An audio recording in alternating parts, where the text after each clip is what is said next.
Synopsis: a young man finds himself transported into the world of Dragon Ball.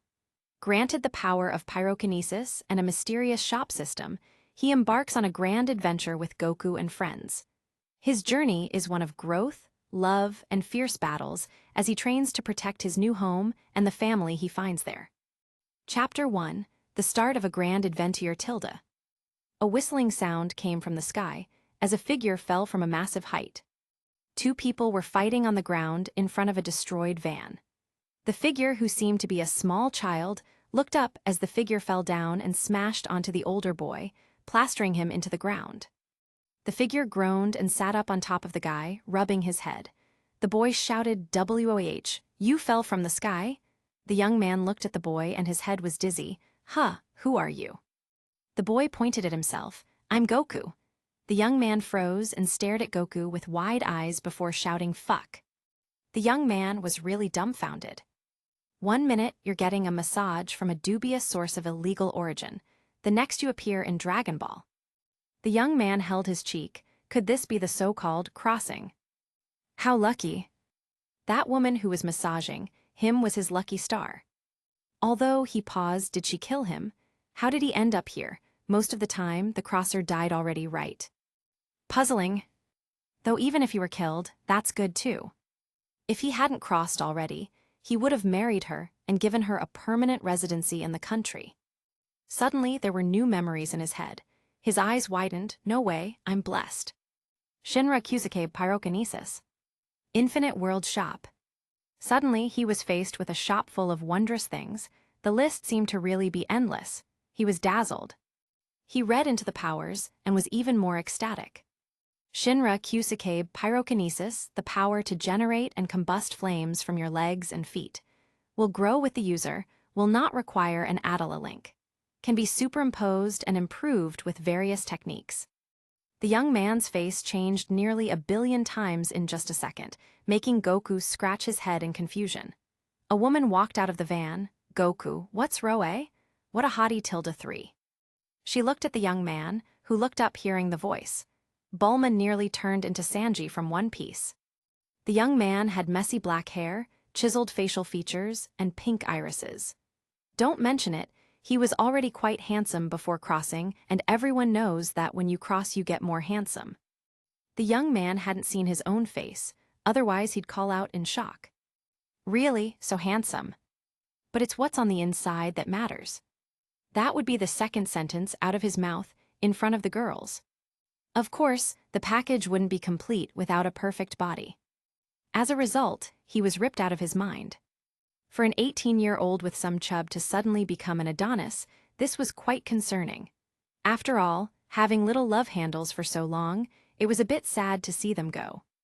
But after a 0.5 millisecond adjustment period, he was ecstatic. The young man got up, wearing a very simple black shirt, jeans, and sneakers. Goku looked at him and waved. "Hello, Tilda, what's your name?"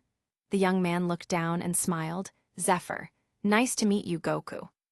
Goku smiled and asked, "Are you strong?" Zephr paused and touched his chin, who not sure should be. Bulma ran over, hearts floating over her head. "Are you single?" Zephr was stunned and paused, smiling currently. Bulma wiped her drool and smiled happily.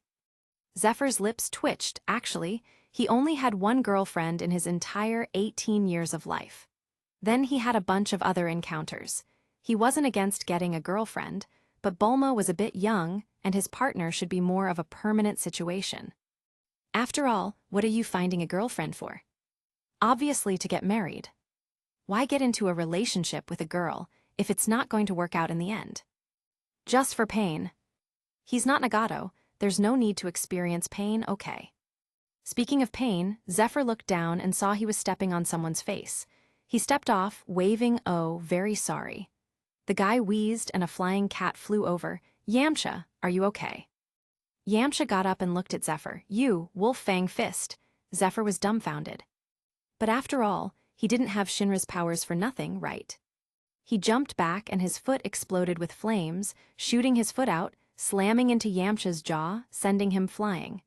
Zephr also went out of control and blasted into the air. He was shocked. This power is so tricky to control.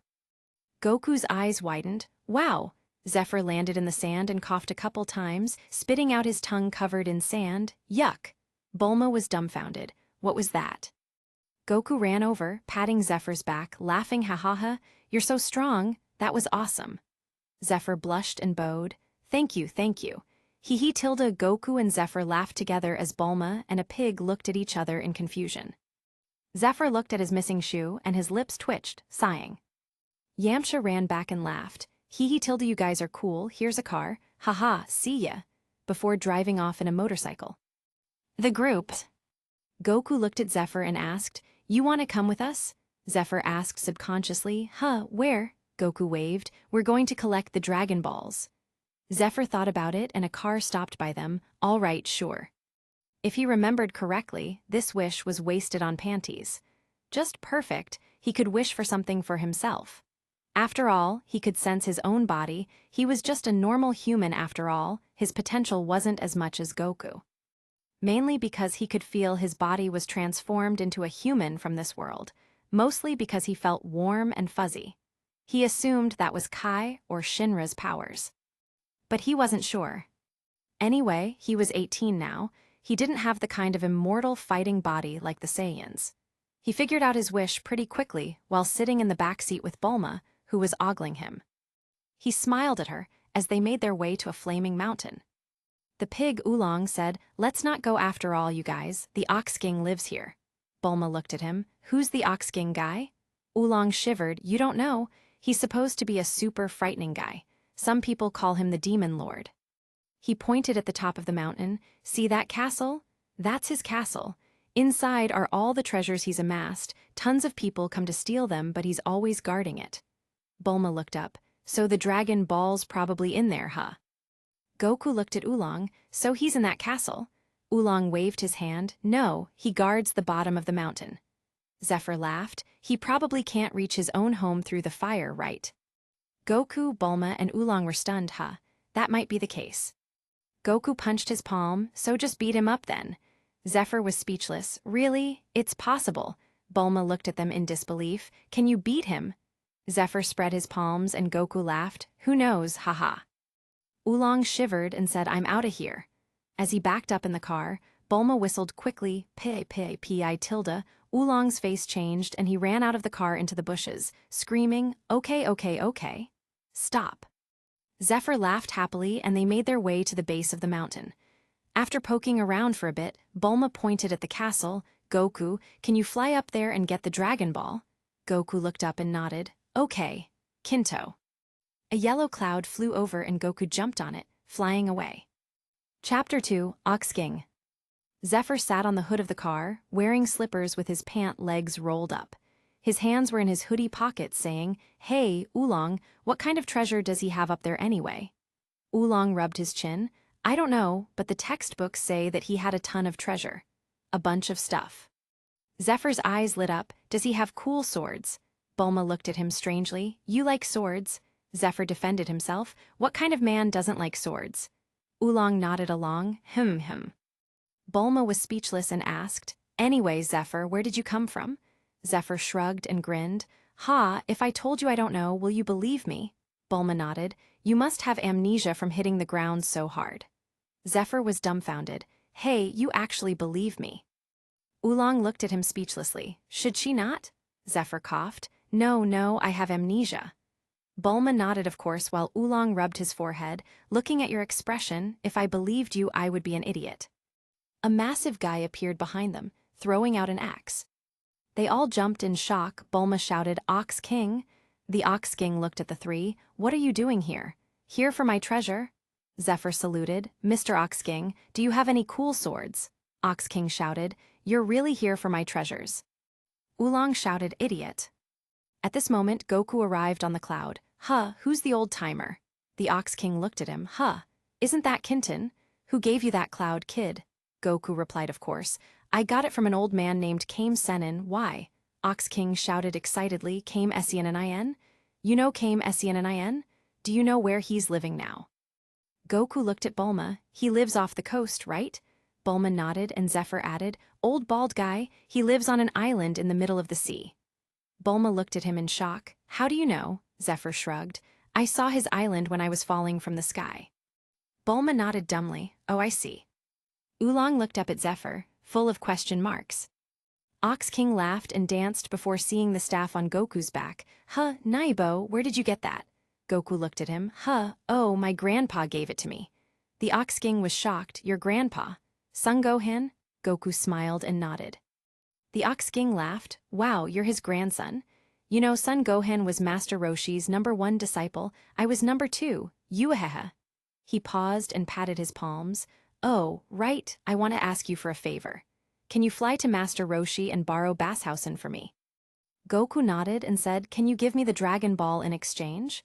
As he showed Ox King the Dragon Ball, the Ox King agreed and asked, I sent my daughter to Master Roshi. If you find her, can you pick her up too? I'll even give her to you as your bride. As he showed a picture, her name is Kai Kai. Goku nodded dumbly, oh, okay, before flying off. Zephr looked up at Ox King and waved, so do you have any swords? Ox King looked down and thought about it. There should be. Zephr asked hopefully, can I have it? Ox King nodded, if the fire is gone, sure. Zephr waved his fist, awesome, haha. Not too long after that, Goku came back with Chichai and Master Roshi. They landed and Goku pointed at the bald old man. He said he can put out the fire. The Ox King knelt, Master. Master Roshi nodded. Oh-ho tilde Ox King, you can't put out a little fire, how embarrassing. Ox King hung his head in shame as Roshi jumped on a wall. Bulma muttered, can he really put out the fire? Goku nodded, he promised. In exchange he can touch your chest. Bulma shouted in disbelief, he can what? Goku waved, what's the big deal? Ox King said solemnly, if it's Master Roshi, he can do it for sir. Zephr looked at the old man, nodding, he looks powerful. Oolong was speechless, he does. Roshi suddenly buffed up and held his hands together. Came hame? Oolong and Bulma were dumbfounded. H-E-B-U-F-F-E-D up. Zephr looked at this skill and hummed to himself, maybe he could also learn this. It seems pretty powerful. Roshi pointed forward, blasting a beam. H-A-A. As a result, the entire mountain was obliterated. Ox King's eyes popped out. MMMMM Master, you wiped out my castle too. Everyone else froze and Roshi chuckled, spitting out his tongue as he returned to a skinny appearance. Oopsies tilde. Haha tilde. Goku was amazed. Hey, Gramps, can you teach me that move? Roshi chuckled. It'll take 50 years to learn that mo, before freezing as Goku fired a small one at the car, destroying it. Meanwhile, Bulma and Zephr were searching the ruins. Zephr pulled out a sword with a red sheath and said, hey, it's still intact. Awesome. Bulma pulled out the 7-star Dragon Ball and smiled. The 7-star, there's only one left. Zephr and Bulma walked back, seeing the car destroyed, but the Ox King gave them a new one. Zephr looked at Roshi and asked, hey, old man. Roshi looked at him and Zephr asked, can I come train with you? Roshi looked at him, puzzled. Goku looked out from the car. Yeah, Zephr is really strong. Roshi looked at him and Zephr rubbed his head. Well, I was wondering if you could help me control my powers. Roshi was confused. What do you mean? Zephr took off his slippers, saying, I can't control it at all. His feet exploded with flames and Zephr flew up in the air, flailing around erratically, flipping around before falling to the ground with spiral eyes and stars over his head. Roshi was stunned. What a technique, what is that? Zephr replied in a daze, just a superpower. Roshi waved, well, come with Goku then. Zephr nodded and dragged himself into the car, vomiting off the side as it sped off. Chapter 3, The First Wish. They traveled far and came to a town. Bulma got off and said, we can refuel, you guys go while I buy capsules and clothes. Zephr got up and said, wait, Bulma, I'm coming with you. Bulma nodded happily, okay. They walked off and came to a capsule shop. The owner was clearly scared and Bulma got 5 capsules. Zephr squinted happily. I want all your capsules. Bulma was stunned. You're so rich. Zephr chuckled and the boss packed all the capsules, shivering, of course, you don't have to pay. Bulma was dumbfounded and Zephr whispered into her ear. Someone said something about a rabbit gang around here. Look, he's scared half to death. We can make a killing here. Bulma froze and whispered, that's not very nice. Zephr pouted. I'm completely broke. What else can I do? I can't even buy clothes. Bulma's lips twitched and Zephr packed the capsules into a backpack. smiling happily at the cases upon cases of capsules. A few minutes later, he was also carrying a capsule case worth of clothes. Anyway, it was free, haha. As they came back, two men wearing bunny ears walked over. Hey, you don't see a girl like that around here. How's about it, girlie? Wanna come with us? Bulma snorted and Goku looked up, punching one guy. Zephr slashed down with the sword, chopping a guy to the ground. He put the sword back and scratched his head. These guys are so weak. Goku grinned and Bulma said happily, It's 'cause you two are too strong, right? Zephr was stunned. Was he so strong? How come he didn't know? One of the guys pulled out a radio. B-boss, come down here, there's two super strong guys here.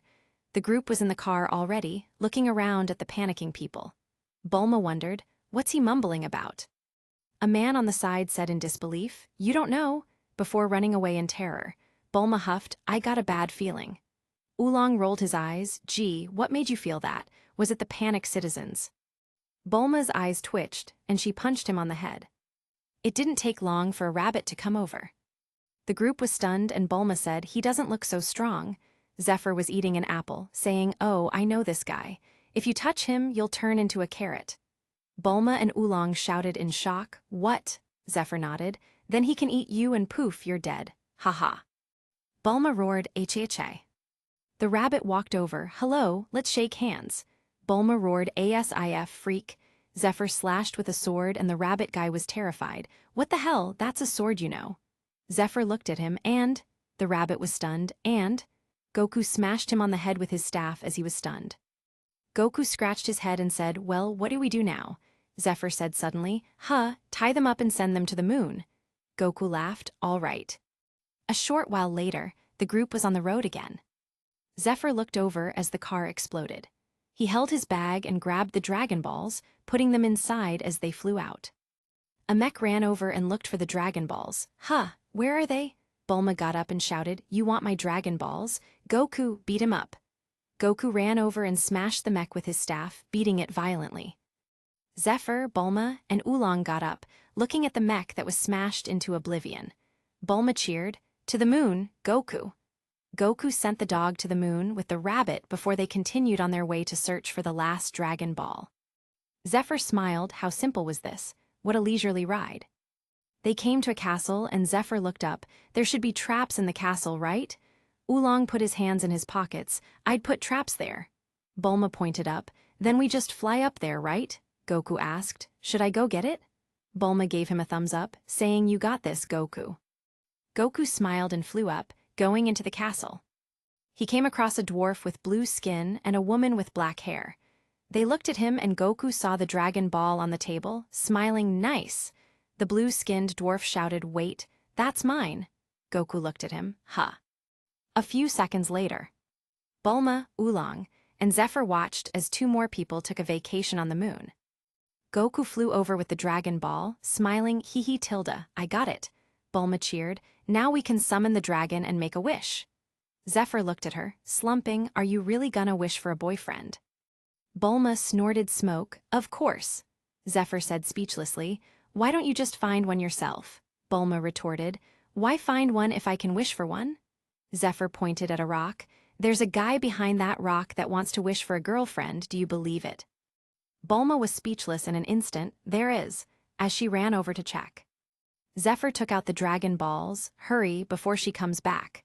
Oolong was stunned, You want a wish too? Zephr waved at him, What are you gonna wish for? Panties? Why do you want to waste such a precious thing? Oolong was dumbfounded. How did you know? Zephr rolled his eyes and said, Rise, Shenron. The sky darkened, and a massive green dragon came out of the Dragon Balls. Bulma gasped, Jerk, as she ran over. Shenron said, I will grant you one wish.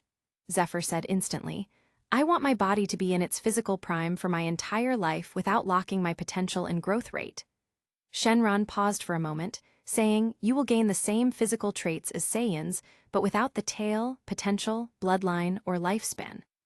Zephr asked, So I'll look young for my whole life but die at the same time as a natural human. Will I weaken as I age? Shenron shook his head. You will not weaken over time, as you said, permanent physical prime until your lifespan runs out. Zephr asked, Do I also have infinite potential? Shenron replied, No, your potential remains the same. You will have eternal youth appearance and no weakening over time.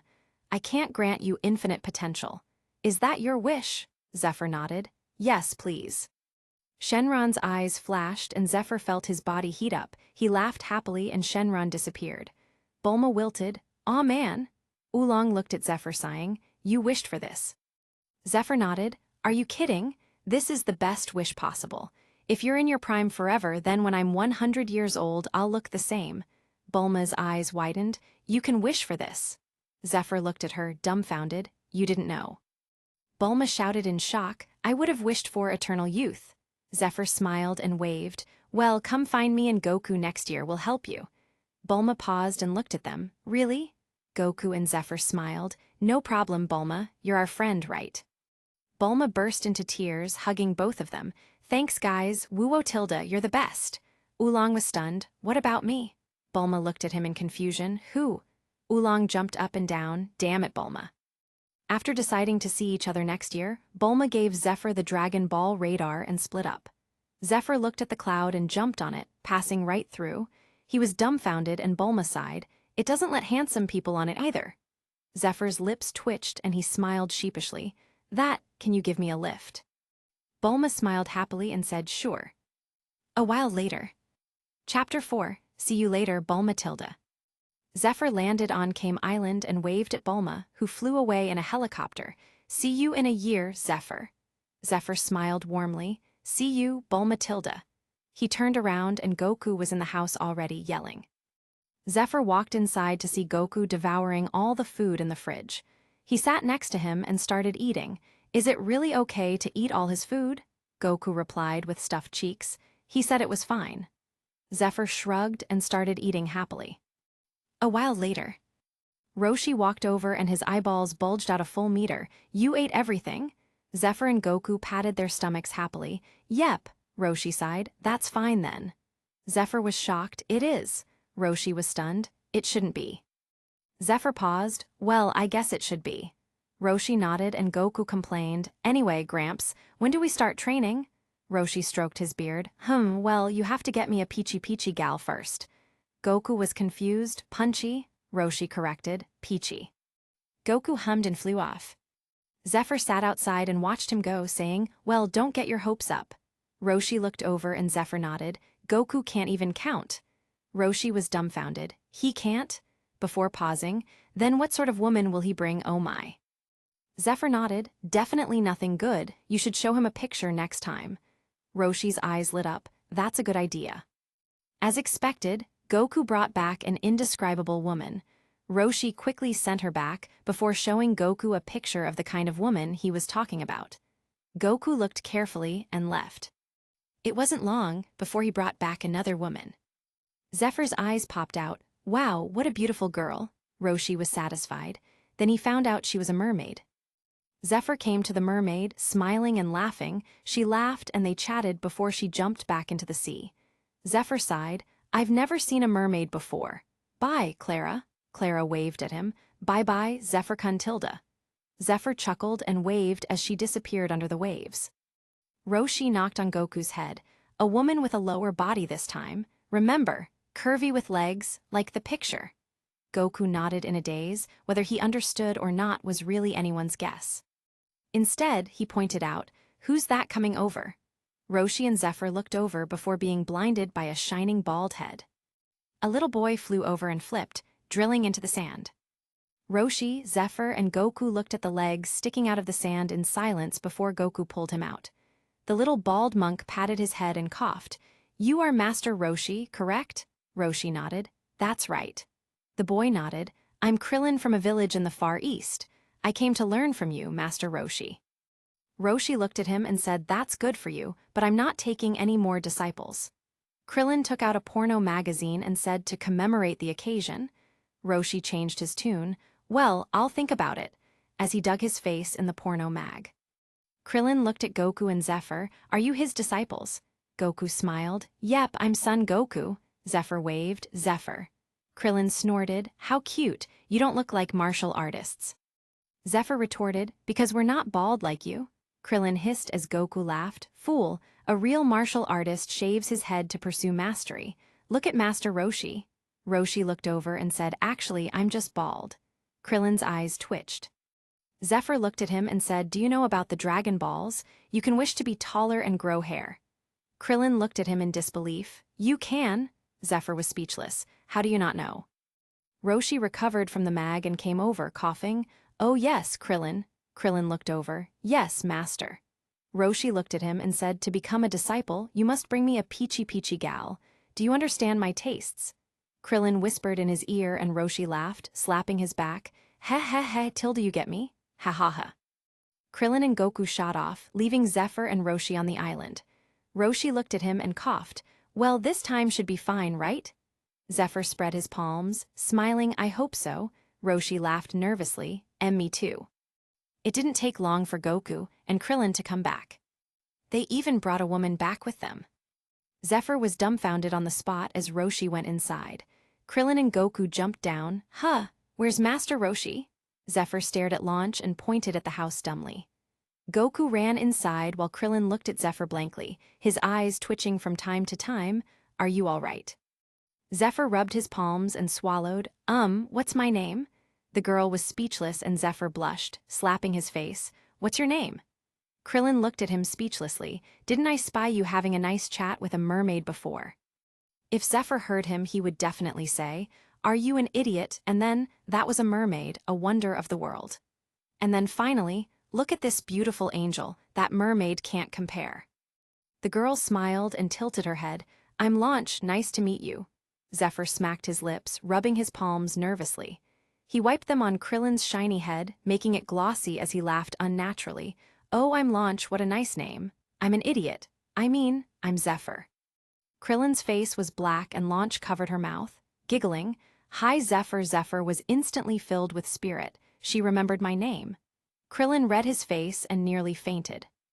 You just told her. Of course she remembered.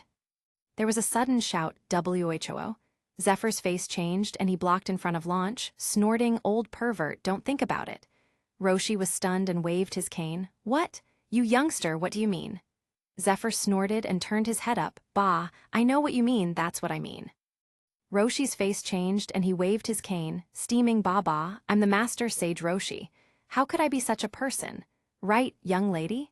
Launch looked over Zephyr's shoulder on her tiptoes, holding his arm, Zephyr's face changed, and he blasted off into the sky with flames at his feet, the steam from his head turning into hearts.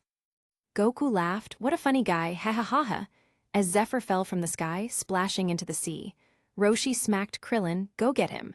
Krillin pointed at himself in shock and Roshi rolled his eyes, this damn baldy. He happened to bring a girl that Zephr fell in love with at first sight. How could his respectable master, Roshi, steal a girl from his disciple? He was a man with low principles, but not that low. As a result, he changed Krillin from the disciple that understood him the most directly to the bottom disciple. Roshi rubbed his chin as Krillin jumped into the sea. Maybe he should get Krillin to bring another gal. Oh, this is Zephr and Goku's training fee. Yes, as expected of you, me. He even gave himself a pat on the back. Chapter 5, No, you see I found these things on the side of the road. Believe me. Launch looked at the sea and asked worriedly, is he all right? He burst into flames. Roshi waved, he does that. Anyway, what's your name, girlie? Launch smiled. My name is Launch. Sorry for intruding. Roshi laughed and waved. Don't worry about it, you can stay as long as you like. Launch smiled happily. That's good, I seem to be on the run from the police again. She opened a sack and sighed helplessly with a silly smile. I must have robbed another bank, tilde hee tilde. Goku was blank and Roshi's eyes twitched. He looked at Launch and asked, do you want to learn martial arts, Launch? Launch pointed at herself in shock. Me. Krillin dragged Zephr back to shore. This is a once-in-a-lifetime opportunity, Launch. Master Roshi is the legendary Kame Seinen, a worldwide master of martial arts, the most powerful on the planet. Launch gasped, wow, really? Well, I guess if that's all right with you. Roshi waved his cane. Tilde, no problem, but we have to move, this island's too small.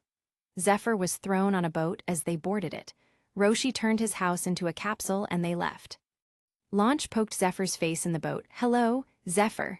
Zephr woke up. Huh, an angel. Launch was stunned and giggled. It's me. Zephr sat up and looked nervous. Oh, haha, before blushing. Launch thought he was interesting. How could someone be so shy? It was really wonderful. Krillin looked back with Goku. Master Roshi is going to train Launch too. Zephyr's eyes widened. He is. Goku nodded. He's a nice grandpa. Zephr cursed. Probably watch her do yoga, right? Roshi nearly crashed the boat, shouting, boy, am I so unreliable to you. Zephr nodded seriously. Yes. Roshi sweat dropped directly. Zephr rummaged in his shirt while looking at the shop screen. He had a first-time free purchase cart coupon, with a limit of 3 items under 100,000 points. There were countless things in the shop, but luckily, there was a search function. He typed in martial arts and found countless booklets. Most of them were trash Chinese techniques, all of them were 1p, he directly skipped them. What a joke, who would need this garbage? If someone started a dojo, he could give them all as a gift. Other than that, they were useless. He quickly found what he was looking for. Water Stream Rock Smashing Fist. He added that to his cart and continued looking. It was on sale today for 90% off. How lucky. As a result, he could buy it for free. Then he bought 8 gates and a super martial arts talent pill. He pulled out the booklets and pills saying, oh, I have these by the way. Krillin looked over and Zephr handed him the 8 gates before passing the book and pill to Launch. It's a gift. Although it was a barely audible whisper, Launch still heard him. For me? Thank you so much, Zephr. Krillin and Goku looked curiously at the 8 gates. Krillin shouted, wow, what is this technique? Roshi looked over. What's that? Krillin showed him the booklet and took the wheel as Roshi read the booklet seriously. He was a real master of martial arts after all. With one glance, he could tell this was the real thing. Launch ate the pill. Yum. Zephr held his hands on his thighs. Launch read the Water Stream Rock Smashing Fist and smiled. Roshi asked for the book from her and she handed it over. Roshi read the booklet very seriously before finally asking, Zephr, where did you get these? Zephr knocked on his head and paused. I forgot. Roshi was speechless and Goku smiled, waving his tail that hadn't been cut off. Zephr fell from the sky and has amnesia. He doesn't even know where he's from. Launch gasped, oh you poor thing. Rubbing his shoulder, Zephr felt his hands and feet heat up, especially his feet. He felt like he was about to burst. He even turned red faintly. Roshi coughed. Well, Launch, don't get him excited, we'll have to swim. Launch pursed her lips and smiled before sneezing. Suddenly, she changed into another person with blonde hair. Where the fuck am I? You kidnapped me, you bastards. Zephyr's eyes turned to hearts and she grabbed his face. What the fuck are you looking at, pervert? Before taking out a machine gun and blasting everyone, die.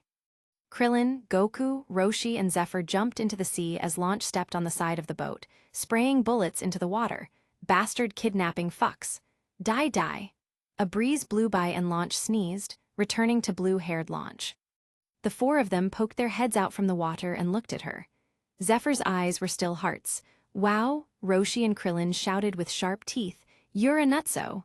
Zephr blushed and spat out bubbles, looking away. Goku jumped up and laughed. Wow, Launch, that was so cool.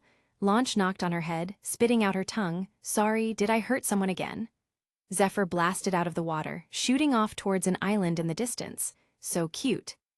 Roshi and Krillin looked at each other with twitching lips.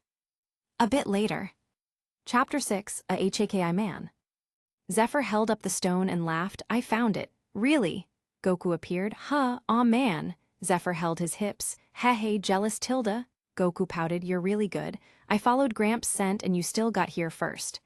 Zephr was speechless. I was just lucky. Before they could continue, they heard a scream. Zephr turned murderous, Launch, as he blasted off the ground, shooting through the jungle like a tiger. Goku was stunned and chased after him. Wow, Zephr was really fast. He flashed out of the brush, coming to a T-Rex chasing Launch. Zephr flipped and his foot exploded with flames, smashing down on the T-Rex, crushing it into the ground. He landed and looked at Launch, asking anxiously, Are you okay? Launch was stunned and nodded. Thank you, Zephr. Zephr twisted. Oh, blushing. Launch covered her mouth and giggled. Goku looked at the T-Rex and his eyes lit up. Wow, looks good. Zephr paused and seemed to remember that the dinner was actually poisonous. He said, "Goku, bring the dinosaur with you." Goku was drooling and dragged the T-Rex with him as they returned to Roshi. Zephr stuffed the stone in Launch's hands, stunning her as he shouted, "Master Roshi." Roshi looked over and said, "Oh, Launch found it, and you brought dinner.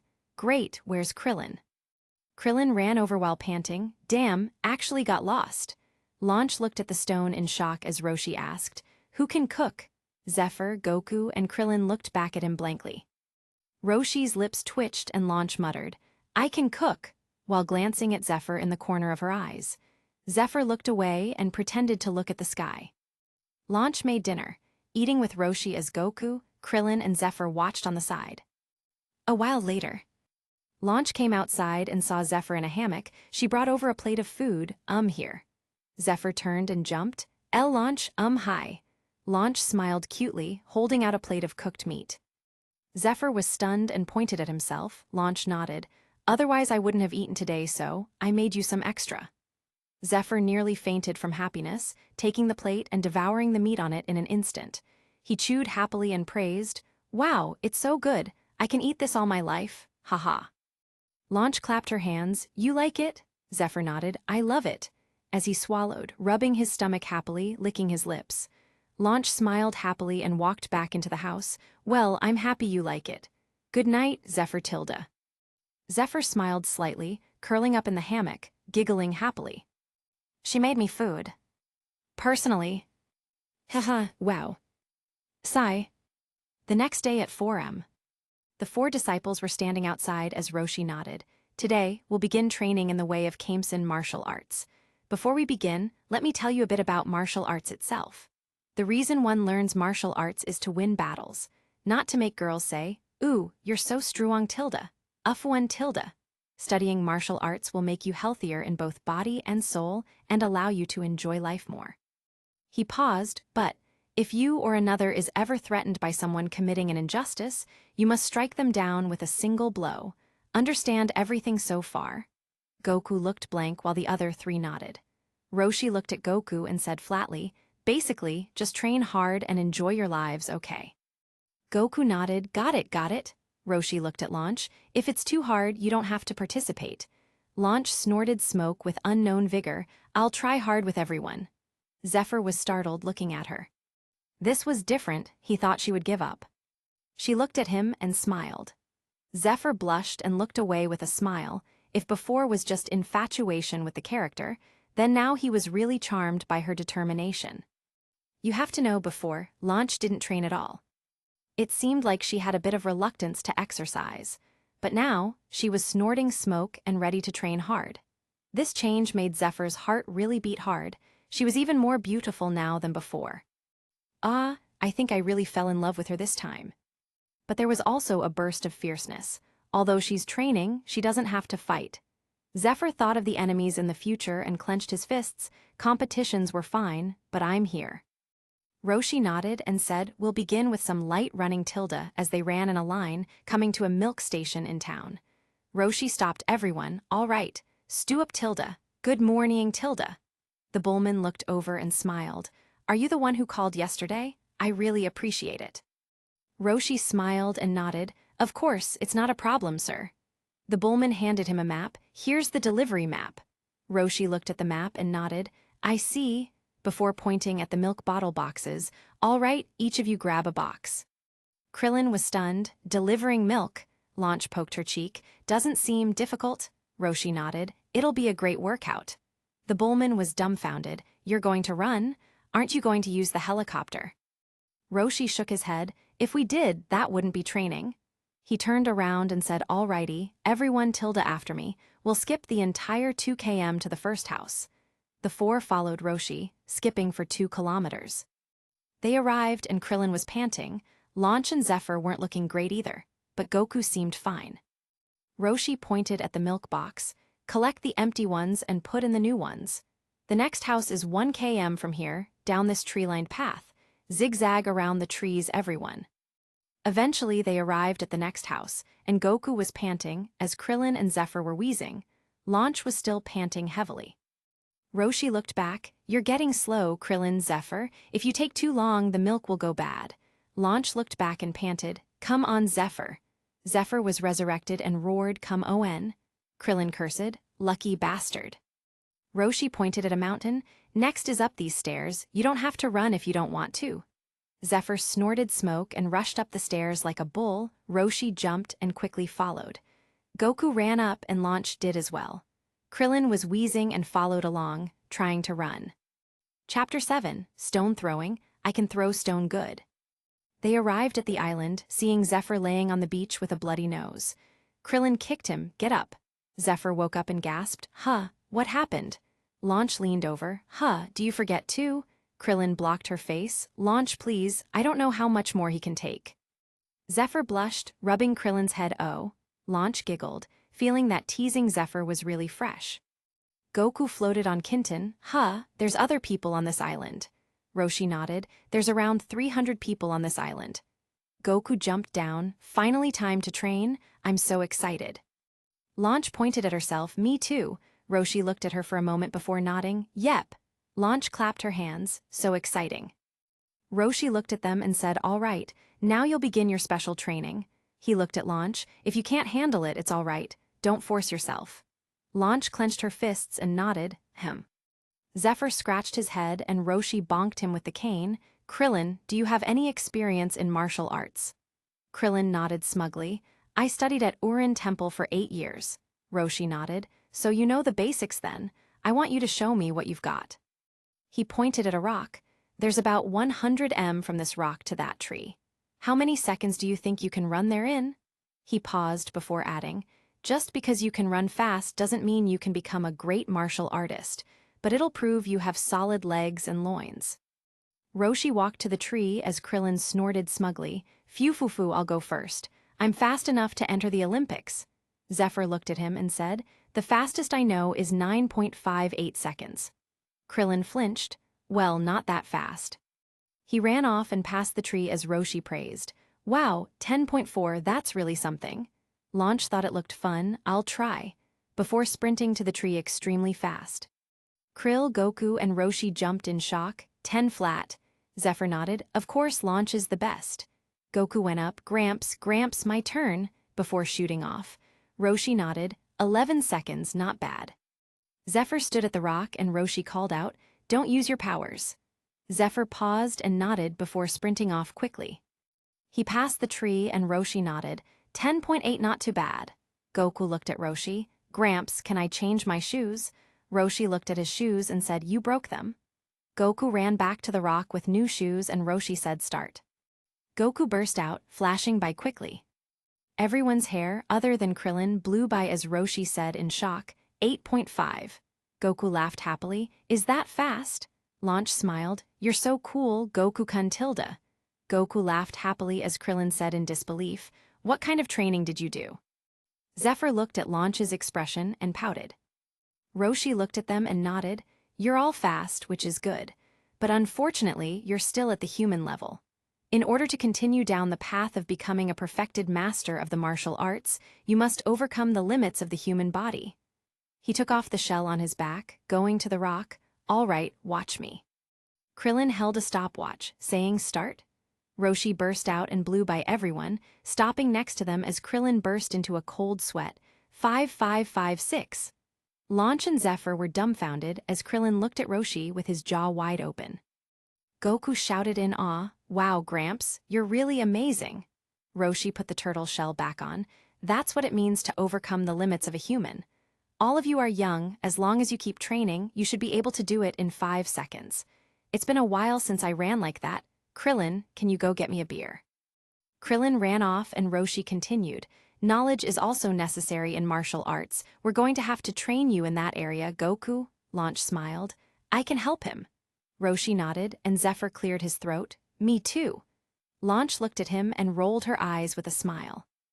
Roshi looked at him and said, you have to train even more to control your power. Zephr pouted and Roshi asked, how are you feeling, Launch? Launch smiled, great.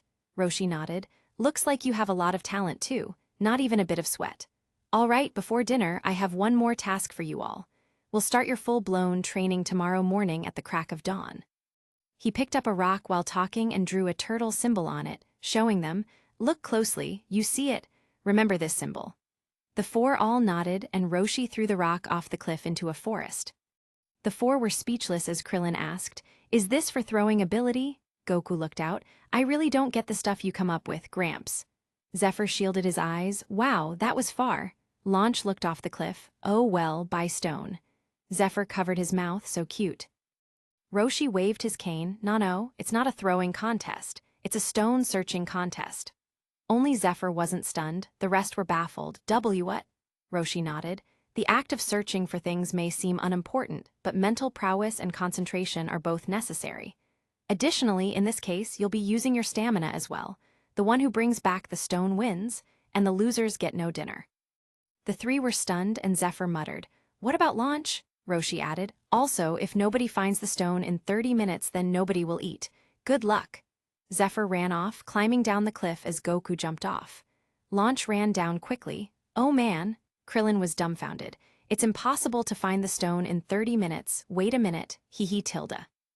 Zephyr was searching in the jungle, passing by dinosaurs and saber-toothed tigers. He was dumbfounded directly. This jungle is a little crazy, right? Finally, after a while of searching, he came to a stone by pure luck. Chapter 8, Google, How Do I Push Stones, Not a Pulley System? When they reached the top, Roshi was smoking. "Oh tilde, even Goku is getting a bit tired."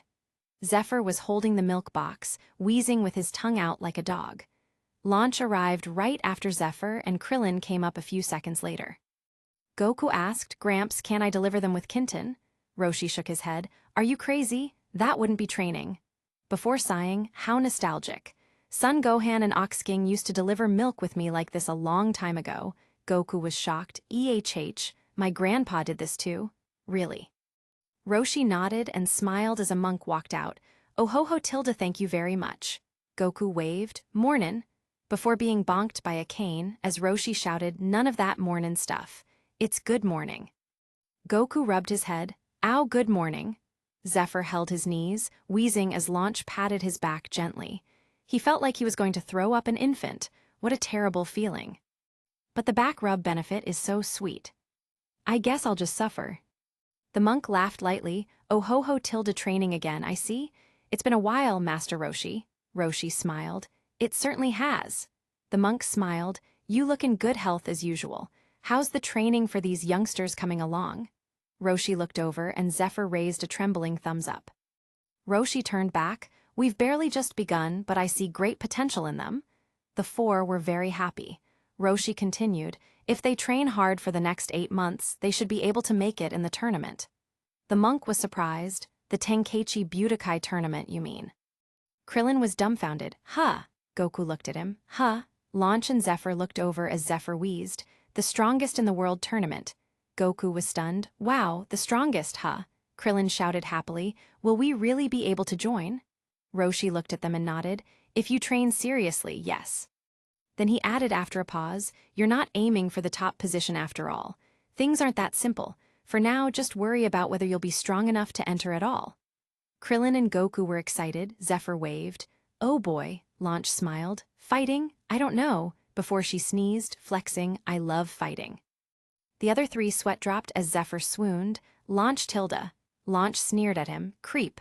Roshi turned to the monk. "Well then, we'll be continuing our delivery." The monk waved them off. The group left and balanced on a log across a canyon, ran through quicksand, waded through rapids, and ran from dinosaurs before finally finishing. Zephyr, Launch, Krillin, and Goku were laying on the ground, wheezing as Roshi looked at them, nodding. "We'll be delivering milk like this for 8 months. This will be our early morning training, followed by our morning training." The four looked at him with bulging eyes as Roshi pointed to a field. "All right, now we'll be helping to till the land, but you have to use your hands." Launch was stunned, and Roshi said, "Well, you can use gloves, Launch." Launch was hesitant but looked over at Zephyr secretly, clenching her fists. "I can do it." Zephyr was blown away, looking at her worriedly. "Are you sure?" Launch grit her teeth. "Come on."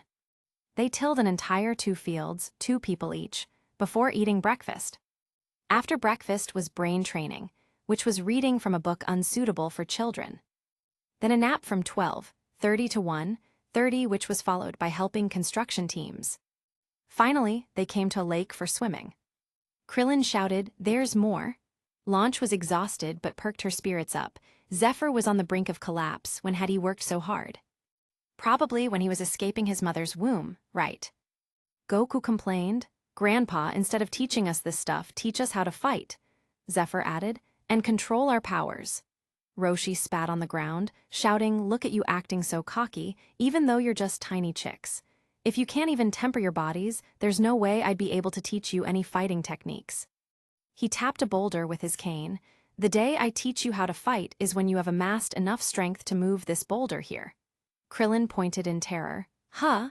There's no way anyone would be able to move that huge rock." Roshi demonstrated and moved the rock slightly, awing everyone. Goku got up, "Let me try," as he pushed the boulder nearly 5 meters. Roshi, Krillin, and Launch's eyes bulged out by a full 1.74 meters in shock. Goku cheered, "I did it, Gramps, haha." Roshi rubbed his head and laughed, "Ha ha ha ha tilde did I mess up? Oh yes, anyone could move such a small pebble, haha, I meant this one." As he tapped his cane on a massive boulder the size of a fully grown tree. Zephr looked up and nearly fainted. Reading manga is not the same as experiencing it. How on earth was he meant to move such a boulder? If someone knew the answer, could they please respond? And don't say, pulley system. Chapter 9, Training Arc Intensifies. Goku tried to move the rock before panting, "Ha ha, I can't do it." Roshi nodded, "See, you need training." Goku asked in shock, "Can you do it, Gramps?" Roshi nodded, "Of course." Krillin was shocked, "Wow, show us." Launch cheered, "Come on, Master Roshi." Zephr looked at Roshi and sneered, "Yeah, pervy sage, move the boulder, come on." Roshi started sweating invisibly before jumping around. "All right, enough fooling around, we're training, remember?" He pointed at the lake. "Listen up, I want you to swim to the other side of this lake and back 10 times. The 4 got in the water as Roshi added, "Oh, by the way, for some reason there's a shark in this lake." The 4 looked back and screamed before swimming quickly. Roshi sat down and watched while smoking, nodding from time to time. When they were done, the 4 were panting. Roshi nodded, "All right, your next training is to test your reflexes," as he brought everyone to a tree and tied them to the trunk with a rope. Goku asked, "Why are we tied with a rope?" Roshi explained, "You will be dodging your enemy's attacks within the range of that rope. Now let's begin." Krillin asked, "Master, who are our enemy HUH?" Roshi smacked a beehive and ran away quickly as the 4 ran around crazily, trying to not get stung while screaming. A while later, the 4 were standing back to the Kame house. Launch and Zephr were about to collapse while Krillin asked weakly, "Are we going to be doing this crazy training every day?" Roshi looked at him strangely. "What are you saying? That was all the easy stuff. The next few months, you'll be doing all your training with these 20 kg shells on your backs." As he pulled out 4 shells, the 4 collapsed and laid on the ground face first as Roshi snickered. "Do you know why they call me Kame-senin now?" That night, Zephr was laying in the hammock like a piece of mud. He was browsing the shop for anything that might help. There were all sorts of things in the shop: nutrient solutions, high-energy meat, weights, even clothes, weapons, magic, etc. Finally, Zephr came across something. Haki Qualification Infusion Solution Potion to give the drinker the innate ability of Haki. Will not give Haki directly. Will not grant conquerors Haki unless one has the innate aptitude. 500 P. Zephr looked over at his point count. 5,000 P. He smiled happily and bought 5 of them. He drank one and dragged his body into the house, pouring 2 down Goku and Krillin's throats. He pinched Roshi's nose and poured it down his throat before scurrying away, coming to Launch's room. She was still awake and looked over. "Zephr?" Zephr blushed and left the solution on her desk. A drink for you," before running away, holding his face. Launch pursed her lips into a smile and drank the solution, licking her lips, yummy tilde blueberries. Their training continued for 7 months straight, along with interspersed targeted training for Zephr, Launch, and Krillin. Amazingly, Zephr didn't have the 8 gates in his body, neither did Goku. Krillin, Launch, and Roshi did. However, Launch was more willing to learn Water Stream Rock Smashing Fist. Roshi made a plan and incorporated the principles of Water Stream Rock Smashing Fist into the training. while teaching and learning the 8 gates to launch, Krillin, and himself. In short, Roshi's Kame style of martial arts was undergoing a new restructuring. Roshi's title of Master of Martial Arts wasn't a joke. Zephr was dumbfounded at the fact that Launch went through the training with everyone, gritting her teeth through it for the entire 7 months. He shivered at her determination, it was so attractive. Sometimes, he even got lost in his thoughts watching her, having to be smacked by Roshi back to his senses. Finally, there was only a month left till the tournament. One by one, all 4 of them moved the gigantic boulder, stunning Roshi silly. Roshi gathered them and nodded. As far as fighting goes, I don't have much to teach you unless you want to learn with Launch. The basics of Kame-style martial arts are encompassed in the training you did for these 7 months. It seems like you haven't noticed yet, but your eyes, fists, legs, and even your heads have become extremely keen. Fighting is just the application of your abilities. He looked at their stunned faces. You don't strive in martial arts to win. You strive to not lose. In order for that, you must take the basics that you've acquired here, think on your own, and then learn your own fighting styles. Launch is also only learning the core principles of Water Stream Rock Smashing Fist to create her own path. Zephr will have a different fighting style than both of you will have. You're not entering the Tenkaichi Budokai tournament to win, you can't. It's in order to test your own abilities and further your own training. He paused before smiling. That being said, there's a month left. I have no fighting abilities to teach you. However, in order to finish this off right, you will be wearing these 40 kg shells and carrying twice the amount of weight as of now. There were 4 bangs, as each of them fell to the ground in shock. Another month passed. Chapter 10, Time for the Budokai Tilde. The entire group was on a plane. Zephr was wearing a suit, sitting next to Launch and swallowing as he pulled on his collar. Launch looked at him and smiled. Are you nervous? Zephr burst into a sweat. Very. Launch raised a fist. You can win, I believe in you. Zephr was dumbfounded and realized she was talking about the tournament. Then he froze. She what? What was it she said? Chocolates. No. She believes in me. Zephr shivered and started heating up. Launch smiled sweetly and suddenly sneezed. Blonde Launch came out, snorting, damn perv, you better win, I heard it was 500,000 zeni. Zephr burst into flaming hearts. Yes, ma'am. Blonde Launch sneered and hooked his chin. Maybe I'll even kiss your cheek for the prize. Zephyr's eyes burst into flames. The flight attendant panicked. There's a hole in the roof of the plane. Hello. A bit later. They arrived at the venue. Zephr looked around as Roshi registered the 3. Goku, Krillin, and Goku followed Roshi around, looking at all the things as Launch walked next to Roshi, not participating. Blue Launch was learning martial arts for a different reason. Otherwise, Blonde Launch would be all over the tournament, even drooling. As they were registered, Roshi handed them 3 martial arts uniforms. It'll be hard for you to fight in those uniforms, so I had these made. The 3 held the orange uniforms and smiled happily. Awesome. They changed on the spot. Zephr shook his head as he put on the uniform. Launch covered her face, but her fingers were split over her eyes, looking all over Zephyr's body without him noticing. He patted his arms and grinned. Cool. Roshi looked at them and said seriously, now, listen. The 8 fighters that make it through the preliminaries will fight in front of the crowd. I'll be sitting there too, so if I'm able to see you 3 up there, I'll have no complaints. Krillin saluted. Yes, sir, we'll do our best. Goku and Zephr slapped palms as Roshi smiled, nodding as he walked away with Launch. Zephr, Krillin, and Goku found themselves in the waiting area, surrounded by other fighters. Zephr looked up. Sheesh, isn't this just a gorilla? The gorilla man looked down. Excuse you. Zephr was dumbfounded. Krillin gulped. I'm starting to lose confidence. Goku patted him. Don't worry, Krillin, you're strong. Krillin rubbed his palms and Zephr rubbed his bald head, making it shiny as he said, yeah, don't worry, Krillin, you're just small. Krillin, he shouted, I meant worried about the fighting. Zephr and Goku looked at him awkwardly. Krillin's eyes bulged out. You both thought the same thing. At this moment, a fat old guy stood on the stage. Ahum, ACK. Cough, welcome. We will now begin the Tenkaichi Budokai, which is held once every 5 years.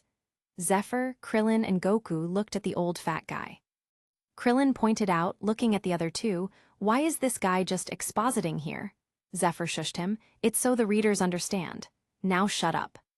The old fat guy continued, "Yes, yes, the strongest fighters in the world are here to compete to find out who is the strongest martial arts master.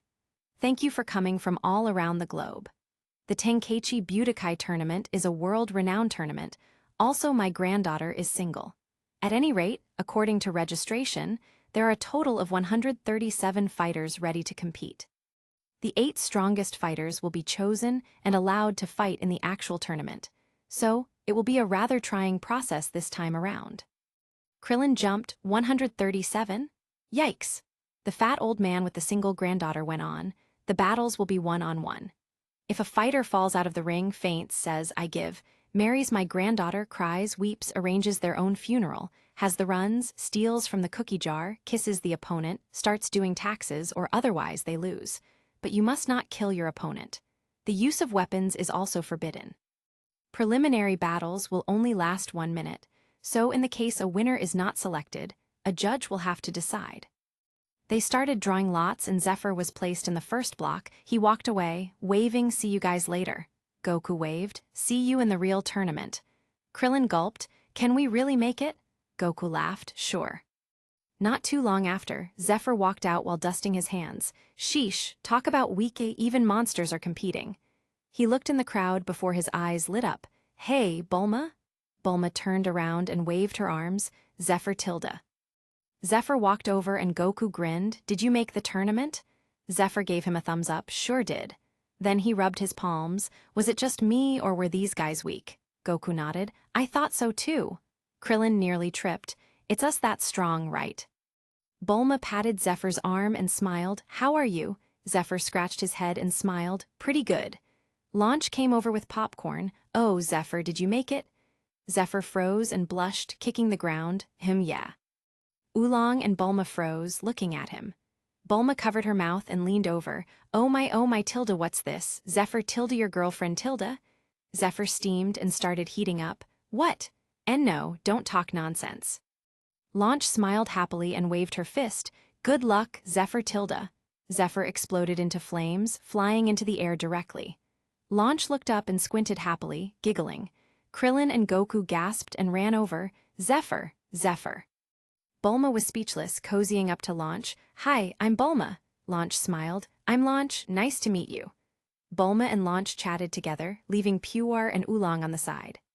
A breeze blew by them and they sighed.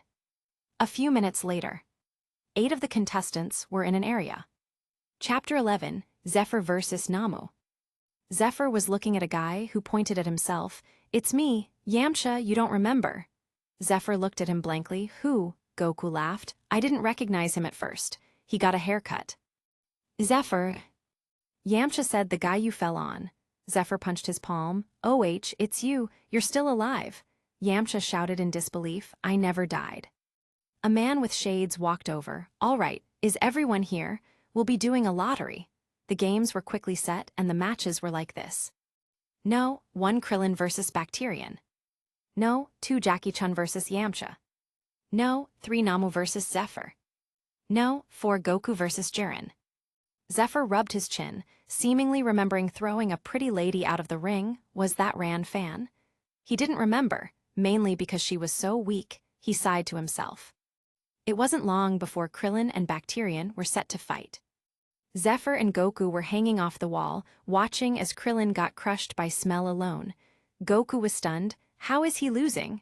Zephr replied. "He must be imagining the smell," as he pinched his own nose. Goku shouted, "Krillin, you're only imagining the smell, you don't have a nose." Krillin jumped up, dumbfounded. "You're right."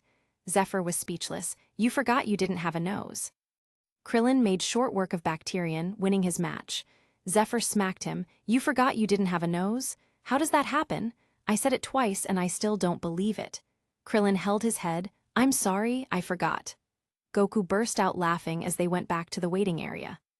Next match started right away. Yamcha stood across an old man named Jackie-Chun. Krillin hummed, "He looks familiar, strange." Zephr nearly tripped. "It's clearly Roshi, right? But maybe he would be fooled too if he didn't know." The fight started, and Yamcha attacked Jackie Chun with a flurry of punches and kicks. However, Jackie Chun dodged them all seemingly without effort. Yamcha was dumbfounded. Jackie Chun looked at him and said, "You appear to have lots of battle experience with real battles, but there are still a lot of unnecessary movements in your attacks." Yamcha was stunned and grit his teeth. What? Listen, old man. If you're gonna underestimate me, then let me show you the power of Wolf Fang Fist. He attacked, but Jackie Chun jumped out of the way like a ghost, landing on the stage before flashing next to Yamcha. "I'll give you a soft wind as a present," before waving his hand. Yamcha was swept off his feet and flew out of the ring. The Shades man shouted, and Jackie Chun is the victor. He won the fight without even soiling his hands. Jackie Chun walked back and Goku cheered, "Zephr, you're next." Zephr waved his arms. "Okay, I'm ready." Krillin waved his hands as Zephr walked out to the stage. Jackie Chun looked at Namu and paused before seeing into his memories. Zephr was standing on the stage, looking around before finding Launch, who cheered happily. Zephr swallowed and turned around, clenching a fist, whispering, "You have to win. Come on." Namu walked out and made a pose. Zephr looked at him and held his hips, not actually knowing how to fight. "You just punch and kick right." Namu charged at him as the announcer shouted, "Start." Zephr was startled, looking at Namu, who rushed over, punching out. Zephr turned to the side and dodged him blankly. Namu was stunned and Zephr jumped back as Namu jumped at him, kicking out.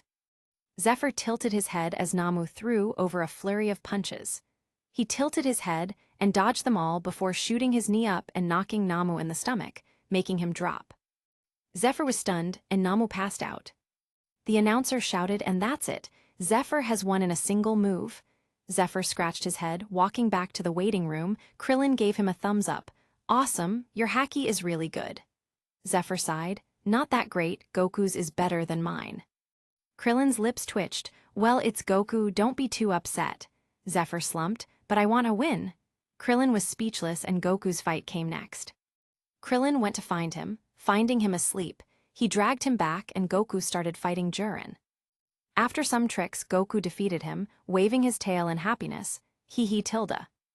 Zephr sat on some rubble, watching the events pass. This part of Dragon Ball was a bit slow, mainly because nobody could really fight Goku or Krillin until old Piccolo came out. But then again, those three silly guys were sent to the moon. How could they let Piccolo out of the rice cooker? Zephr naturally wasn't worried about this part of the story, more so about the Saiyans and Frieza. It would be nice to come to a world without crazy things, or somewhere easy. Of course, he was satisfied with coming to this world, although he was wondering what he should do. If he really wanted to marry Launch, then he would need some kind of capital, right? Can't just live in Roshi's house forever. He sighed and rubbed his forehead as Roshi and Krillin fought on the stage. Unless he was sick, he wouldn't open up a martial arts gym. Farm. Zephr scratched his head, crossed over to Dragon Ball and became a farmer. Why did that sound so sad? Plus, the technology of this world exploded. If it was something like Naruto, maybe he would have an avenue to make money through technology, but here. Even a dog can build a mech in a matter of seconds. What was he supposed to create? Ultron? Oops, there's already Dr. Jiro's androids. Zephr scratched his head furiously. Is making money really so hard? The most important thing is that Zephyr's brain wasn't too sharp. Of course, he couldn't think of many things. Mostly robots and martial arts. No wonder all these guys in stories married Bulma directly. She was already rich, what else was there to say? Just train hard after that. As he was thinking, Roshi beat Krillin and the next fight was up. Chapter 12, and the winner is. Zephr was woken up by Yamcha and walked into the arena, still thinking about making money. Goku was warming up and Zephr held his chin. The announcer said the fighters are both in a state of concentration. What exciting moves will be used? Zephr suddenly punched his palm. I know. Goku looked at him, and the announcer was on the edge of his seat, as Zephr sighed, I'll just forget about making money. Everyone fell down comically. Goku got up and made a stance. Zephr looked at him and squinted. He decided that after this, he would try and think of something while learning how to fight. As of right now, he still didn't have a clue. Only punching and kicking. In this regard, Roshi was really unreliable. Goku appeared behind Zephr and punched at his back. Zephr flickered behind him and Goku was shocked, flickering behind him again. They flickered around the stage quickly, stunning the announcer silly. Finally, Goku punched out and Zephr blocked with his hand. Goku grinned, hee hee tilde. Zephr shook his hand as his leg burst into flames, shooting out a kick like a bullet. Goku jumped, whoa! Zephr looked up and smirked, jumping out and flipping, smashing his heel down as Goku hooked his tail around Zephyr's leg. Goku swung over and punched Zephr in the face, sending him across the stage. Zephr flipped in the air and burst out, shooting across the arena, shooting his foot out, slamming Goku flying off the arena. Goku panicked and slammed his hands out, shooting a Kamehameha and flying back. Zephr raised his leg and smashed down as Goku appeared under him, kicking up. They collided and jumped back, punching and kicking faster than the eye could see. Krillin watched the fight and held his chin. They're pretty even right now. Jackie Chun hummed, they've trained very hard. Yamcha was sweating, not able to even see anything. Goku slammed out his tail and Zephr grabbed it. Goku froze as Zephr pulled his tail, slamming him into the ground before smashing down his leg. Goku rolled out of the way and Zephr smashed a hole in the stage. Everyone gulped and Launch cheered, come on Zephr. Zephr exploded in heat while Goku grinned, spinning on the spot like a tornado. Zephr jumped back as Goku shot towards him. He flipped to his hands and spread his legs as they erupted with flames, making him spin like Goku, but in the opposite direction, coated in flames. They collided and both flew out, smashing into the stage again. They jumped up and clashed in the air. Zephr flipped and smashed his foot down, wreathed in flames. Goku was knocked to the ground but jumped back up, smashing down with his tail. Zephr spun and kicked Goku in the head, knocking them both down again. Zephr got up and realized, I just got an idea. He laughed with his hands on his hips as Goku got up, rubbing his cheek. Huh. The announcer said, it seems like Zephyr-san has an idea to end the fight. Zephr looked at Goku and said, remember the milk delivery. My ability can let me fly, but I can't control most of it yet, so if I start a milk delivery and fly around the world, I can train and make money at the same time. Everyone fell down again. Goku's eyes lit up. Wow, that's a good idea. Roshi in the waiting room rubbed the sweat from his forehead. What a crazy idea. Zephr crouched down and said, all right, I need startup funds. Take this, Goku. Goku got ready and Zephyr's feet exploded with flames. He disappeared directly and reappeared with his knee in Goku's face before he could react. Goku wrapped his tail around Zephyr's leg and swung back, smashing his forehead into the back of Zephyr's head, slamming him into the ground face first. In a split-second decision, Goku used the momentum and slammed Zephr with both of their strengths. If he wasn't already, Zephr was seeing stars now. Goku's head was spinning and Zephr looked over, seeing 3 launches. She looked at him worriedly and he slowly got up, dragging Goku to the edge before falling over. Goku and Zephr fell on the ground at the same time, unconscious. The announcer rushed over and shouted, we have photo evidence. Zephyr-san's eyeballs touched the ground first. He pointed up and everyone looked. Zephr and Goku were falling, but Zephr looked up and saw Launch smiling at him. His eyes turned to hearts and bulged out, touching the ground just before Goku touched down. The announcer shouted, Sun Goku will play in the finals against Jackiechuun. The crowd cheered and Launch covered her head, smiling sweetly. Silly. Bulma was speechless. Chapter 13, Mini Bulma, HMM. By the time Zephr woke up, the tournament was already over. He sighed and looked sad. Launch stroked his head. Don't be upset, you did really good. Zephr pouted. Didn't win? Launch waved her fist, smiling gently. There's always next time.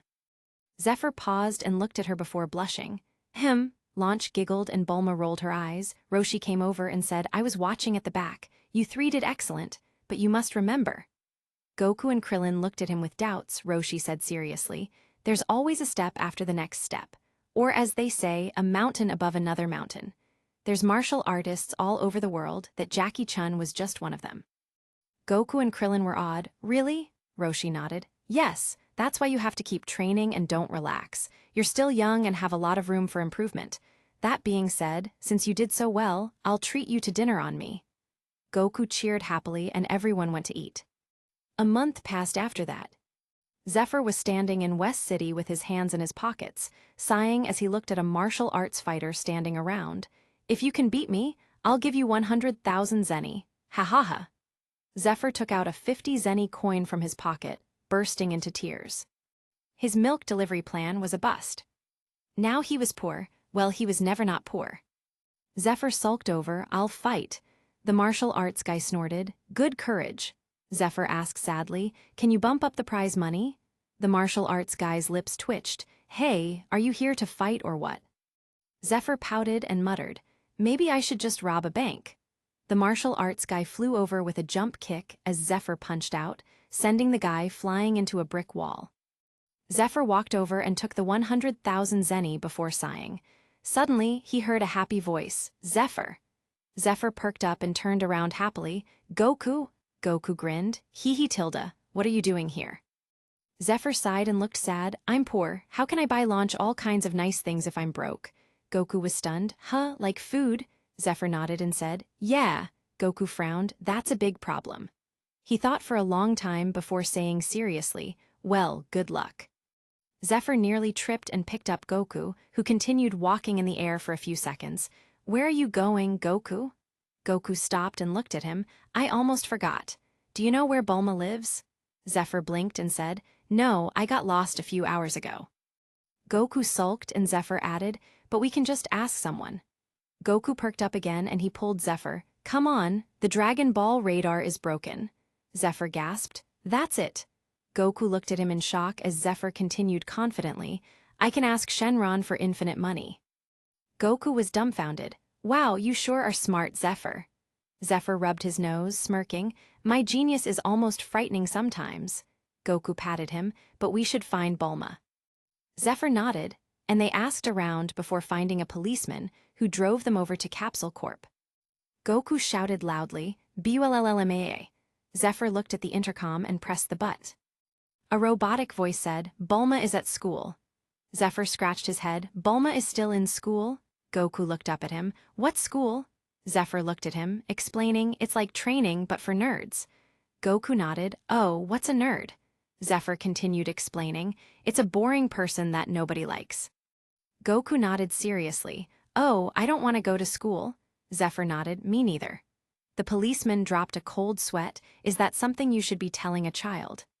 Suddenly, Bulma flew over on a scooter. She turned and smiled happily. "Goku, Zephr, what are you guys doing here?"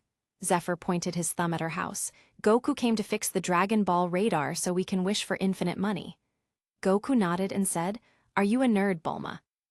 Bulma was dumbfounded. "A nerd? Also, infinite money? What's the point?" Zephr wanted to cry. "Why is it so frustrating to talk to rich people?" Goku nodded. "Zephr said that school is for nerds and a nerd is somebody boring that nobody likes." Bulma nodded seriously. "Well, I left school so I'm not a nerd." Goku nodded. "Oh, I knew it." Zephyr's lips twitched and Bulma waved, "Come in," before glaring at Zephr. "You're calling me a nerd?" Zephr was stunned. "Isn't your reaction a little slow?" Bulma waved her fists as the policeman nearly fell over. "Oh, can you fix my scooter?" Bulma looked at him. Sure, come in." Before they walked into the Capsule Corp building as Goku explained his adventures so far. After some funny business with Mr. Briefs, Zephr was given 9 glasses of sake by Mrs. Briefs and swayed before leaning on Bulma, who patted his cheek. "Hello, hello. Launch?" Zephr jumped. "Where?" Before Goku laughed. "Haha, you're still funny, Zephr." Zephr pouted and leaned on Bulma. "Why did you lie to me, Tilda?" Bulma pulled his face in all directions as she complained while they walked outside to go look for the Dragon Balls together. "By the way, didn't you both promise to wish for my eternal youth?" Zephr slurred his words. "Who caress about your problems, Tilda? I need money to buy launch a big houses." Bulma rolled her eyes and Goku jumped on Kinton. Bulma paused and realized a problem. There's only one microband. Zephr swayed and fell on Kinton, sleeping as he floated on the cloud. Bulma blinked. It's different now?" As she jumped on, falling through before shouting, "What kind of discrimination against beautiful people is this?" Goku laughed, not understanding a single word. "Come on, Bulma." Bulma shrank down and complained as Goku put her in his pocket, flying off. Chapter 14, Is this the One Piece? By the time Zephr woke up, he looked around in confusion. Huh, old pervert. What are you doing here? Roshi smacked him on the head with his staff. Bastard, why are you sleeping? Zephr yawned. Well, I went to find money, but then I saw Goku and Bulma, then Bulma's mom gave me sake and well. Zephr, you're back? Zephr exploded into flames. Launch Shantilda. As he flew into the sky, spiraling before plopping into the sea. Launch giggled happily. So stupid. It's cute. Bulma's lips twitched. It is. Krillin sighed and jumped in the ocean, going to get him. Zephr was dragged back with heart eyes. Launch squatted and patted his face. Zephr, did you figure out what you wanted to figure out? Zephr sat up suddenly and frowned. No, but also yes. He took out 100,000 zeni. I beat a guy and he gave me 100,000 zeni. When me and Goku find the Dragon Balls, I'll wish for infinite money. Launch squished his face, smiling. We don't need all kinds of money. Zephr blushed and looked at the ground. Hee hee. Bulma rolled her eyes and looked at Krillin. So, we can have this plane? Krillin nodded. Yeah, it's also a sub. Bulma was stunned. What? Really? Krillin smiled and said, Can I come? I heard there's buried treasure at the bottom of the ocean. Sounds like fun. Zephyr's eyes turned into zeni signs, buried treasure. Launch laughed and spread her hands before sneezing. Krillin, Bulma, and Roshi hid behind Goku as blonde Launch grabbed Zephyr's collar. You better get that damn treasure, pretty boy. Zephr exploded into steam hearts. Yes, ma'am Tilda. Blonde Launch snorted and added, and get that infinite money, maybe I'll give you a reward. Zephyr's eyes widened and he started drooling. Before dragging Bulma, Goku, and Krillin into the plane, driving it into the sea. Blonde Launch crossed her arms as Roshi asked, Do you have to use the bathroom, Launch? Launch kicked his ass. Fuck off, old perv. Zephr was driving until he quickly realized that he had no idea how to drive a plane sub at all. Krillin took over and complained, You have to fix that. Zephr sighed and rubbed his palms, blushing. I can't help it. She's so amazing, Bulma pouted. By the way, why am I in your lap? Zephr looked at her and complained, Krillin is tiny and Goku is 12. Who else's lap are you supposed to sit in? There's only 3 seats. Bulma crossed her arms and leaned on him. Well, you can massage my legs at least. Zephr rubbed his fingers together as Bulma pouted, Pee-wee's Tilda. Zephr sneered, Get lost. Bulma puffed her cheeks. You really don't know how to treat a beautiful lady like me. I'll tell Lao. Zephr rubbed her legs. Ha, massa, I massage good. The sub drove over and into a cave before being chased by another sub, shooting torpedoes. The group surfaced in a cave and started running quickly. Goku asked, Wait, why are we running? Krillin stopped and said, I thought we were doing a bit. Zephr stopped. A bit? What kind of bit? Krillin explained. It's supposed to be funny because we're the strongest on Earth and can handle any situation, but we're running away even though we're basically immune to bullets. Zephr looked at him in a daze and replied, That's dumb. Krillin was speechless. Whose side are you on? Goku waved and said, We'll just beat them up, you guys. Bulma waved. That's gonna take a while. Who knows if they have nuclear bombs? Let's just keep going. Zephr was dumbfounded. Nukes. Krillin waved as they started walking. Who would blow up a nuke in a cave? Are you stupid? Bulma didn't even look at him. You're short. Krillin was speechless. You didn't. Bulma said, You're short. Krillin burst into tears, hugging Zephyr's leg. You don't have to be so mean. Goku laughed. Ha, you're short, Krillin, ha. Zephr patted Krillin's head, sighing. Well, next time we get the Dragon Balls. Krillin wiped his eyes, getting serious. I'll become super handsome. And with hair. Zephr thought about it and smiled. I have just the appearance, you even look the same. Krillin looked at him gratefully. Thank you, Zephr, you really understand me. Zephyr's lips twitched. Calm down, shorty. I like Launch, okay? Krillin burst into tears again as the group continued walking down the cave. They came to a corridor with a trap. Goku and Krillin jumped over the trap while Zephr picked up Bulma, shooting over the trapped floor, reaching the other side. Krillin pointed to the side. Look, a pirate skeleton. This must be the pirate's secret base. This is where all the treasure is. Zephyr's eyes were bright. Treasure? As he ran off, Goku and Krillin chased him. Wait. Bulma pulled her eyelids and stuck out her tongue. Blee Tilda, you can't catch up. Goku appeared in front of her, as Bulma shrieked in shock, and Goku grinned. Finally, they reached a massive hidden harbor. Chapter 15, Red Ribbon Army Man, secretly a femboy lover. Zephyr's eyes lit up as Bulma crawled down. There weren't any capsules before, so this must lead to the sea from a hidden exit.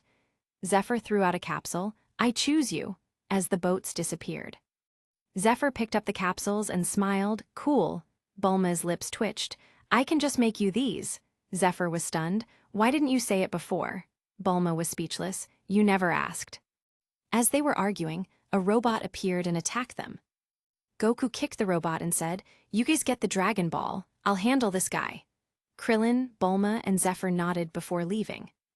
As for Goku, the group ran out and followed a corridor as Krillin left marks for Goku. They found a hatch and jumped in, swimming through a hole and coming up in front of a treasure chest. Zephr opened it and his eyes were blinded. So much treasure, yippee, as he put it in a capsule. Krillin complained, You're too fast, right? Bulma pouted, I want to see the treasure too. Zephr pouted, No. The duo were speechless when suddenly a guy appeared. Haha, unfortunately it's MY treasure now. Bulma appeared next to him. Oh my god, you're totally my type. Wowie tilde. The guy jumped back in fear. Gah, get off me, woman. Bulma paused and sighed. Gee, he's a fag, what a bummer. The guy looked angrily. Damn woman, I'll show you. Before he could react, Zephr flickered, kicking him with flames. You want my treasure? Go and find it in heaven.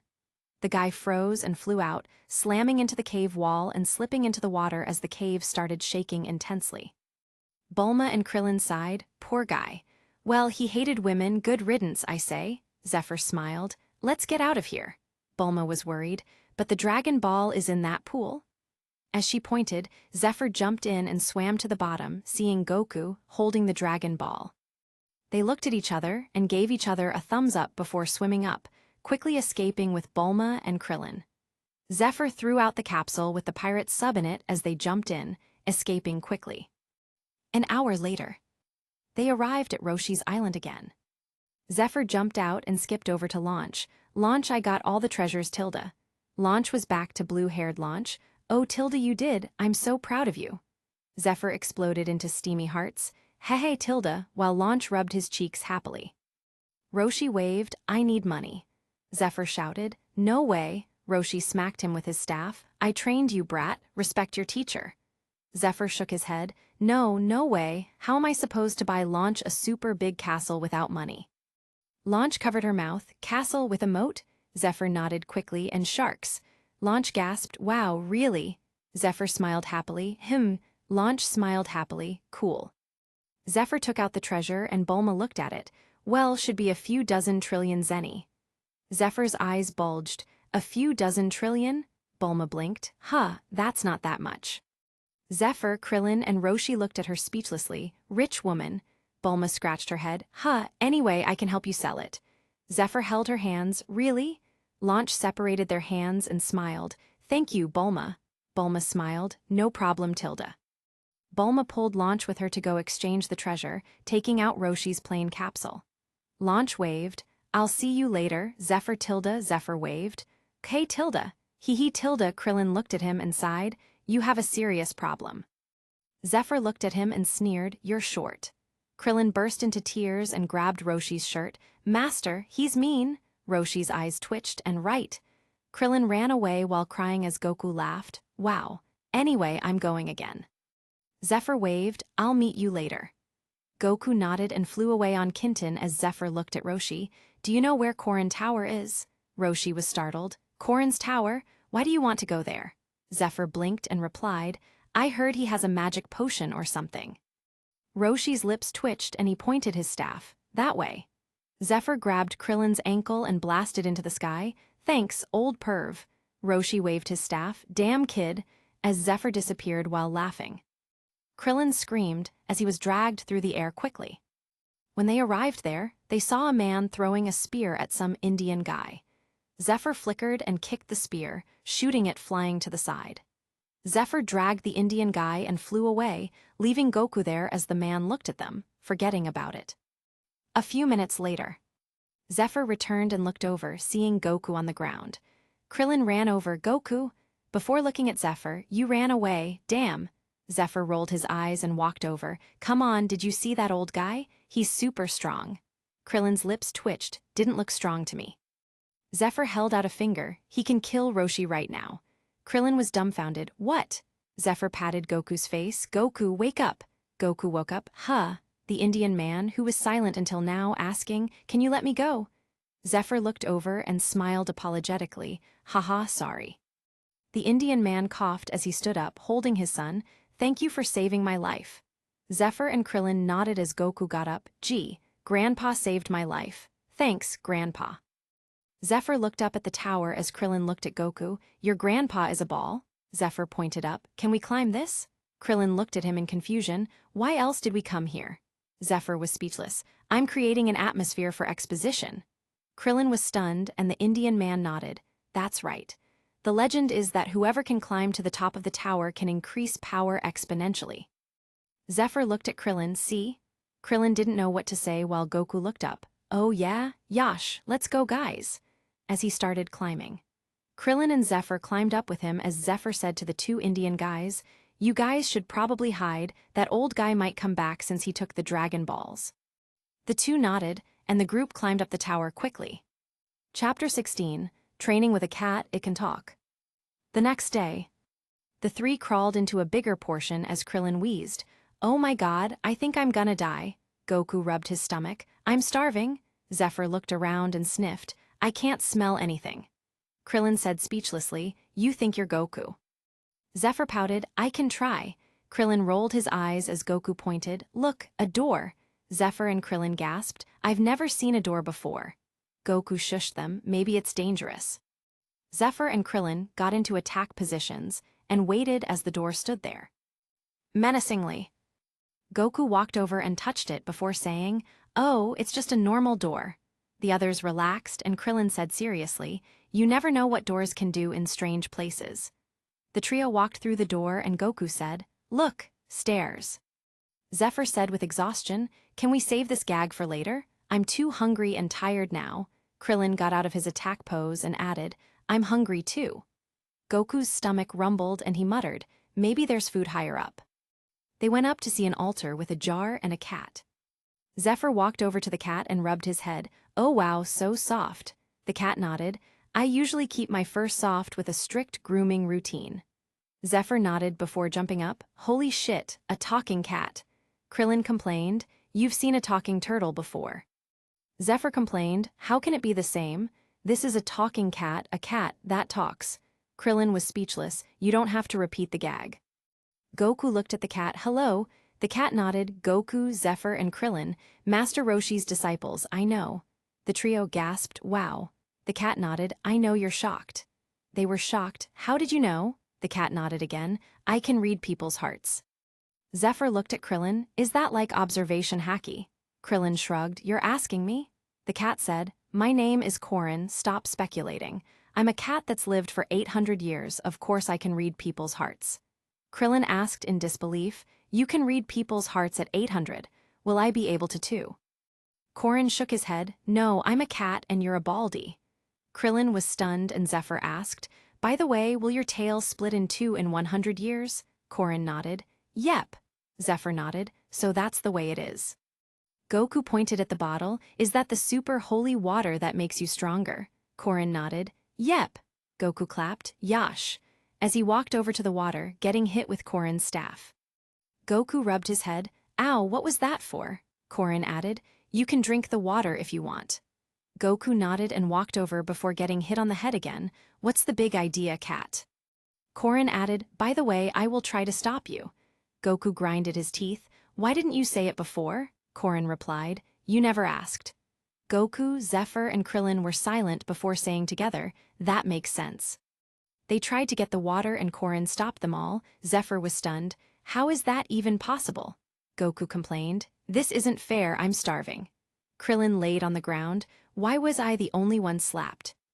Corin threw out 3 beans and said, here, eat this. They looked at the beans as Corin said, those are senzu beans, they will fill you up for 10 days. The trio ate the beans and gasped, so that's how it is. Corin waved a paw, stop making jokes and fight.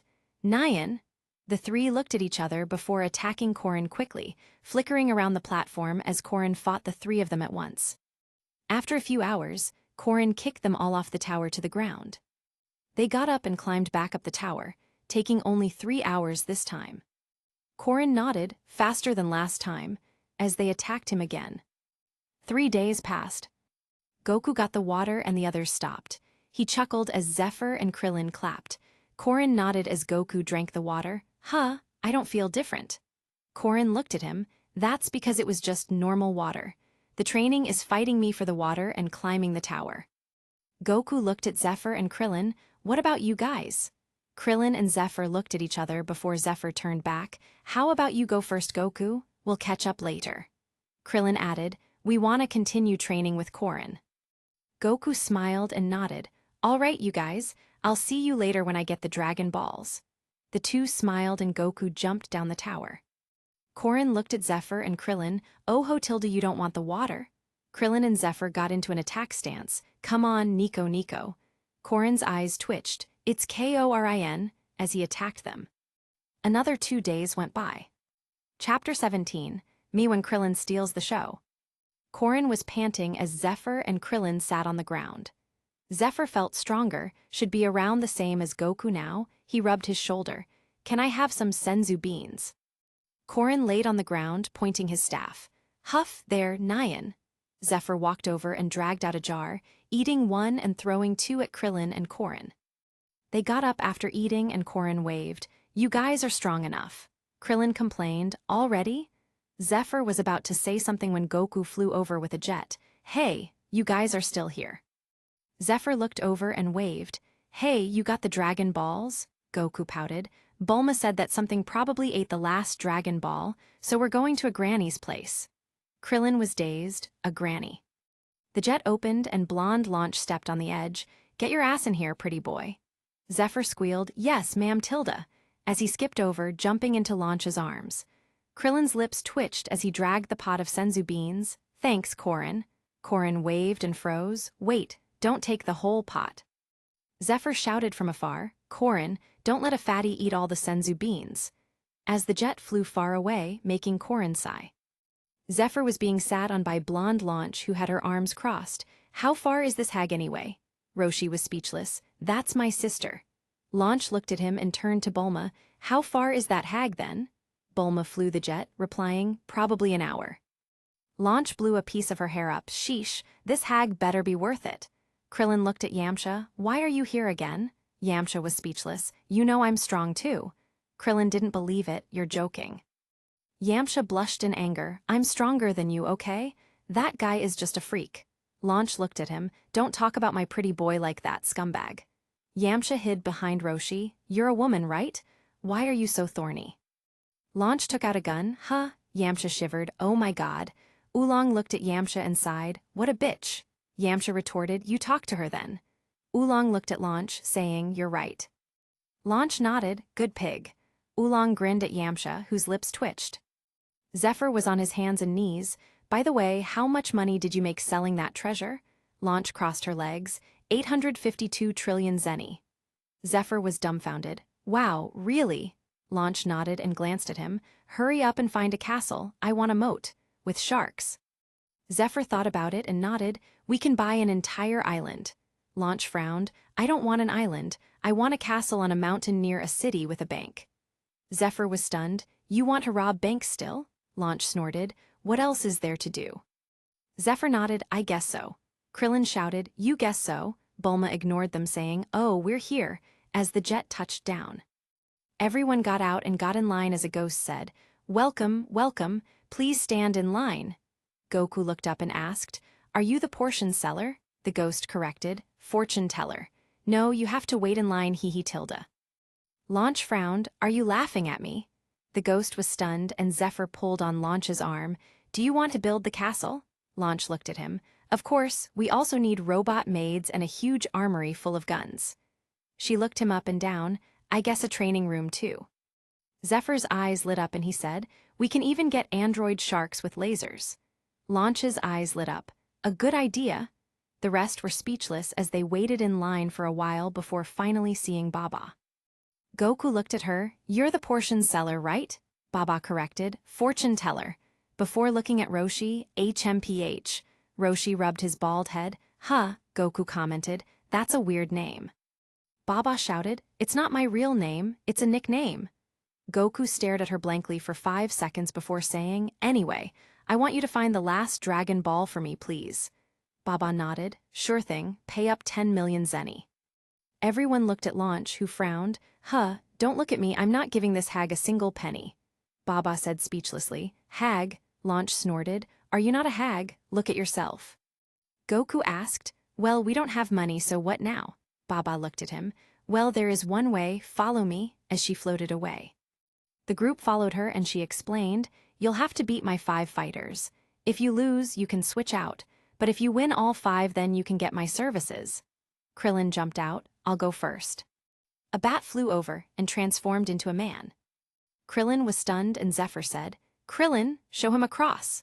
Krillin was dumbfounded and T-posed as the vampire guy screamed in fear, flying away. Krillin jumped in the air and slapped down on the vampire, putting him in the water as he won the first game. Goku cheered, "Yeah, good job, Krillin." Krillin gave everyone a thumbs up as the next fighter came out. Or did he? Baba explained, "It was the Invisible Man." Krillin looked around in confusion as Goku sniffed the air, pointing, "Oh, there he is." Krillin kicked and the Invisible Man said, "That's cheating." Bulma scoffed, "Baba didn't say we can't talk." Baba was speechless, and the Invisible Man had a visible tick mark as Krillin kicked him, sending him into the water. He gave a peace sign, haha. Zephr was speechless. Did he really just win from a gag? Krillin blushed and shouted, "A win is a win." Zephr held his hands up, right, right. Krillin rubbed his face and waved, "Come on, who's next, Baba?" Baba helplessly said, "We need to change venues for the next fights. Follow me." They walked out and came to a room called Devil's Toilet. It had 2 devils sitting on toilets.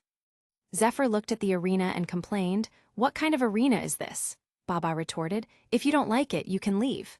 Zephr was speechless and muttered, "Whatever, hag."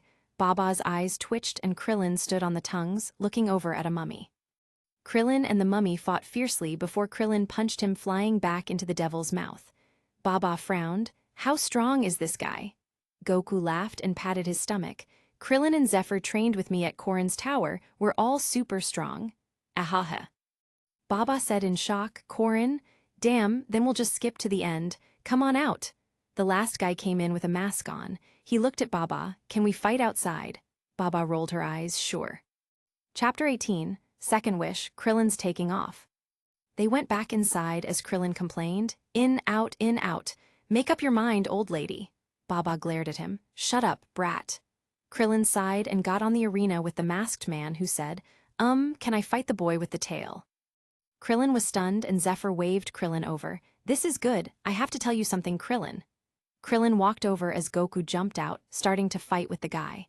Krillin looked at Zephr, who kicked him. "Why are you showing off? I wanted to fight too." Krillin was stunned and got angry. "Why didn't you just say that?" As he punched at Zephr, who started fighting with him. Zephr cursed, "You short baldy, take this." As he punched Krillin in the face, "Ha!" Krillin screamed, "Ah, stop calling me short," as he started fighting back. But if Goku was at 10, Zephr was the same but Krillin was a 9. Zephr beat him senseless. "Who told you to act cool in front of everyone? Now we didn't get a chance to fight because of you." Launch cheered, "Beat that fucking bald shorty up." Yeah. Zephr burst into flames and fired an assault on Krillin, who started fighting back with his hands and feet. By the time they were finished, Goku left to get the last Dragon Ball, and the masked man disappeared. Bulma informed them what happened as Zephr stepped on Krillin. "Look what you did, we missed the exposition." Krillin complained, "You attacked me." Zephr grit his teeth, "You're the one who showed off." Krillin crossed his arms. "HMPH," Yamcha commented. "You guys sure are strong." Zephr and Krillin looked at him. "You're too weak, weaker than a pebble. Even Oolong can beat you." "Weako." Yamcha turned and shed a tear. "Oh my god." Launch patted Zephyr's back. "Good job, pretty boy. H-A-H-A-H-A." Zephr smiled and steamed up. The steam turned to hearts and tickled Launch's nose before she sneezed, turning into blue Launch. Huh. Zephr burst into flames and slammed into the ground from the sky. "So cute." Launch squatted next to him and pulled on his face. Hee tilde. They didn't have to wait long before Goku came back with the Dragon Balls, ready to make a wish. Goku looked at Zephr. Are you gonna wish? Zephr blinked and nodded. Oh yeah. Krillin looked at the Dragon Balls curiously. How are you supposed to do it? Goku shouted. Shenron, come out and grant my wish, please. The sky darkened and Shenron appeared. What is your wish? Zephr stepped up and said, I have a wish, it's a bit complicated. Shenron's sweat dropped. This human with the strangely complex wishes, he remembered. What is it? Zephr took a breath and said, I want Krillin to grow into the person I have in my mind at this moment. But don't change him now, make it so that he naturally grows up to be like this in the future, instead of short. Shenron. Shenron looked at Zephr blankly, who asked quietly, Do you want me to draw? Shenron coughed. Of course not, I can read minds. Okay, your wish has been granted. Farewell. Goku jumped up and caught the 4-star Dragon Ball that turned into a stone before landing on the ground as Krillin glowed slightly. Then nothing happened. Krillin touched his body. What happened? Bulma looked at him closely. Nothing. Krillin was at a loss for words and Zephr nodded. You won't be short in the future. Krillin was touched and hugged Zephr. Really? Zephr nodded with crossed arms. You're welcome. Launch clapped. That's great, Krillin. As Zephr smiled at her. Wanna go build a castle? Launch gasped. Are you asking me to live with you? Zephr blushed and scratched his head. Haha. Launch held her cheek. Well, alright Tilda. Zephr cheered and grabbed Launch happily. Yay! Goku waved. I wanna go train some more. Zephr asked him. Can I have the Dragon Ball radar? Goku said. Oh, here you go. Zephr took the radar and smiled. Thanks. Roshi looked at Zephr. Are you going to participate in the next tournament? Zephr nodded seriously. Of course, I'm going to keep training really hard.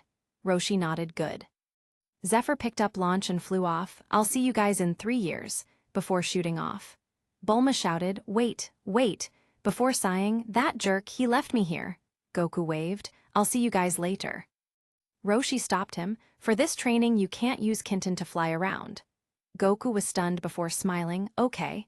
As he ran off, see you all in 3 years. Zephr brought Launch to a mountain not far from West City. Is this close enough? Launch looked around and smiled happily. Yeah, Tilda. Zephr clapped his hands. All right. Before he fell silent and chuckled, should we call a construction company? Launch covered her mouth and chuckled. You're adorably stupid. Zephr blushed and twisted. Hee Tilda. In the end, Launch called Bulma, who set everything up, driving over with a car. Here. Launch nodded and Bulma gave her a thumbs up. Zephr asked, Can you help build it, Bulma? Bulma blinked and nodded. Okay. Zephr nodded and looked at the system shop, nearly forgetting he had this thing. He saw a few things. Perfect NZT-48 serum. Zephr looked at his points and scratched his head. 3000p. Where did this come from? Fighting in the tournament. Zephr didn't know, but the serum was 1000p. He bought it and gave it to Bulma. Here you go. Bulma blinked and drank it before gasping. Whoa! Bulma saw the entire world in a new color. Amazing! She felt much smarter than before. She grinned excitedly. Thanks, Zephr. Do you have any more? Zephr looked and bought another one and a super soldier serum, handing it over. Bulma took the white one and looked at the blue serum. What's this? Zephr explained simply. Oh, that makes you superhuman, I guess. You should be as strong as Goku before we went to train with the old perv. Bulma's eyes lit up and she drank it. Takes good. Bulma lifted a huge rock and laughed happily, giving Zephr a thumbs up. Awesome. Zephr smiled and asked, Can you build a gravity room? Bulma was stunned. A gravity room? I can try. Zephr waved and said, Well, anyway, it's fine if you can't. I can just wish from Shenron. Bulma pouted and complained, I can do better than Shenron. Zephr was stunned and nodded. Okay, by the way, when I was flying to Corin's tower, I saw a white spaceship-looking thing on Yunzabit Heights. Maybe that can help. Bulma's eyes lit up and she drove away. I'll be back. Launch looked at Zephr with a smile. Zephr scratched his cheek. What? Launch giggled. You're so cute. Zephr was dazed and blushed. Hee Tilda. A few days later. Chapter 19, Bulma explodes. The construction started, and Zephr helped with the construction as Bulma took Launch to her home to relax. Bulma studied the spaceship and handed the second serum to her father after studying it and recreating it. Zephr was stunned when he saw another vial in Bulma's hands. Huh, did he just fuck it up? Oops. Anyway, he helped the construction crew as Bulma researched the spaceship easily with her father. They took it apart and put it back together several dozen times. A black man watching with a green-skinned guy sighed repeatedly as the green guy tapped his staff. Bulma froze and suddenly knew Nankian. She got even more excited and started controlling the ship, learning more. Bulma was like a sponge. It was really something to see. A few months later, the castle was built. There was even a moat with android sharks with lasers, along with robot maids, cleaners, a visualization chamber, gravity room, training room, armory filled with countless guns, etc. There was everything in there. Zephyr watched as Blonde Launch drooled in the armory. He touched his lips. You know, when she's surrounded by guns and weapons, she was really sexy. Blonde Launch grabbed his collar and dragged him inside. This is our bedroom from now on. Zephyr was speechless. In here? Launch frowned. Huh? Zephyr shouted with steamy hearts. Yes, ma'am. Launch grinned and kissed him, tossing him aside. You did a good job this time, pretty boy. I love it. Zephyr was dazed and sat on the ground, shaking as he caught fire. Launch waved him out. Don't blow up inside.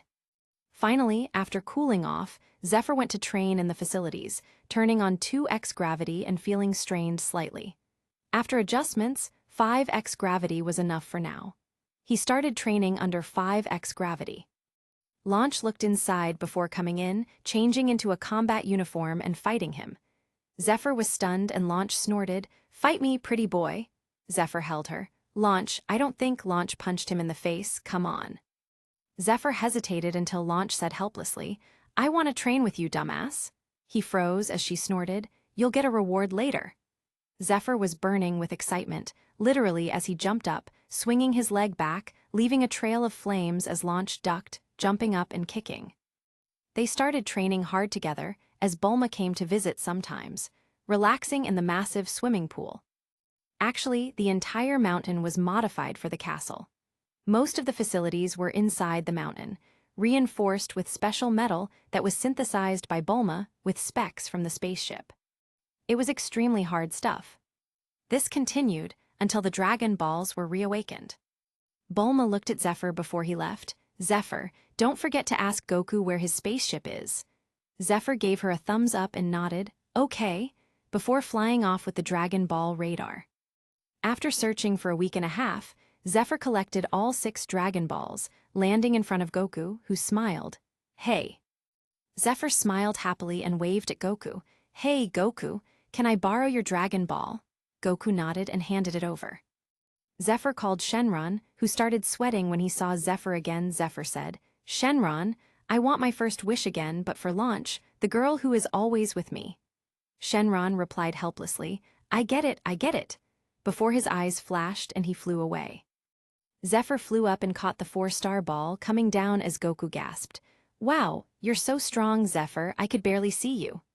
Zephyr flexed. I'm super strong now, you have to train hard, Goku.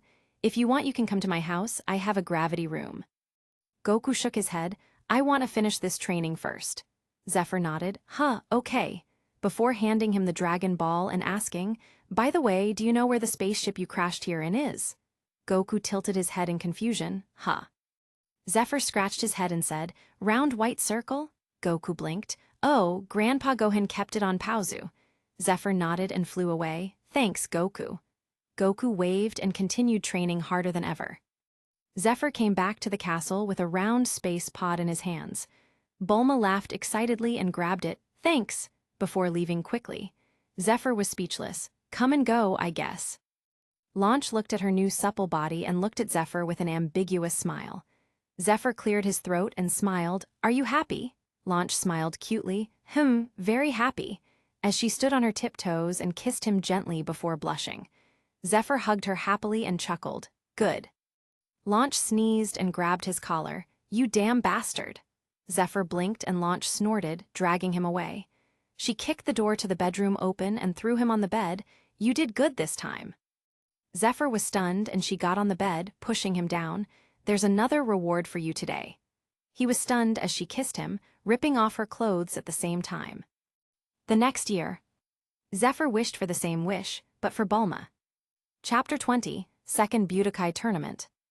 The third year. Zephr asked Shenron to unlock his potential, but Shenron said, "I can't." Zephr pouted and said, "Then I'll wish for weight-changing clothes for Goku." Goku pointed at himself in shock, Shenron's eyes flashed and a set of clothes fell on the ground. "You just need to think about increasing the weight. Farewell." Zephr handed them to Goku, who changed and smiled happily. "Thank you, Zephr, I didn't know you could do that."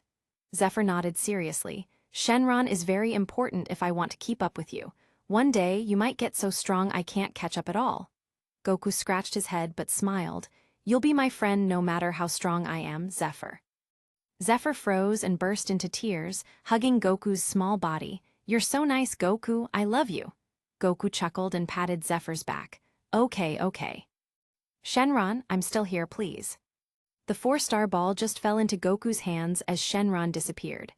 Zephr left and returned home as Bulma came over. "Zephr, do you have any more things?" Zephr paused and asked. "Huh, why?" Bulma clapped her hands. "Because that serum is actually pretty special. It perfects genes. I'm working on something at the moment." Zephr shrugged and handed her another perfected super soldier serum. Bulma took it and smiled as Zephr said, "Huh, wait a sec," as he looked at the shop. 4,700 P.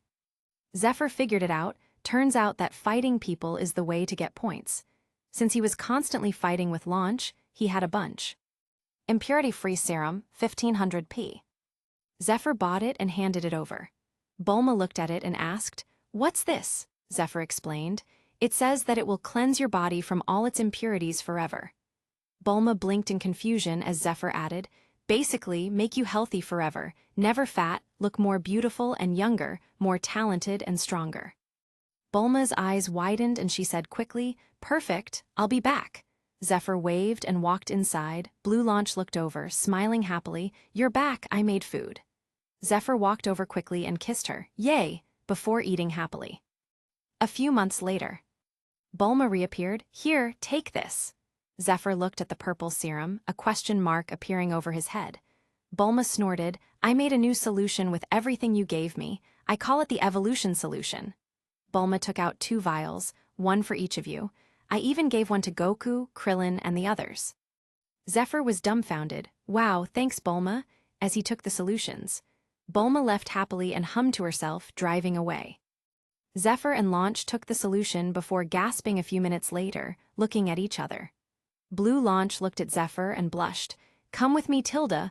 Zephr picked her up excitedly, chuckling. Finally, after another month. It was the Tenkaichi Budokai Tournament. Zephr, Goku, Krillin, and Yamcha were standing around in the preliminaries venue. Zephr looked at Block 3 and squinted. "Huh, so we're all separate then." Krillin let out a breath of relief. "That's great." Zephr looked down at him. "What kinda attitude is that?" Krillin grinned. "I don't want to knock you out before the finals." Zephyr's lips twitched. "Okay, shorty." Krillin shouted, "I grew 2 centimeters." Number 148-147. Zephr looked up and got on the stage, looking over at a guy who grinned. "Heh, short stuff." Zephyr's lips twitched as he looked up at the huge guy. Krillin laughed on the side as Goku cheered. "Come on, Zephr." Yamcha rubbed his chin. "I wonder how strong Zephr is now." Zephr looked at the guy before walking down. "That was easy." Goku blinked. "That was fast." Krillin's lips twitched and Yamcha said in disbelief, "How many times did he just move?" Krillin raised both hands. 8 punches and 10 kicks. Goku cheered as the giant guy fell to the ground, unconscious. The announcer was stunned and said 148 is the winner. Zephr smiled at Goku, Krillin, and Yamcha. "Come on, you guys." The 3 nodded and continued the preliminaries. In the end, they all passed. Zephr, Goku, Krillin, Yamcha, Jackie Chun, Roshi. A werman, a doll person, and a bald guy were standing in front of a board, starting to draw lots. Zephr went first and pulled out a 3. He blinked and looked over before muttering, "What a creepy doll." The doll paused and looked angry. Zephr didn't know, but Chairatsu didn't have many expressions usually. The rest went up, and the matches were like this. Tyne versus Yamcha. Zephr versus Chiatsu. Jackie Chun versus Werman. Goku versus Krillin. Krillin burst into tears. "Why me?" Goku laughed. It'll be fun, Krillin. I want to see how strong you became. Krillin sighed and high-fived Goku. I'll show you how strong I got, Goku. You better be ready. I'm completely different now. Zephr thought about it and remembered that Bulma told him, the solution doesn't make you smarter like the one you gave me did, but instead it was used in a different way to transform the body into a much better version of itself. As a result, the potential of the human body is enhanced to a higher level than it was before. It's the same for Goku because it's just an evolution in the end. Zephr scratched his head, not really understanding, but he guessed it was like, if he was born an A, now he should be C-level at his core. Sounds good. I shall call it superhuman. They watched the first game as Yamcha fought Tyne. Zephr was shocked at Yamcha's improvement, but this guy was always getting beaten into a punching bag. Yamcha even gave his own Kamehameha. But Tyne reflected it and beat Yamcha senseless before breaking Yamcha's leg. Goku was angry. Yamcha, as he ran out to sea, Tyne snorted, "That's just the tournament." The announcer was stunned and called Tyne's victory. Tyne walked out and snorted, "Trash." Krillin pointed at him. "You shut up, Baldy." Tyne's eyes twitched. "What did you say?" Zephr pulled Krillin back. "All right, don't worry about it. Yamcha'll be fine. We have senzu beans, remember." Krillin glared at Tyne. "You're lucky, three-eyed Baldy," before giving him the middle finger. Tyne narrowed his eyes and glared before snorting, "Whatever, shorty." Krillin was stunned and shouted, "I grew 2 centimeters, okay." Zephr shook his head and walked out, giving Krillin a thumbs up. "I'll handle it." Krillin nodded. "Go ahead. Even if you lose, Goku can beat him." Zephr nearly tripped. "What about you?" Krillin waved. "Okay, go. Chapter 21, Tyne Explodes. Zephyr's face was dark as he walked out onto the stage. Bulma handed Yamcha a senzu bean and his leg snapped back into place. He stood on the side and sighed. Launch looked at Zephr and cheered. "Come on, Zephr Tilda." Zephr gave her a thumbs up as the announcer announced the game start. Chiratsu appeared in front of Zephr, punching him in the face over a dozen times. Zephr looked at Launch and slowly turned to Chiratsu, who was punching his face. "Can you hit the other side, too?" He turned and Chiratsu continued punching, even throwing some kicks in there. Zephr turned around and Chiratsu punched Zephyr's back a few times before realizing, "Ah, you're making fun of me?" Zephr turned back and pouted, "No, you're just really good at massages." Chiratsu was stunned. "Really? That's so nice of you to say. I really appreciate it." Zephr shook his little hand. "Oh, no problem. Glad we figured that out." Shen, Chiratsu's master, shouted, "Kill Himchiotzu. Stop playing around. They killed Taopipai." Chiratsu looked at Zephr in disbelief. "You killed Peipai-sensei? You monster." "Zephr!" Chiratsu cried, "I thought we were friends, Dadanpa," as he fired a beam at Zephr, who was dazed. "We were friends, how come I don't remember?" There was a huge explosion and Launch gasped, "Zephr." Zephr appeared behind Chiratsu with his hand on his chin. "How did we become friends?" Chiratsu jumped and turned in shock. "Holy moly, you scared me." Tyne frowned, "Fast." Zephr grabbed Chiratsu's head and threw him off the ring, but Chiratsu floated up. "Ha, I can fly." Zephr looked at him speechlessly. "Wow, can you teach me? You look good at it." Chiratsu was touched. "Really? What a nice thing to say, Ga. You're trying to trick me again." Zephr was speechless. "You found out." Chiratsu was angry. "I thought we were friends again. Jerk, full power Dadanpa." Zephr was speechless as Krillin shouted, "Just beat him, Zephr." Zephr sighed, "But we're friends." Chiratsu paused. "Really?" Zephr appeared above him and slapped Chiratsu into the ground off the arena, making a deep hole. "Of course not." Zephr had flames burning on his feet as he flew back to the arena. He couldn't hover. It just wasn't possible since it was a combustion. He was always propelled in a direction. Zephr looked at the Chiratsu-shaped hole as Tyne ran over. "Chiratsu." Before glaring at Zephr, "I'll kill you." Zephr was speechless. "He's fine," Tyne growled. "I don't care, you'll die, I swear." Zephr left the arena speechlessly, so aggressive. Jackie Chun beat the Werman and hypnotized him with Krillin's shiny bald head, turning him back into a human forever before Krillin and Goku fought. After a thrilling match, Goku came out on top. Finally, the match between Tyne and Zephr started. Zephr stretched on the arena. Well, good luck, pal. Tyne clenched his fists. You! Zephr was speechless. It's been an hour, you're still angry. Launch cheered before sneezing. Blonde Launch appeared and looked at Tyne. Oh my god, what a handsome guy. As she looked at Tyne's bald head, turning to Zephyr's head, imagining it bald. She wiped her drool quickly. Zephr froze and burst into flames. Tyne was stunned and Zephr breathed out flames. I will kill you. Tyne. Zephr exploded off the arena, wreathed in flames as the arena exploded. Before Tyne could react, he was kneed in the stomach, shooting into the sky. Zephr exploded, shooting off and leaving a trail of flames as he chased after Tyne. He launched a fierce assault on Tyne, pummeling him with hundreds of punches and kicks before kicking him into the clouds. Zephr burst into flames and flew up before dropping his heel on Tyne's back, shooting him down to the arena like a meteorite. Zephr dove down, flickering before landing under Tyne, condensing a blazing Kamehameha. Jackie Chun's scalp was numb and he ran out, pressing Zephr to the ground as Tyne smashed into the arena. Zephr struggled. Get off me, I'm gonna turn him to ashes. Jackie Chun, Goku, and Krillin held him down as the announcer ran over. He looked at Tyne, who was laid out on the rubble with white eyes, and took his pulse. He stood up and said, Fighter Tyne is unable to fight. Zephr is the winner. Before shooing away the medical team, hurry up. Launch laughed and cheered. Yeah, kill him next time. Zephr turned over and smiled happily. Yes, ma'am. Launch looked at him and smiled, rolling her eyes, giving him a thumbs up with crossed arms. The flames turned into hearts as Zephr giggled. Hee hee tilde.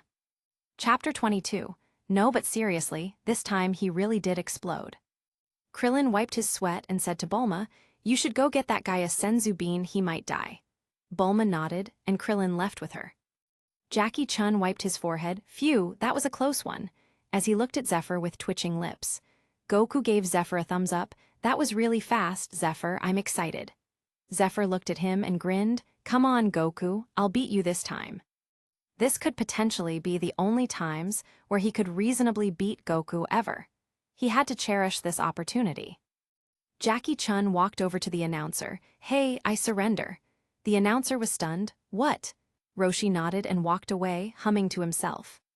Zephr and Goku were stunned before the announcer said, Well, we have to fix the arena. Goku asked, Can we eat? The announcer was stunned and nodded. Okay. 30 minutes later. Zephr and Goku were on the arena. Zephr took a stance, and Goku did too as the match started. They disappeared and clashed in the middle. Goku was stunned. So strong. Zephr grinned and disappeared, kicking Goku from behind and flashing over, hammering his fists down, slamming him into the arena. Goku jumped up and disappeared, punching Zephr in the back, swinging around him with his tail, and head-butting him in the face. Zephr slammed into the arena and pressed on it before kicking out with both his feet, sending Goku into the air. Goku fired a Kamehameha behind him and shot back at Zephr, who was kicking out. Zephr was stunned, and Goku punched him in the face. He spun in the air and kicked out like lightning, knocking Goku's head to the side as he bounced off the pillars back into the arena. Zephr slammed his heel down as Goku jumped back, disappearing from the audience's eyes. Zephr disappeared and left a trail of flames as bursts flew out here and there. The announcer was wearing swimming trunks. Unbelievable. It's an incredible battle that nobody can see. Zephr kicked out and Goku met him. How did you get so strong? Zephr grinned. I used a gravity chamber. I can train in 15x gravity now. Goku was stunned. Wow, that's awesome. Zephr kicked out and Goku exhaled quickly, dodging the kick as Zephr added, Bulma can make them. Goku nodded. I'll ask her then. Zephr and Goku clashed on the ground hundreds of times in a second before bouncing back. Goku condensed a Kamehameha before flashing in front of Zephr and blasting him point blank. Zephr shot into the sky and dodged it before stretching a foot out and spinning. A flaming wheel fell from the sky and Goku burst into a cold sweat, dodging quickly. The arena was smashed as Zephr flew out, flashing as he kneed Goku in the stomach. Goku coughed and wrapped his tail around Zephyr's leg, punching him in the face. Zephr punched at Goku, who dodged some fists before taking out straight to the face, sending him flying. Goku landed on the ground and looked dazed, as Zephr condensed a Kamehameha. Goku got up and blasted his own. The two red and blue Kamehamehas met in the middle before the red one blasted through, breaking apart the arena in front of Goku. Goku blinked and looked down, seeing that he was standing on arena dust. The announcer ran over and looked with a magnifying glass. Aha! Goku's pinky toe is touching a slightly longer blade of grass. Zephr is the winner. Launch cheered happily, and Zephr held his hands up. Yes. He beat Goku, ha ha ha. Best day of his life. Ding, congratulations. 20,000p and 5 species ability upgrades. Zephr was stunned and looked at the species ability upgrade. Species ability upgrade upgrades a species ability at random. For human beings, none. Zephr was speechless, here to be funny. What about his ability? Nope. Zephr was speechless and cursed. What the hell, I want a refund. Additional rewards, ability upgrade. Pyrokinesis upgraded. Zephr felt no different. Scammed. Launch ran out and hugged Zephr. You did it, ha ha ha, that was awesome, moi. Zephr was dazed and swayed. Hey hey hey tilde. Zephr was given the prize money and the group got around, celebrating. Roshi brought over Tyne, and Chairatsu as Goku patted his body. I forgot my Naibo and Dragon Ball. Tyne offered to go get them and left. The group continued chatting as Roshi suggested. Let's go eat. Tyne and Chairatsu can come along too. Krillin was stunned. Why are these guys with you again? Roshi waved. They learned from their ways and decided to be good guys now. Krillin was speechless and Zephr frowned. Huh, even that three-eyed ugly loser bastard freak idiot. Chairatsu pointed at him. Hey, is that something you should say about friends? Zephr was dumbfounded. Who is your friend? Launch leaned on Zephr. Huh, are you jealous or something? Zephr snorted. PFT, who me? Don't start joking, that's impossible. Blonde Launch stood on her tiptoes. Zephr looked away and muttered, I decided to shave my head bald. Launch burst out laughing and leaned over, whispering, Don't have to. The way you brutalized that guy really made me. Zephyr's eyes lit up and he grinned, hee hee. Launch covered her mouth and kept whispering as Bulma's lips twitched. Geez, you two are really. There was a scream and they paused, running over, seeing Tyne dead on the ground. Zephr was shocked and muttered, Kami, you really heard my prayers. Launch slapped him and Zephr coughed. I mean, oh no, call the police. Murder. Bulma looked at him speechlessly. At least act. Zephr sighed sadly. I was. Bulma's lips twitched. Really, don't set high hopes on that career. Zephr pouted sadly and Goku was angry. Who did this? The announcer said, It was a monster. He took the list and your things before killing contestant Tyne and leaving. Cough, as he coughed up blood. Krillin fed him a senzu bean and he jumped up, flexing. Holy moly.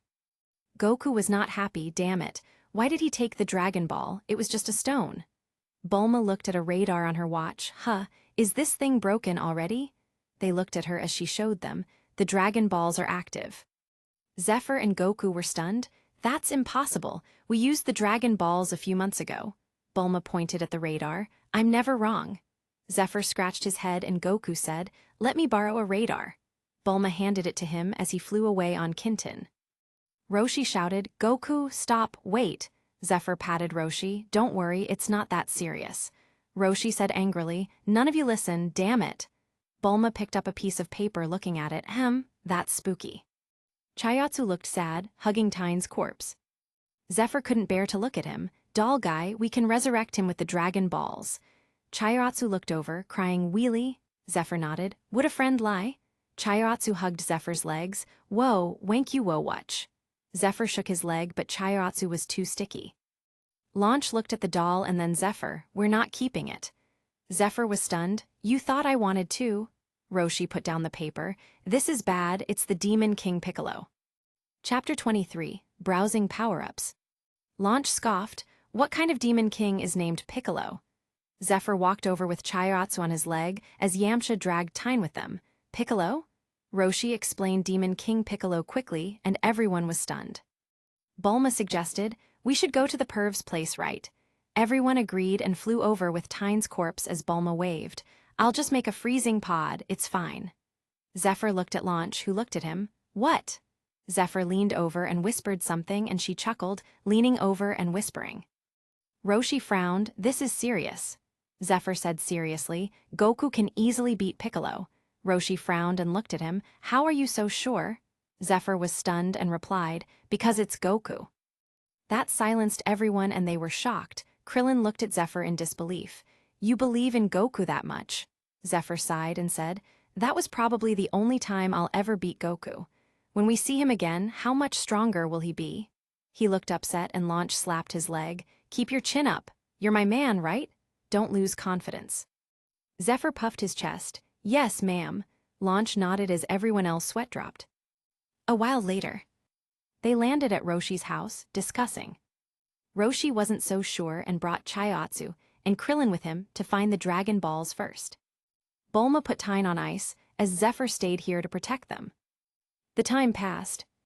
Zephr laid on the couch as blonde Launch laid on his chest, drooling, Hugh, muscles, Zephyr's muscles, I want him all over me. Zephr stroked her back as he looked at the shop while Launch and the rest were sleeping. Perfected Extremis Serum 2000p. If your head or heart is gone or you explode, you will die. Random Devil Fruit 5000p. 6 Powers Booklet 500p. Targeted Devil Fruit Paramecia 10,000p. Targeted Devil Fruit Zoan Normal 3000p. Ancient 6000p. Mythical 20,000p. Targeted Devil Fruit Logia 15,000p. Remove Sea Weakness 5,000p. Zephr was stunned and looked at it. Logia Devil Fruit, note, will only be invulnerable to purely physical attacks.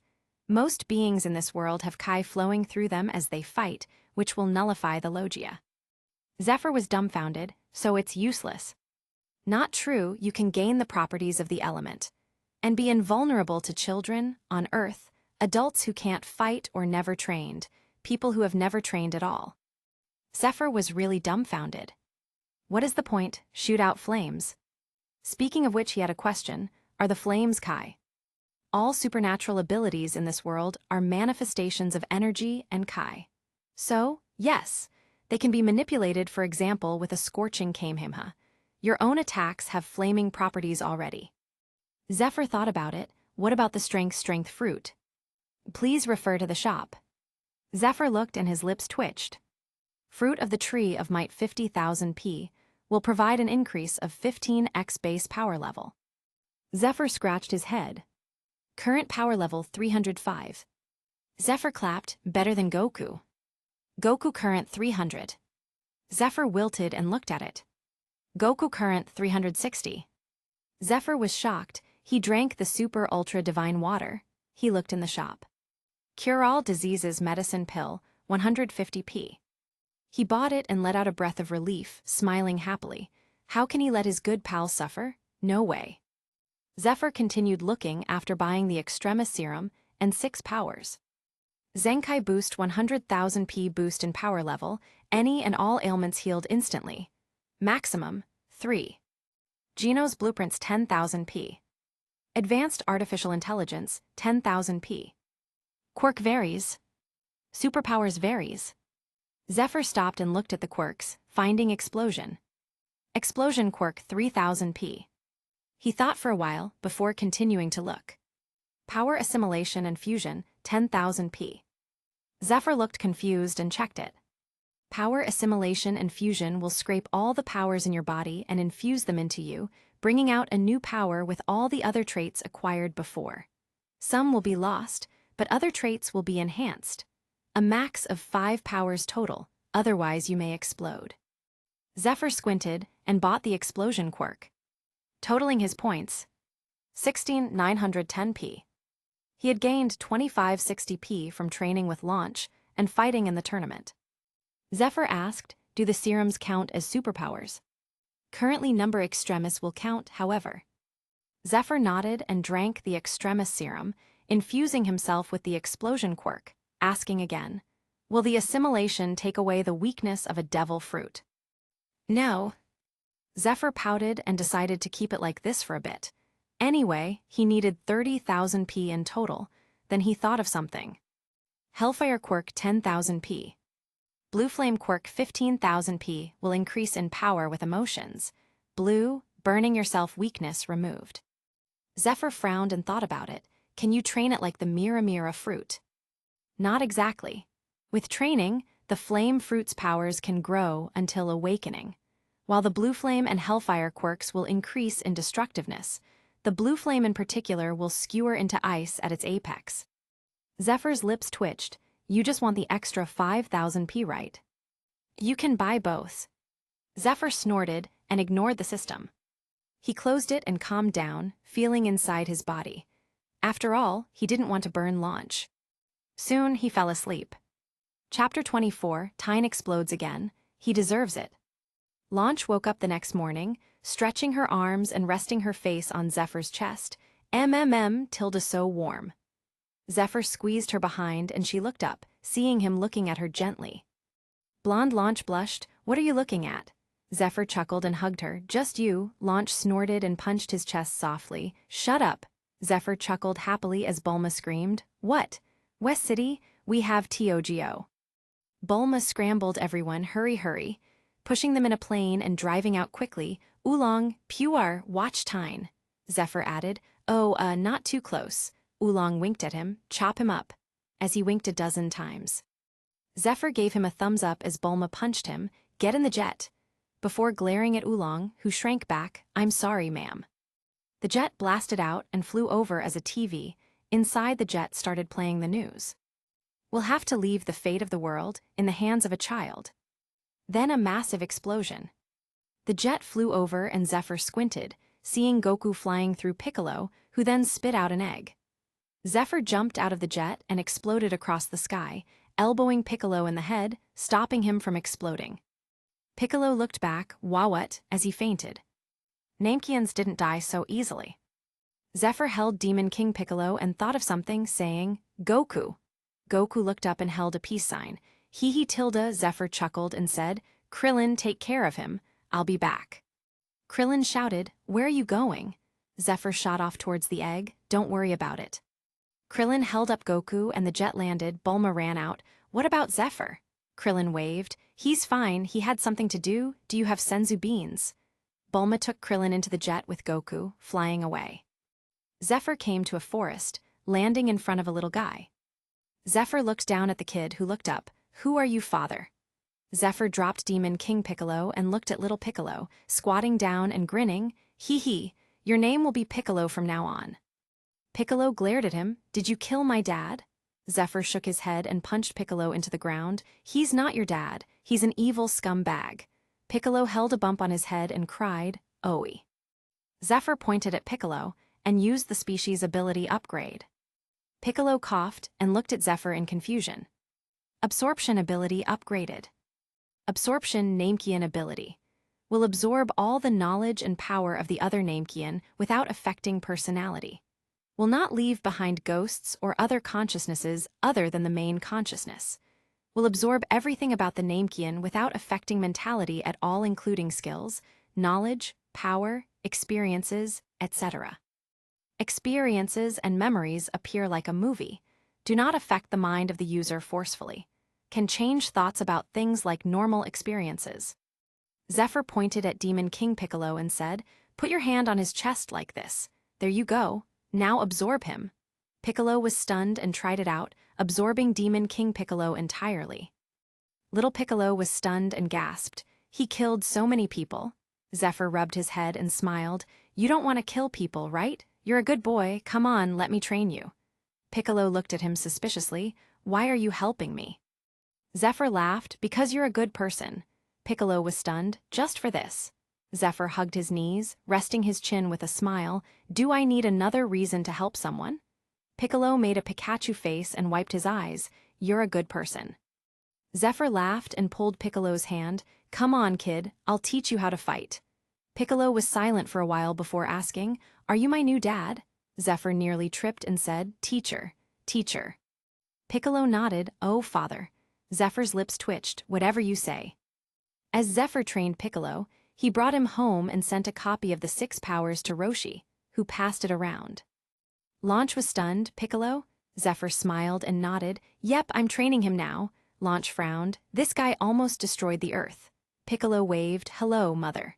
Launch was dazed and Zephr chuckled. That was before this was now. Are you ready to train? Launch grinned. Finally, come on. Zephr smiled happily and started training intensely for the next tournament. He learned from his mistakes this time and only used the Dragon Balls twice. One, give all the Z fighters, Zephr, Goku, Yamcha, and Krillin, a card with infinite Zeni. Shenron was dazed. Please stop using loopholes. Wish granted. 2, give Tyne a head full of hair that never goes bald, no matter how hard he tries. Shenron, you're so ruthless. Wish granted. Tyne suddenly grew hair and was dazed. Zephr dusted his palms and sneered before going back to training. Another year passed, and Zephr didn't make a wish just in case something crazy happened, like the earth exploding or something. The day before the tournament. Zephr looked at his points and sighed. 26, 340p. Not enough. Well, it's better to save for now. The next day, Zephr stood in front of the venue with Launch holding his arm as he held an umbrella. Just 6 months ago, Piccolo went out to train on his own and hadn't come back. Zephr wasn't too sad, but Launch was upset and much more active. Zephr looked at her helplessly. Okay, we can try. Launch smiled cutely. Yay Tilda, as she kissed his cheek. Zephr smiled happily and turned, kissing her gently, hugging her waist as she leaned on his chest. Bulma, Roshi, Oolong, and Puer walked over. Hey! Launch hugged Bulma. Wow, you're so pretty. Bulma giggled and said, Look at you, amazing Tilda. As they chatted, Roshi looked at Zephr. You haven't been neglecting training, right? Zephr nodded seriously. Not even a single day. Before whispering, or night, Hugh Hugh Hugh Tilda. Roshi laughed along. Hugh Hugh Hugh, good boy Tilda. Hugh Hugh Hugh. As Zephr and Roshi were laughing, a man walked over. Hey, where's Krillin and Yamcha? Zephr and Roshi looked over. Zephr shrugged. They're not here yet. How was Kami? Goku gave Zephr a thumbs up. Great, I'm a lot stronger now, you know. Zephr pouted. How much stronger? Goku laughed and slapped his back. Where's your fighting spirit? It's not that much, only about twice as strong. Zephr nearly collapsed. His own power level was only 750. He looked at the system and pouted. Goku current 793. Chapter 25, Mecha Papai, Flies. Zephr wanted to cry. He pushed himself to the limits. He trained to the bone. He blazed with flames. No, I will win. Goku's eyes lit up. Hey, that's the spirit. A bald man walked over. Goku, Zephr. Zephr and Goku looked over before Zephr spat out, bursting out laughing. Krillin was speechless as Goku said in disbelief, You're Krillin? What happened? Krillin was stunned. I grew up. Zephr laughed in disbelief. Overnight? Bulma was stunned, rubbing her eyes. Do boys grow suddenly? Blue Launch thought about it and nodded seriously. Oh, all the time. Bulma's lips twitched. I think you're talking about something else. Zephr looked at Tyne. Nice hair. Tyne's eyes widened and he pointed. It was you, right? Damn it. Zephr sighed and shrugged. I have no idea what you're talking about. Tilda ha tilde. Yamcha waved at everyone. Hey guys. Chairatsu waved. Hello. Everyone was reacquainted as Bulma asked Krillin and Goku what happened. They just said they grew taller, not seeing a problem. Bulma said, First of all, Krillin, you have a nose. Krillin was speechless. Zephr looked at him and nodded. Shenron was pretty good. It was exactly as he was thinking in his mind. Basically, Krillin looked nearly identical to Saitama, but with a DBZ style and the 6 dots on Krillin's forehead. Essentially, he looked like Krillin, but if you've seen serious Saitama, he looks like that too. The blending was really good. Zephr wondered if Shenron picked out the details himself. He seemed to see Shenron giving him a thumbs up in the clouds. At any rate, everyone went inside to draw lots. As they were chatting inside, a girl walked over. Hi, Goku. Goku looked at her in a daze. Huh. Zephr looked over and waved. Oh, hey, Kai Kai. Kai Kai smiled happily. Hey, Zephr, how's Bulma? Zephr looked awkward. Oh, we were not together. I have a girlfriend. Kai Kai was stunned and Goku said in shock, You're Kai Kai? Kai Kai glared at him and marched away. You didn't remember. Arg. Goku looked confused and looked at everyone, who was looking away seriously. Goku scratched his head, and the preliminaries started. Zephr punched out a bunch of contestants easily and looked over, seeing everyone doing well, except Chairatsu, who was knocked out by Mecha Papai. Coincidentally, Zephyr's final fight was against Tao Pai Pai. Zephr walked on the arena and Mecha Pai Pai pointed a finger boredly. Zephr tilted his head and blinked at him. Mecha Pai Pai shouted, "Dodonpa!" Zephr slapped the ray away, appearing in front of Tao Pai Pai, who was dumbfounded. Zephr said boredly, "Why did you knock out my friend?"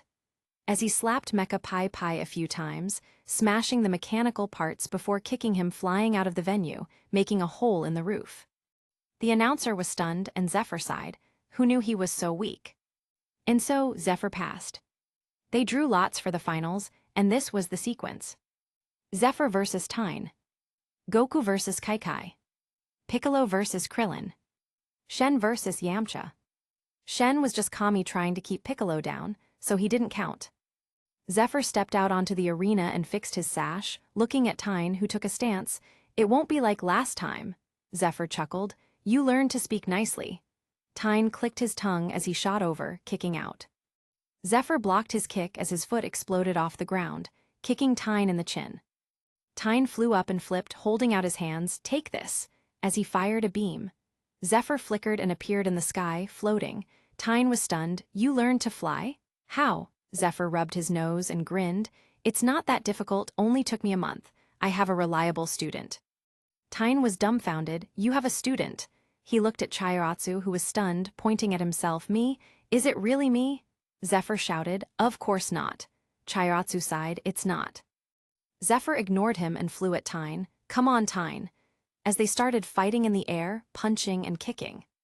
They separated and Zephr flashed, spinning in the air and slamming his foot out as Tyne crossed his arms to block. A massive blast of flames burst from behind Tyne, before he was sent flying out of the arena. Zephr landed on the ground and dusted himself off. "You okay?" Tyne rubbed his head on the ground. "Damn it." Zephr grinned and rubbed his nose. "Maybe next time." Blonde Launch was on scene now. "Yeah, that's my fiancé, ha ha ha." "Oops," Bulma gasped. "Fiancé?" Launch slapped her face as Zephr was speechless. He didn't propose, did he? The next game rolled out. Kai attacked Goku, who was dodging, only asking who she even was. Kai got angry and spilled the beans. Turns out, Goku agreed to marry her years ago, but he never came back. Goku was dumbfounded and remembered, "Oh, I guess we'd better get married then," before knocking her off the stage with a fierce blast of wind.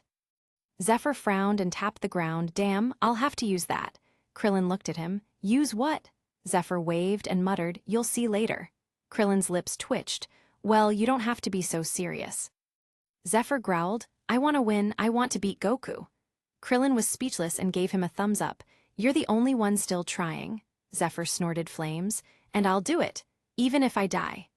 Krillin was speechless again and walked into the arena as Goku walked out with Kai, warning Krillin before adding, "Can you stop grabbing?" Kai smiled happily. "This is how couples walk." Zephr was speechless. In a few years, she'll hate him, how sad. Chapter 26, Frustrations. Krillin came back after a bit as Zephr looked at him. "Ha," Zephr patted Krillin's shoulder with Goku. "It's all right." Krillin sighed, "I want to win once." Zephr shook his head at him. "You'll never win." Krillin turned to him and Zephr looked at him, sighing, "You gave up on chasing Goku. How could you possibly win?" Krillin fell silent and Goku scratched his head. "Huh." Zephr rolled his eyes and looked at the field, seeing Yamcha and Shen. Goku looked at the match with a frown. Krillin looked up at Goku and changed the subject. "Why so grim, Goku? You depressed because you're getting married?" Zephr choked and laughed as Krillin grinned. Goku looked at Shen. "Nah, not that. This guy worries me." Krillin looked at Shen and muttered, "This guy." The three watched as Yamcha got his ass handed to him by the old man. Zephr rubbed his chin as he watched. This old fart was quick. The three heard Shen's whispering to Yamcha and were stunned. Zephr wasn't that shocked, but this old fart. Didn't he watch him train Piccolo? What are you still here for? To reminisce about old times. Zephr looked over at Piccolo on the side. Piccolo turned, and Zephr gave him a thumbs up. Piccolo snorted and turned away, but Zephr saw his antenna twitching. That only happens when he's happy. "What at soon, dear?" In the blink of an eye, it was Goku and Zephyr's turn. Goku smiled and Zephr stood on the arena. "Take off your weights, Goku." Goku paused and chuckled, tossing his clothes off as they made thuds. Everyone was shocked as Krillin picked them up. Huh, these are 60 pounds each. Goku waved his arms. Yep, I started at 40. Krillin was dumbfounded. That's 300 pounds. Zephr rolled his eyes. Are you a calculator? Get out of here, Baldy. Krillin ran off. Sorry. Zephr took a stance and said, this is gonna be a little dangerous, but I have no choice. I want to win, Goku. Goku blinked and tilted his head. Come on, Zephr. Zephr let out a breath and grunted. His entire body started glowing red. Even his pink eyes were glowing more pink. The announcer was already in a swimsuit. It's incredible, it just got hotter here. Zephr got hotter before there was a bang. Zephr appeared in front of Goku instantly, sweeping out his leg like a hot knife. Goku dodged and slammed his feet out before jumping. Ah, hot. Zephr flew into the air and hovered. Haki makes it less hot. Goku looked up as Zephr flickered, slamming his foot in the arena as Goku disappeared. Zephyr's foot melted the stone before he shook it out, tilting to the side as Goku's foot flew by. He grabbed Goku and slammed him into the ground. You should keep your tail. Before Goku twisted and kicked Zephr in the chin, sending him crashing through the arena, melting the stone. Zephr jumped out and his legs burst into flames, kicking at Goku quickly. Goku dodged the kicks, smiling, You're awesome, you improved so much. Zephr snorted flames and smiled, under 20x gravity, all of that to keep up with you, as his hands ignited, exploding off the air. Goku was stunned, and Zephr cracked him with the back of his palms. Goku flew out. You can blow up your hands now. Zephr smirked, shocked. Goku laughed and jumped back, fighting with him. Zephr exploded his hands and feet, exchanging blows with Goku rapidly in the air, not even visible to the naked eye. They separated before exploding off the arena, clashing in the air again, disappearing from view. The arena was quickly torn to shreds. Zephr dropped his heel down and Goku crossed his arms, smashing into the arena before shooting out and punching Zephr in the chest, sending him flying as Zephr flipped, exploding off the air and shooting back, punching Goku in the face. Goku turned and punched out with his other hand, shooting Zephr into the ground. Zephr exploded with flames shooting back up, before spitting out flames from his mouth. Goku jumped in the air. Yikes! Zephr blushed and rubbed his head. Oh, sorry, that happens sometimes. Goku laughed and flickered to him, punching as Zephr kicked through him, holding his palm out behind his neck and catching Goku's elbow, pulling back as he flipped, kicking Goku into the ground.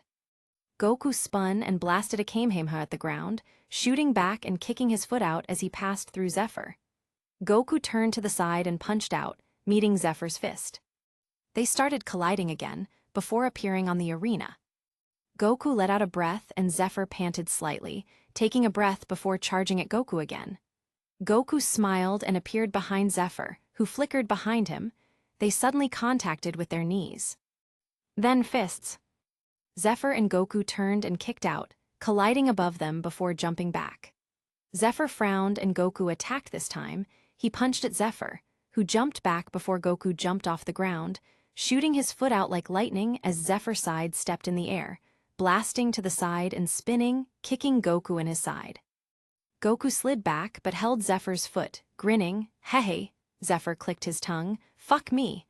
As Goku slammed Zephr on the ground, spinning around before throwing him into the air.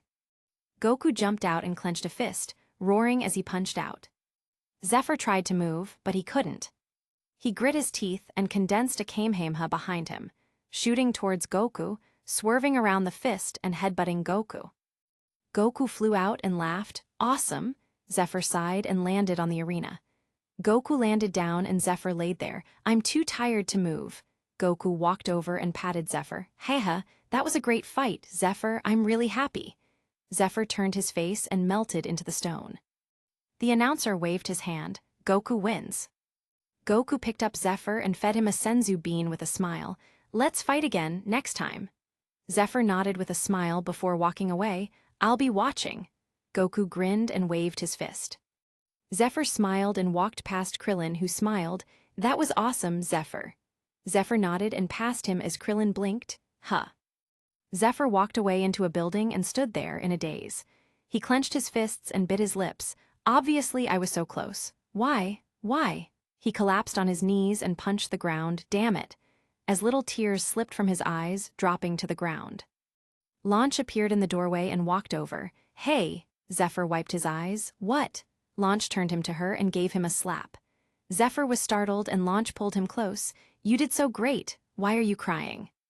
Zephr opened his mouth. Launch slapped him again. "Didn't win. You know what that means. You'll train harder next time. Are you seriously crying here? You're my boyfriend, you can't cry. I won't let you." Zephr closed his mouth. Launch looked at him and held his cheeks, kissing him. "Idiot. I know you're sad, but what else can you do but train harder? There's nothing else, unless you want to give up." Zephr shook his head. Launch pulled him up and smirked at him.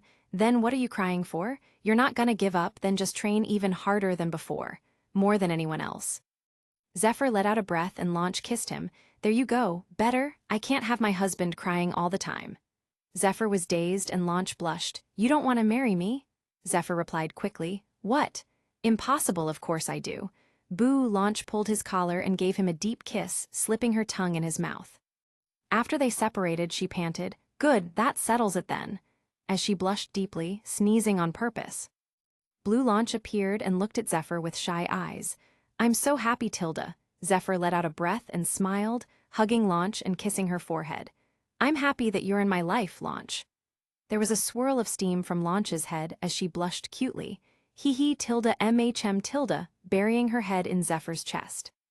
Launch muttered, "We should go watch, okay?" Zephr held her little waist and stroked her hair. Launch giggled happily and kissed him before asking, "Can I sit on your shoulders?" Zephr blinked before laughing. A bit later. Chapter 27, Ocean Man, Take Me by the Hand, Tilda. Zephr came out with Launch on his shoulders as he held her calves. They watched the game of Shen versus Piccolo, and then Goku versus Piccolo. In the end, only the group was left as everyone else scattered when they saw Piccolo's true face. Zephr cheered, "Come on, Piccolo, come on, Goku." Krillin looked at him blankly. "You're cheering for the Demon King?" Zephr nodded and said, "He's my student after all." Everyone shouted, "What?" Roshi bonked his head. "You train the Demon King?" Zephr rubbed his head and explained, "He's a good person. He's not Demon King Piccolo, just Piccolo. He's different. Don't worry." As he waved, watching Piccolo and Goku fight. The announcer was still here, shouting into the mic with excitement as Bulma muttered, "This guy sure is committed." Finally, after an exciting fight, Goku won. A fat man ran over. "Don't worry, I got senzu beans." Goku was fed one and jumped into the sky. "I won! Banzai!" Everyone cheered as Piccolo laid on the ground. Kami walked over to kill him, but Zephr and Goku stopped him. Kami frowned. "What are you doing? He's still alive," Goku said, "but I can just beat him again." Kami looked frustrated and turned to Zephr, who coughed. "Well, he's my student, so." Kami snorted, and Roshi managed to convince Kami to leave Piccolo alive. Zephr handed Goku a senzu bean and Goku fed it to Piccolo, who jumped up. "Gah!" He looked at Zephr and Goku. "HMPH, don't expect a thank you," before he flew away. Zephr scratched his cheek, looking up. "I thought he would be a little happy." Launch giggled. "Maybe he's embarrassed." Everyone laughed. Then high-fived and froze. Ocean Man starts playing. 5 years later. Zephr put down a box, wiping his sweat as he looked over. Launch carried a little girl. "Daddy?" Zephr grinned and held the little girl. "How is my baby today?" The girl giggled and twisted. Tilda guad tilda. She had long blonde hair tied in 2 ponytails and braided with pink eyes. Zephr lifted her up and smiled, tossing her in the air. "Airplanes?" The little girl giggled. "We Tilda." Launch laughed and caught her, saying happily, "We're going to see Bulma today, right, Rocket?" Rocket nodded. Going to see an old lady." Zephr laughed and punched her little cheeks. "That's right, an old bag." Rocket giggled. "Old bag, hee." Launch looked helpless and smiled cutely. "You too, Bulma will be sad." Zephr held Rocket and pulled Launch into his arms. "It's all right, we see her more than everyone else." Rocket spit out her tongue. "Rocket wants to fight." Blue Launch rolled her eyes and kissed her little cheeks, taking her from Zephr. "Come take a bath, girlie. You don't want to smell, do you?" Rocket pouted and Launch looked at Zephr. "You too, take a shower, okay?" Zephyr's eyes lit up. "Are you joining?" Launch blushed and giggled slyly. "Maybe Tilda." Zephr grinned and Rocket pouted. "I want to take a bath with Daddy." Launch booped her nose. You think I don't know what you're thinking? No playing superhero in the bathtub. Rocket wilted. Launch brought Rocket out and Zephr watched them go, his heart filled with happiness. These 5 years have been great. After the tournament, he dragged Goku with him and had him make the same wish he made the first time for Kai Kai. After that, he kicked Goku back to Kai Kai, who was stunned, and Goku told her what he wished for. Kai Kai jumped up and down and kissed him happily on the spot. After that, Zephr made 4 more wishes, saving the wish this year in case something happened. One make Vegeta as tall as Goku. Shenron was stunned, wish granted. 2 10 sets of weight-changing clothes that fit the size of the person wearing them. Wish granted. 3 all the Z-fighters can breathe in space. Shenron complained, you can't just wish for a group. Zephr looked at him, why not? This is a single wish. Shenron was speechless, it affects multiple people. Zephr retorted, you can bring multiple people back to life. Shenron was speechless, wish granted. 4 upgrade all gravity chambers on Earth as much as possible. Shenron stopped complaining, loophole after loophole, the problem was they were valid. Before Shenron left, Zephr asked him, what happened with Demon King Piccolo? How did he revive the Dragon Balls? Shenron was scared, why? Why do you want to know? You know, it's very difficult for me to make so many wishes in a single year. I need a break too. Zephr was speechless for a while. I was just asking. Shenron replied quickly, Namekian magic, I don't know, go ask him, before leaving quickly. Zephr was really speechless. Why did Shenron look so scared? He only made a few wishes. At any rate, Zephr had already pointed at Goku and gave him a species ability upgrade after the tournament. It made Goku's tail grow again. Apparently, it upgraded his Super Saiyan ability. Zephr had no clue what that meant, but it was the only ability Saiyans had as a species, apparently. It included Great Ape Transformation. Another thing, after the tournament, Zephr fought against Piccolo, Goku, and the rest of the Z-fighters every day for an entire 2 months. He finally accumulated enough points. He bought the Flame Fruit, removed the weakness, and bought the Hellfire quirk. After they were all in his body, Zephr used the power assimilation and fusion. Now he was completely different. He lost the invulnerability of a Logia and the body temperature of the Extremis virus, but his ability evolved. He could still propel himself, but it was slightly different now. If Zephr had to categorize it, it was somewhat like the Human Torch.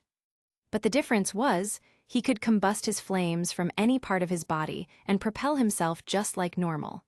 Of course, now it was from any part of his body. Zephr thought it was cool. He was also told that he could still addle a burst. This was the biggest gain. As he trained hard enough, he would be able to activate the addle a bursting ability. Which means lightspeed. Anyway, with this new power, Zephr got a boost in power level. He was very happy. He could also do much more. Over these years, Zephr was just training as hard as possible with the weight-changing clothes and gravity chamber. Launch took a breath when she got pregnant, but she did come back. Goku came over and complained a bit before asking Zephr to fight. Of course, Zephr agreed, and after the fight, he gave Goku a pill for Kai Kai and one for himself. He forgot about the disease and finally gave it to Goku for him to take right away. Zephr told Goku to go see Bulma for an evolution solution, and he nodded, waving as he left. That was a few years ago. Chapter 28, Raditz, well, he didn't explode just yet. By now, all the Z-fighters had taken the evolution solution, read all the books, taken talent pills, etc. Zephr handed Bulma the first generation of Geno's blueprints, and she was ecstatic. He was all over the place for 5 years, training with everyone and even in his own home. There were only very few moments that he wasn't training. After all, Goku was getting stronger and stronger. Zephr didn't want to fall behind. Yamcha started a dojo for martial arts, health and fitness, and even yoga, though most of clients were female, there were still lots of other ones. As a gift, Zephr packed a capsule full of a mountain of martial arts books. He vaguely heard something like Yamcha's dojo was crushed by books, but he forgot about it. Anyway, it was all right for Yamcha, that guy was just having fun. Back to the present.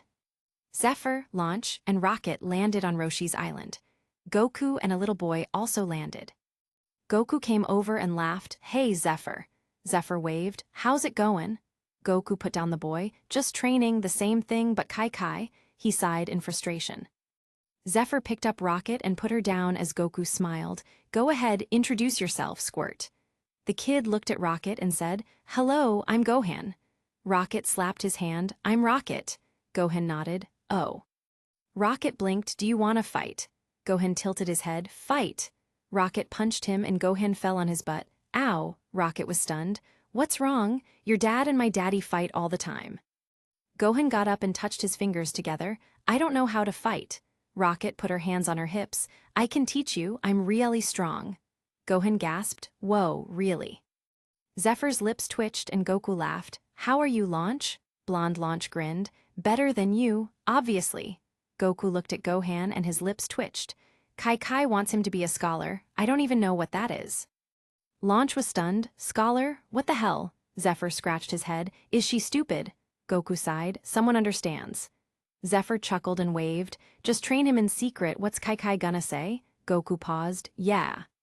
He thought of something and smiled at Gohan. Do you want to play with Rocket? Gohan turned and nodded. Ooh-ha. Goku smiled and nodded. I'll bring you to play at Uncle Zephyr's house, okay? Gohan cheered and Rocket dragged him away by his tail. Come on, you need training, bub. Bulma, Krillin, and Roshi ran out. Goku, Zephr, Launch, hey, oh my god, kids. Goku introduced his son and they were shocked before Launch introduced Rocket. They weren't that shocked but still shocked. Bulma held the two and smiled happily. They're so cute. Have you taken evolution solutions? Zephr and Goku nodded. Bulma snorted. Good. You know, these days, Capsule Corp has started selling them. Soon, everyone will have it, but I don't know the effects of a second dose on children who were born with the effects. Bulma hugged the two little guys. Wanna come to Auntie Bulma's house to play? Krillin's lips twitched. Are you experimenting on kids? Bulma sneered at him. It's just testing. I'm not going to hurt them. Plus, they're probably stronger than me. Krillin was speechless. Well, it makes sense. As they were all chatting happily, Goku sensed a powerful force. Zephr looked up at the sky as Goku said grimly, There's a powerful guy coming. Bulma cursed. Better not be that bastard Yamcha. Rocket chuckled. Bastard. Gohan looked at Rocket then Bulma and said, Bastard. Bulma was spooked. No, don't repeat me. Launch laughed and slapped Bulma's shoulder. It's fine. A few swears aren't going to kill anyone. Bulma was speechless. Is this really your child? Suddenly, a guy with explosive hair and armor appeared. He looked at Goku and sneered, Idiot. What is stopping you on this planet, Kakarot? You should have razed this planet to the ground by now. Goku was confused. Who are you? Krillin walked up. All right, let's calm down. The guy slapped Krillin with his tail, sending Krillin flying into a palm tree. Zephr rolled his eyes. Some guy lands here and you walk up to him. Are you stupid? Krillin rubbed his head. Who attacks without warning? Zephr was speechless. He's obviously not friendly. Is your brain as smooth as your head? Krillin was dumbfounded. I can grow hair if I want. Zephr rolled his eyes. Re-yite. Goku pointed. You have a tail like I do. Who are you? The man frowned. Impossible. Have you forgotten our mission? What happened to you, Kakarot? Did you take a blow to the head? Goku shouted. Look, I don't know who this Kaka you're talking about is. I'm Son Goku. The man shouted, Impossible, you're insane, insane, it must be the result of brain damage. Goku rubbed his head. I might have a scar, but that was so long ago I was too little to remember. The man shouted, That would explain it. Roshi explained that when Gohan found Goku as a baby, he was feral. Then he hit his head and became a good little boy. Zephr coughed and looked at Roshi with strange eyes. Are you an exposition machine, old man? The man cursed, Damn it, so it is. But I will find a way to restore your memories. We need you back, Kakarot, your people need you back. Goku looked at the man with a frown as Krillin muttered, Be careful, he's not human. Zephr looked at him and Krillin coughed, trying to look serious. Zephr laughed and looked at the man. So who are you? The man growled, Shut up. Zephr was speechless as the man started talking again. You and I are the same, Kakarot. You're no earthling. You are a Saiyan warrior, a member of the most powerful race in the universe. Everyone was silent. Chapter 29, Raditz explodes, Yippee Tilda. The man continued, "And I am Raditz, your older brother." Krillin was dumbfounded. "Goku had an older brother?" Bulma added, "And he's an alien?" Launch was stunned and said, "Wow." Zephr asked Raditz, "So where's the other Saiyans?" Raditz snorted, "We only have a small number left. Our home planet was destroyed long ago, but we were originally a warrior race that made money off selling planets. Of course, the population was annihilated before the sale." He paused before continuing. "Of course, as a Saiyan grows, he must go to powerful planets, but we have to train. We do this by sending younger Saiyans to less populated planets of weaker strength to accumulate experience and train against the natives of those planets. Worlds like this one. It's lucky to have a moon. You should have wiped out all the vermin on this planet within a few years. That is, if you hadn't hit your little head." Zephr asked, "But now," Raditz glared at him, "do you wish to die?" Zephr shrugged and grinned, "Maybe." Raditz clenched his fists as Goku asked, "What does the moon have to do with it?" Raditz turned back, "Is your brain that damaged? When the full moon appears, we Saiyans show our true powers." Bulma, Krillin, Launch, and Roshi were shocked. Goku was confused and Zephr asked, "But now there aren't many Saiyans left, right?" Raditz glared at him again. "I said, do you want to die?" Zephr ignored him and asked, "Why are you still looking to sell planets? Shouldn't you repopulate the Saiyan race? Wouldn't that be better for you in the long run?" Raditz froze and his brain blanked. "Huh, that does sound like a better idea." Bulma blinked and nodded. "That's true.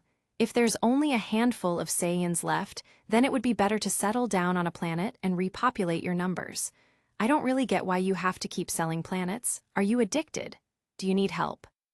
Raditz was stunned speechless, and Goku patted his shoulder, smiling. "Well, if you need help, you know there's a lot of people on Earth. I even have a son. Come here, Gohan." Gohan ran over and bowed. "Hello, I'm Gohan."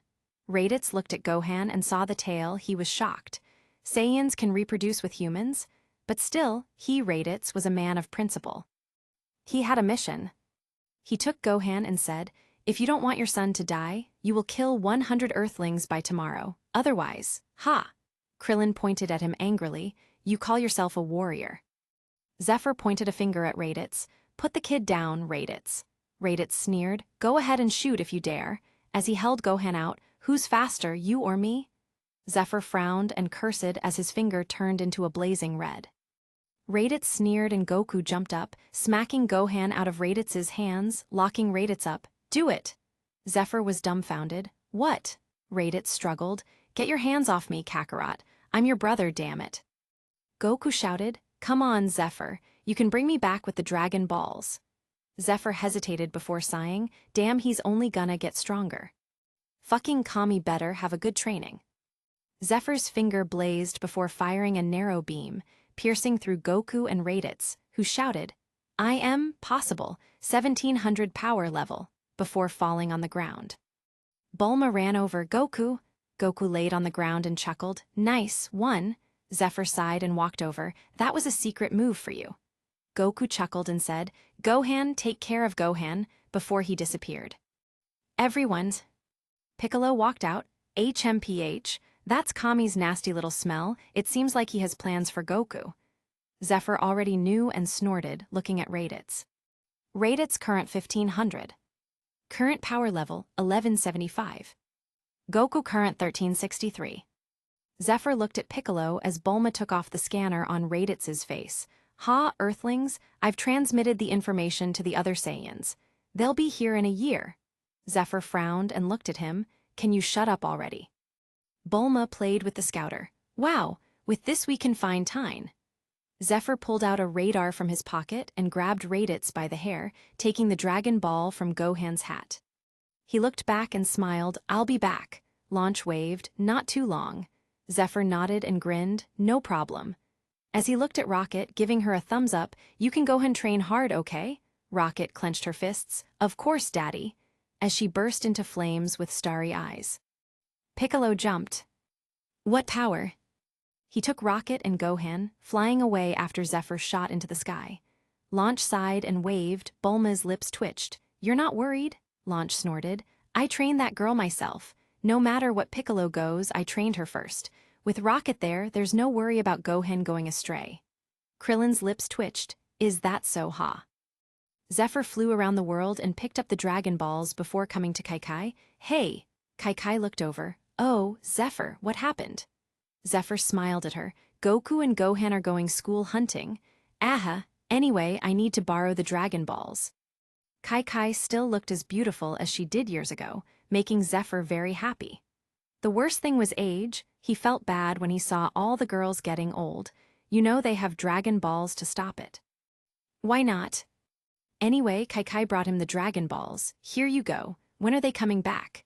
Zephr held the balls and said, Oh, a year. They're going to every school in the world. Aha, before flying away. Kai touched her chin with a finger. Zephr landed in a wasteland. Shenron. He tossed Raditz's body to the side as Shenron appeared. Shenron looked tired. You again? Zephyr's lips twitched and he asked, Can you ask Goku if he wants to be resurrected? Shenron paused and asked in disbelief, Goku was killed. Zephr scratched his head. Well, it was unnecessary, but this happened then that blah blah. Shenron nodded, wow, before adding, he said he was training, wait a year. Zephr nodded and pointed at Raditz, then revive this guy for me. Shenron's eyes flashed, granted. Before he disappeared. Chapter 30, The Saiyans Are Coming, The Saiyans Are Coming. Zephr caught the 4-star rock, putting it away as Raditz got up. Gah! Zephr looked at him with a smile, see, revived.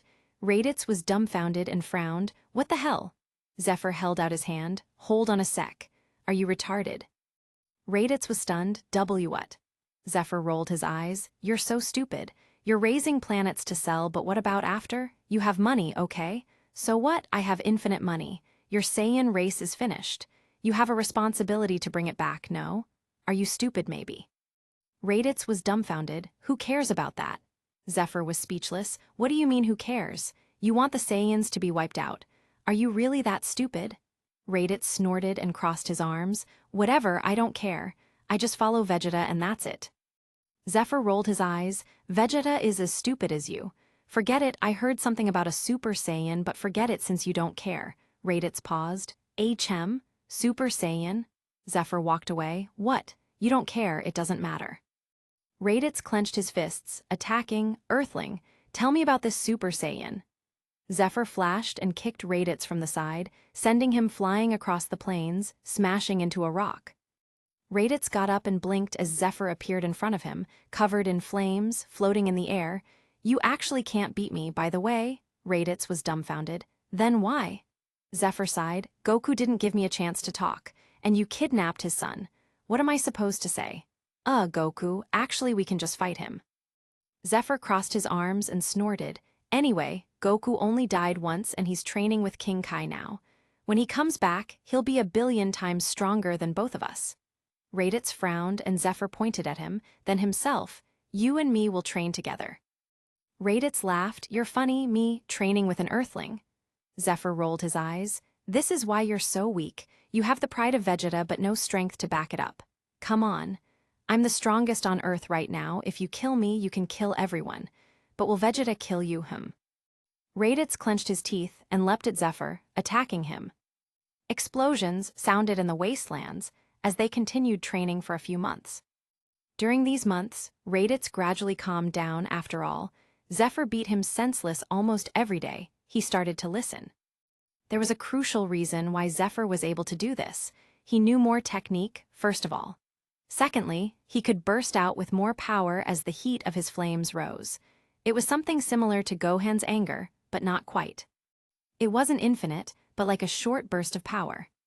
Zephr called it burnout state. As he burned his body and it got hotter, so did his power level rise. It was currently maxed at double his base power level. But this state was temporary and takes a toll on the body. He can't go on for long, around 5 minutes. But nearly 3,000 power level was way too much for Raditz. And so, he was beaten silly. Eventually, Zephr told him to go train with Roshi and learn martial arts, using weighted clothes and gravity machines. Raditz was upset, but Zephr said, if you want to become a Super Saiyan, Shenron said that you need 3 million power level, S cells, and anger. You don't have any of these. S cells only accumulate in Saiyans who are kind and peaceful. Raditz was dumbfounded. Say it ain't so. Zephr rolled his eyes at him. Go train your mind. All you think about is destroying planets all day. How is that healthy? Also, how are you going to get enough anger to transform if you don't have anyone you care for? You're really stupid, honestly. Raditz' lips twitched, and Zephr threw him onto Roshi's island. Roshi was dumbfounded, and Zephr explained the situation to him. Roshi looked at Raditz, who glared at him. Roshi sighed and waved. All right. Anyway, I haven't died yet. Zephr grinned and smiled. Don't worry, if he kills you, I will kill him. Then he won't be able to revive again. Raditz's face was ugly. Old vermin, I won't harm you if you train me to be peaceful. Roshi was stunned and chuckled. You'll get training all right, you might not like it. Raditz snorted. How could it be worse than what I've done? Zephr flew away to Corin's tower to go see Kami as Roshi brought Raditz out, putting on fresh, weighted clothes, increasing the weight until Raditz felt like he couldn't even walk. Roshi nodded and said, Today we'll be delivering milk. Meanwhile, Tilda. Zephr looked at Naibo in the top of Corin's tower. Corin sighed. That guy, he forgot it here. Zephr was speechless. No way, right? Corin sighed and shook his head. It's Goku. Zephr laughed and climbed up the pole to Kami's lookout. When he arrived at the top, Mr. Popo stopped him. Zephr scratched his head. Can I get training? Mr. Popo looked at him for a while before asking, Why did you bring back Raditz? Zephr was startled and replied, More training targets will make me work harder to surpass them. He was confused. Isn't it normal? Mr. Popo was stone-faced as Kami's voice said, Bring him to me? Mr. Popo brought Zephr to see Kami, who looked at him. Well, I can't speak for your methods, but you have a clear heart. At least you're not evil. Zephr smiled. I just want to beat Goku. Kami shook his head. You might never achieve this. Zephr clenched his fists. But I can try. I'll train with whoever as long as I can get stronger. Kami looked at him for a few moments before saying, Fine, but you will be training with the rest. Zephr tilted his head as the others were teleported up. Zephr looked at everyone and smiled. Hey! Krillin rubbed his head. Come on, nobody wants to lose. Zephr grinned and they started training with Kami. Another couple of months passed. The group was all sent back down to train on their own. Chapter 31, Beating Nappa. Zephr returned home and muttered, it's not enough, damn it. Launch walked out of the kitchen and looked at him, surprised. You're finally back, as she ran over and jumped on him, kissing him. Zephr held her and sighed. Sorry, Launch? Launch smiled sweetly at him and shook her head. I know, it's okay. Zephr stroked her hair and said, How about I spend some time with you instead of training? Launch tilted her head. But don't you have to train? He sighed. Maybe I need a rest. Launch pulled his arm and smiled. Well, come on, I missed you. We can relax for a few days, Tilda. Zephr smiled, and they went out for a drive. Launch crashed the car and laughed. Haha, Tilda, oopsies. Zephr chuckled and threw out a new car. I have more. Launch giggled and continued driving. A week passed by. Zephr went back to training with Launch in the gravity room, fighting inside intensely for the rest of the months that were left. One day, Zephr walked out of the gravity room, wiping his forehead with a towel as Launch pushed out a huge table full of food. Zephr ate quickly and patted his stomach, flexing his arms as Launch clapped happily. That's great, honey Tilda. Zephr smiled at her. Thanks to you. Launch blushed and twisted. Hee Tilda. Zephr finished the food as it got dark outside. He looked out and said, So they resurrected Goku? Launch blinked, already. Zephr stood up and pulled Launch's hand. That means tomorrow the Saiyans will arrive. Launch blushed. Why are you pulling me, Tilda? Zephr looked at her and smiled. Tonight I'm going to be with you. I might die tomorrow after all. Launch froze and muttered, Please don't. Zephr froze and looked at her, smiling. I'll try not to. As long as you're safe, Blue Launch shouted. And no, I only want you to be safe. I don't care about anything else, just survive. For me and our daughter. Zephr was stunned and Launch looked at him with a firmness usually only shown by blonde Launch. He smiled and pulled her close. I promise. Launch nodded and kissed him, pushing him in the bathroom. The next morning, Launch woke up, laying on Zephr, who was snoring with drool coming from his mouth. She smiled sweetly and sneezed before looking at Zephr and getting on top of him. Zephr woke up in a daze as Launch leaned down. You better not die, or I'll kill you. Zephr was stunned and smiled. Heh, yes, ma'am.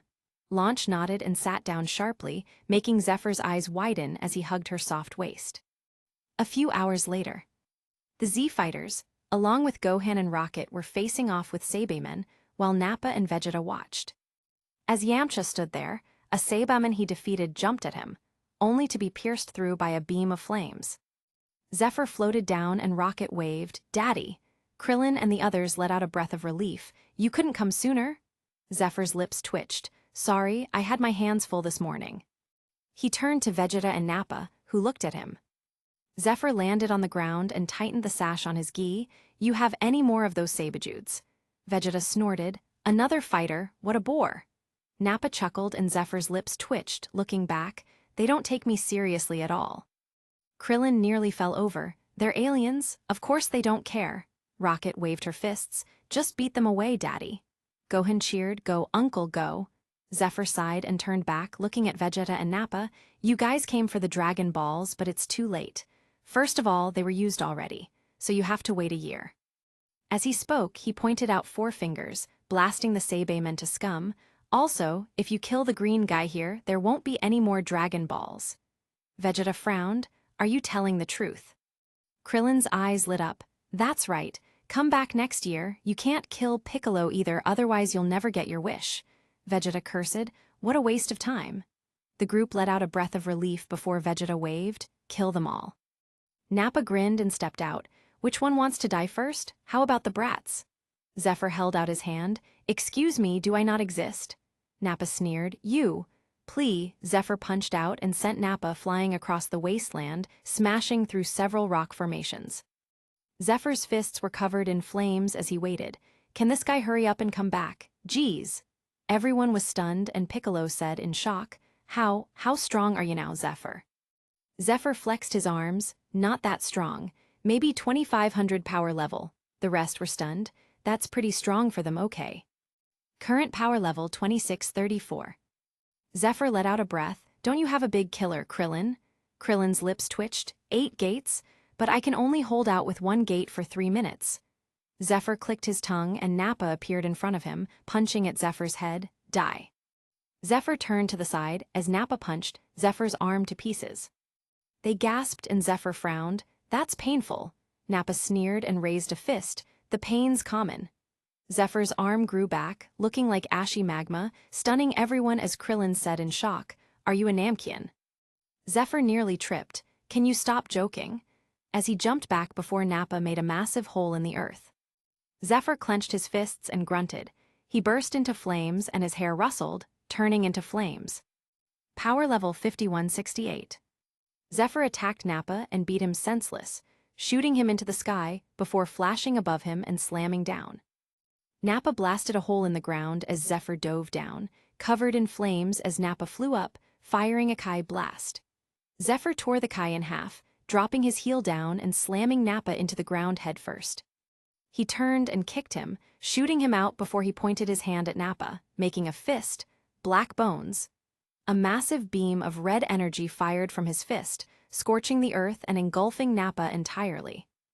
Nappa fell from the sky to the ground, naked with burns everywhere. Zephr returned to normal and sat down, breathing heavily, looking incredulous. He did it. Chapter 32, Zephr vs. Vegeta. Vegeta looked over at Nappa with surprise before turning back to Zephr. "Not bad. Better than these vermin." Before he pointed at Zephr, a purple ray piercing his chest. Zephr was stunned and looked down as the wound turned to ashes and disappeared. Vegeta frowned as he prepared another attack. Rocket flew over and smashed into Vegeta headfirst. "Get away from my daddy." Vegeta flew out a few feet, landing on the ground as he looked at Rocket covered in flames. Piccolo and the rest ran out and attacked Vegeta, who snorted, blocking them easily as Piccolo shouted, "Krillin, get these kids out of here." Krillin was stunned, grabbing Rocket and Gohan, flying away. Vegeta thought of something and said, Where is the one they call Goku?" Tyne was stunned and said, "He's on his way." Vegeta frowned and waved, blasting them all out. "Then I'll wait 3 hours." Yamcha sneered, "When Goku comes you're dead." Vegeta pointed at him and killed him with a ray as the rest shouted, "Yamcha." Piccolo frowned, "I thought you said you'd wait." Vegeta snorted. He was an annoyance, as he sat down. Zephr shook his head and looked at Yamcha, saying, "He won't be here in 3 hours." Everyone looked at him as Zephr said, "At the least 12 hours, at the most a day. He's training in the afterlife, how can he get back here so easily?" Vegeta frowned. "I'm not going to wait here forever." Zephr stood up and wiped his lips, curling his fingers. "Well, then come on, Mr. 18,000 power level. My max is 5100. Vegeta sneered and appeared in front of Zephr, punching him through the stomach. Zephr coughed up blood and held Vegeta's arm, grinning with blood coming out of his lips. "Gotcha." Vegeta was stunned. "What?"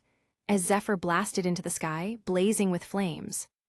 Vegeta took his arm out and kicked Zephr flying. Zephr flew out as his stomach regenerated. Vegeta stood in the sky. "How can you regenerate like this? What species are you?" Zephr wiped his lips and spat out blood. "I'm superhuman. It's my special powers." Vegeta frowned. "Superhuman like Super Saiyan?" Zephr groaned. "Something like that, but only I can do it." Vegeta rubbed his chin and said, "Interesting, is this the power of the Dragon Balls?" Zephr shook his head. "No." Vegeta frowned. "No, unfortunate." Zephr stood in the sky. "Beat me and I'll tell you." Vegeta laughed. "Why not just say it? Make me wait for 5 seconds.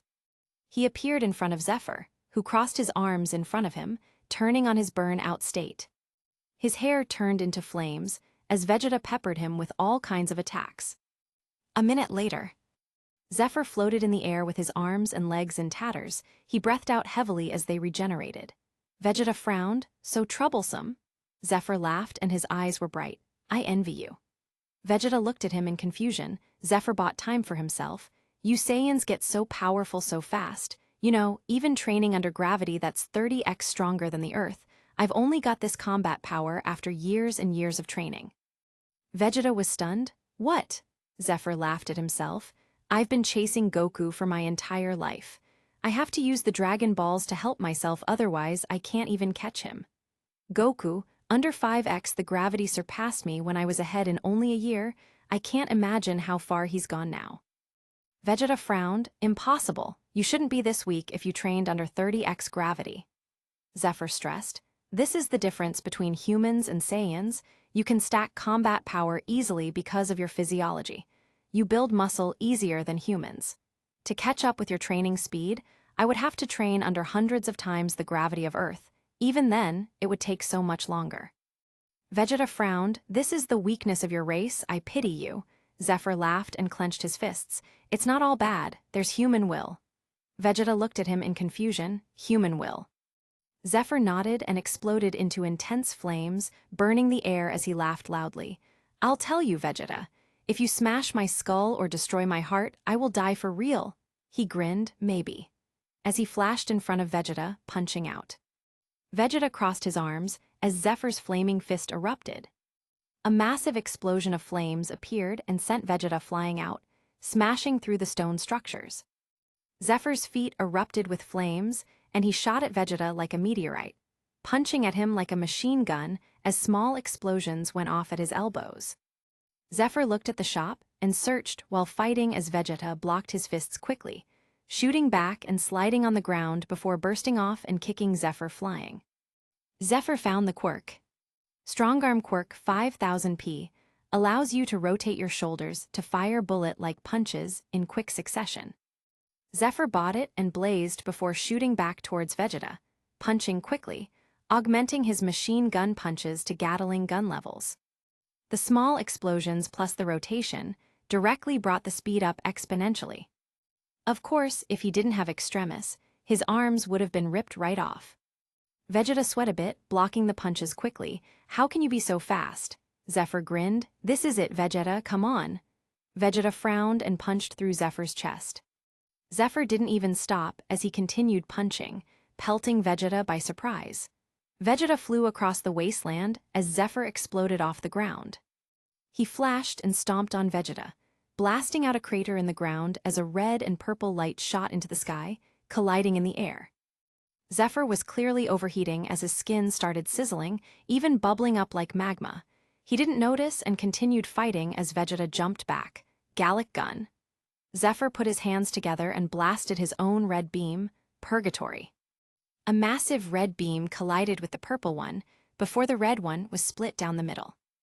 Zephr laughed, fuck, as he was engulfed by the beam. He flew out with just a torso and one arm. It quickly regenerated as Vegeta appeared in front of him, slapping him into the ground. Zephr burst from the ground, his face having an ashy texture like molten rock. Vegeta was shocked. Why won't you die? Zephr just laughed like a crazy person, attacking Vegeta with his fists and legs, sending him into the air before shooting after him. He punched Vegeta, and his arm exploded.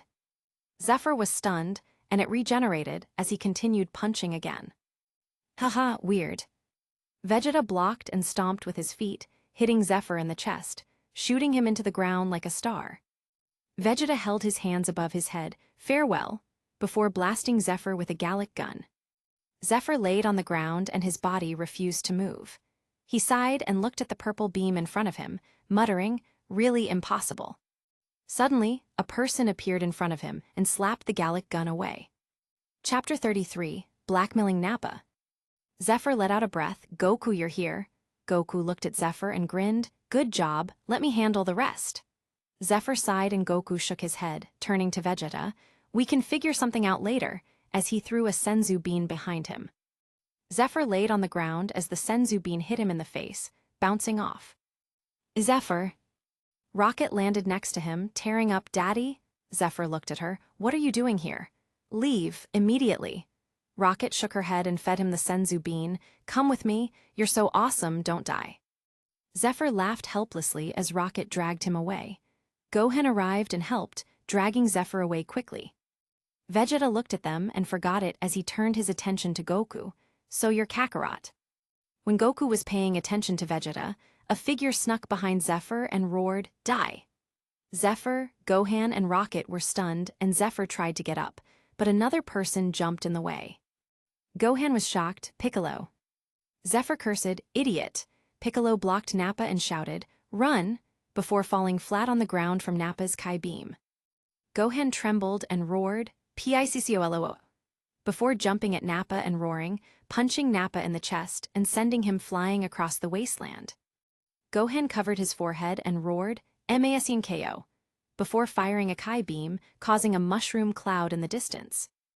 Zephr was stunned and Rocket looked at Gohan in shock. Holy fuck. Zephr frowned. Language. Rocket ran over to Gohan, hugging him. That was awesome. So cool. Wow, wow, wow, wow. Gohan blushed. Huh, I was just hee tilde. Rocket threw Gohan up and down. Yay, Gohan. Gohan, go. Zephr stood up and his body steamed. We have to go. Of course, he could sense that Nappa wasn't dead, but seriously injured. After all, Zephr didn't kill him the first time on purpose. He was weakened, and Gohan nearly finished him off. That's 3,500 power level. Not the 2,800 of the original. After all, Zephr trained Piccolo and Piccolo trained Gohan, not to mention the fact that both Kai and Goku took the evolution serum. On top of all that, Goku's Saiyan abilities were upgraded.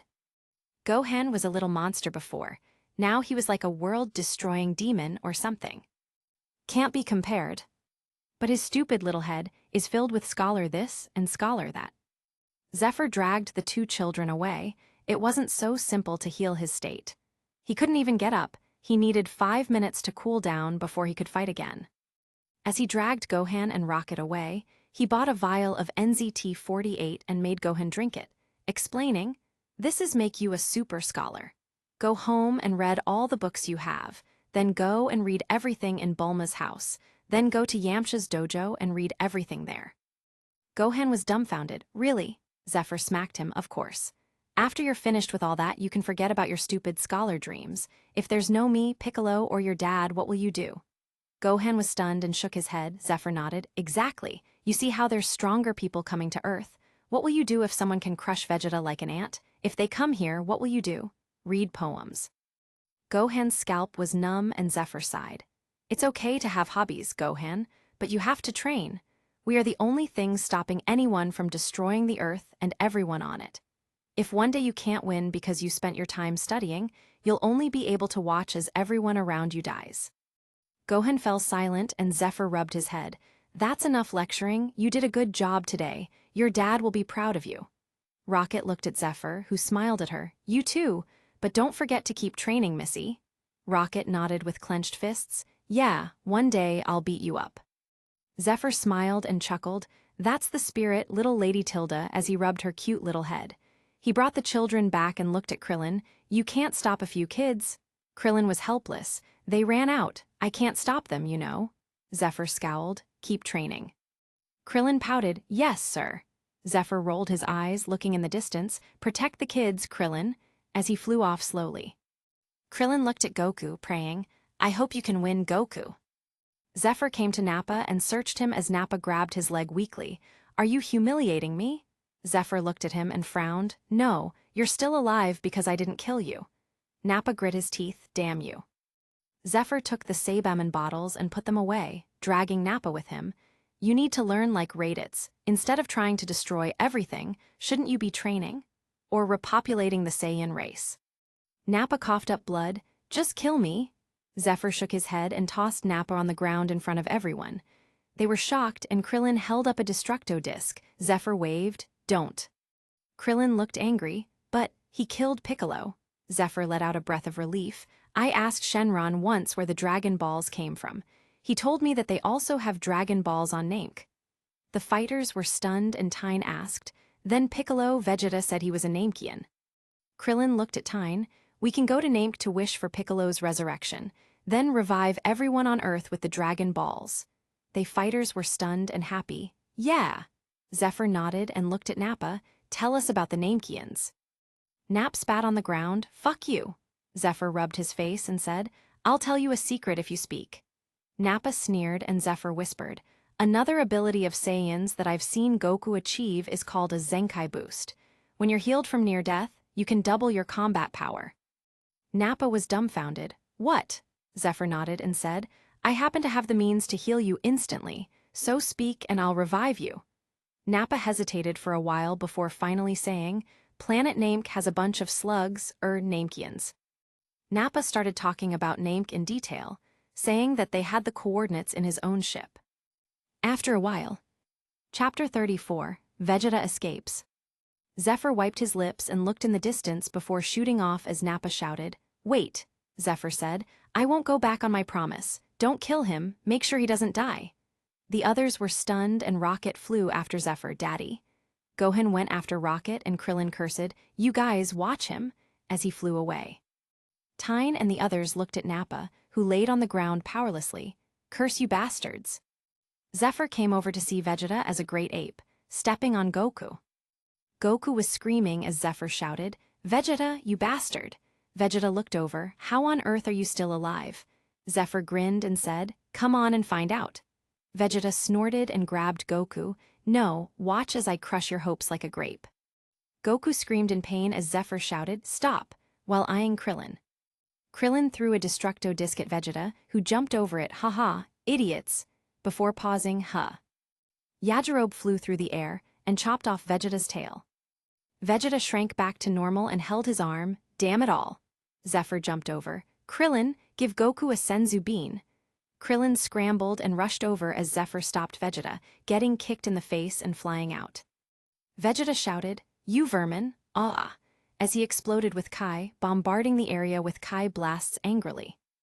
Zephr sped on the ground, scooping up Gohan and Rocket as Krillin threw the Senzu bean at Goku, falling in his mouth. Goku jumped up and stretched his arms. Whoa, I feel great. As he flashed over, blocking the Kai blasts and attacking Vegeta again. Vegeta was stunned and fought back. Curses, I'm too weakened. As Goku blasted him with a Kamehameha, sending Vegeta flying in the air, landing on the ground. Goku let out a breath and floated down. Zephr appeared with Krillin and the kids. Goku looked over and said, It's over. Zephr looked at him and clenched his fists. Damn Zenkai boost. Goku current 25,000. Krillin looked at Vegeta crawling away and Goku stopped him. Stop, Krillin. Krillin looked at him and Zephr smiled at Goku. Let him go. Goku looked at Zephr and grinned. You understand? Zephr nodded and looked at Krillin. Next time we can beat him again. Understand? Krillin was dumbfounded. You two are insane. Before sitting down and sighing, we have 2 Senzu beans left. Yajirobe ate the rest. Zephr scratched his head angrily, glaring at Yajirobe, who chuckled and slipped away. Zephr took the senzu beans from Krillin and sighed, "I'll figure something out." As he turned to Goku, "How are you feeling?" Goku slapped his arm, "Great." Zephr put the senzu beans together with his own. "I have 4 senzu beans left. We have 6, but I need your help." Goku looked at him and blinked. Zephr flew away. "Follow me." Goku and Krillin flew after him. Zephr came to the rest, putting Gohan and Rocket down before dragging Nappa. "Come on, Goku." Goku thought of something and nodded seriously, flying away with Zephr, who said, "You guys, go get Nappa's pod and send it to Bulma along with their scouters." The group nodded and dispersed. Zephr threw Nappa on the ground as he groaned in pain. Zephr looked at Goku. "Ready?" Goku nodded, and Zephr fed Nappa a senzu bean. Nappa jumped up, roaring before laughing in disbelief. "I feel amazing, you idiots, prepare to die." Goku looked at Nappa and beat the shit out of him. "Nappa." Zephr looked at Nappa and said, "Your power level is only 11,000. Goku's is 25,000. You can't win." Nappa was dumbfounded. "Impossible. He wasn't that strong before. Where's Vegeta?" Zephr explained. "He left." Nappa was dumbfounded and Goku pressed him down, saying, "Why don't you try living here? There's only 4 Saiyans left, right? I had Gohan. I know Raditz is still alive." Nappa was shocked. "What? But he died. Wait, you brought him back to life? Why?" Goku looked at Zephr, who crossed his arms. "Why else? You're training targets." Nappa was dumbfounded. "Training targets." Zephr nodded and said, "Yeah, if you want to improve as fast as possible, having pressure on all sides is the best. It's time you figured out what to do with your life. Are you going to follow Vegeta's ass everywhere, or are you gonna train to surpass him?" Zephr snorted. "Now to mention, there's basically no Saiyans left. If you start a family, you can make more." Nappa was speechless. "What do you take me for? A breeding chamber?" Zephr mentioned, "By the way, last time I checked, Raditz's power level increased by thousands." Nappa was shocked. "Impossible." Goku shrugged and smiled. "Very possible." Nappa grit his teeth. "That bastard traitor." Goku beat him again, letting Nappa lay flat as Zephr added, "By the way, I wasted a senzu bean on you. I won't use another one. And nobody cares enough to revive you. You're not Goku's brother, you're just Nappa. I'm giving you a chance to change, you know." Goku looked at Zephr and said, "By the way, Rocket is pretty good. Can I train her?" Zephr was speechless before retorting, "You should train your own son, right? Or do you want me to train him?" Goku's eyes lit up. "Hey, that's an idea." Zephr scratched his head and chuckled. "Funny guy," Nappa growled. "I want to see Raditz." Zephr shrugged and flew away with Goku, holding Nappa as they went to find Raditz. Raditz was sitting on a rock at Roshi's house with his eyes closed. He opened his eyes and looked over. "Nappa, where's Vegeta?" Zephr dusted his palms. Boom. Raditz was terrified as Nappa dusted himself off. "Don't listen to him, Vegeta escaped." Raditz let out a breath of relief. "Fortunately, I thought he was dead." "Then we'd be doomed." Nappa frowned and said, "What have you been doing here with these vermin?" Raditz said seriously, "Training. The flame guy said that to achieve Super Saiyan you need a kind and peaceful heart." Nappa was speechless and Zephr nodded. "Oh, it's true actually." Nappa scoffed. "What a joke." Zephr shook his head and explained, "You need S-cells. They only accumulate when you're peaceful. Otherwise, no matter how strong you are, you'll never be Super Saiyan." Goku scratched his head. "What's a Super Saiyan?" Nappa scoffed. "A legend." Zephr snorted. "It's true, I asked Shenron, the magic dragon." Nappa was in disbelief. "I don't believe it." Zephr crossed his arms. "Then don't believe it. Who gives a shit about you?" Nappa sneered. "You spared me." Zephr glared. "I'm reconsidering." Goku laughed and waved. "Anyway, it's not a loss to train, right? Then we can all get stronger." Nappa looked at Raditz, who turned away. "Do it if you want, I don't care. I'm going to become a Super Saiyan one day and beat the shit out of you." Nappa clenched his fists. "Bastard, I can become a Super Saiyan before you can." Raditz nodded. Oh, as he continued sitting around. Nappa rubbed his bald head in anger and sat next to Raditz angrily. Zephr and Goku looked at each other, smiling. Chapter 35, Pancakes. I love pancakes. Anyway, there was no danger leaving Nappa here. If he did something, then Goku would come over, kill him. Then they would revive everyone with the Dragon Balls right after. If Nappa hurt anyone, he would literally only be committing suicide. Anyway, there were multiple ways of reviving people. If it really didn't work with Shenron, they could just go find the Super Dragon Balls. At that point, they could revive everyone who ever lived. Then what would Shenron say? That's right, nothing. Shenron, what did I even do? Zephr took off and flew away, separating from Goku. He returned home and Launch jumped into his arms, wrapping her legs around his waist. You're home, that's great. Zephr smiled and kissed blonde Launch, teasing, not like you to act like this, Tilda. Launch snorted, HMPH, I missed my husband. Is there a problem? As she took out a gun, pointing at his head. Zephr laughed and kissed her fiercely, tearing her clothes off, walking into their room. The next day, Zephr planted the Saiyamen on a hillside. They jumped out and looked at him. Zephr burst into flames and glared at them. Don't look at me like that. The Saiyamen were shocked and obeyed quickly. Zephr returned to normal and handed them 5 senzu beans. You guys start farming these. The Saiyamen looked at the senzu beans and scratched their heads, nodding. Zephr clapped his hands and returned home. The Saiyamen looked at each other, gesturing before one of them shook his head and started farming. The others shrugged and started farming. Saiyamen, better than dying. Zephr stayed at home for a few days before Krillin flew over. Launch opened the door. What do you want, Baldy? Krillin was speechless before saying, Is Zephr here? Launch looked at him suspiciously. What do you need? Krillin's lips twitched. Can I talk with him, geez?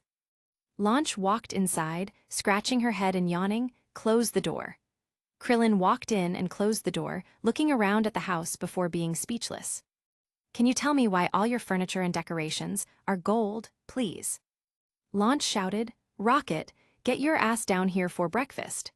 Krillin was stunned as Rocket ran down the stairs, falling and bouncing on the steps before landing on her feet. Yash. She ran by Krillin. Hello, Uncle Baldy. Bye-bye, Uncle Baldy. Bursting into the kitchen. Pancakes. Krillin was speechless the entire time as he went upstairs, pushing open a door. He was dumbfounded again, looking at all the weapons on the walls and the huge bed with silk sheets. Zephr laid on the bed in a strange pose with his arms up and bent, snoring with some drool coming from his mouth. Krillin walked over and kicked Zephr. Zephr, wake up, hello. Zephr snorted and turned over. He opened his eyes. Fuck, what happened now? Krillin's lips twitched. Bulma wants to go to Namek to revive Piccolo. You're coming. Zephr yawned. Namek, before sitting up. Namek? He looked excited. Awesome, alien planet. Krillin rolled his eyes and nodded. Get dressed, pack clothes, we're leaving in a few hours. Zephr jumped up and clenched his fists. What do you think Namek is like, Krillin? I bet there's green aliens. Krillin shielded his eyes. Can you get dressed first? Zephr paused and looked down before snorting. What? You don't have one. We're all men here. Krillin cursed. I don't want to see yours is the point. Zephr walked to the wall and slammed his fist on it, rolling his eyes. If you're insecure about size, I get it. Just say so. Krillin froze and shouted, I am not. I have a very large-sized package, I'll have you know. Zephr raised his brows, picking up clothes. Oh, for sure. Krillin grabbed his pants. What, you don't believe me? Zephr burst out laughing and said, Don't you dare take off your pants in my house. Krillin sneered. Heh, that's what I thought. Zephr got dressed and packed some extra clothes before walking out of the room. Rocket, get your little ass up here and pack clothes. Rocket poked her head out of the kitchen with a pancake in her mouth. Launch looked out. Where are you taking my baby this time? Zephr waved. Alien planet. Launch was stunned before kicking Rocket out. Go with your father. Don't embarrass me on that planet, you hear. Rocket flipped to her feet and saluted. Yes, ma'am. As she scrambled up the stairs, stuffing the pancake in her mouth, mumbling, Do they have pancakes over there? Zephr thought about it and muttered, Probably. Rocket's eyes lit up, and she slammed the door to her room. Krillin was stunned, looking at Zephr. Is it always like this? Zephr smiled happily. Most times. When Blue Launch is out, it's a little calmer. But I like this liveliness, so I rile Rocket up almost every morning. Launch rubbed her head, sighing, You better make sure our baby comes back safe. Zephr patted his chest and leaned on the railing. Have I let you down before? Launch snorted. No, Zephr chuckled and looked at her lovingly. I promise. Launch pointed at him, smirking slightly. You said it. Zephr nodded and Krillin coughed. I'm actually kinda hungry, Launch waved. Help yourself, Baldy. Krillin's lips twitched and he flew towards the kitchen, asking, by the way, what's going on in your house? Launch looked at him like he was stupid. There's 10x gravity in the house at all times. Krillin was dumbfounded. What? Really? Launch rolled her eyes. If not, you didn't notice? Before walking past him, the pancakes are there, there's maple syrup, help yourself. Krillin looked over at the mountain of pancakes, walking over and eating. Launch flew up to the railing, looking at Zephr. You better come back to me. Zephr stroked her cheek. I will. Launch nodded and nestled in his arms. Good, otherwise I will personally come to hell and kill you. Zephr curled his lips and nodded. That's why I love you. Launch blushed and grinned, heh, as she kissed him. Rocket walked out of her room and said, You. Launch looked to the side and leaned on Zephr. Shut up, your mother loves your father, you have a problem with that. Rocket pouted. HMPH, no, I love Daddy too. Launch rolled her eyes and let Zephr go. Oh, don't forget to bring back alien weapons. Zephr winked and patted his pocket. I have enough storage capsules for an entire spaceship. Launch's eyes sparkled and she looked at Zephr, giggling happily. A bit later, Krillin, Rocket, and Zephr left. They flew over to the spaceship and boarded. Chapter 36, Training but in Space. Bulma looked back and blinked. You're bringing Rocket. Zephr looked over at Gohan and Rocket holding hands, dancing in a circle. Aliens yippee tilde before turning back to Bulma, whose lips twitched. I see your point. Krillin got in as Goku waved. See you guys later. Krillin waved. Hee see ya Goku. Bulma took off in the Capsule Corp spaceship, saying, Everyone sit tight, we'll be en route for 14 days. Zephr sat next to her and looked over. 14 days? Bulma blushed in embarrassment. I broke a couple things, then some explosions happened. Finally, it's not as fast as it's supposed to be. Zephyr's lips twitched and Bulma looked at him, sneering, but you seem smarter than me. Zephr looked at her in confusion as she took out a mirror, seeing Gohan and Rocket chatting happily. She gave Zephr a sly look as Zephyr's lips twitched. It's not, don't slander me, Bulma. Bulma nodded. Oh, Zephr scratched his head angrily. They're good friends. Bulma looked at him and smiled. Zephyr's eyes twitched and he snorted. Whatever, single dog. Bulma froze and shouted, What did you say? Zephr sneered. You heard me. Bulma grinned his teeth in anger as Krillin sat on the other side. I seem to be single too, right? Bulma and Zephr looked at him in unison, snorting, A baldy like you? Forget it. I would rather jump in a volcano. Krillin burst into tears. You're joking, right? Tell me you're joking. Zephr and Bulma looked at him blankly as he cried. Zephr leaned over to Bulma. You know. Bulma frowned. No, absolutely not. Zephr shrugged and said, Well, hurry up. I can time my next child. Bulma's lips twitched and she looked at him. Oh, the big family man? Everyone's a part of the family, right? Zephr looked at her blankly. Is that bad? Bulma's lips twitched. Thinking about it, it seemed not. They were pretty much the same now anyway. Anyway. The ship flew to Namk. 2 days later. Zephr brought Rocket and Gohan into the gravity room. Krillin tagged along as Bulma watched from a bed, lazing around, only wearing underwear otherwise completely nude. Zephr saw her for the first time by accident and was dazzled. He covered his eyes and walked out, perky and smooth. But not as perky as Launch. Plus, Launch had all kinds of flavors, sometimes gentle and shy, then fiery and passionate, rough, soft, just thinking about it made him drool. Anyway. Zephr looked at Gohan and Rocket, saying, You guys learned from Piccolo, but actually I trained Piccolo in the first place. Gohan and Rocket were shocked. Krillin added, Piccolo taught you guys the basics, right? But there's more than he can't teach you because he didn't learn. Zephr nodded and said, We'll be teaching you whatever he missed and a bit of Kami's training. He chuckled, muttering, which is kinda also Piccolo. Krillin's lips twitched. That's a loose description of Piccolo there. Zephr waved and smiled. Rocket, you're used to 10x gravity. Gohan, you're strong enough to handle it, so we'll be training in 15x. The two kids nodded seriously as Zephr turned the dial. They started training intensely. Krillin and Zephr did shifts so that the kids were constantly being taught. It so happened that Zephr was on break right now, so he looked through the shop. He sifted through and saw a series. Nutrient solution varies. F grade 100p. E grade 300p. D grade 500p. C grade 1000p. B grade 1500p. A grade 2000p. S grade 3000p. Per portion of one bottle. Zephr looked at his points and frowned slightly. 7842p. He bought 2 S-grade nutrient solutions, and at the end of the training day, he handed them to the 2 children. Krillin was stunned. What's that? Zephr looked at the children gently. Special nutrient solution. Krillin scratched his head and Bulma opened the door. Nutrient solution. She walked over quickly, her pink bathrobe fluttering behind her. Let me see. Zephr said, this is for the kids. Bulma rolled her eyes. I just want to see it. Zephr said, it's a bit hard to get. Bulma looked at him and asked directly, what is it? Zephr replied, the best. Bulma's eyes lit up and she turned to the kids, go ahead and drink.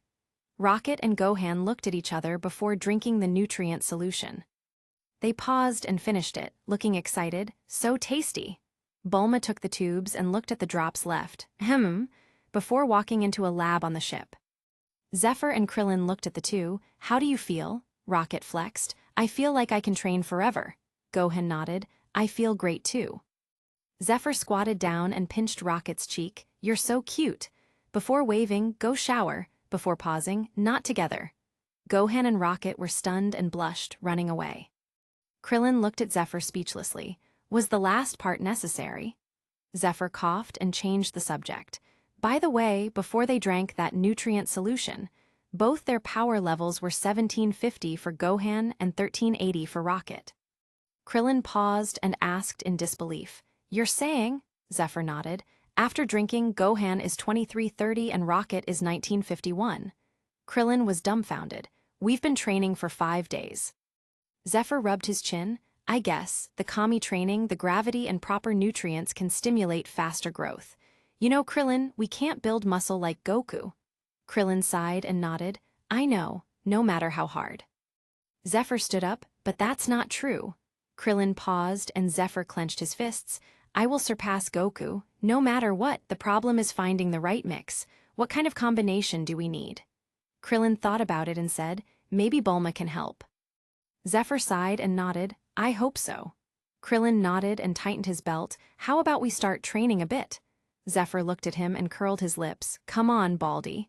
As Krillin exploded, I just keep it Another week passed.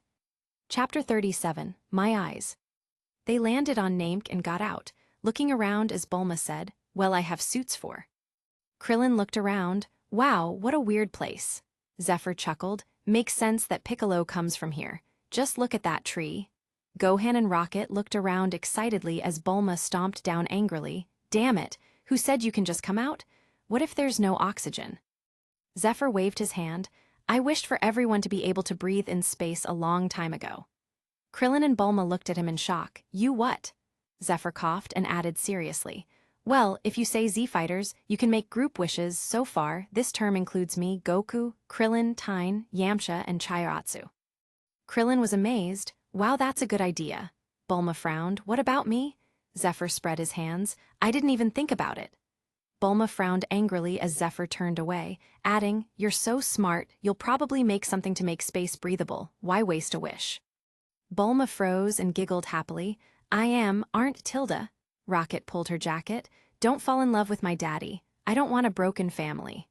Bulma's lips twitched as she looked at Rocket. You shouldn't be watching whatever movies you're watching. Zephr looked at Krillin, explaining, Really, if you can convince Shenron, you can wish for anything really, so what I did was ask him, we saved the Earth so many times, do we have a group name? And he said, yes, Z-Fighters. And then I was like, okay, I wish all the Z-Fighters had cards with infinite Zenny, and he was like, wish granted. Krillin clapped, no wonder I got a card. Zephr was speechless, you just thought of it now, what did you do before? Krillin was stunned and replied, I bought a porn collection for Master. Zephr looked at him, stunned. In the end, he sighed and gave him a thumbs up. As they were chatting, they saw a Saiyan pod crashing into Namek. They were stunned and Zephr said in disbelief, "What? How is that guy here so fast?" Bulma sat on the ground. "Oh no." Krillin frowned and said, "Bulma, call Earth, tell Goku about it." Zephr looked over and added, "Bulma, take the ship to a hidden place. If you leave it here, it'll get scrapped." Bulma scrambled and called Earth while flying the ship away. Zephr flew up and slapped the beam away from the ship, looking over at some aliens in armor. They grinned. Well, there's some vermin here." Zephr flashed over as Krillin appeared behind the other guy. They both took care of the aliens quickly. Zephr took off the scouters and laser guns, putting them away in storage capsules before taking off the armors and stomping on the aliens. Krillin killed the other one. What now? Zephr frowned. "Follow Bulma, we need the radar." As he flew away, Krillin, Rocket, and Gohan followed quickly. They faced more goons, and Zephr took care of them in his burnout state before landing on the ground, running. The other three ran with him as Zephr looted the corpses. Turns out, they can't fly because it attracts too much attention. Zephr clicked his tongue. He forgot about this. They quickly followed Bulma into a cave, gathering up. Krillin took the radar from Bulma as they hid in the cave. Zephr watched Frieza flying by with a large number of goons. He cursed, "How the fuck is this freak here already?" Krillin swallowed. "What the hell was that thing?" Zephr frowned. He thought they were ahead of time and could scoop up the Dragon Balls without problems, then teleport all the Namekians away to Earth. A classic hit and run, then Frieza came here and was fucked. But obviously, he sighed and said, "Bulma, stay in the ship and make absolutely sure you don't run around." Bulma was stunned and said in shock, "You're leaving me here alone?" Zephr looked at her and gave her the storage capsules. "Study these in the meantime. Maybe you can make new weapons to kill them. They won't come for you, you're too weak." Bulma was dumbfounded and looked at the pile of weapons, scouters, and armors. She nodded and took them into the ship's lab. Krillin looked at Zephr. "We have to find the Dragon Balls before that guy." Zephr nodded and said, "Let's go." He looked at Gohan and Rocket. "No, Kai, just use your own strength, okay?" They nodded and the group left quickly, jumping around and disappearing from the area. They came to a Namekian village and watched as Frieza's forces attacked the Namekians, threatening the children for the Dragon Balls. Eventually, Namekian warriors came over to fight and did some damage to goons, but they were taken out easily by Dodoria. Zephr clicked his tongue. Damn, that guy, his power level should be around 22,000. Krillin was shocked. What? Zephr shushed him and watched as the old Namekian handed over the Dragon Ball. "Leave here at once." Frieza sneered. "No, kill everyone."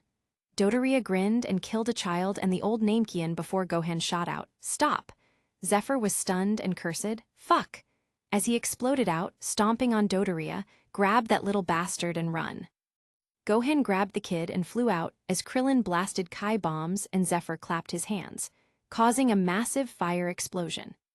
He flew out, grabbing Rocket by her leg and throwing her ahead of them. "Fly, stupid girl." Rocket shot off after Gohan and Krillin as Dodoria chased them. Krillin turned back. "Zephr, sunglasses." Zephr covered his eyes as Krillin put his hands on his forehead. Solar flare.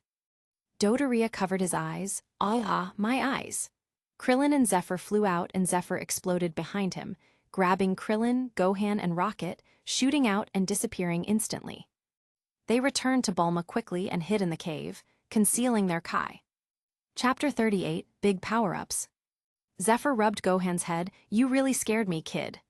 Gohan put down the kid and smiled. "Sorry." Zephr shook his head. "Don't worry about it. You did a good thing," as he looked at the child. Bulma walked out. "You guys are back." "Huh, a mini Piccolo." The kid hid behind a stone in fear as Rocket kicked him out. "How can you be scared as a man?" Zephr smacked her head. "Be nice." Rocket rubbed the back of her head, stepping on the Namekian. "Be more manly, please." Zephr nodded. Krillin was speechless before turning to ask Bulma, and Bulma gave them a thumbs up. "Goku will be here in 6 days." Krillin muttered, 6 days. Bulma nodded. "My father built a new version of the Capsule Corp ship. It even has a stereo system." Krillin shouted, "Who's CARES about the stereo?" Bulma pouted, and everyone went inside to relax. As they were eating and drinking, they went back outside, looking in the distance. Bulma asked, "Is someone coming?" Krillin frowned and shook his head. No, Kiss are disappearing everywhere. That means that Frieza is killing all the Namekians.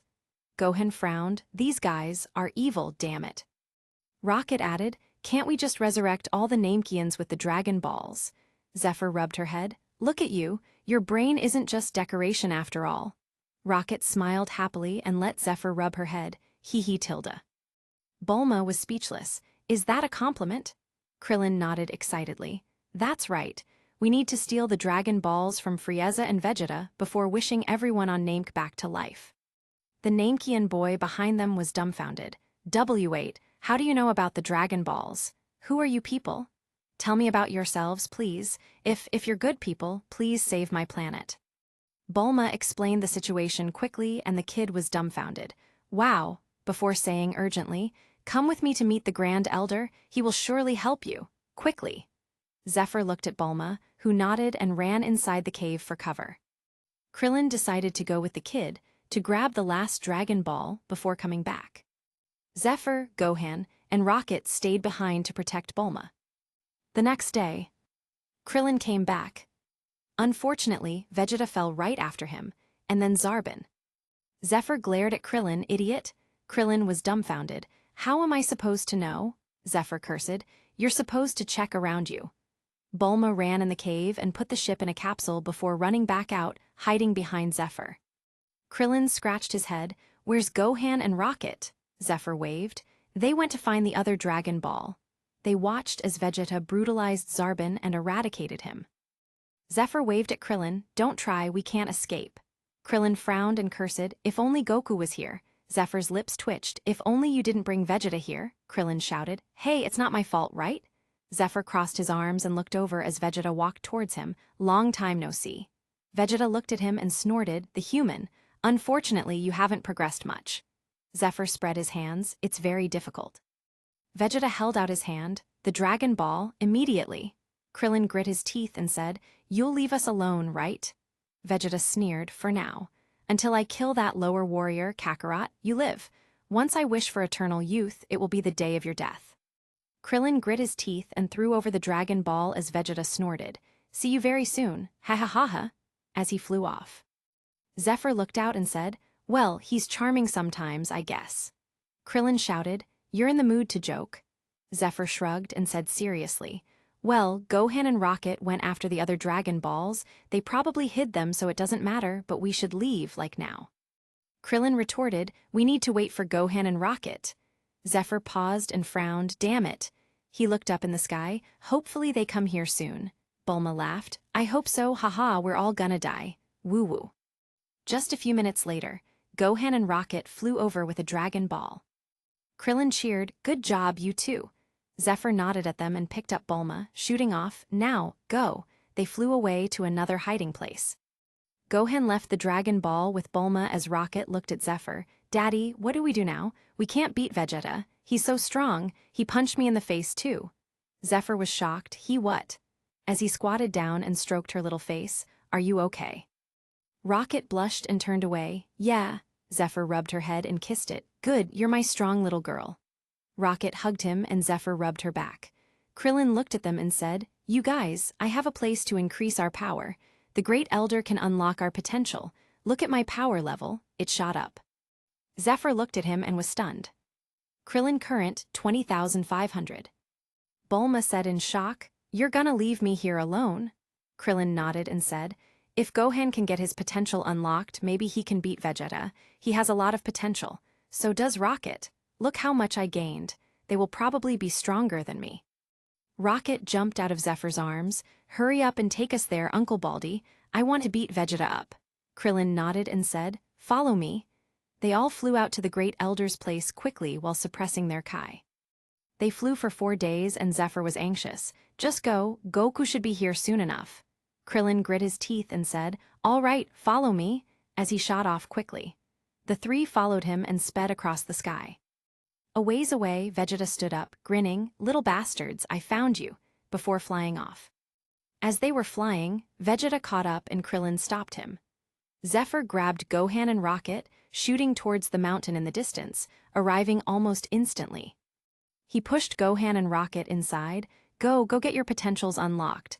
I'll stay here just in case. Rocket looked at Zephr and nodded, be safe. Zephr waved, smiling. He turned around and looked at the Namekian next to him, nodding, hello. The Namekian nodded, human, I appreciate your aid. Zephr waved and smiled, it's what we should do, we also need the Dragon Balls to save people after all. As they chatted, Vegeta landed, looking around, Kakarot is here. Zephr looked at him and held out his hand, stop. Vegeta frowned and said, what now? Zephr said seriously, we can't fight here. If something happens, the Dragon Balls will be ruined. Vegeta was shocked, what? The Namekian on the side nodded, it's true. The Great Elder created the Dragon Balls, if he dies then the Dragon Balls will no longer be of any use. Vegeta thought of the Namekian on Earth, damn. Zephr let out a breath and said, actually, we can work together. Vegeta sneered, what a joke. Zephr said directly, I know how to become a Super Saiyan. Vegeta froze, impossible. Zephr nodded seriously as Gohan and Rocket walked out of the Great Elder's house. Chapter 39. Vegeta doesn't want anyone touching his balls. Gohan said, the Great Elder said that there's a powerful energy coming to Namek. Vegeta looked in the sky, what? Before panicking, Zephr slipped into Guru's house and came to Guru, please help me too. The Great Elder looked at Zephr and waved him over. You humans and your competitiveness, ho ho ho tilde. Zephr was speechless as Guru put his hand on Zephyr's head.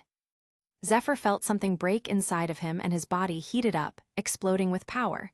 He was dumbfounded and Guru nodded. A good seedling. Seems like I'm lucky today. Expect for the Saiyan boy, you three humans all unlocked something inside yourselves. Zephr asked, what does that mean? Guru explained.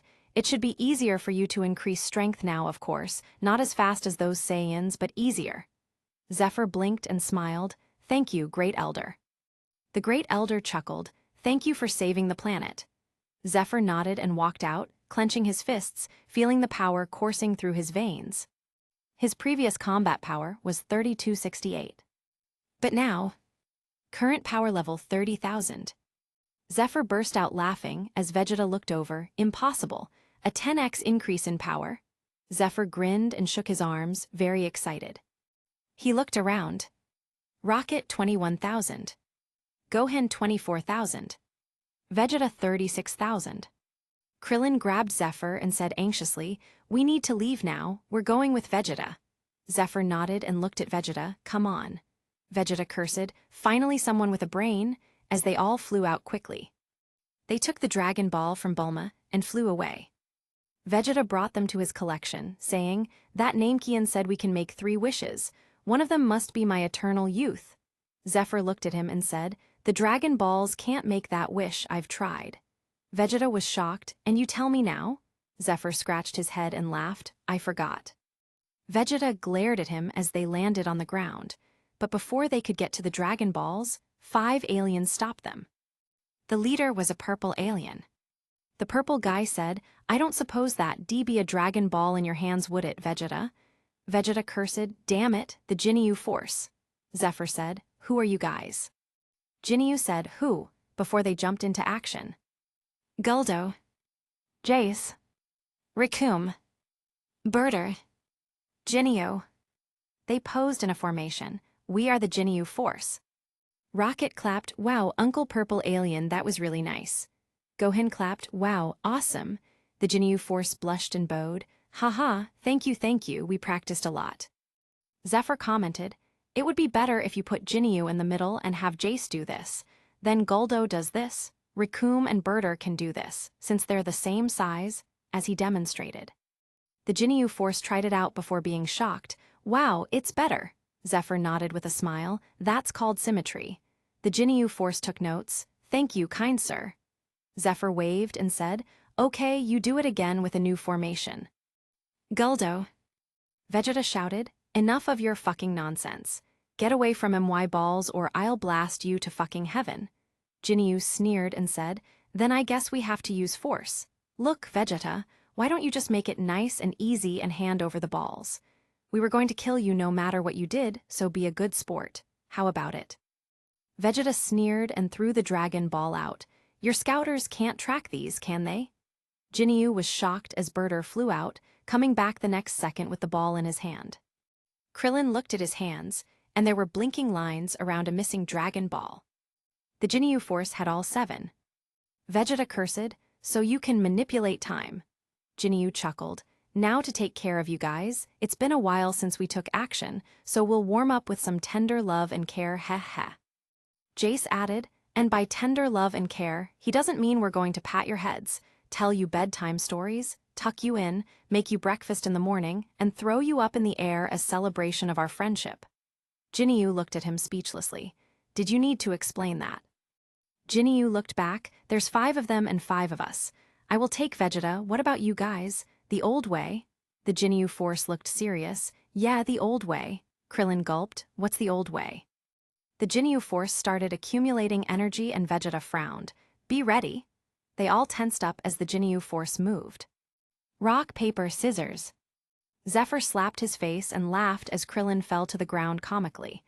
Vegeta clenched his fists angrily. You're humiliating us? Ginyu waved a finger. No, this is the old way. They complained, no way, Captain, you always get to have fun. One of us can take care of the kids, you can't fight again. Ginyu clicked his tongue. Fine, go ahead. He took the Dragon Balls and flew off. Zephr stopped him. Wait. Vegeta frowned and looked at him as he whispered to Vegeta, my power level is 30,000. Yours is 36,000. Ginyu is the strongest, but I have the burnout state. Without him here, we can kill the rest. Vegeta frowned. I don't need your help, human. Zephr sighed and shrugged. I'm not gonna let you die. Vegeta sneered at him. Impossible, I am the Prince of Saiyans. How can I die here? The Ginyu Force came to terms and Recoome cheered.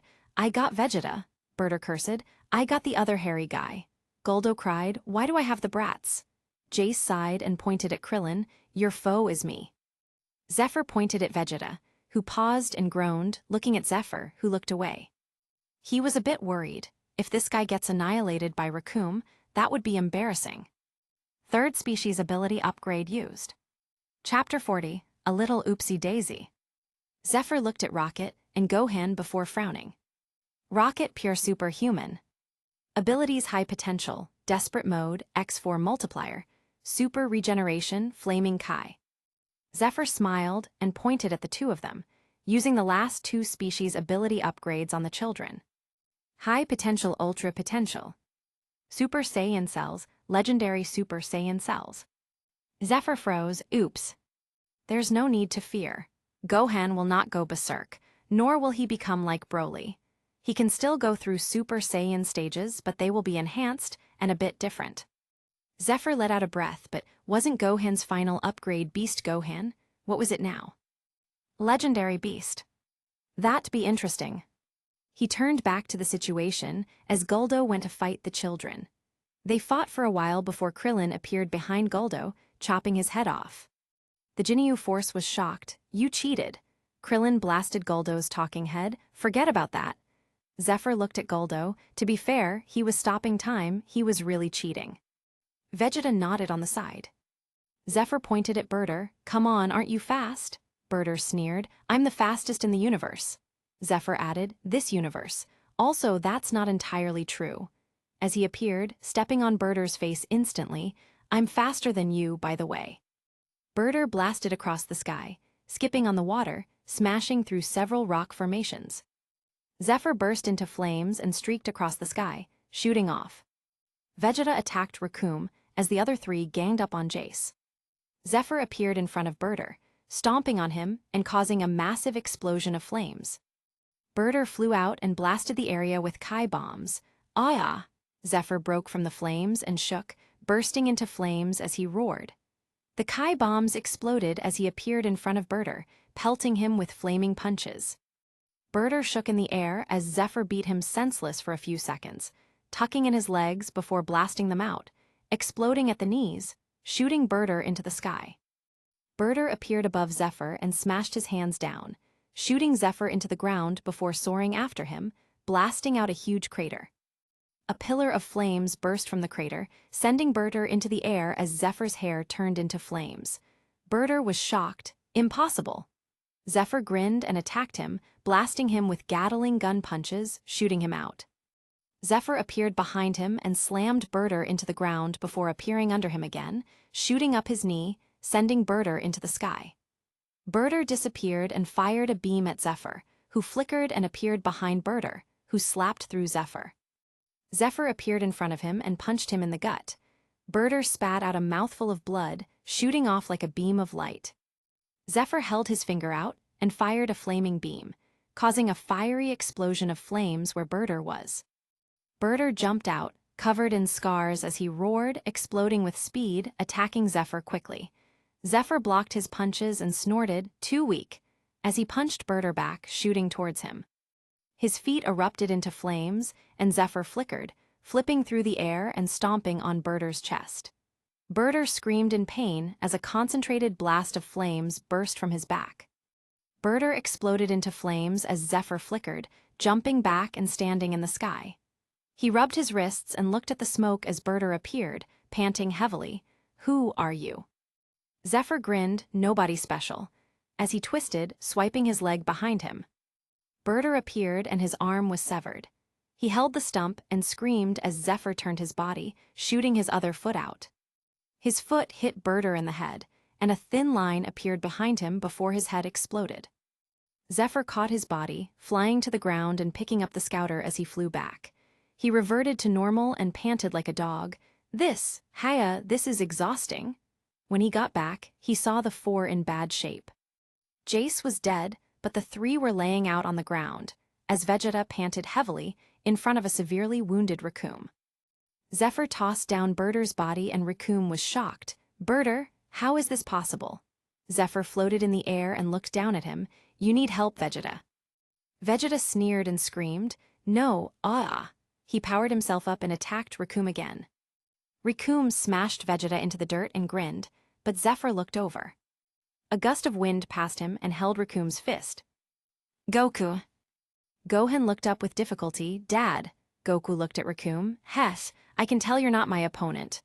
Recoome tried to move his fist, grunting, "How is this possible?" Goku punched him in the stomach and put Recoome down instantly. Zephr flew down and came to Rocket, picking her up. "You okay, girly?" Rocket laid in Zephyr's arms. "Oh, it hurts real bad." Zephr rubbed her little head. "It's okay."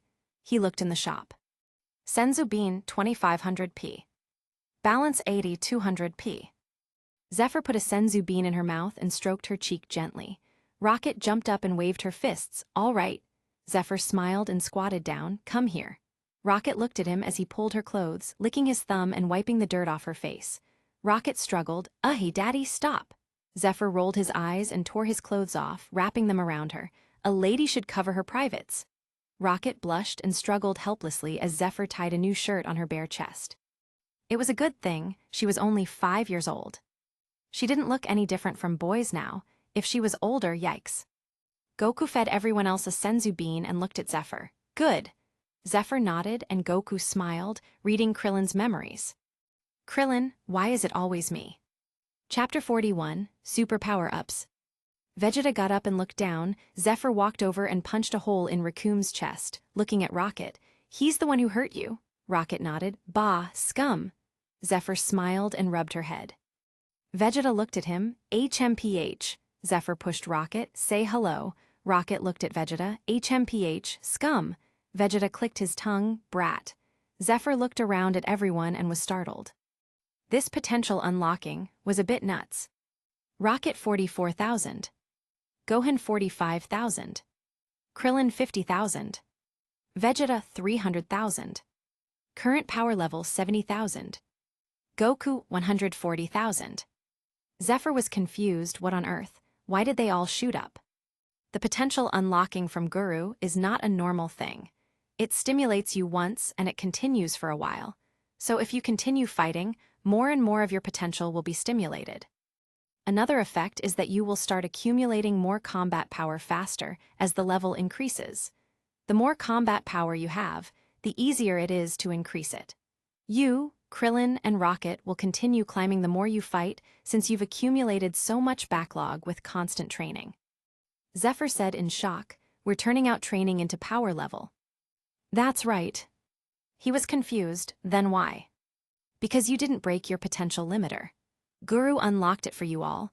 Now as you fight and recover, your training will turn into power. Zephr clenched his fists. "I see." balance 10,700p. Zephr was stunned, just killing Recoome was 5k points. He should have killed them all. Vegeta looked at Goku and said, Kakarot, have you become the legendary Super Saiyan?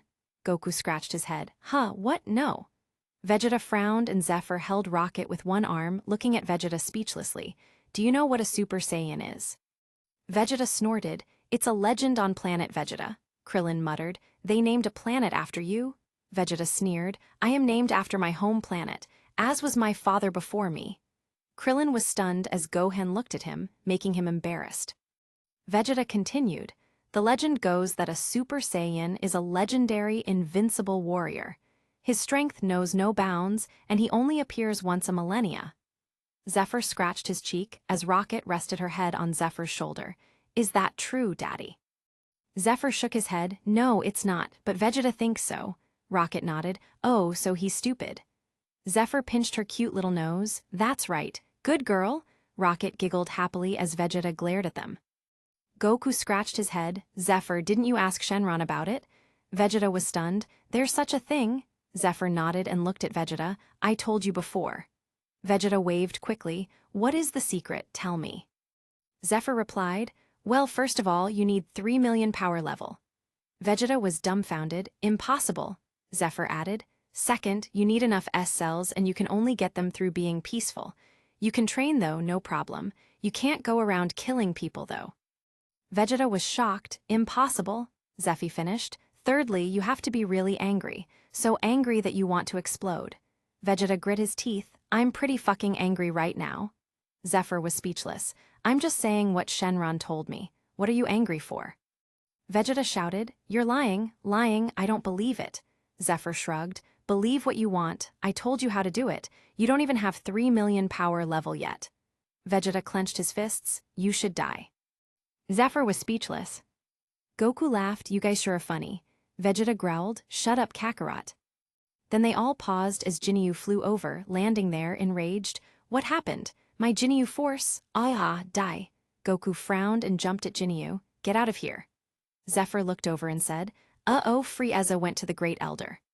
Krillin, Gohan, Rocket, and Vegeta were shocked. What? Zephr put Rocket down and said, You guys hurry up and go get the radar. Krillin, Rocket, and Gohan flew out as Zephr stood with Vegeta and Goku, looking at Jinyu. Goku waved. I can do it. You guys do find the Dragon Balls before Frieza can use them. Vegeta looked at Goku and snorted before Zephr came to Goku, whispering in his ear. Goku sweat a bit. Wow, all right, thanks, Zeph. Zephr smiled and nodded, flying away with Vegeta. Goku faced Jinyu seriously. Meanwhile, Chapter 42, Guru explodes. Zephr flew with Vegeta. Which way is Frieza's ship? Vegeta looked at him. Follow me, as they shot across the sky. Vegeta looked at him. Your power level went up. Zephr explained briefly and Vegeta's eyes lit up. Zephr chuckled. He definitely won't do it for you. You killed the Namekians. You're honestly so stupid for that. Vegeta's lips twitched and he snorted. No matter, I don't need it. Zephr rolled his eyes and said, I can read power levels. I'm at 70,000 now, I can go max at 140,000. Vegeta looked at him. And me? Zephr replied. 300,000. Vegeta grinned. Heh, Zephr added flatly. You can't beat Goku. Vegeta froze and he sneered. I can crush you. Zephr repeated. You can't beat Goku. Vegeta's lips twitched and he ignored him. They flew to Frieza's ship and landed inside. Zephr looked around. Pretty nice. Are spaceships usually this nice? Vegeta snorted. This is Frieza's personal ship. It's a special class of ship. Zephyr's eyes lit up. That's perfect then, I want it. Vegeta was speechless as he walked away. Zephr followed him and Vegeta changed.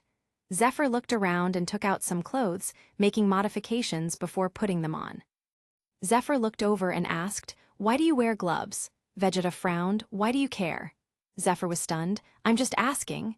Vegeta snorted. It's none of your concern. Zephr raised his hands. Okay, my bad, geez. He saw Gohan, Rocket, and Krillin outside before waving them in. He pulled Rocket to the shower and took her clothes off. You need to wash, young lady. Rocket blushed. Daddy, arg. Zephr scrubbed her body very seriously. The rest were stunned. They changed into Saiyan uniforms as Zephr walked out. grabbing one and went back in.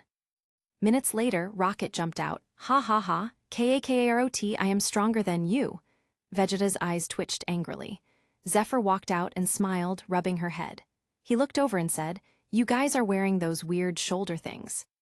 Krillin and Gohan scratched their heads. It's protection. Zephr chopped the shoulder guards off and nodded. Much better. Vegeta said angrily, does it matter what you look like? Zephr nodded seriously. Of course. The better you look, the more confidence, the stronger you are. Vegeta was stunned by the long string of words, hey, maybe it's true. Goku came back, but he was different. Zephr scratched his head. Didn't I remind this guy? He looked at Vegeta. That's not Goku. Go beat him within an inch of his life.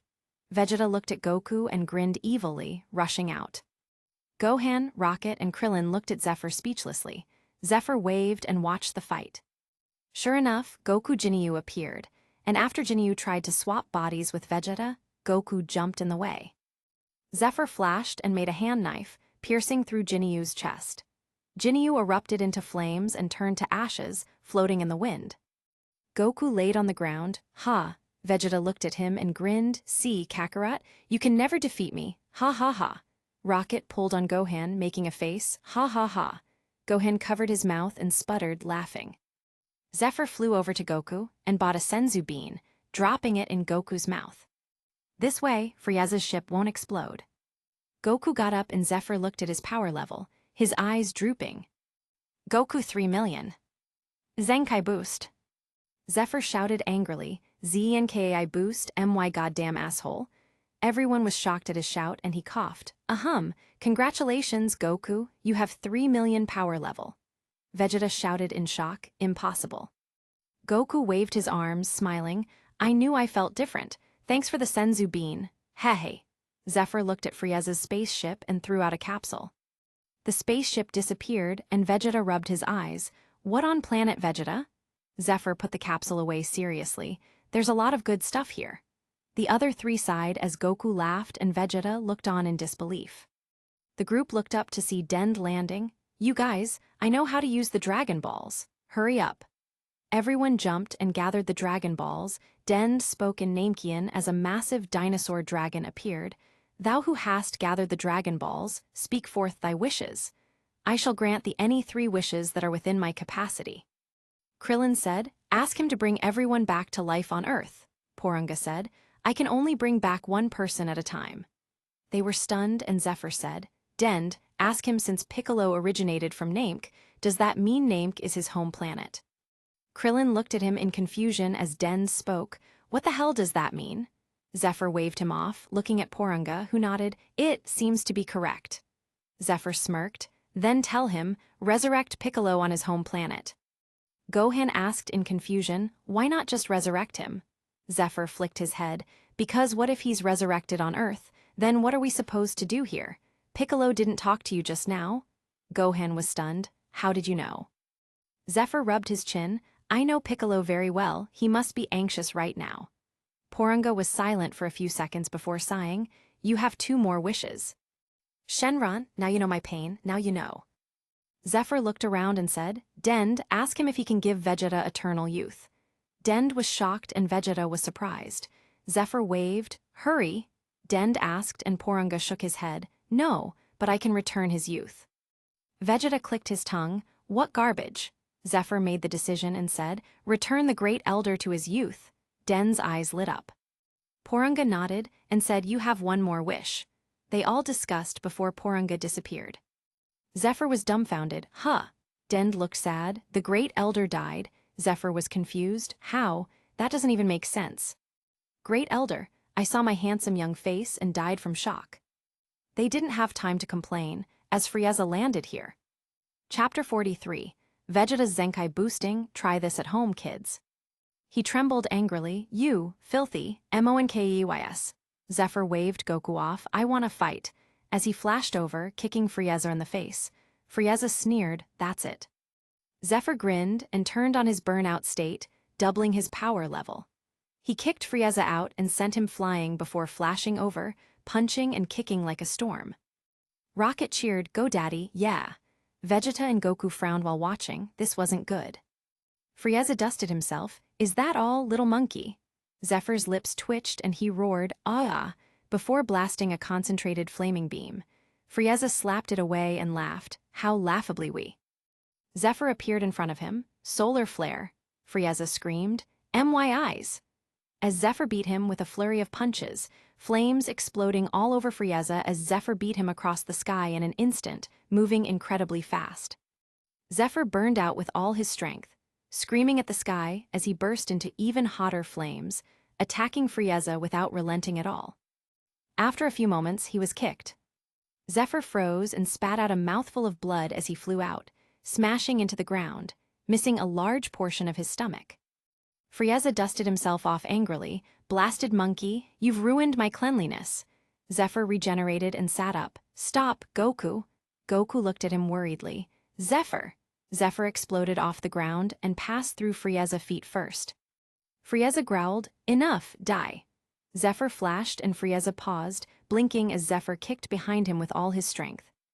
With a shout, a massive flaming red energy scythe came from his feet. It stopped at Frieza's neck as Frieza jumped to the side, touching his neck, all that for a drop of blood. Pity. Zephr was stunned and laughed before falling from the sky. Goku was about to move when Vegeta appeared in front of Zephr, blocking the death ray, attacking Frieza. My turn. Zephr landed on the ground as Rocket and Gohan dragged him over to Dend, who said, I'll heal you. Krillin was shocked. You can heal people. Dend was shocked. I never said I could. I thought I did. Dend did some crazy Namekian healing magic and Zephr was back in tip-top shape. Zephr clenched his fists and cursed, it's not enough. Current power level, 150,000. Zephr looked at Dend as Vegeta slammed into the ground. Vegeta got up and roared, attacking Frieza again. Frieza transformed into his second form and beat Vegeta within an inch of his life. Frieza appeared, and Krillin pushed Dend out of the way as he was pierced with Frieza's horns. Frieza tossed him aside. Oops, I was aiming for the Namekian brat, never matter, as he raised his palm. Zephyr's scalp was numb and he grabbed everyone, shooting off into the sky. Goku floated in the sky and looked in the distance. He muttered, Vegeta and Zephr are improving. I can feel Piccolo in the distance coming closer too. He'll want to fight too. He scratched his head with a smile. Hey, it's a long line. Hopefully, this Frieza guy can get stronger than this. Frieza pointed his palm at Zephr before firing a Kai bomb, but Piccolo appeared and slapped it away. You opponent is me. Zephr flew down and put everyone down. He grabbed Dend and said, Heal Vegeta. Dend was shocked. What? Vegeta coughed up blood. It's useless, we're doomed. Zephr gave him a slap. Vegeta was stunned and Zephr said angrily, Are you giving up? You don't want to surpass Goku ever. Are you a loser? Vegeta was dumbfounded. What? Zephr pointed a burning finger at his forehead. If that's the case, I will kill you right now. Vegeta shouted, Are you crazy? Zephr looked angry. No, you're a coward. Vegeta was angry. How dare you? Zephr retorted, We're doomed? There's still Goku. Not only that, but you. Do you want to hide behind Goku every time something bad happens? I can't even touch Frieza in his first form. His second form is 1,000,000,000 times stronger than me. How do you think I feel? Vegeta was stunned and Zephr grit his teeth. Heal him, Dend. Dend healed Vegeta back to full health and Zephr grabbed him, beating the shit out of Vegeta. Don't resist. Vegeta was shocked. You're insane. Zephr kicked Vegeta's knee and punched him in the face, smashing him into the wall before firing several dozen finger beams. Heal him again. Dend healed Vegeta again as he suddenly realized something. Vegeta clenched his fists. Hurry up, human. Zephr sped up and beat Vegeta within an inch of his life. Dend healed Vegeta again as Zephr continued beating him. You pathetic bastard. Bullshit coward. Krillin, Gohan, and Rocket were stunned. Krillin swallowed. He's not just beating him to improve Vegeta's combat power, right? Gohan's lips twitched as Rocket cheered. He hit me, Daddy. Beat him. Yeah. Zephr pelted Vegeta, who didn't resist. Instead of training, you leave everything to Goku. Where's your pride? What's your fucking dignity? Vegeta was dazed as Dend healed him again. Zephr condensed a flaming Kamehameha and pierced through Vegeta's stomach. Bastard! Bastard! Dend jumped in fear, healing Vegeta, who nearly died this time. Zephr threw a punch, and Vegeta caught it. He roared, "Enough, my power level isn't increasing anymore, I need to accumulate CK." Zephr twisted and kicked him in the mouth. "Shut up, you damn coward." Ah! As he blasted Vegeta through a rock formation, grabbing him and slamming him into the ground. Vegeta flew up and flickered, "Calm down," as he kicked Zephr into the ground next to Dend, nearly killing him. Dend wiped his sweat, healing Zephr, who groaned, "Ow." Vegeta snorted and cracked his neck, feeling the power flowing through him. He thought of what Zephr said and just got angry. Who said he gave up? He never said it. He was the Prince of the Saiyans. The Prince of the Saiyans, damn it. Piccolo was kicked back by Frieza in his final form. Zephr looked at Piccolo and was stunned. Piccolo 1,500,000. Frieza 3 million. Chapter 44, Super Saiyan Goku. Zephr looked up at Vegeta, who sneered at Frieza, "Trash." Frieza sneered and they collided as Frieza shouted in shock, "Impossible." Vegeta burst out laughing like crazy, "I am a Super Saiyan, you freak," before kicking Frieza flying. Vegeta 3,500,000. Zephr sighed and looked at Gohan. Dend. Dend swallowed. "A again?" Zephr threw him a senzu bean. "Eat this." Dend ate it and felt full of energy. Whoa! He healed Piccolo instantly before Zephr looked at Gohan. "You ready?" Gohan nodded and Zephr beat him senseless again. Frieza felt a spike and looked over, seeing the method. His eyes were red with rage and he bulked slightly, turning the tables on Vegeta, who was shocked, "Impossible," as he tried to fight back. But how could he fight Frieza at 50%? That was 60 million power level. Vegeta was quickly dispatched and fell from the sky. Frieza ignored him and flew over, pointing at the group. Goku flashed over. "Stop!" Frieza snorted and pointed as Goku blocked in front, but the death ray went right through him. It aimed at Dend as Krillin pushed him out of the way. "Watch out!" The beam pierced Krillin and exploded, blasting everyone everywhere. Frieza grit his teeth. "You bald vermin, you've halted my actions for the final time." As he pointed again, Goku held his chest. "Krillin." Frieza grinned evilly. "Watch, monkeys. This is what happens when you disobey, Lord Frieza. H-H-H-H-H-H." Krillin floated up and screamed as Frieza blew him up. Zephr was dumbfounded, watching in a daze. Goku froze and clenched his fists. "Ah, Krillin." He held his head and screamed at the sky, "Frieza." Zephr picked everyone up, throwing out a senzu bean. Goku caught it and glared at Frieza, trembling. "I will kill you, ah." Namek started shaking as Zephr picked up Vegeta, bringing them to the Dragon Balls, feeding Vegeta another senzu bean. "Balance 60,000 P." He looked around. "Are you guys all right?" They got up and muttered. "Krillin," Zephr grit his teeth, "he'll just have to train with Kami for a while. He can still be resurrected." The group perked up as Vegeta sat up, looking up at Goku in shock. "This." Goku screamed louder and louder as his hair shot up, turning golden. Zephr wiped his lips. "This is a Super Saiyan." Vegeta was dumbfounded, staring at Goku with wide eyes. Goku shouted, "Get out of here, now!" Zephr was stunned and picked up the Dragon Balls, flying away with everyone as Frieza pointed at them. Goku appeared in front of him, grabbing his arm. "I've had enough of you, you heartless scumbag." Goku 300 million. Zephr was shocked in his heart. "Holy fuck, that's a 100x increase. Just skip Super Saiyan 1, that ability upgrade sure is powerful. What will Super Saiyan 2 be? X 200. What about Super Saiyan 4? X 8000. Everyone knows that first Super Saiyan 4 is a 4000x increase, but at full power, it's actually a 25,000x increase. So will it be 50,000x now? Zephr was dumbfounded and sighed. "There's a lot of work to do." He firmed up in his heart. He must beat Goku one day. He has to.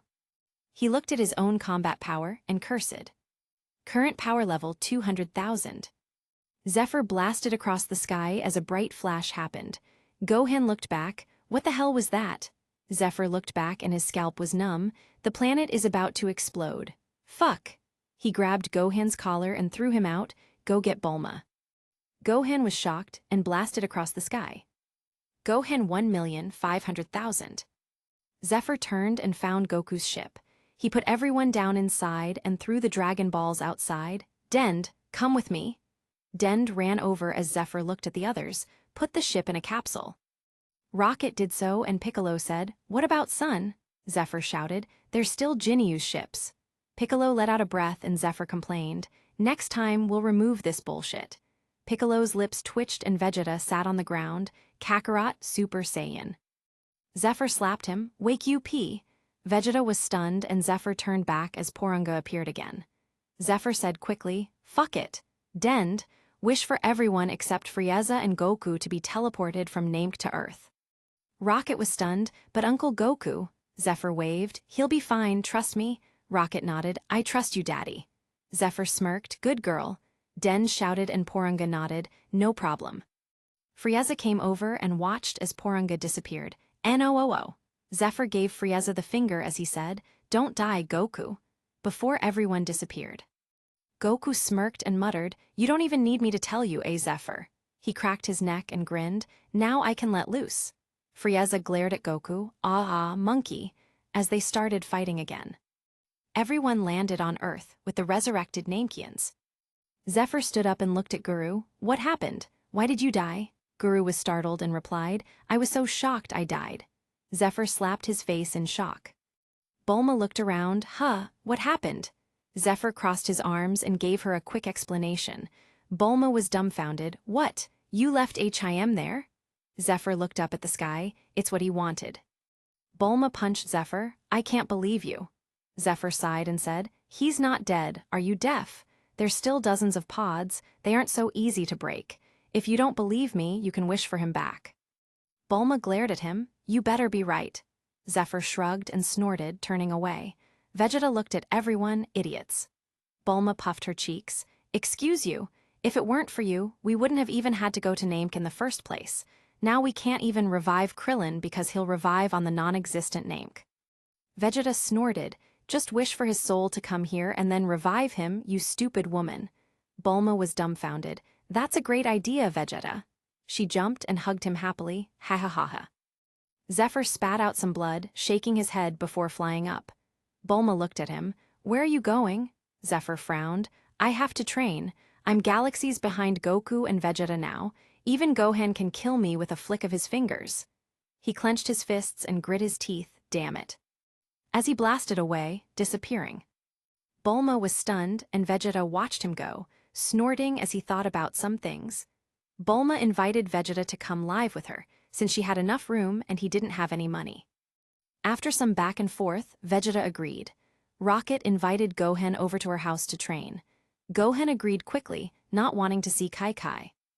Zephr returned home and Launch looked up as he landed down in front of her. "I'm back." Launch looked at him gently. "You kept your promise." Zephr snorted and smiled. "Yeah." Blue Launch smiled sweetly and hugged him tightly. "I'm so glad." Zephr hugged her gently and kissed her head, stroking her back as she shook. He floated up and brought her inside, letting her cry on his chest. A few days later. Chapter 45, Wishing on Porunga's Balls. Zephr was training in the gravity room, sparring with Gohan as Launch sparred with Rocket. Gohan wiped his sweat as Zephr frowned.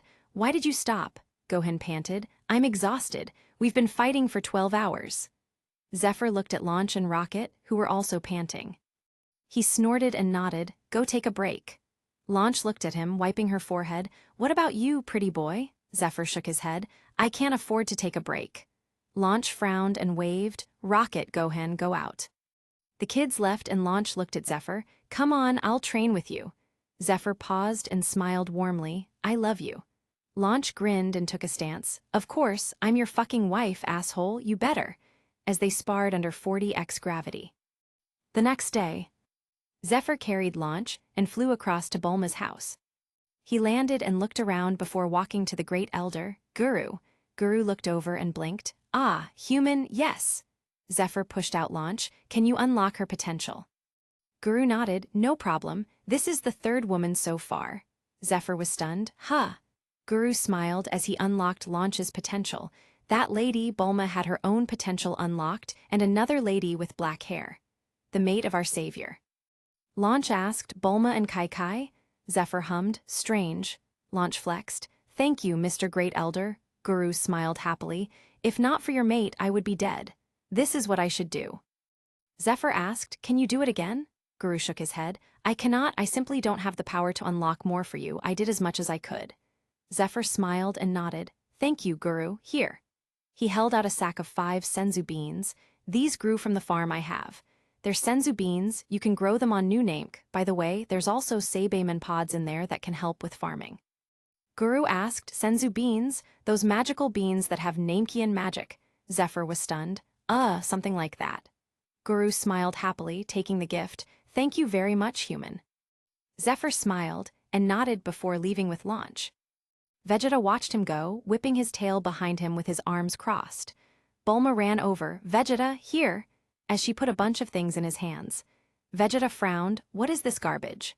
Bulma smiled. "Evolution serum and nutrient solution. The Namekians have strange plants that are perfect for the solution. They're being grown now. This is the first batch." Vegeta looked at the nutrient solution in shock. "This is highly advanced." Bulma made a peace sign. "Of course, I'm the top genius on Earth." Vegeta snorted and took the things. "That human with the flame has Frieza's ship, go get it." Bulma was stunned and said in shock, "Really? Thanks," as she flew away. Vegeta snorted and muttered, "Stupid woman," as his tail waved behind him. Zephr looked at Launch's power level and stroked her hair lovingly.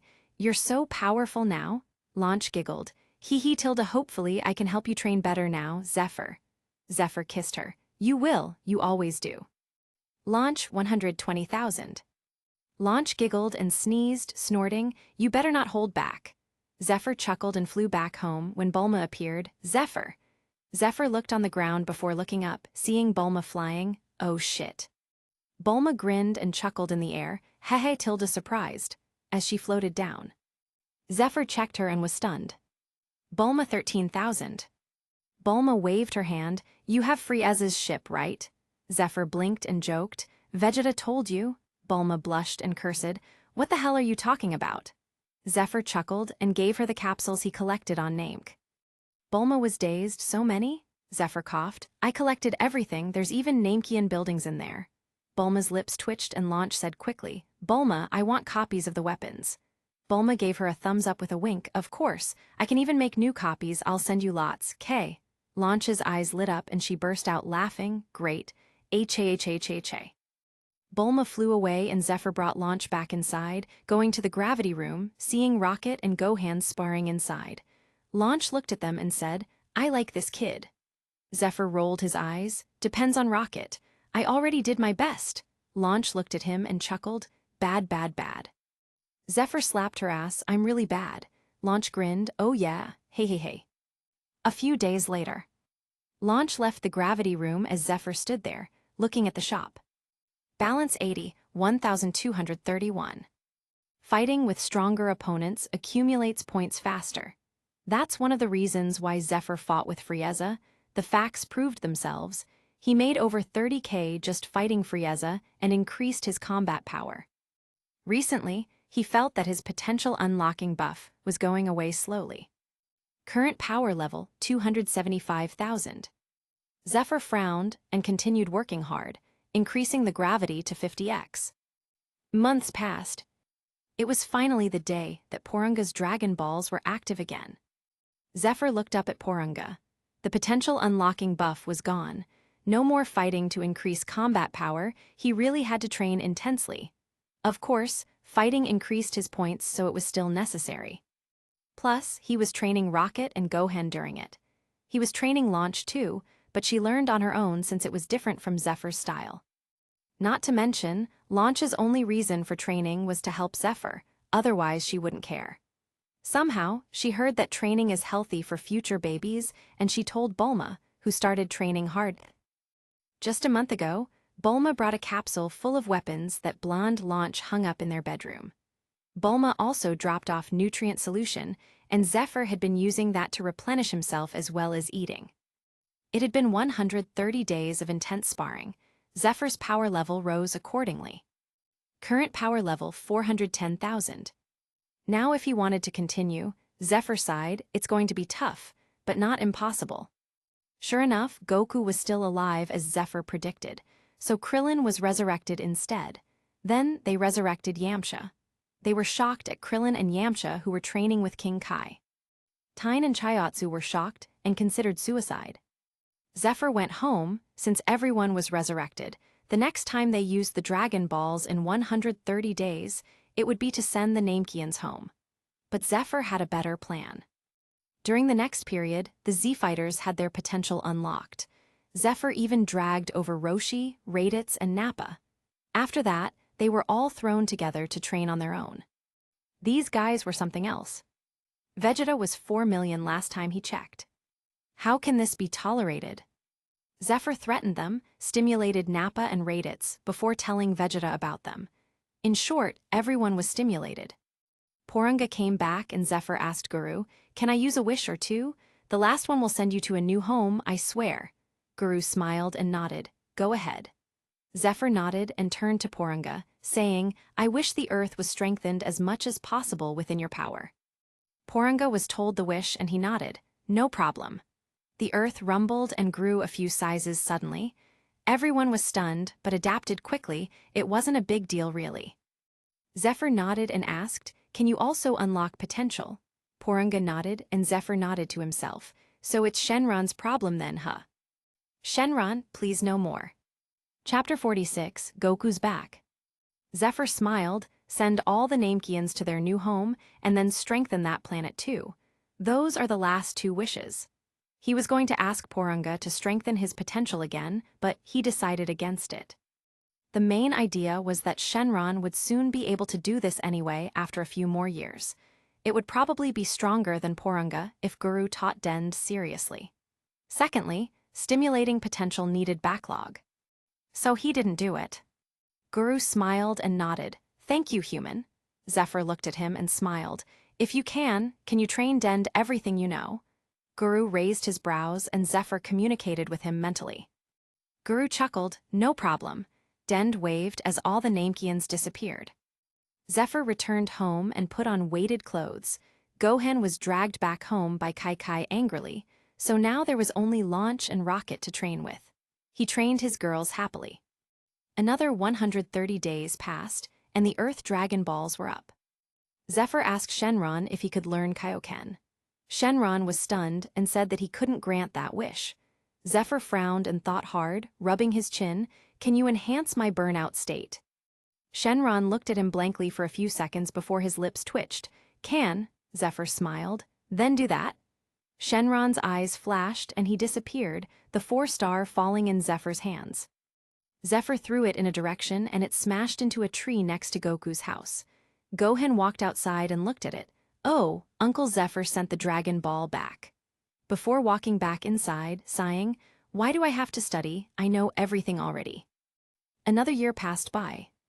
Zephr wiped his sweat, looking out in the distance, walking out of the gravity room. He took a shower and changed into comfortable clothes. "You wanna come see Frieza?" Launch pointed at herself. "Huh." Zephr patted her ass. "Come on, it'll be fun." Launch blushed and giggled. "Okay, Tilda," Zephr shouted. "Rocket." Rocket tumbled down the stairs. "I'm ready." She was wearing a pink sundress with a huge white sun hat and sandals, but the sundress had off-pink guns and knives designs on it. Overall, very cute. Zephr flew out with Rocket and Launch, arriving in the wasteland extremely fast. Vegeta looked over and Zephr saluted with 2 fingers. "Yo!" Everyone looked over and Gohan ran over, dressed in Saiyan gear. "Rocket, haha!" Rocket waved. "Hey, Gohan, hee Tilda." The 7-year-olds hugged and chatted. Zephr restrained his Kai as Vegeta said, "Bulma, what's his power level now?" Bulma clicked a scouter. "HM, 930,000. Vegeta smirked before turning to the sky with his arms crossed. Zephr looked over at Piccolo, putting his hands in his jeans. He was wearing a black t-shirt with blue jeans rolled up at the bottom and slides. After all, his feet usually burst with flames. It can be controlled around his body, but his feet exploded so any shoes would be scrapped. Launch hugged his arm, waving at Bulma. "Hey Tilda," Bulma walked over. "You look so good. How have you been?" Launch giggled. "Great, you." Launch was wearing similar to Zephr, but red flats. After everyone gathered, Krillin looked up. "Is that Frieza? Who's that power Kai with him?"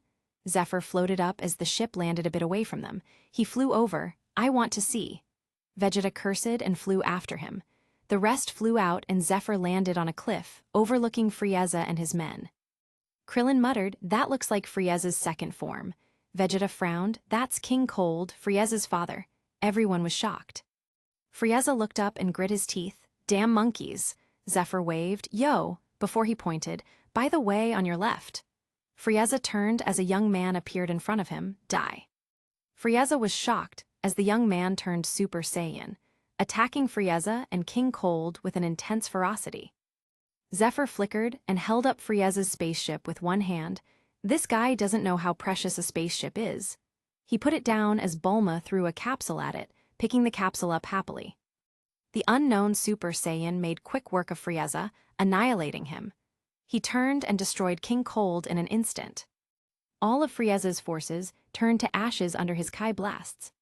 He turned and looked at everyone. "I'm going to meet Son Goku. Wanna join me, Tilda?"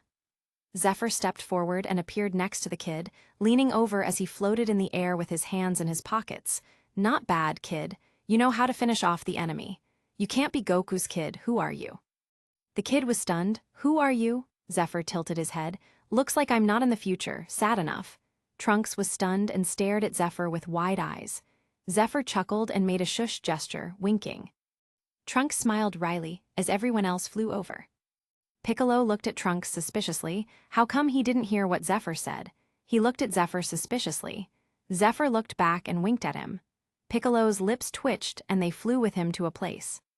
Zephr flew next to Trunks, whispering to him, "You're a bit sloppy, no? Your jacket says Capsule Corp, but they don't even have that jacket yet. Bulma didn't say anything before sending you here?" Trunks looked depressed. "How do you know?" Zephr laughed and smiled at him. "There is nobody who knows Bulma better than me right now." He looked at Trunks and squinted. "You look like her too, plus too brutal for Goku." "Vegeta?" Trunks was stunned. "Are you a magician or something?" "What the hell?" Zephr chuckled. "Why a magician? But I'm not in the future." Trunks shook his head. "Never heard of you. Maybe you died or something." Zephyr's lips twitched. "Are you cursing me or something? How is launch in your future?" Trunks looked at him in confusion. "Who?" Zephr sighed sadly and shook his head. "I hope she didn't feel any pain." He looked up and floated back, really upset. Trunks looked at him and frowned, sighing. He saw a blue-haired girl, touching him with a pout before smiling as he hugged her. Trunks turned back and sighed sadly. They landed and he threw out a fridge. "Help yourselves, I have all kinds of drinks." Bulma had a drink. Gohan pulled Rocket over to see what they had. The rest more or less took one while Vegeta was frowning. "Who is that kid?" Zephr looked at Gohan and Rocket, rubbing his nose. "Child clothes 10p. Zephr threw out a fresh set of clothes. "Gohan, come here." Gohan caught the clothes and walked over. Yes," Zephr waved. "Go change, you're ridiculous." Gohan blushed and ran around a rock to change. He walked out wearing a black t-shirt, orange hoodie, blue jeans, and black shoes. He blushed and walked over. Thank you." Zephr rubbed his head as Gohan ran off. They sat around for a while. Vegeta came to Zephr. "Who is that boy?" Zephr looked at him. "I thought you were gonna ask about my power level." Vegeta's lips twitched. "That too." Zephyr's lips twitched. "I have been training for 2 years straight. I rarely even sleep." Vegeta raised his brows. Zephr added, "Under 50x gravity." Vegeta opened his eyes and Zephr finished, "Then I sleep with my wife." Vegeta clicked his tongue and walked away angrily. Zephr laughed and Launch chatted with Bulma on the side. A few minutes later, Goku's pod landed on the Earth. Chapter 47, A Tasty Fruit.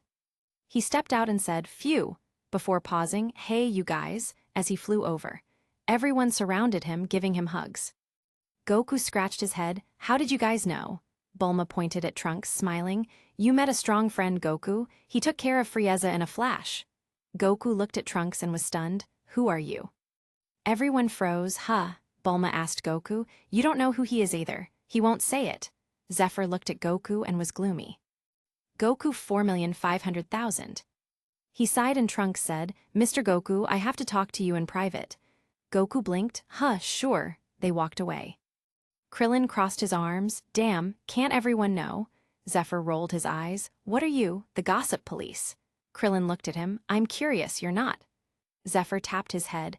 "The difference is, I know who he is because my brain has wrinkles, unlike your smooth head." Krillin shook. I can grow hair if I want to. You hear me? Zephr nodded. Oh. Krillin clenched his fists. If he was a Saiyan, there was no doubt he would turn Super Saiyan on the spot. Tyne touched his hair and cursed. But you gave me hair? Zephr snorted. Who even are you? Tyne choked and Chiaotzu rubbed his back. It's okay. Goku on the other side turned Super Saiyan and everyone was shocked. Before he turned it off and they were confused. Zephr looked at Piccolo, who seemed shocked for another reason. Zephr chuckled and Piccolo blushed, looking away. Trunks flew away in the end, and Zephr talked to Bulma about something before taking a capsule, flying after him. He caught up to Trunks, who was getting in his time machine. Trunks looked at him, and Zephr threw the capsule on the ground. Come here, kid. Trunks flew over, and Zephr took out several tubes from the cooling machine. He handed them to Trunks. You take this one. These two are for Bulma. Trunks was stunned, and Zephr said, drink it. Trunks drank it, and his eyes widened. WOH. Zephr nodded and said, make sure Bulma drinks those. Trunks asked, wait, what are these? Zephr turned the machine back into a capsule and chuckled, medicine, before winking at Trunks' face full of disbelief, flying back. Piccolo was explaining the situation for Goku, and so in 3 years' time, on May 12th, there will be androids stronger than Frieza, so we have to train hard. Zephr handed the capsule back to Bulma, who didn't ask, looking shocked. Zephr thought about it and said, I have an idea. Everyone looked at him as Zephr said seriously, I'll wish for Tyne, Krillin, Yamcha, and Chiaotzu to be teleported to King Kai's planet. The four of them nodded, and Zephr looked at Piccolo. You should go too. Piccolo frowned, but nodded in the end. Bulma added, I can make a portable gravity machine, no problem. Zephr nodded and Krillin asked, what about you? Zephr shook his head. I have my own way to train. You've all been to King Kai at least once, except Chiaotzu and Tyne, so you can get them up to speed and continue your training. Goku looked at Zephr. Send Gohan too. Zephr looked at him funnily. Why don't you train Gohan yourself for once? Am I your nanny? Goku's lips twitched and he looked at Gohan, who had stars in his eyes. He sighed and smiled, all right. Zephr nodded, that's the plan, and everyone agreed. Then Zephr used the Dragon Balls, sending the 5 up to Kami for training after Bulma gave them a capsule with the gravity machine. Zephr also gave them a capsule with an old muscle car in it for King Kai. There was also a joke book in the glove compartment. After they left, Zephr returned to training, upping the gravity. He mentioned to Goku that he should teach Gohan his own moves. After all, he's his father. Goku agreed and collectively, Launch and Bulma convinced Kai to let Gohan stop studying. But only after Gohan passed a high school level exam. He passed. Then training began. Day after day, training in the gravity chamber with Rocket and Launch. The first year passed, and Zephr wished for an image training machine as powerful as possible. He also asked for Shenron to put it in the gravity room. Shenron agreed, and his wish was granted. The second year, Zephr wished for his abilities to be upgraded generally. Shenron was a bit at a loss for words, but still agreed to his wish. Finally, 3 years passed, coming to May 12. He didn't use the Dragon Balls just in case. During these 3 years, Zephr burst through the barriers and grew much stronger.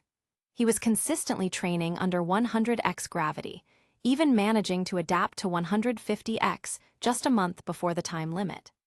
He also had a few new tricks. Zephr grinned as he clenched his fists. He stood in the sky, looking at his shop. During these years, he's been using points and gaining points frequently. A great thing was that the assimilation and fusion was able to be renewed with another 4 powers at the max, but they couldn't conflict too much. Zephr didn't push it. Staying in his lane, he knew what he needed. Finally, Zephr looked at his power level. Current power level 2,750,000. Balance 53,000 P. Zephr let out a breath and bought the fruit of the tree of might, muttering, this won't leave any bullshit behind, right? Nope. Zephr ate the fruit whole and groaned, clenching his fists and flexing his entire body, growling. Current power level 40, 1,250,000. Zephr spread his arms and let out a breath of ecstasy before laughing loudly. He immediately restrained his Kai and returned home, instantly. Chapter 48, Take this medicine Goku. Nah, I don't really feel like it tilde. Launch was surprised. What happened? Zephyr picked her up and spun her around. I did it. Launch said anxiously. Put me down, Zephyr. Zephyr put her down and she cooed the baby in her arms. It's okay, Daddy is excited. Zephyr kissed Launch happily, making her eyes widen before smiling gently. She rubbed his cheek. Did you find the thing you needed? Zephyr nodded, smiling. I'll get you some when I find more. Launch smiled sweetly. I love you. Zephyr kissed her and chuckled, pulling her waist and holding her cheek softly. Rocket slid down the railing of the stairs this time, flipping to her feet, ta-da, before looking over and twisting. Gross. Zephyr chuckled and flashed over, grabbing Rocket and giving her 100 little kisses all over her face. Rocket screamed, Mom, help, stop, ha. Zephyr held Rocket in his arms and put her on his shoulders. Today is the day, you ready? Rocket clenched her fists. Yeah, beat some stupid robots. Rocket 2,200,000. Launch smiled. Can I come? I heard Bulma was going. Zephyr looked at her and smiled, nodding. He flew out, holding Launch in his arms as Rocket flew next to him with her cheeks puffed. Zephyr smiled at her and chuckled as they flew. After a while, they landed on an island. Everyone was there already, minus Vegeta. Zephyr looked around. Where's Nappa and Raditz, by the way? Bulma looked over. Zephyr, Launch. Goku and the others smiled. Hey, you guys are late. Zephyr looked at Rocket, who blushed. I was getting dressed. Zephyr walked over and clasped hands with Goku, chuckling, surprised. Goku was shocked. Really, you're super strong. Zephyr snorted with pride. I searched space for a while. Everyone looked over and Zephyr held out a finger. I found a fruit that multiplies your strength by x15. Everyone was dumbfounded. Krillin slapped Zephyr's arms. Really? Zephyr grinned. Nika tilde. Goku grinned. Man, I'm excited. Zephyr looked at him and his lips twitched, sighing, but if you turn on Super Saiyan, I'll get crushed. Goku 6 million. Goku laughed and said, I can do a low power state that's only 50x. Zephyr wilted, but it's not full. Goku laughed and slapped Zephyr's back. I'm happy for you, Zeph. Zephyr sighed and picked himself up. All right, I have some tricks up my sleeves. As he looked around, what about you guys? How was King Kai? Krillin rubbed his nose, and they flared their auras. Krillin 3 million. Yamcha 2,500,000. Tyne 2,750,000. Chiatsu 2,250,000. Piccolo 8 million, weighted. 250,500,000 true. Zephyr was shocked and turned to look at Gohan, who smiled happily, dancing in a circle with Rocket. Gohan 4 million.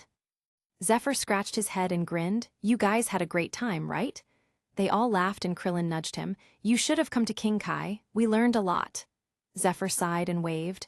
I don't want to learn the same things as Goku. They all twitched their lips and smiled wryly. Zephyr looked out at the city. So, where's Vegeta, Nappa, and Raditz? Goku snorted. Vegeta, I don't know. But Nappa and Raditz were so shocked at everyone's power that they begged me to go to King Kai, so I teleported them there. Zephyr paused and asked, You can teleport to King Kai? Goku blinked and nodded. Yeah, why? Zephyr grinned. I wasted a wish when you could have done it. Goku started sweating. Haha, let's find those androids. Right, guys? Haha, as he flashed into the city. Zephyr sighed and said, Rocket, stay and watch your mother and sister. Rocket saluted, Yes, sir, as Zephyr disappeared. Krillin was shocked, so fast, before shooting into the city. Zephyr walked around on the streets, looking around. He was wearing casual clothes, since it didn't matter, well, that and these were his only fireproof clothes. He turned and his ears twitched. He grinned and shot into the air, flying over. Enhanced senses were also something he bought in the shop. He landed in front of Yamcha and caught a fist. Yamcha was stunned. Damn, watch out, Zephyr. These guys don't have Kai at all. Zephyr smiled. I know. Yamcha jumped back, flaring his energy as the rest arrived, surrounding the androids. Goku looked at them. You're the androids, Zephyr said. Wait, Goku. Goku looked at him and he smiled. Let's go somewhere else. Take the white fatty. As he grabbed Android 20's face, blasting off the ground and disappearing. Everyone looked at each other before nodding and flying away. Goku turned on Super Saiyan and dragged Android 19 with him. Zephyr threw Android 20 on the ground as the rest showed up. They looked at Zephr, who grinned, "Oh my god, this is so much fun." They nearly fell out of the sky. Goku appeared with Android 19 and threw it on the ground, panting. Zephr frowned at him. "Take the medicine." Goku laughed and drank the medicine, sitting on the ground. Zephr frowned and said, "What happened?" "I have no idea. How is he still sick?" Zephr asked, "Did you ever take that pill I gave you, Goku? The medicine?" Goku was dumbfounded and rubbed his head, laughing. "Haha, I forgot. Was it serious?" Zephr slapped his face in disbelief. "I clearly told you to take it right away." Goku quibbled, I didn't feel sick." Zephyr's lips twitched angrily and he floated down in front of the androids. "All right, start monologuing." The rest came down, even Gohan and Rocket appeared. Krillin came to Goku. "You're sick." Goku laughed. "I got a heart disease or something. I took medicine though. I just need to relax for a while." Zephr waved. "I'll handle it." Before yawning as Android 20 was monologuing. And so Red Ribbon's dreams were turned to dust. The androids were created. A few were listening seriously as Krillin asked with a frown, "Are you sure you can handle it, Zephr?" Zephr looked at him with crossed arms. "Of course. If not, there's that guy hiding behind a rock, trying to jump out and save the day in a cool manner." As he pointed his thumb to the side. Vegeta, damn I was found. Chapter 49, Android 20, doesn't explode. Zephr looked at Android 20 and said, Okay, are you done?" Android 20 snorted. "Your data value isn't high enough, you stand no chance. Give me Son Goku." Zephr snorted and said, "No, how about now?" He grunted, and his body exploded with flames. It was different this time. It was like a goopy red aura surging around him.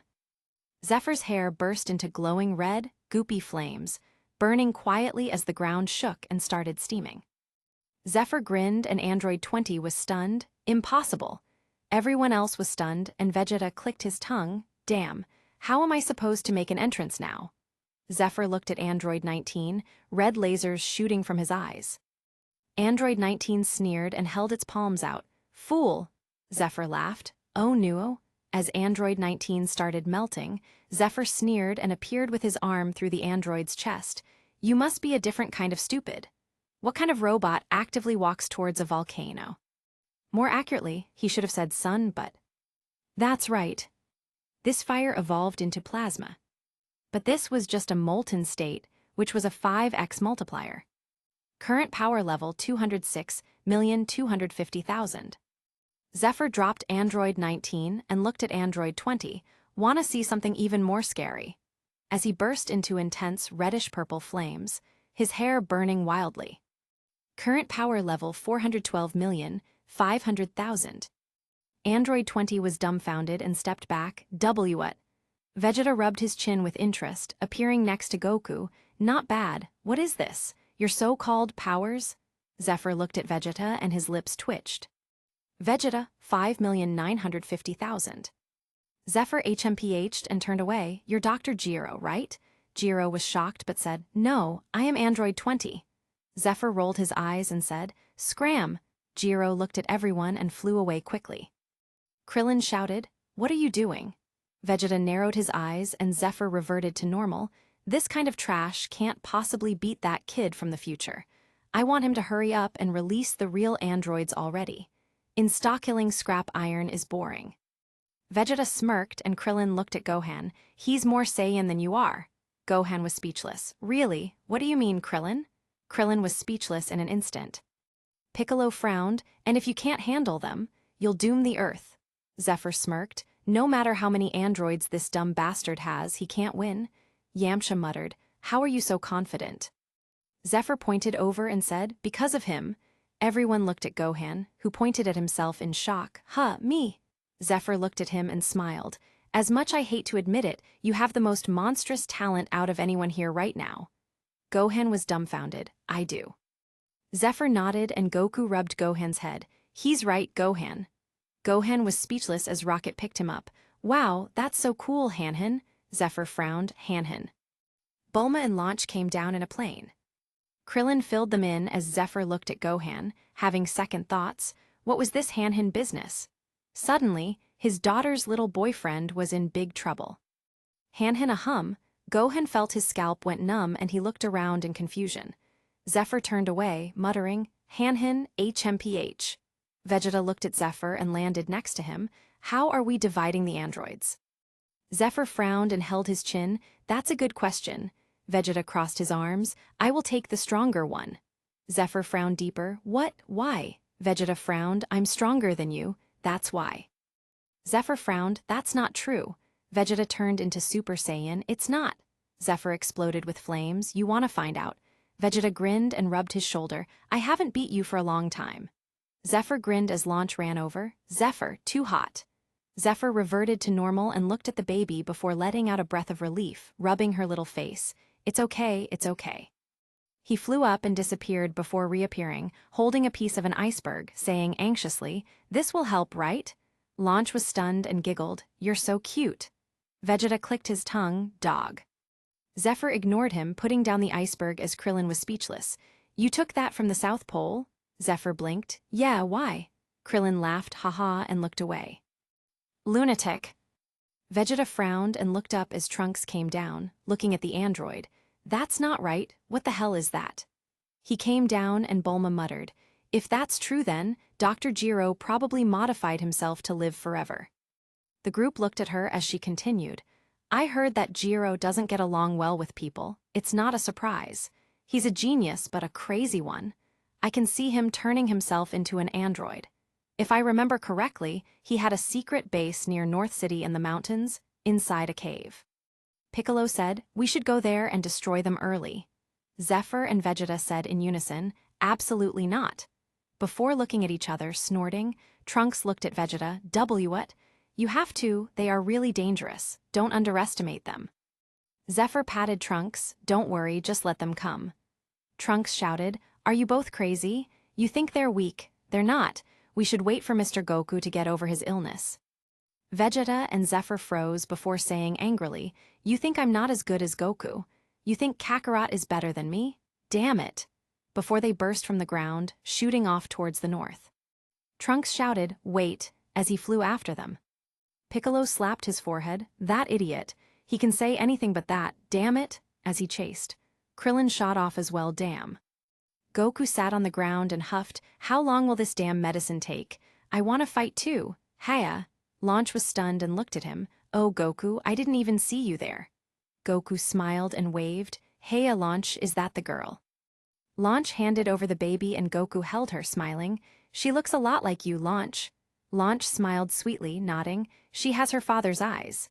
Goku chuckled and poked her little nose. Does she have a name? Launch smiled, Bullets. Goku teased the girl. What a cute name. Launch smiled happily. I named her myself. Rocket jumped up and down. Androids, androids, come on, Hanhin, as she burst out, shooting off.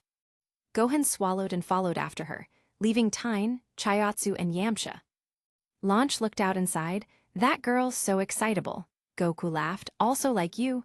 Launch knocked on her head. Hee tilde Bullets yawned cutely, blinking at Goku with little blue hairs. Goku smiled and teased her as Launch watched on the side. Bulma came and handed Trunks to Goku. Hold Trunks. Goku held them both and Bulma took a picture. Launch smiled happily. Can you send me one, Bulma? Bulma gave her a thumbs up. Goku looked at the babies in his arms and laughed helplessly, though he felt at peace. Maybe he should have another baby. Should be easy enough. Kai had a fierce mouth outside, but she was pretty soft behind closed doors. Meanwhile, Chapter 50, Beating Up Women as per usual. Zephr and Vegeta watched Dr. Gero open the door to a secret lab. They looked at each other before Zephr said, you should really treat Bulma better.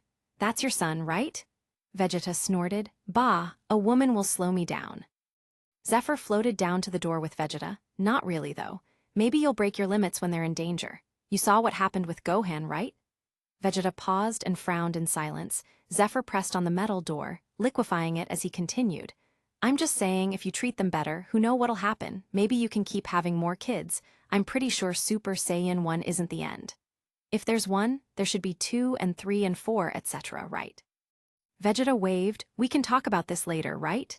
Zephr shrugged and he replied, that's what I'm saying though, Bulma would like all this stuff and research, you know what I'm saying? Vegeta paused and looked at him. This is your goal. Zephr looked at Vegeta seriously. Let's say these androids aren't evil. Vegeta nodded and Zephr continued. And Bulma can upgrade them and make them more powerful. Can't we have opponents forever? Vegeta's eyes lit up. You know how to use your brain. Zephr nodded along. That's right. Giro 1817. Excuse you. The three looked at Zephr, and Vegeta chatting like they didn't exist. 17 looked at them funnily. Sorry, please continue your conversation. We won't say anything. Zephr rolled his eyes. Hurry up and do what you have to do. Wake up 16 if you want, nobody cares. 17 was speechless. No, you're too casual, right? 18 asked suspiciously, you know what 16 is? Zephr nodded and said flatly, Jiro's dead son. He recreated him because he missed him, but 16 is a pure android without any will to fight. He only wants to be peaceful, so you waking him up is just taking him along to see the world. But he's a nice person, so whether you wake him up or not doesn't matter because I will. Jiro was dumbfounded. How did you know? Zephr rolled his eyes. Stop asking stupid questions. Why would I tell you in the first place? Just shut up and hand over your research results before dying. 17 and 18 looked at each other, scratching their heads. Vegeta crossed his arms. I will count to 10. At the end, this entire lab will explode. 1, 2, Zephr sighed and put his hands in his pockets. He really will, he's crazy. He walked around the lab, looking around before frowning. There's no capsule button here, geez, what a hassle. 18 shrugged at 17 and opened 16's cabin as Jiro shouted, do. 17 punched him through the chest, chopping his head off. Zephr picked it up and looked at Jiro. Well, that's more convenient, I guess. He waved at Vegeta. I got Jiro tilde. Vegeta's lips twitched. 9. Zephr rolled his eyes and looked at the androids. 17, 550 million. 18, 400 million. 16, 750 million. Zephr whistled. Oh man, he looked at Jiro. You made some upgrades recently, I'm excited. Vegeta paused. Upgrades? Zephr pointed. 550 million, 400 million. Vegeta said immediately, 550. Zephr frowned and snorted. Whatever. Vegeta grinned. Zephr looked at 16, smiling. Can you help me pack up this lab and all the research notes? 16 looked at him, then Jiro, before nodding, okay. Zephr patted his shoulder. Cool. 17 and 18 looked at Zephr and Vegeta before turning to the cave entrance. Damn androids. Vegeta slapped the Kai blast back, shouting, Trunks, enough, this is for your mother. Trunks was dazed. WH what? Zephr grinned and looked at the androids. By the way, what parts of you guys are modified? 18 smiled sexily. All of them tilde wanna see? Zephyr's lips twitched. I have 2 kids. 18 clicked her tongue and looked away with crossed arms. A few minutes later, 16 packed everything up and Zephr took it, throwing it to Vegeta, who threw it to Trunks. Go give this to your mother. Hand over that head, human. Zephr threw it over and Vegeta tossed it to Trunks. Tell her it was from me. Trunks absent-mindedly flew out past the others. Oh. Vegeta cracked his neck. Are you finally ready, princess? 17 pointed at himself. You must be Joe. Vegeta appeared in front of him and cracked him in the face with his elbow, shooting him through the cave, collapsing a mountain outside. Zephr walked over to 18 and, don't tell me you want a tea time.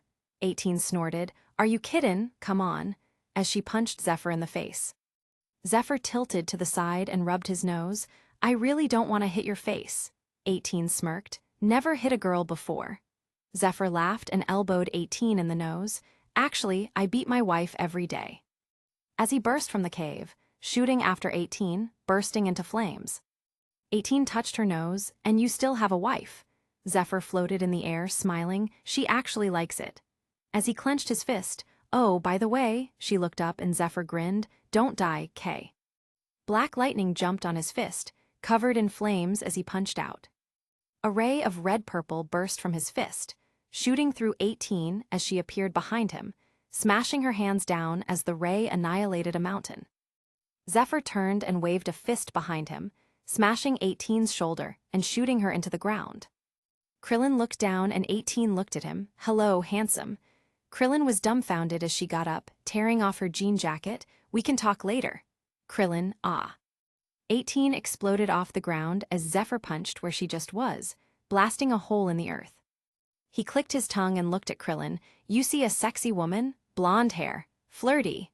Krillin pointed behind him, and Zephr turned before getting stomped into the ground. He dragged out a divot before grabbing 18's legs and slamming her into the ground, throwing her into the air as he jumped up, punching her in the gut, shooting her into the sky. Zephr exploded after her and pumped his fists like jackhammers, attacking 18 with a storm of punches and kicks. 18 fought back quickly, blocking and punching as fast as she could. Zephr tucked in and stomped out, shooting her through a mountain as his shoulders made a steaming sound. Chapter 51, Bad Things Happen to Good People. He whipped his arms out as 18 appeared in front of him, punching out. Zephr tilted his head. You lack discipline, young one.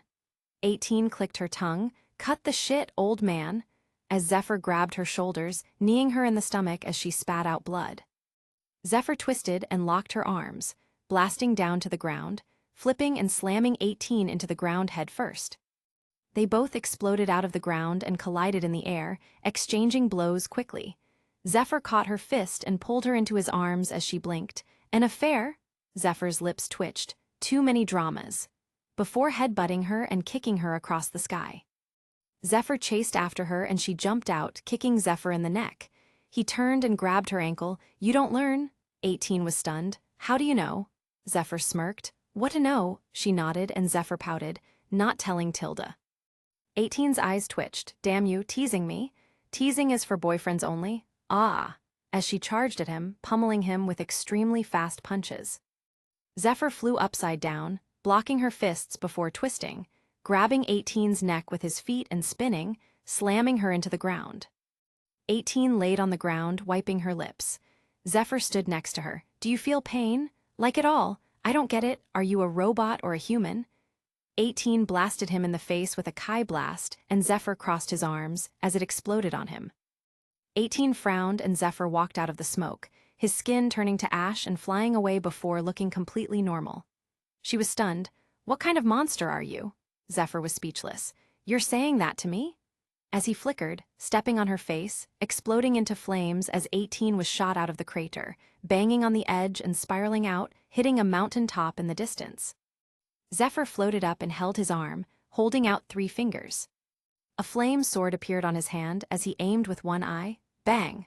Before the flame sword shot out, appearing in front of 18 instantly. She looked at the sword in front of her eyes and was dumbfounded. Phew! Before the entire mountain erupted into flames. Zephr clapped and muttered, Hope you're not dead. How many people would stab the author if that happened? Author, thanks bro. 18 appeared from the smoke, completely nude. Zephr was stunned and she flew over quickly. Zephr dodged and threw his shirt. Crazy woman, cover yourself up. 18 took the shirt and put it on, blushing, damn it. Zephr took off his pants helplessly, handing them over. I need those back. Those are my only fireproof clothes. 18 tied the shirt in a knot on the side and rolled up the pants before blushing. Your slippers. Zephr was shocked. Is this a robbery? 18 nodded seriously. You robbed me of my innocence.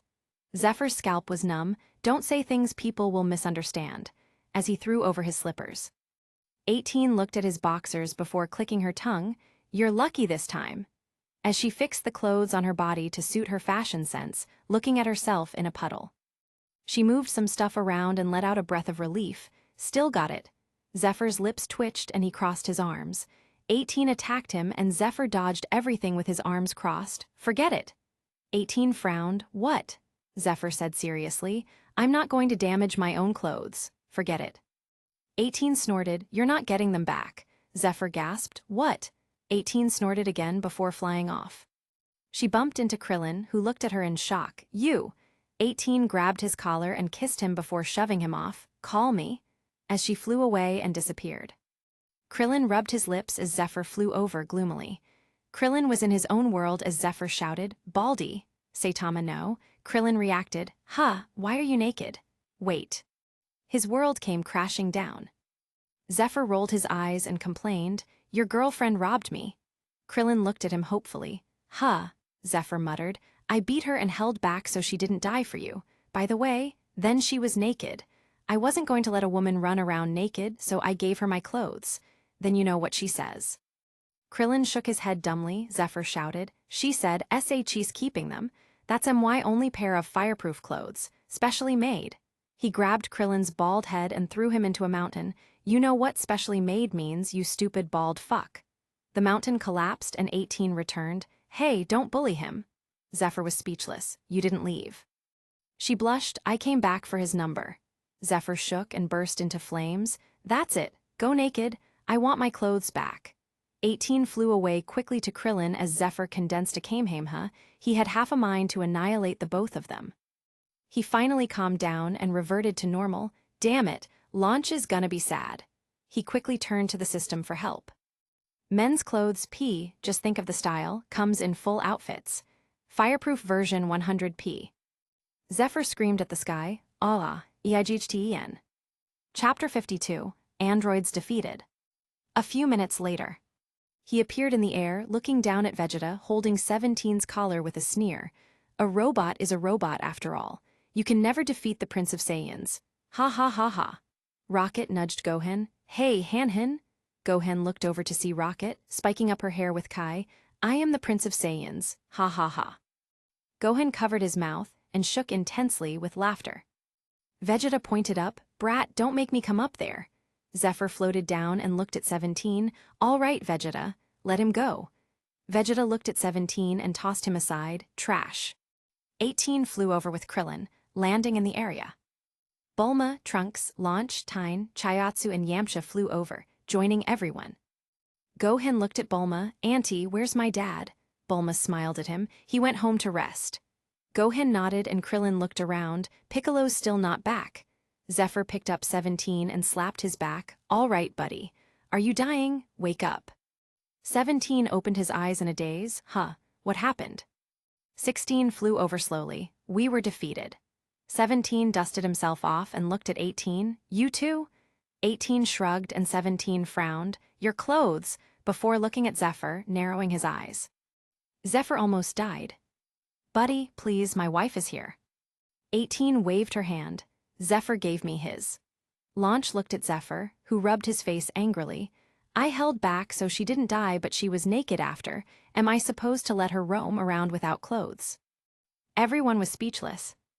Bulma walked over to Vegeta, leaning on him. You got me all that stuff. Vegeta looked at her and snorted, turning away. Don't get carried away, woman. Bulma giggled happily and put Trunks in Vegeta's hands. Trunks ran over. Wait! Vegeta snorted at him and looked at Baby Trunks, holding him up. Baby Trunks looked at Vegeta and glared. Vegeta's heart was touched. Hey, this little guy has a bit of my character. Not bad.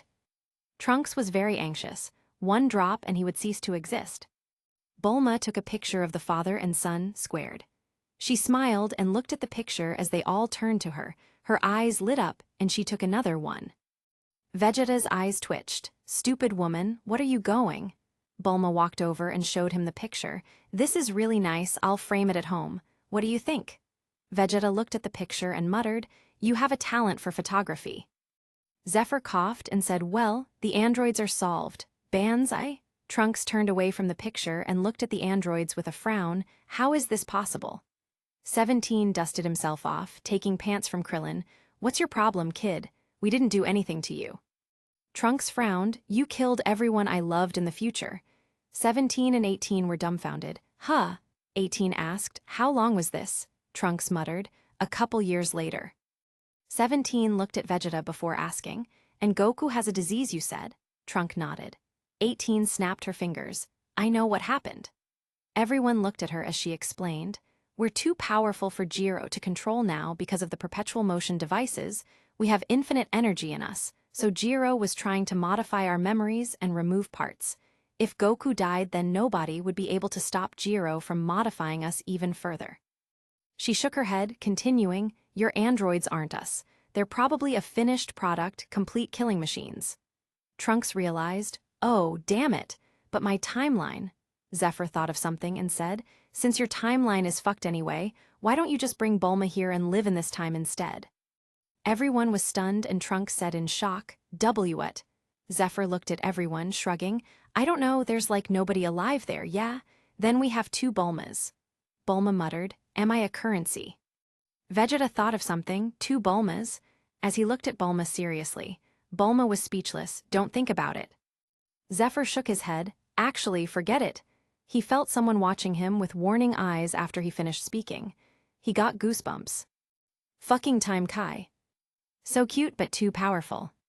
He looked at future Trunks and slowly curled his lips. Hey kid, come find me when you're done messing around. Trunks was stunned as Zephr picked up launch. Well, I'm going back to training. See you guys later. They waved as Zephr disappeared. Rocket looked at Gohan. Wanna come to my house and play, Hanhan? Gohan blinked and rubbed his chin. We have school tomorrow. Rocket puffed her cheeks. School? Who cares about school? You're smarter than the teachers. Gohan wilted. But my mom said I have to go. Rocket sighed and patted his back. Let's go play superhero in West City. Gohan's eyes lit up, okay, as they flew away. The rest slowly dispersed. Zephr returned home and Launch looked at him. What a gentleman, Zephr pouted. You think I wanted to? She robbed me. Launch giggled and kissed him. Okay, I have to feed bullets. Zephr went into the training room and turned the gravity up to X150, waving his shoulder. Just barely able to beat 18? What a joke. It's not enough. With Super Saiyan, Goku is at 600 million, I'm only at 412 million, damn it. He looked at his points before browsing the shop again. Balance 129, 1025p. Species ability upgrade 25,000p. Zenkai boost 100,000 P3 max. Zephr frowned. What on earth was he missing here? In what way should he process? Intensity of the flame? That's still just his basic combat power. He stood in the middle of the room, frowning with his hand on his chin in thought. Yamamoto Genryusai Zanpakuto 1 million P, not a sword but the flame itself, provides a significant boost in combat power. Zephr favorited it and continued looking. This was useful, but for later, he paused over the devil fruit section. Light fruit 15,000 P. Maybe move into a different direction, but realistically, this would only be for his speed.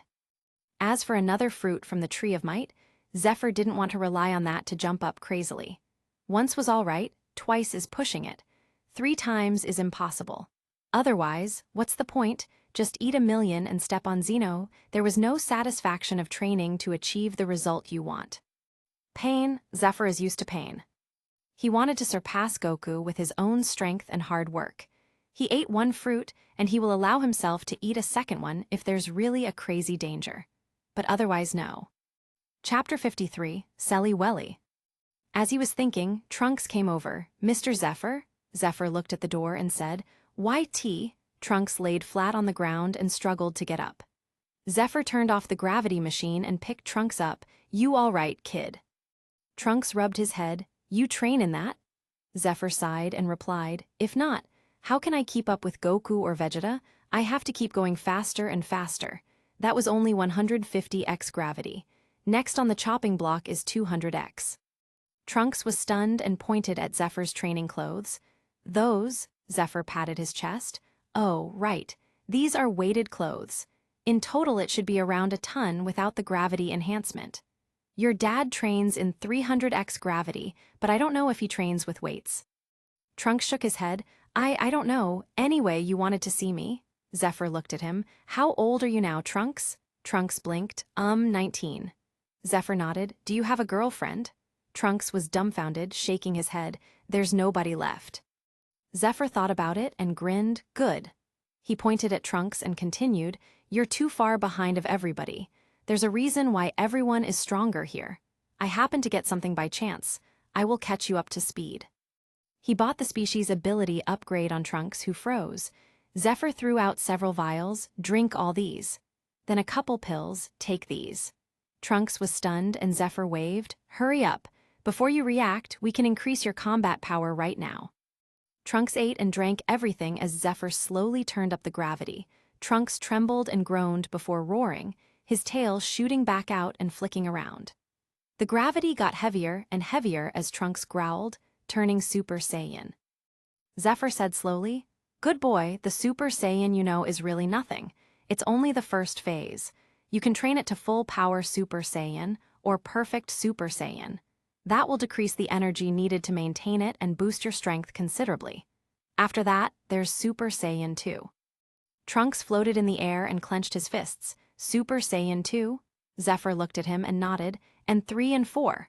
Trunks was dumbfounded. Zephyr explained, I don't know how to get Super Saiyan 2 or 3, but 4 is pretty simple. Trunks blinked and Zephyr said flatly, you have to go Super Saiyan in your great ape form, then return to normal in that state. You'll know that you're a Super Saiyan 4 when you have red fur on your body. Trunks was baffled. How do you know? Zephyr grinned and said, I'm from thousands of years in the future. Trunks froze and shouted, what? Zephyr nodded and said, don't tell anyone. Trunks was worried. Aren't you worried you won't be born? You're changing the past constantly. Zephyr shook his head. The future isn't the future, but your own past. Trunks was confused in an instant as Zephyr explained. When you travel to the past, you're in your own future. So the future that you came from is your past. If you change this world, your own past doesn't change, which means. Trunks was dumbfounded. This is a different timeline. Zephyr clapped. Good boy, you're learning quick, that's right. The timeline you were born in can't be changed. You're only saving other timelines from becoming like your own. There's an organization for this. It's called Time Patrol. The leader is a cute little Kai called Cronoa. In my future, she was a huge figure. Trunks was dumbfounded. Won't you get in trouble talking about this? Zephyr waved. I don't care. Anyway, you're too weak now. If you want to catch her eye, you need to be much, much stronger. If you aren't stronger than a girl, how can you pick her up? She won't date you like this. You need serious training. Trunks nodded then froze. Date what? Zephyr looked at him and said, what? Anyway, let's start. As he attacked Trunks, who started fighting back quickly. A while later.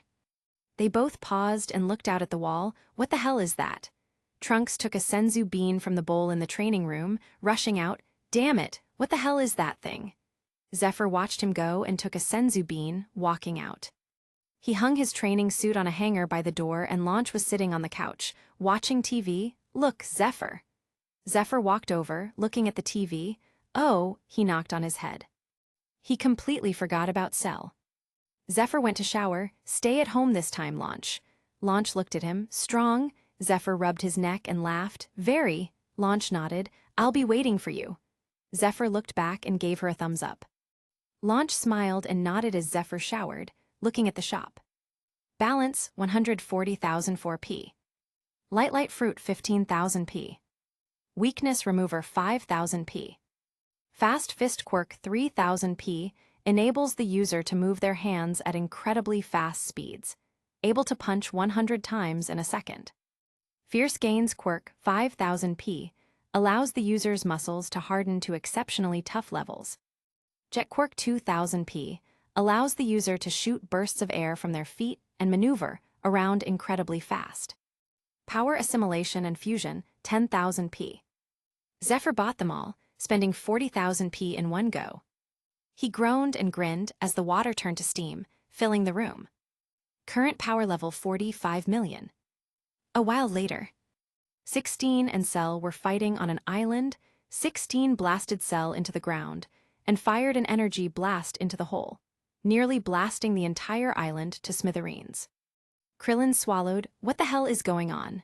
Tyne looked at Krillin. You said Vegeta, Trunks, Goku, and Gohan went to Kami's place, right? How long do we have to wait? Krillin frowned. I don't know. Rocket looked at the island with a frown. Hanhan said he would be back in a day from the hyperbolic time chamber.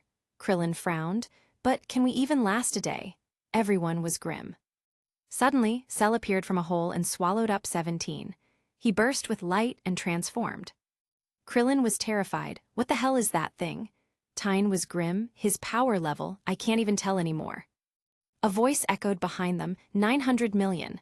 Rocket turned. Daddy? Zephyr looked at her and smiled. Hey, girly. Krillin said quickly, we need to run. Zephyr floated to the island. Run, why run? Krillin shouted, he'll kill you, Zephyr. Zephyr snorted and landed on the island as Imperfect Cell turned to look at him. Out of all the humans, you are the strongest ant I've seen. Zephyr smirked and said, yeah, well, get a load of this. As he shouted, bursting into flames. Current power level 450 million. Cell yawned, boring. Zephyr grinned, I'm not done. Before he shouted loudly, Kaioken. Krillin and Tyne gasped, when did he learn that? Zephr snorted. He didn't want to use it, but at this point, he had no choice. He only used the first level anyway. It was easy enough to figure out watching Goku do it over and over again. Cell frowned. Damn it. Zephr smirked. I'll send you to hell. As he charged at Cell, appearing in front of him and kicking him in the chin, sending him flying across the sea. Zephr appeared behind Cell and smashed his fists down, blasting out a pillar of water as Cell slammed into the sea floor. Zephr let out a slow breath. This Kaioken business was really painful. Chapter 54, Zephr dies. Cell floated up from the sea, dusting himself off. That's all. Zephr snorted and snapped his fingers at Cell. Bang. Cell suddenly exploded into flames. The rest were sent flying back by the shockwave. Krillin and Tyne were dumbfounded. Zephr is so strong. Rocket's eyes were starry. Of course, that's my dad. Cell walked out of the flames, only to be greeted with a flaming fist. Cell was dazed as he shot through the sky. Zephr held out his hands as sparkles appeared in his palms, firing out blazing red lasers, bombarding Cell. Zephr shot after Cell and kicked out before Cell grabbed his ankle. It's my turn. Zephr coughed as Cell punched him in the stomach. Zephr grinned. Come on, you punch like a woman. Before headbutting Cell and elbowing him in the neck, shooting him back into the island. Zephr held his palms over his head. Krillin muttered. Is he? Tyne frowned. Looks like it. Zephr grinned evilly. Gallic gun. Before pointing out his palms, incinerating the island in a massive explosion. Rocket cheered. Awesome. Zephr frowned and turned around, getting kicked in the face. He shot into an island as Cell stood in the air, snorting as his arm regrew instantly. Zephr got up and Cell appeared above him, stomping down. Die. The island cracked and exploded as Zephr flew out, skipping on the water. Cell shot after him, punching and kicking. He kicked up, sending Zephr into the sky before appearing above him, smashing down on Zephyr's chest. Cell appeared under him and shot his knee up as Zephr screamed in pain, his spine snapping in half. Cell grinned and grabbed Zephyr's ankle, slamming him into a mountain before firing a Kamehameha, blasting the mountain out of existence. Rocket shouted, Dad. Krillin held her back. Rocket, stop. I can still feel Zephyr's Kai. Calm down. Cell looked at the smoke as Zephr appeared from it, his skin ashing out and floating away. Cell muttered, regeneration, but you're getting weaker, human? As he laughed, shooting at Zephr, stabbing Zephyr's arm with his tail. Zephr chopped his own arm off as a new one grew out from ashes, like molten rock. Cell was stunned as Zephr clenched his fists, grinning, overheat, as he erupted into flames, screaming at the sky. Cell burst into a cold sweat, as they were both engulfed in a fiery hell. The ocean bubbled and steamed before everything disappeared. Zephr stood in the sky panting, heavily returning to his normal form. He looked up and grinned, giving a peace sign. Krillin, Tyne, and Rocket cheered wildly. You did it! Zephr chuckled before freezing as a claw pierced through his chest. His eyes lost focus and he fell into the sea. Rocket's eyes widened. Daddy? As she exploded into an inferno, shooting at Cell and smashing into him with red eyes. Die. Cell was sent flying across the sky as Rocket flashed above him, holding out her palms, firing a massive beam. The beam blasted Cell into the sea and exploded. Krillin rushed into the sea and picked up Zephr, dragging him out. He brought Zephr to an island, feeding him a senzu bean. Zephr. Tyne came down. He's still alive. Krillin was worried. His Kai is weak and disappearing quickly. Tyne looked and said with a horrified expression, How the hell can we win? Cell shot out and Rocket attacked him, enraged. Cell kicked her flying and appeared above her, chopping down. But his hand was grabbed. Cell froze and Goku looked at him. I don't have a chance at beating you now, you have to wait a day. Goku's muscles bulged as he felt Zephyr's Kai weakening. He growled, I will kill you soon. Cell frowned and jumped back as Goku stood in the air, trembling in rage. Vague electrical sparks appearing around him as his Kai was surging wildly up and down. Cell swallowed in fear and backed off. Gohan carried Rocket back to the island. Your dad is alive. Rocket got off him and ran to Zephr, Daddy. Zephr laid on the ground, spitting up blood. His heart was quite literally missing an entire half. He could feel himself dying. He looked at Rocket and touched her face as she held his hand, bursting into tears. Zephyr smiled. Maybe it's time to train with King Kai. Goku teleported around quickly, grabbing everyone here and teleporting back to Kami's lookout. Goku put Piccolo down and came to Zephyr. Are you all right? Zephyr coughed up blood, resting. Trying not to die, Goku shouted. Get him a senzu bean, Krillin. Krillin panicked. I already gave him one. Zephyr's heart was trying to regenerate, but it wasn't working. He was thinking about whether to train with King Kai or not, as his sight blurred slightly, seeing a giant fat red guy at a desk. Zephyr muttered something and opened the shop. Balance 320,102p. He bought a Zenkai boost and sighed inwardly. Zephyr exploded into flames and turned to ashes. Everyone was shocked and Goku clenched his fists angrily. Rocket burst into tears, hugging Gohan, who patted her back gently. Suddenly, the ashes moved as an arm stuck out. Chapter 55. Unfortunately, he survived. Goku was stunned and grabbed the arm, pulling Zephyr out. Zephyr gasped for air, opening his eyes. That was a close one. They were all dazed before Goku hugged him tightly. That's great. Ha ha ha, that's really great. Zephyr looked awkward. I'm still naked, Goku.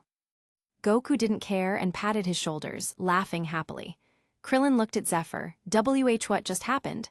Zephyr touched his body and played the fool. I was reborn, like a phoenix. Rocket jumped on Zephyr, hugging him tightly and crying. That's so great, Dad. I thought you were dead. Waya tilde. Zephyr hugged her and kissed her face. All right, let Dad go. I'm naked and uncomfortable. Rocket got off him as Zephyr let out a breath of relief. Currently, he had flames covering his areas, otherwise sheesh. Piccolo looked at Zephyr and pointed, as clothes appeared on him instantly. Zephyr let go of the flames and smiled at Piccolo. Thanks. Piccolo waved and looked away with a frown. Everyone fell silent until Mr. Popo ran over. Vegeta and Trunks are coming out of the room. Zephyr clenched his fists, looking over at Vegeta and Trunks. Bulma arrived and ran over. Are you guys all right? Trunks?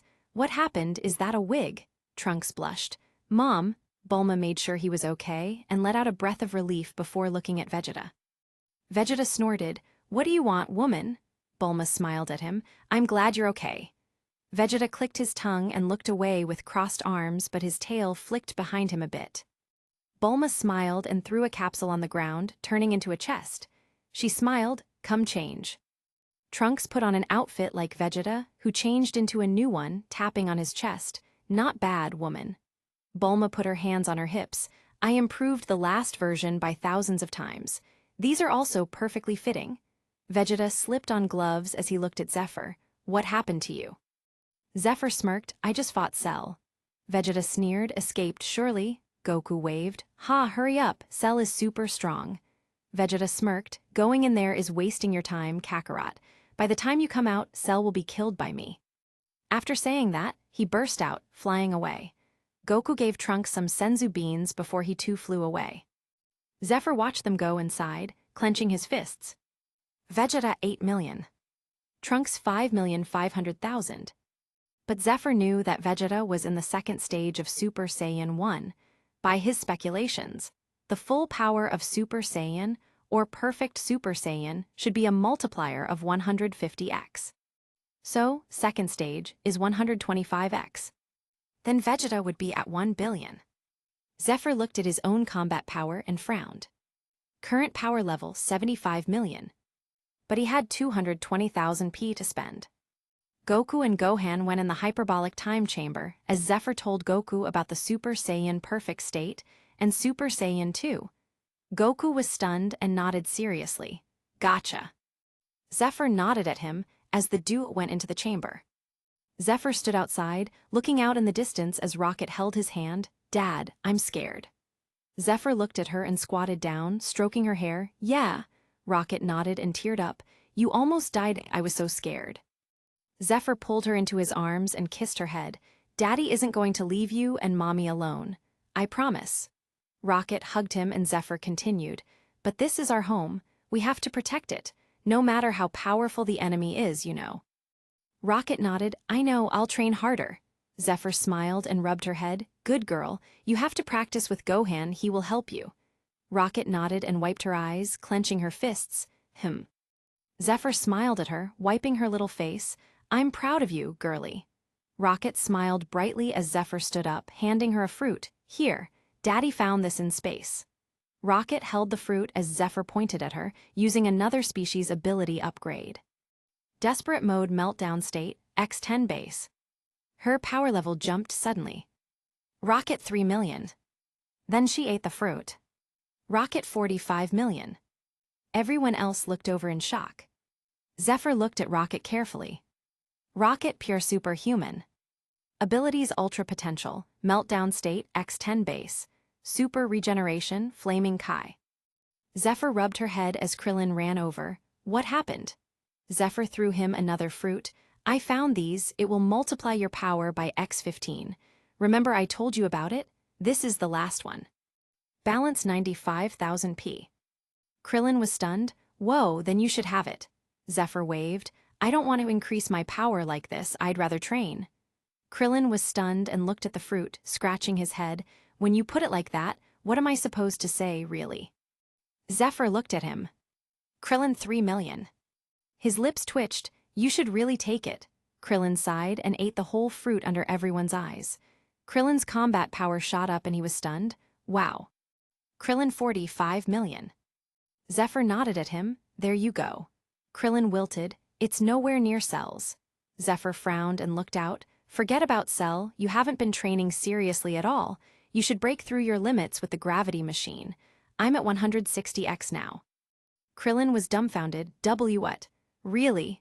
Zephr nodded. Of course, how else can I be so strong? Just listen to me, Krillin. How long have we known each other?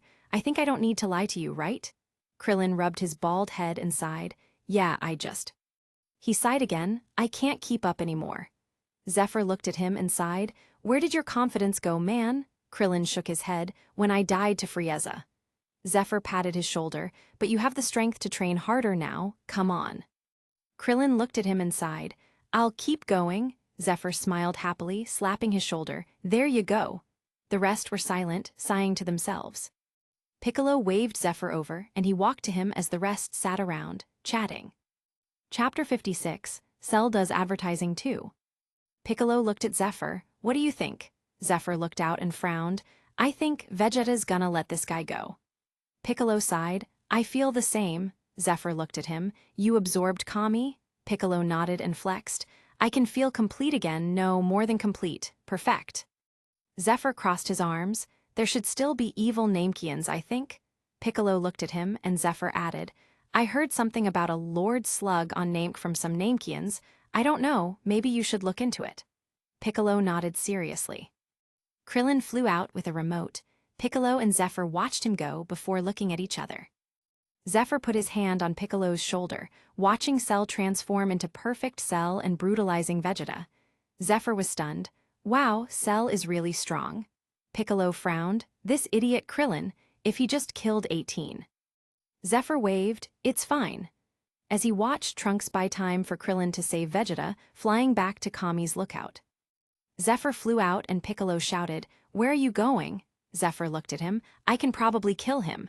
Piccolo was stunned and Zephr disappeared. He suddenly appeared in between Cell and Trunks, catching their fists before pushing them away. Cell was dumbfounded. You're alive? Zephr smirked. You can't kill me yet.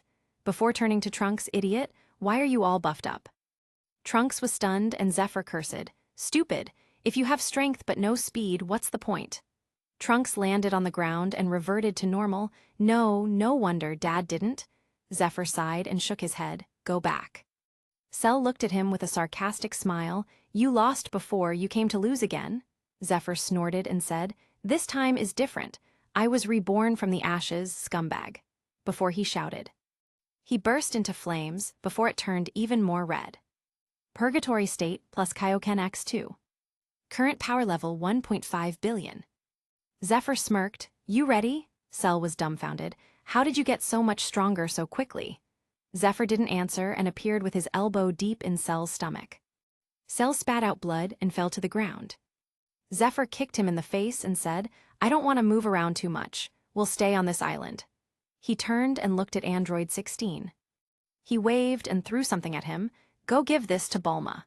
Before waving his hand, Android 16 was stunned as he flew across the sky and disappeared. Zephr turned back as Cell wiped his lips, smirking, "Hey." Zephr grinned, "Now there's no audience." As he took a stance, "Come on." Cell flashed and kicked as Zephr blocked with his arm, twisting his body and kicking Cell into the ground. Cell's neck snapped before he got back up, kicking Zephr in the head. Zephr took the kick and turned his head before turning back. "Hey!" Cell was stunned as Zephr grabbed his ankle and stomped on Cell's chest, tearing his leg right off. Cell screamed and grit his teeth as Zephr swung the leg like a baseball bat. It exploded on Cell's face and sent him flying into a tree. Zephr threw the foot away, walking over. "Get up, I'm not done with you yet." Cell got up and attacked Zephr quickly, but Zephr dodged all his fists with ease, clenching his fists, punching out with insane speed, pelting Cell with raindrop-like fists. Cell shook in the air as Zephr slowly lifted him off the ground, floating up with him. Cell was shaking as Zephr grinned, while Cell's arm exploded into a mess of bluish blood, splashing all over Zephyr's face. Zephr grinned wider as he threw one punch, blasting a hole in Cell's stomach, an explosion of flames appearing behind him. Zephr floated in the air as Cell slumped to the ground, coughing up blood. Zephr looked at him and said, "Are you warm yet, asshole?" Cell wiped his lips and regenerated, "Not bad for a human. But I'm getting used to my power. Very soon we will be even and then I will have surpassed you." Zephr didn't deny it. "I know." Cell nodded and took a stance. "Then thank you for warming me up." Zephr attacked Cell again, who was noticeably faster this time. They clashed over 1,000 times in a second. Before Cell punched Zephr into a rock. Zephr stood up, wiping his lips. "Already?" Cell laughed. "Are you the strongest being? How did Vegeta get stronger so quickly?" Zephr spat out a tooth. "Currently, yes. In a few days, no." Cell frowned. "Is that so?" Zephr clenched his fists. "Come on, you haven't surpassed me yet." As he punched out, black lightning covered his fists. Cell dodged as Zephr flashed quicking, striking Cell in the stomach and sending him flying out. Cell wiped his lips and smiled, attacking quickly as Zephr dodged most of them, taking punches to the face before kicking his foot up, hitting Cell in the chin. Cell turned his head back and said, "It's over." Zephr clicked his tongue and backed off, reverting to normal, panting quickly. Cell waved, "I'm done with you, be gone." Zephr frowned and Cell held up a finger, "But, tell everyone this, I will be holding a tournament. In 10 days, as a favor, you should get stronger." Zephr ate a senzu bean as Cell continued, "Much like the Tenkaichi Budokai tournament. But I will be the only opponent, I don't care how many of you show up. But we will be fighting one-on-one? Understand?" Before he jumped up and flew away. Zephr watched him go, saying, "You hear that, Piccolo?" On Kami's lookout, Piccolo was frowning grimly. The next day, Cell appeared on TV. "Hello, humans. You must have heard about the monster that was murdering entire cities. That was me. I needed energy at that time and would like to thank everyone for it. However, I have no need for more energy at this point. For all those who are bored with their daily lives, I provide to you the Cell Games, a tournament where anyone can participate. It will be held in a ring near Central City at 28Ks.5. He looked at the camera and smirked. "Unlike the Tenkaichi tournament, the only opponent you will face is me. You can bring as many people as you like. I will fight anyone who comes, one at a time. If you lose, another will take your place. Therefore, the more fighters you bring, the more likely to beat me. You might win on sheer numbers alone. The rules will be pretty much the same as Tenkaichi Budokai's. If you give up, or if any part of your body falls off the ring, you lose. And while I'll try to hold back, if I kill you, you also lose." He held up a finger, grinning. "However, if all challengers are defeated, I will kill everyone on Earth. I'll certainly enjoy watching the fears on your faces until there's no one left." He blasted out a beam behind him and added, "Until then, I'll be waiting for you." Chapter 57, Waitin' for Trainin'. Zephr laid on Launch's lap, yawning as she slapped the armrest of the sofa. "What a bastard. He blew up a bank. At least rob it first." Zephr chuckled and rubbed her hand. "There shouldn't be anyone at all the banks now." Launch's eyes lit up. "Hey, finally a good idea." She jumped up. "Come rob with me, Zephr." Zephr sighed with a smile. "Okay, I have to wait for a few days to use the hyperbolic time chamber anyway." Launch hugged his arm. "Yay, Tilda," as she flew out. They went around, robbing all the banks Launch's heart desired. But quickly, she got depressed. Zephr flew over with a big sack. What's wrong? Launch frowned. This isn't fun. There's no resistance. What's the point of robbing if they aren't even fighting back? Zephr laughed and tossed the sack behind him, picking her up in a princess carry. Well, do you want me to pretend to be the police? Launch paused and her eyes lit up. Good idea. I'll go get my guns. As she flew away. A few days passed like this as Zephr pretended to be the police, shooting at Launch from behind a clerk's desk in the banks. Of course, she always won. Bulma looked at the scene speechlessly. Hey! Launch and Zephr peeked out from behind a stack of gold bricks. Huh! Bulma slapped her face. It's your turn for the time chamber. Zephyr's eyes lit up and he pulled up his pants quickly, flying through the ceiling. I'm gone, honey. Launch waved at him. Make sure you get real strong, as she stood up. Bulma looked at her chest and her lips twitched. You guys, ridiculous. Launch sneered at her. What do you know? As she got dressed while Bulma rolled her eyes. Zephr appeared on Kami's lookout. Is it finally my turn? Piccolo nodded. Come on. Zephr walked over and Rocket ran over. Dad, bring me. Zephr looked at her and smiled, rubbing her head. Sure, kid, let's go. As he took Rocket into the chamber. They looked around and Rocket was stunned. What is this heat? I'm freezin'. Zephr poked her nose. Your hick is coming out. Rocket rubbed her nose. Achoo! Tilda. Zephr laughed and brought her outside. Show Dad what you got. Rocket attacked him. Zephr blocked her fist and shook his head. Come on, you have more than that. Like Dad, watch. He grunted and burst into flames. Rocket pouted. I can't. Zephr looked at her. You can, trust me. Rocket tried and strained herself as Zephr reverted to normal. Feel the flame in you and let it explode. Rocket screamed and flickered before turning normal. Huff, so difficult. Zephr chuckled and handed her bracelets. Put these on. Rocket put them on. Stylish? Zephr rolled his eyes with a smile. Those are gravity bracelets. You can adjust them with your mind. As he slipped some on, the gravity here is only 10x, but these will make it much higher. Set yours to 15x. Rocket did so and fell to her knees. Ugh, Zephr smiled at her. There you go, it's really 150x. As he set his to 20x, stretching his arms, we'll do some hell training here, Rocket. Get ready, by the time you go out, you'll be completely different. Rocket nodded, all right, Daddy. Zephr smiled happily, good girl. Balance 430, 2,189p. Fighting Cell was a lucrative business. He looked at the shop and smirked slowly, clenching his fists. This year will be intense. A year passed. Zephr and Rocket came out of the chamber. Zephr scratched his beard and looked at everyone. Anything new? They shook their heads and Zephr looked over, seeing Dend standing around. Zephyr's eyes lit up. Hey, Dend, what are you doing here? Rocket ran over. Hanhan. Gohan blushed. Hey, Rocket. Rocket giggled and hugged him. I missed you. Gohan blushed. Oh. Zephr frowned, looking at Gohan and Rocket. Hey, you don't hug me like that. Goku looked at Zephr and smiled. Hey, how was it? Zephr clenched his fists. Great.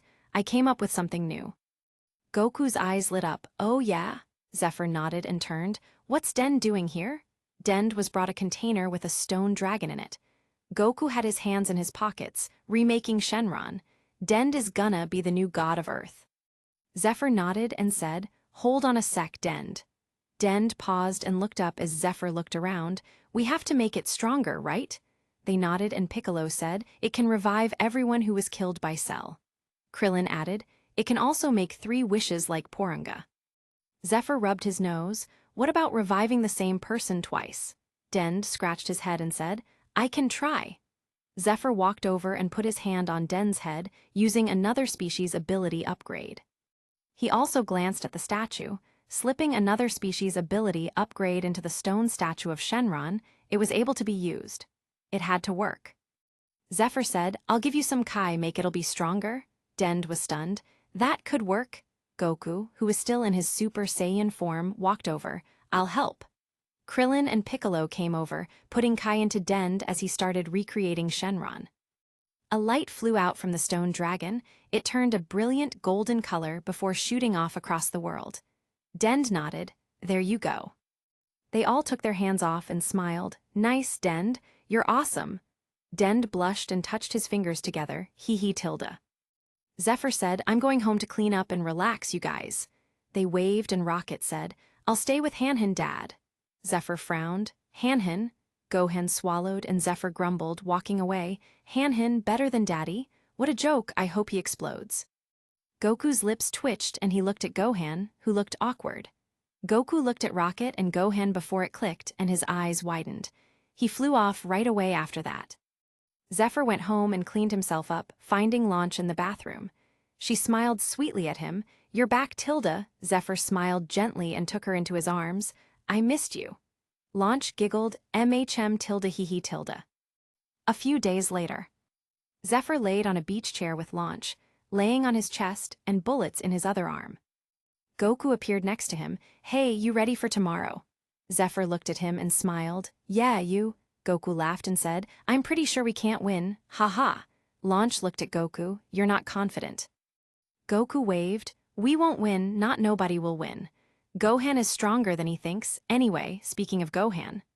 Zephr looked at Goku while tilting his head as Goku scratched the back of his head, laughing. Our kids are close, right? Zephr sat up and handed bullets to Launch. What? Goku waved his hands. I'm just saying, we can start talking about it, right? Isn't this great? We can be family. Zephr clenched his fists with gritted teeth. I thought so a long time ago, how my baby girl was stolen away by your Hanhan. His breath was shaky and he trembled. I'm so angry. Goku laughed and coughed. Yeah, anyway, enjoy your day, haha, before he ran away quickly. Zephr pouted and Launch looked at him, giggling. I thought you were happy about it before. Zephr frowned.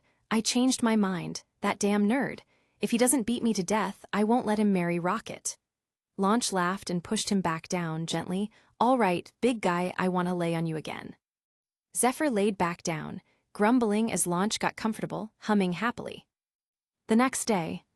Chapter 58, The Real Strongest Human Appears.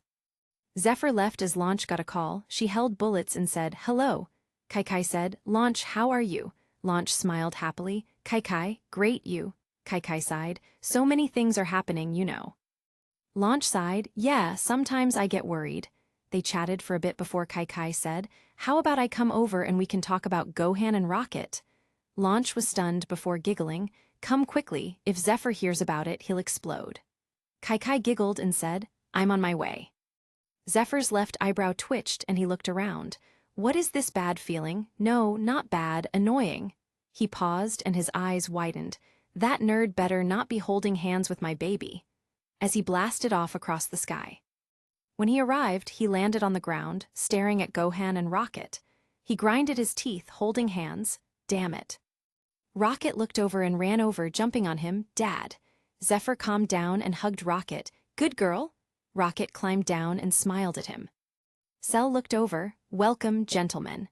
Rocket puffed her cheeks angrily as Gohan calmed her down. Zephr frowned. Huh. Before his eyes widened, she really calmed down. He clenched his fists as Vegeta snorted. What are you all doing here? There's no need, I can handle it myself. Goku laughed. You went last time, it's my turn now. Zephr looked around at everyone, sighing. Goku 45 million. Vegeta 44,500,000. Trunks 40 million. Krillin 75 million. Piccolo 1,500,000,000. Tine 10 million. Gohan 60 million. Rocket 60 million. Current power level 100 million. But that was it. Oh, there was another person here. Satan 20. Zephyr sighed, everyone else gave up. Tine sighed and nodded, unfortunately. Krillin rubbed his head. Yamcha doesn't want to die again, and Chairatsu gave up, saying that he was dragging Tine down. Vegeta snorted. Those two cowards Nappa and Raditz gave up entirely, living normal lives. The scum, I should eliminate them on principle.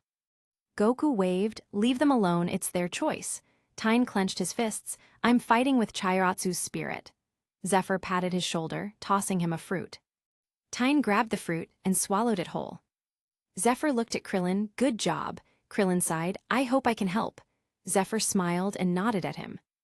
Tine's kai surged and settled, as he snorted seriously. Vegeta looked at him before glancing away at Cell, who didn't seem fazed at all. Tine, 150 million. Zephyr looked at his balance and nodded, perfect. Balance 100,005. He can be reborn again, or in the worst-case scenario, revive Rocket. He already asked, any item from the shop can be bestowed on someone else. Even the Zenkai boosts, but he will lose one of his chances. Zephr didn't care, it was his own daughter. She was more important to him than his own life, even if she was around, Hanhan, all the time. The rest of the points, he gained and used, he evened out at 100k even after using 100k on Dend, the Dragon Balls, and Tyne just now. More than 200k points were used on himself, and Rocket with more than 75% on himself. As Zephr was talking and thinking, this whole time a spectacled man was shouting at them all. Zephr didn't even listen as Satan said, everyone in the world knows the greatest master of martial arts, Mr. Satan. Zephr woke up and looked at Goku. Didn't this guy watch any of the Tenkaichis before? Goku scratched his head and laughed, not understanding either. Krillin muttered maybe he thought they were fake. Tyne was confused. To be honest, I've never even heard of this guy. Rocket waved her fist. Just go, smelly pedistache. Satan was dumbfounded. Pedistache? This is my signature look. Rocket rolled her eyes, sneering with a bit of a gangster vibe. Whatever, who cares, you're ugly, I hate you. Satan was stunned. Satan, oh. The announcer man pointed at Rocket. Get a load of this girl. Who do you think you are? You should be grateful to be in the presence of the incredible Mr. Satan. You stew, Zephr fired a beam past his head. Hey, don't talk to my daughter, you stupid fuck. The guy swallowed, yes. Zephr crossed his arms and snorted. Rocket hugged Zephyr's waist happily. Hee tilde. Satan coughed and took out a bag, stacking tiles. The announcer shouted, look at that. That's 15 tiles. Mr. Satan is gathering his power. Holy moly. He crushed those 15 tiles in one go. That's the power of the champ. The Z fighters on the side clapped along. Cell looked dumbfounded. This guy's an idiot. The announcer pointed. Cell is stunned in shock, shocked by the champ's awesome power. Satan pointed at Cell. You're going down, Cell. Cuss, there ain't nobody in this whole wide world that can go toe-to-toe with the champ. I want to hear it. If you SMEELL what the champ is COOOKINN. Around the world, countless people cheered wildly. Zephr was dumbfounded. Hey, this guy is pretty good. Everyone looked at him as Zephr nodded. It's exciting to watch. If he was really as strong as Cell, it'd be good entertainment, no? Goku rubbed his head, chuckling. I guess so, ha ha ha. Rocket pouted. I don't like I am, lookin' like a damn scum you hear. Zephr smacked her head. Put that hick accent back, young lady.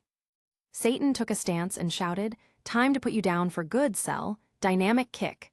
As he shot up and kicked Cell in the face. Zephr said, oh my god, incredible. Everyone looked at him and he coughed. I'm setting the mood, what? Krillin's lips twitched and there was no miracle. Cell grabbed Satan and threw him out of the ring. He turned to the group as Goku walked up. All right, Cell, I'm up next. He thought of something and said seriously, thanks to Satan, you're seriously weakened. Cell. The announcer was stunned and said, that's right. What a hero, Mr. Satan. Zephr looked at this guy and clicked his tongue. He grabbed him and disappeared before reappearing with the awesome announcer from the Tenkaichi Budokai tournaments. The blonde announcer was stunned before Zephr handed him a mic. Here you go. The guy got into action quickly. After all, he was a professional. Chapter 59. Cell turned out to be insanely powerful. He shouted, Son Goku. The two-time Tenkaichi Budokai winner takes the stage to fight Cell. I don't know about you, but I can feel the excitement. We have a match here, folks. Zephr dusted his palms and Krillin nodded. That's much better. This guy is a pro. Piccolo nodded. He did a good job last time. Tyne looked at him. That's right. He didn't even run, a real professional. Everyone agreed, and Krillin told the others who this announcer was as Goku did a warm-up. Cell and Goku started fighting before jumping back as Cell smirked. That was a fun warm-up, right? Goku snorted with a smirk. Heh, that was fun, but I'll show you my true power now. HAA. The earth shook for a brief moment but stopped, however, the wind didn't. Everyone's hair was blown back from the sheer Kai, emanating from Goku right now. Goku, 6,750,000,000. Cell smirked, hey. Zephr looked at Cell's power level, and his eyes widened. What the fuck? Cell 8 billion. How, what? Zephr thought of something and his eyes widened as he slapped his own face. Damn it. He forgot this guy had Saiyan genes plus Piccolo DNA. That means that every time he destroyed him on that island or killed him, this guy got a Zenkai boost. Basically, it was all his fault. He bit his fingers, hopefully, Gohan can kill him again. Otherwise, we're really doomed. Goku fought against Cell fiercely as everyone watched. Cell fired a Kamehameha, forcing Goku to go into the air as it shot into space. They continued fighting before Goku charged a full-power Kamehameha. Krillin was dumbfounded. He'll destroy the Earth. They already had to move since the ring was destroyed. Zephr frowned as he watched. Goku appeared under Cell and fired a Kamehameha point blank. The Kamehameha incinerated the top half of Cell entirely. Everyone was shocked. But Cell just regenerated. They continued going for a hole before Goku stopped and returned to normal, still in Super Saiyan though. I give up. Everyone was dumbfounded. What? Only Zephr frowned slightly. Cell 10 billion. 2 billion from that Zenkai boost. Is this guy an inexhaustible pool of potential? Damn it. Goku smiled. I know how strong you are, so I give up, that's all. Cell shouted in shock. What? Goku looked at Cell and said, I'll decide the next fighter, how about it? Cell frowned. What game are you playing at, Goku? Very well, let's see this made-up fighter of yours. Zephr frowned and crossed his arms as Goku appeared next to Gohan.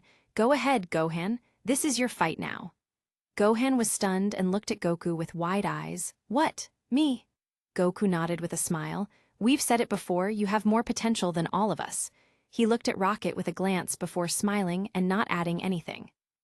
Gohan looked around before Goku smiled. Do you think Cell is too strong for you? Gohan shook his head. No, but... Goku chuckled.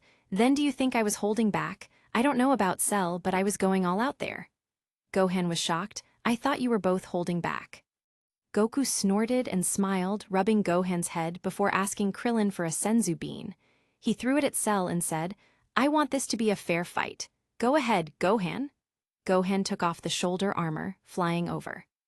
Cell took the Senzu, snorting, This will cost you your life, Goku. Gohan screamed and went full power, blasting winds everywhere, even stronger than Goku. Gohan 9 billion. Zephr covered his face and sighed. His little 2 billion max was really just nothing around here. What the hell? Time to quintuple training. No. Tenfold. Gohan stood there and felt Cell's Kai before refusing to fight.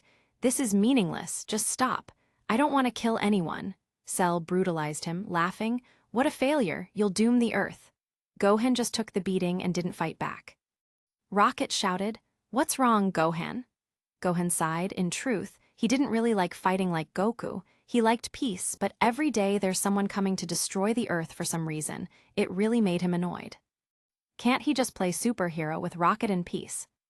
Thinking about the good times he was missing because of Cell, he started getting angry. But he only kicked Cell away. Cell wiped the blood and grinned. Oh, I'll do everything in my power to make you angry? As he attacked Gohan with one of Frieza's moves.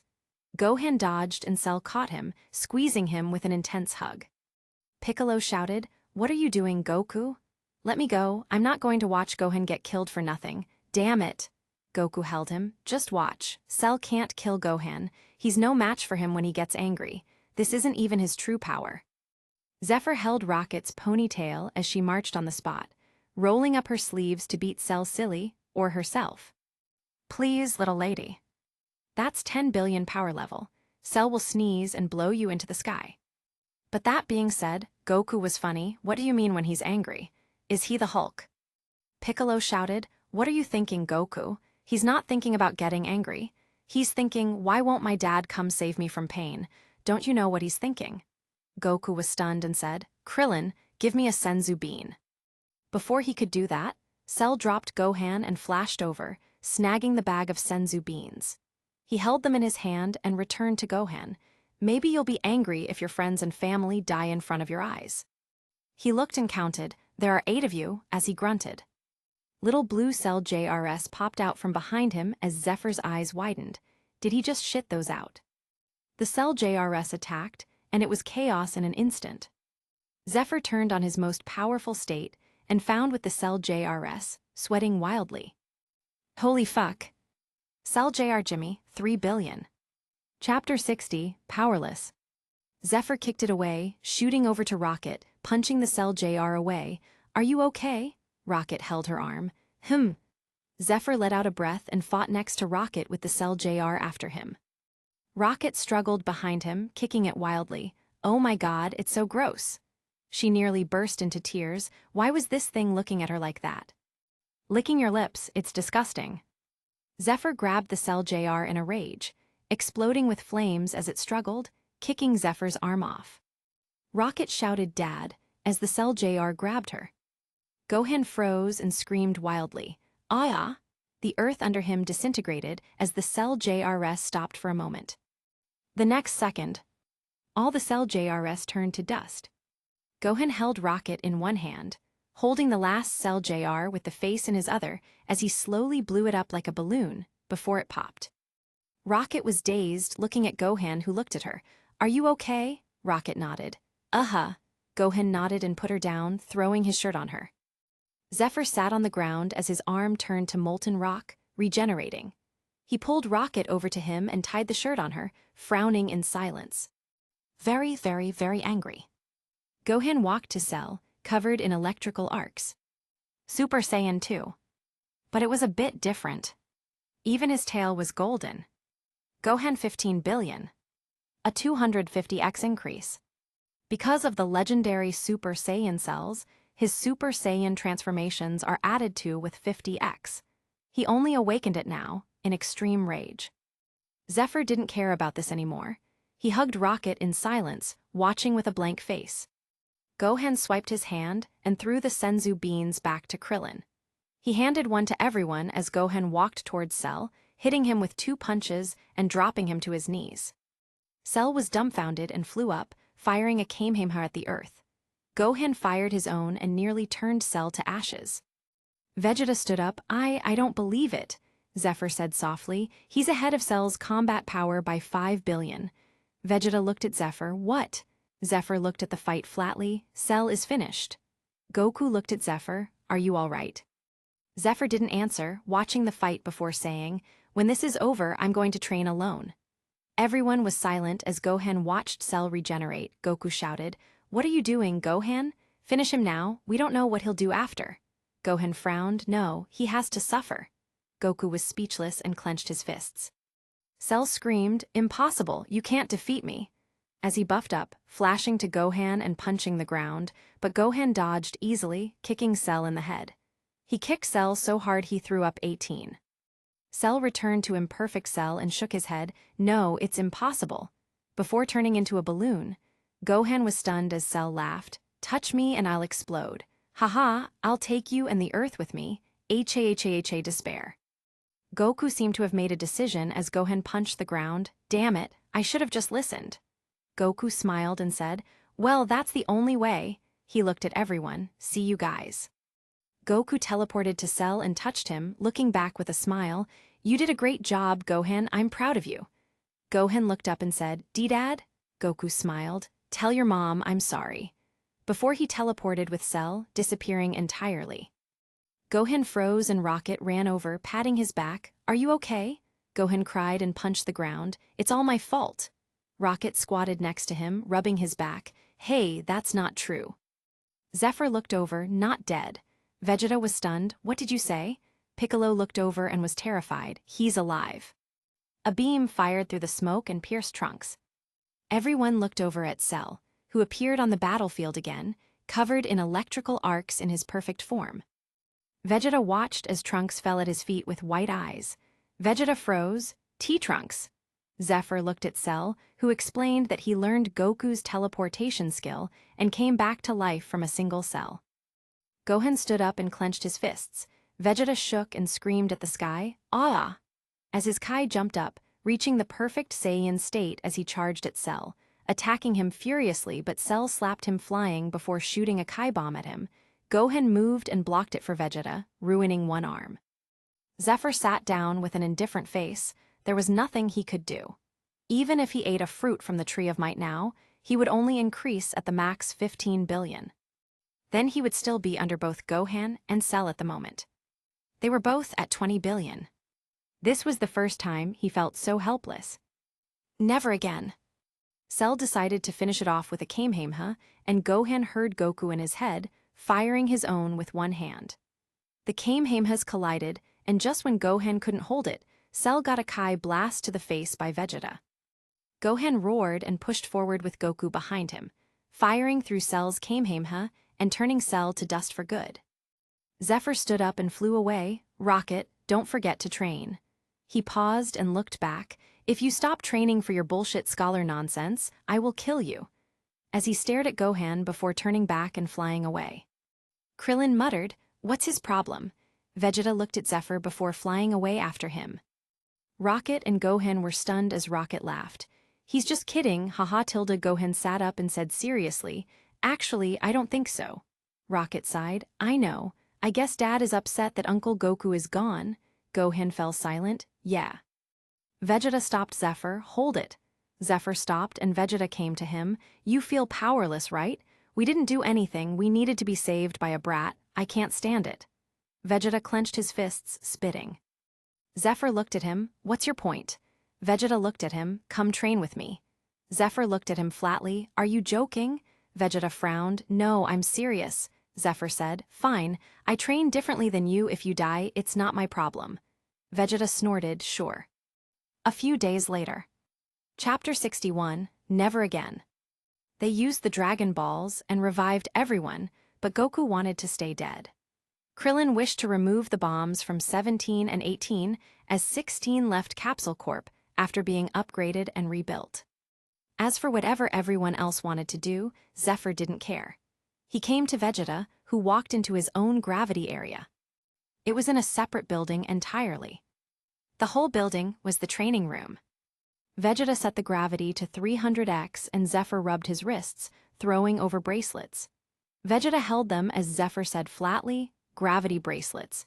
If you put 2x, it'll be 600x in a 300x environment.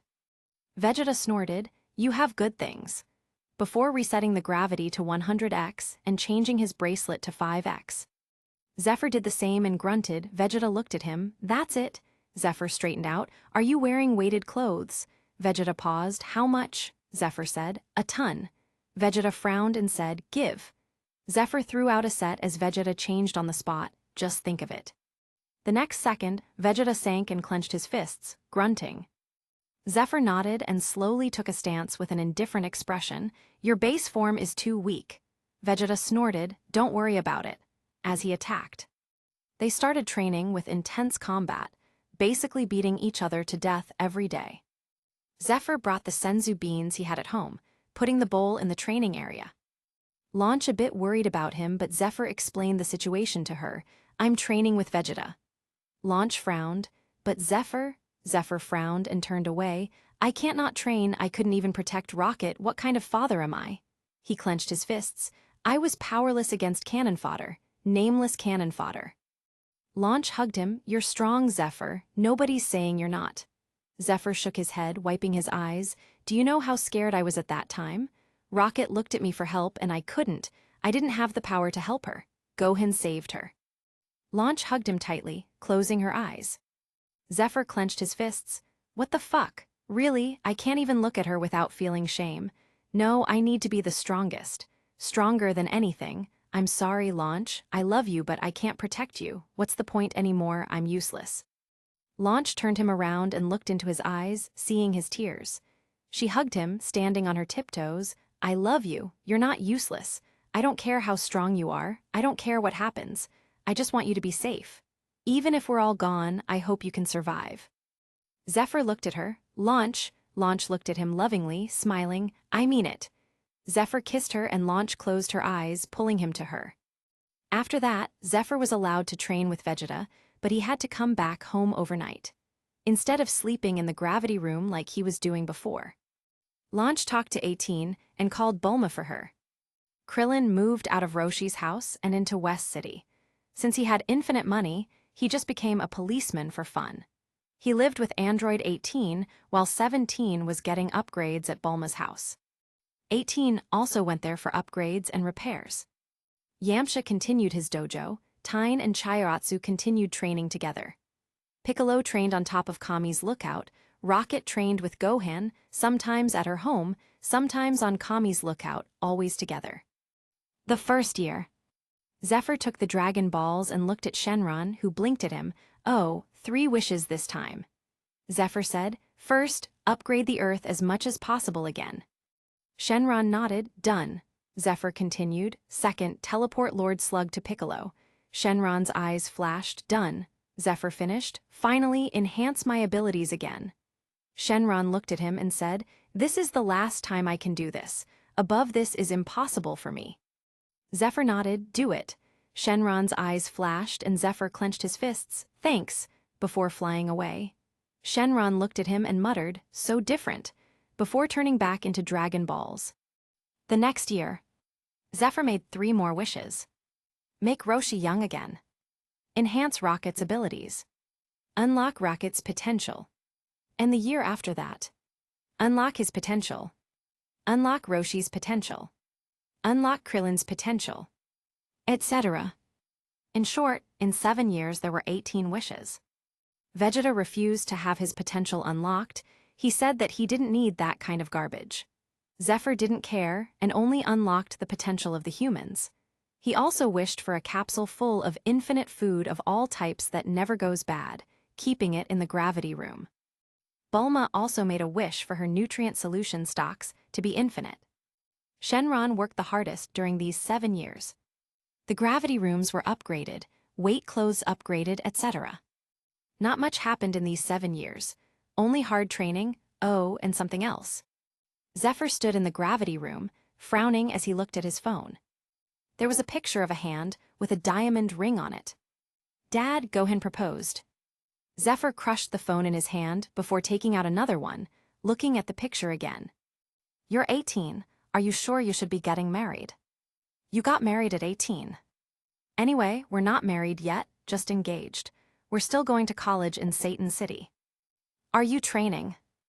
"Of course." "HM." Before he crushed the phone again, taking out another one, continuing to text. Vegeta looked over, glancing at the pile of broken phones. He walked over, as he saw the picture and patted Zephyr's shoulder, walking away, blasting the phones to ashes. Zephr put his phone away, walking outside and looking at the sky. "Hoo!" He closed his eyes and felt the breeze against his skin. 3 brats appeared. "You think we can surprise him?" "I don't know, we didn't scare Uncle Vegeta just now. And my dad is really tough, we can't scare him, Trunks." Zephr looked down and saw a note. "You smell." Zephr blinked slowly as the 3 popped out from a bush. Zephr looked at them with an indifferent face. They were all silent for a while as a breeze blew by. Bullets held her skirt. "You're not scared, Daddy?" Zephr looked at Trunks. "You leading my daughter astray?" Trunks saluted. "No, sir, I was relaxing with Goten and Bullets. We thought you could smile today." Zephr walked away. "Maybe next time." Trunks snapped his fingers. "Damn," Bullets sighed. "Daddy doesn't smile, I told you." Goten scratched his head with his tail. My mommy said that he used to smile a lot."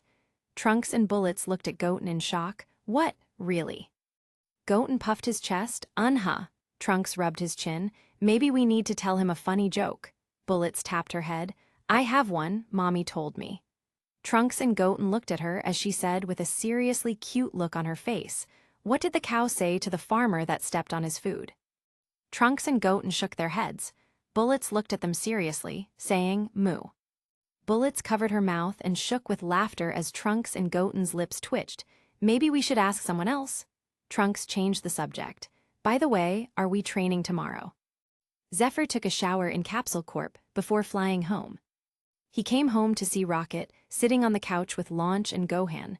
Zephr stopped and Rocket stood up happily. "Daddy?" Zephr nodded at her. Gohan stood up nervously. "Haha, Uncle Zephr." Zephr looked at him flatly, as Gohan rubbed his palms on his pants. "Geez, Uncle Zephr is really scary now. He's learning too much from Vegeta." Chapter 62, Emo Arc begins. Gohan thought of something and rubbed the back of his head. "Uncle Zephr, are you going to participate in the Tenkaichi Budokai tournament?"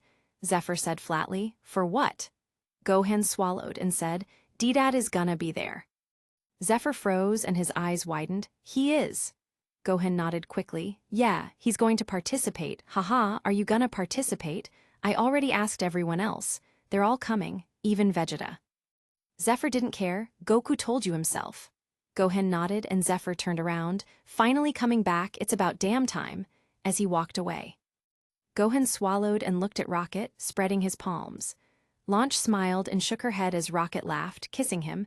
That's great, he might smile. Gohan smiled and rubbed the back of his head. Hee tilde before a ray hit him, sending him flying out of the house through the window. Don't molest my daughter in my house. Gohan dusted himself off. Aw man, Rocket waved from the window. I'll see you later, Han tilde let me talk to him. Gohan stood outside and nodded. I'll wait here, I guess. Rocket nodded and went back inside. Daddy, stop treating Han so bad. Zephr looked at her blankly as she wilted. At least smile once. Zephr turned and walked away. Just train for the tournament. If you to anyone other than me, Vegeta, or Gohan, I won't be at your wedding. Rocket clenched her fists and teared up. Mom, Launch looked at Rocket and sighed. Your dad is, well, since Goku died, he's been upset. Now you drop this news on him, I can't imagine how he feels. He must have gone through a dozen phones today. Launch held her cheek, looking as young as she did the day Zephr met her, sighing. He's really happy that Goku is coming back, that's good news. Rocket looked upset, but he barely sees me at all. I don't understand, does he hate me? Launch sighed and hugged Rocket. It's complicated, honey. Rubbing her back. Your dad cares about you a lot. Rocket pouted. It doesn't feel like it. Launch sighed again. I know, baby, I know. Rocket got a call and wiped her eyes. Yeah. Bullet's voice came out. Sis, you forgot to pick me up. Trunks drank too much soda and he's going crazy. Rocket's lips twitched and she said, I'm on my way. Don't let Uncle Vegeta see him. You remember what happened last time. Bullet sighed. I was just going to tell Uncle Vegeta. Rocket rubbed her forehead and hung up. She got up and wiped her nose. I'm going. Launch smiled gently. Okay, baby, see you later. Rocket waved and left, looking back and seeing Zephr turn away from the window. She sighed and flew away. Launch came to the gravity room before sneezing. Blonde Launch looked at him and frowned. You bastard, it's been 7 years, you can't get over it. Zephr rubbed his wrists. Not really. Launch punched him. Treat your daughter good, aren't you her father? Zephr took the punches. I just need to be stronger, then I can protect you all. Launch sighed and flopped on his back angrily, biting his ear. Didn't you see how upset she was? 7 years. 7 years you didn't even talk to her more than 3 sentences at a time. She thinks you hate her. Zephr looked up and sighed. It's not her fault, Launch, I've told you already. Launch snorted. I know, that's why it's frustrating. Why should you feel ashamed?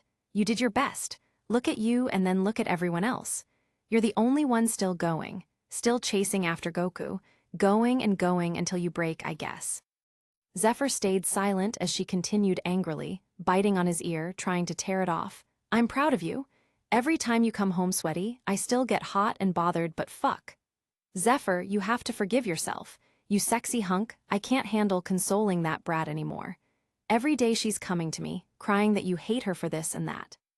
She put her hands in his clothes and snorted, HMPH, forget about training tonight, I'll make you smile myself. Zephr was speechless and looked at her face, seeing her serious eyes, he gave in. The next morning, Launch leaned on him, feeling his muscles. How many phones did you break yesterday? Zephr had his eyes closed. 47. Launch burst out laughing and snuggled up to him. You're ridiculous. Zephr opened one eye. And handsome?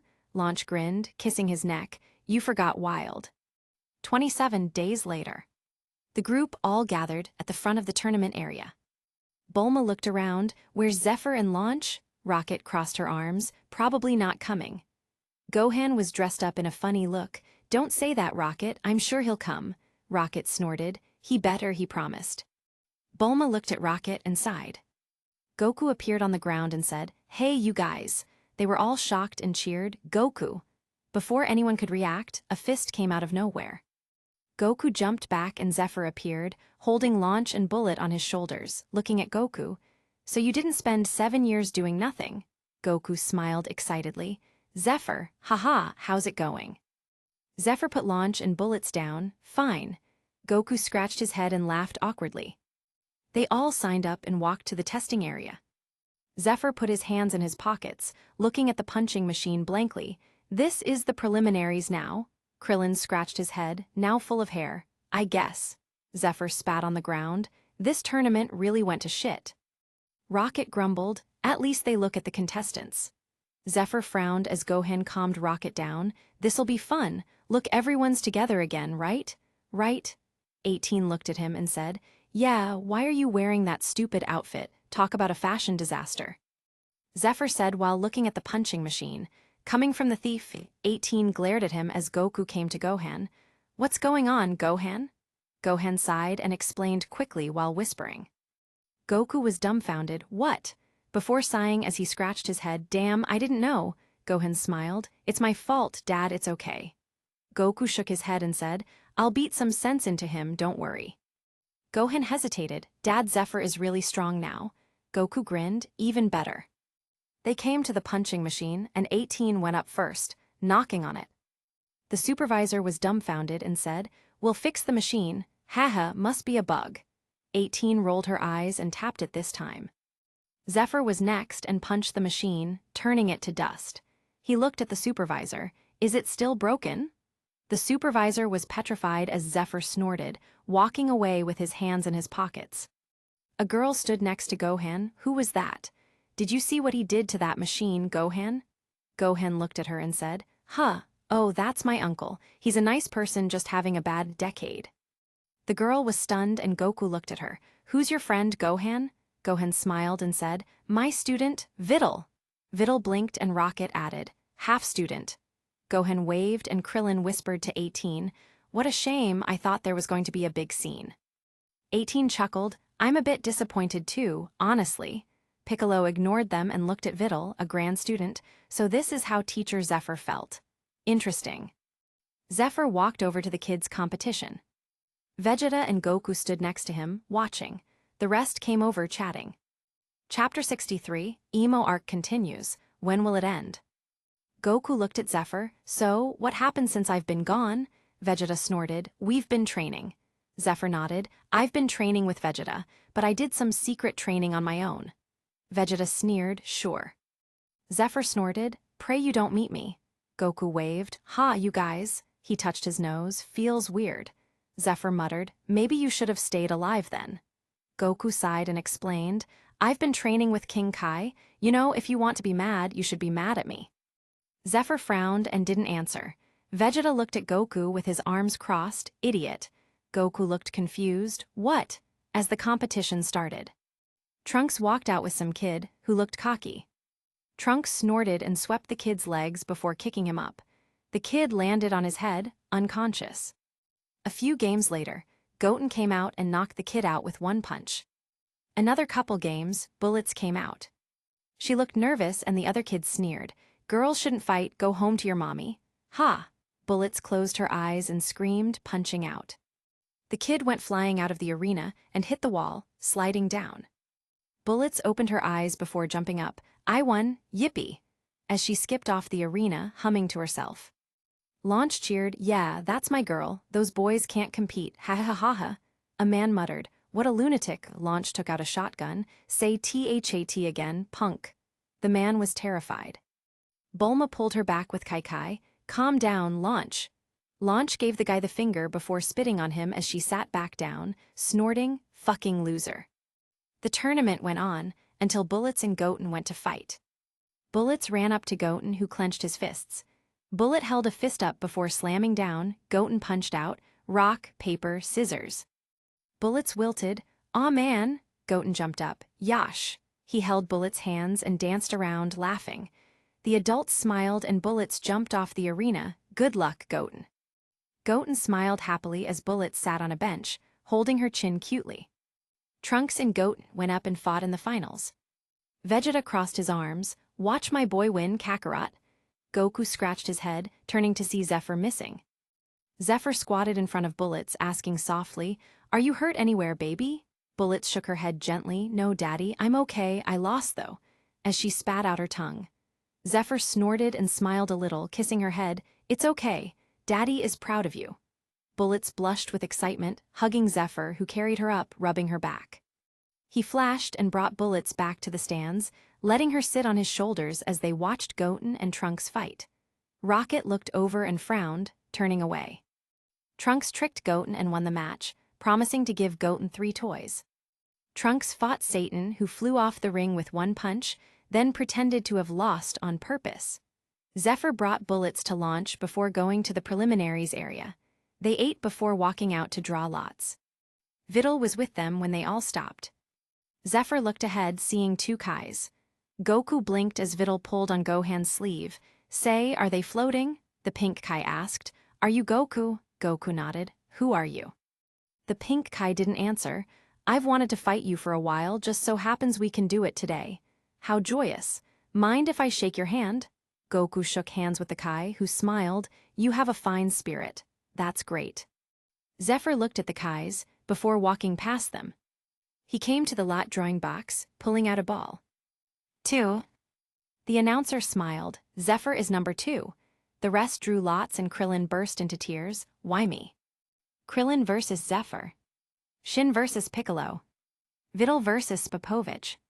Kibito versus Gohan, Great Saiyaman. 18 versus Satan. Goku versus Vegeta. Killer versus Mighty Mask, Trunks and Goten. Namu versus Rocket. The tournament started. Zephr stood on the ring, looking at Krillin flatly. Krillin swallowed. "Aw man, just once can I not bump into a monster?" Zephr said. "Just surrender." Krillin scoffed. "No way." Zephr shook his head. "You haven't trained for 7 years, you think I don't know." Krillin clenched his fists. "So?" Zephr sighed. "Which means you're useless." As he flashed and stomped out, stopping in front of Krillin's face. The wind blasted past Krillin, smashing the ring behind him to dust.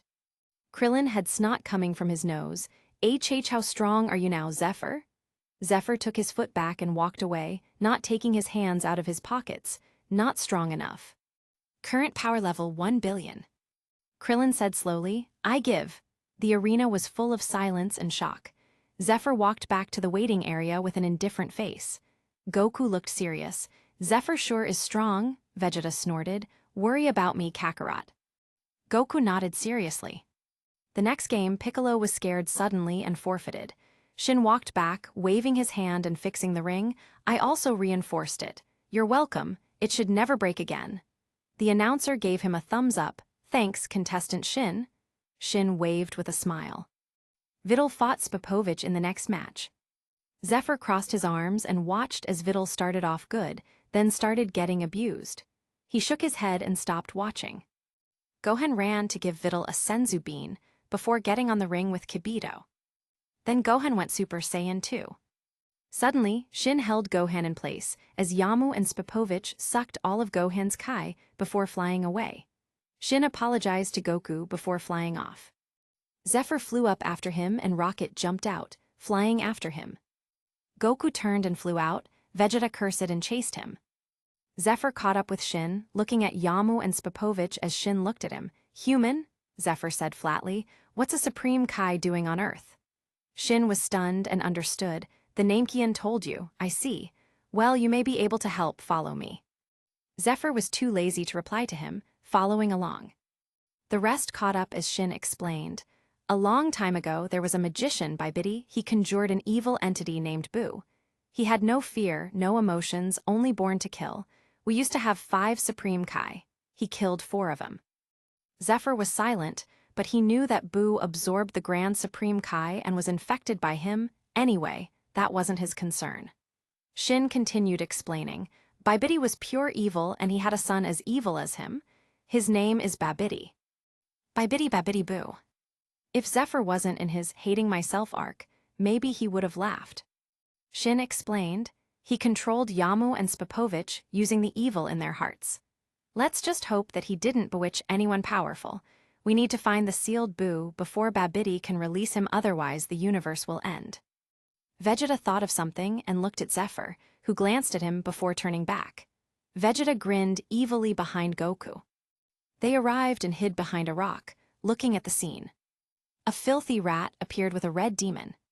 Chapter 64, Controlled by Babidi. Shin cursed Demon King Dabura. Damn, this is bad.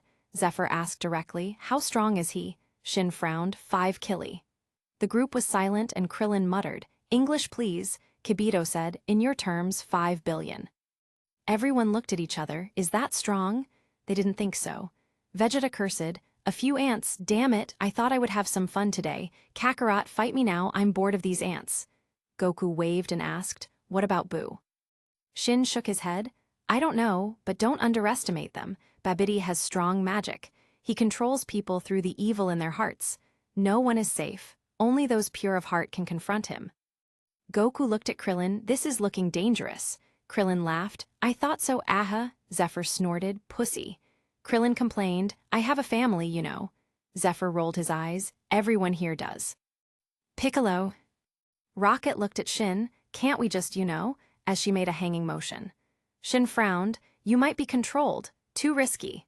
They watched as Babidi took the energy and killed Spopovich and Yamu before saying something and going inside. Dabura charged towards them as Shin was spooked. They know we're here. Zephyr flew out and punched out. Dabura froze and slammed into the earth. Everyone was silent as Zephyr pointed his palm, firing a red blast of energy. Goku appeared and lifted his arm. Are you crazy? The red beam shot into the sky and burned a hole in the moon. Donut Moon. Zephyr said, I was trying to kill him. Goku was speechless. Don't destroy the earth, though. Zephyr rolled his eyes. Just wish it back. Goku was at a loss for words. Dabura flew out and frowned. You're humiliating me. Zephyr snorted and clenched his fist as Dabura erupted into flames, exploding. Goku looked and said, Why didn't you do that before? Zephyr snorted. Didn't feel like it then. Goku scratched his head and said, You really need a beating. Zephyr's eyes lit up. Are you gonna do it? Vegeta flew out. No, I'm first. Me, Vegeta, we were scheduled in the tournament. Zephyr snorted. Who are you? Vegeta trembled in rage. Bastard, I will kill you, Goku waved. We can fight later, right? Rocket pointed. He's escaping. The three turned to Dabura, who ran inside the little dome. The three flew in and down the hole, looking around. An alien walked out and Vegeta charged up, punching into the alien's chest, bursting him with a Kai bomb. Hurry up and bring out your trash, Babidi, Zephyr said. He lost his temper. Goku sighed. You guys are really impatient. Zephyr said flatly, I wonder why. Someone was missing for 7 years, as he jumped down the hole. Goku followed Vegeta down the hole, sighing. Shin was dumbfounded as Gohan flew over. Shin, where did they go? Shin pointed at the hole in a daze before reacting, chasing. Wait, Babidi should be trouble, I think. The next monster was a green lizard thing. Zephyr waved his hand and an explosion of flames turned it to dust. Goku pouted. It's my turn. Zephyr rolled his eyes and jumped down. Vegeta snorted and followed as Goku, Gohan, and Shin continued down. Dabura appeared again and Gohan stepped out. I'll do it. Goku pouted and Zephyr said, Get it over with. Vegeta clenched his jaw. Damn brat, just kill him already. Gohan started fighting Dabura, taking his time. Vegeta frowned and tapped on the ground. How long is this going to take? Goku was speechless. Can you calm down? Vegeta shouted. No, I will not. The sooner we annihilate this insect, the faster we can fight. I can't stand these hoops anymore. I am not a monkey. Dabura communicated with Babidi and Zephyr frowned. Oh boy, good job, shithead. Gohan was stunned. Huh. Zephyr appeared with his hand on Dabura's head. Fuck off, insect. Before Dabura's head exploded. Zephyr turned and muttered, Hope I wasn't too late, oh boy. Gohan frowned. What he paused as Vegeta held his head and screamed, Ah! Shaking and growling, Get out, ah! Before his Kai exploded, and he turned Super Saiyan with a Majin mark on his forehead. Shin was stunned. Vegeta's been turned. The group was teleported to the tournament ring as Zephyr scratched his head. Great job. If you didn't fuck around, this wouldn't have happened. Gohan frowned and said, It's not my fault. Vegeta's been evil for a long time. Zephyr snorted. Whatever. While you're playing superhero, we've been training, okay. Gohan clenched his fists. I've been training the entire time. Just because I'm with Rocket doesn't mean you can be an asshole. Zephyr's eyes widened and he said, What did you say to me? As his fists clenched, his body starting to smoke. Babidi on the spaceship licked his lips. What a delicious target. I'll also release your hidden potential tilde by bidibibidiboo. Go wreak havoc, hee tilde. Zephyr frowned and held his head, groaning. Gohan frowned. Father-in-law. Zephyr roared. Shut up. As he exploded into flames, turning a pillar into the sky. The flames disappeared as Zephr appeared again, clenching his jaw with a magic mark on his forehead, breathing through his teeth as spit dripped down his lips. But it quickly evaporated as Zephyr's entire body was smoking. Current power level 5 billion. His body started emitting black smoke, and his hair flowed with embers.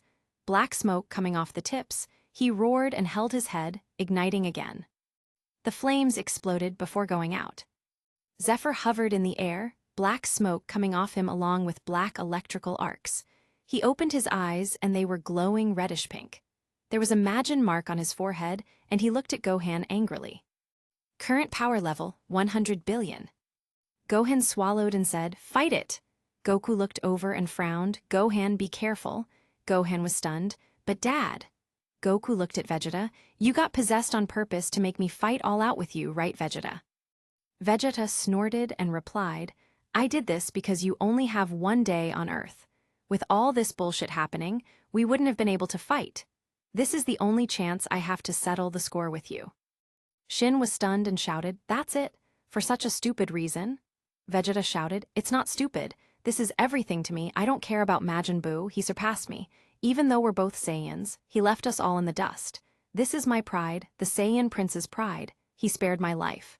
He saved me again and again. I will never feel powerless again. Never, never. Never."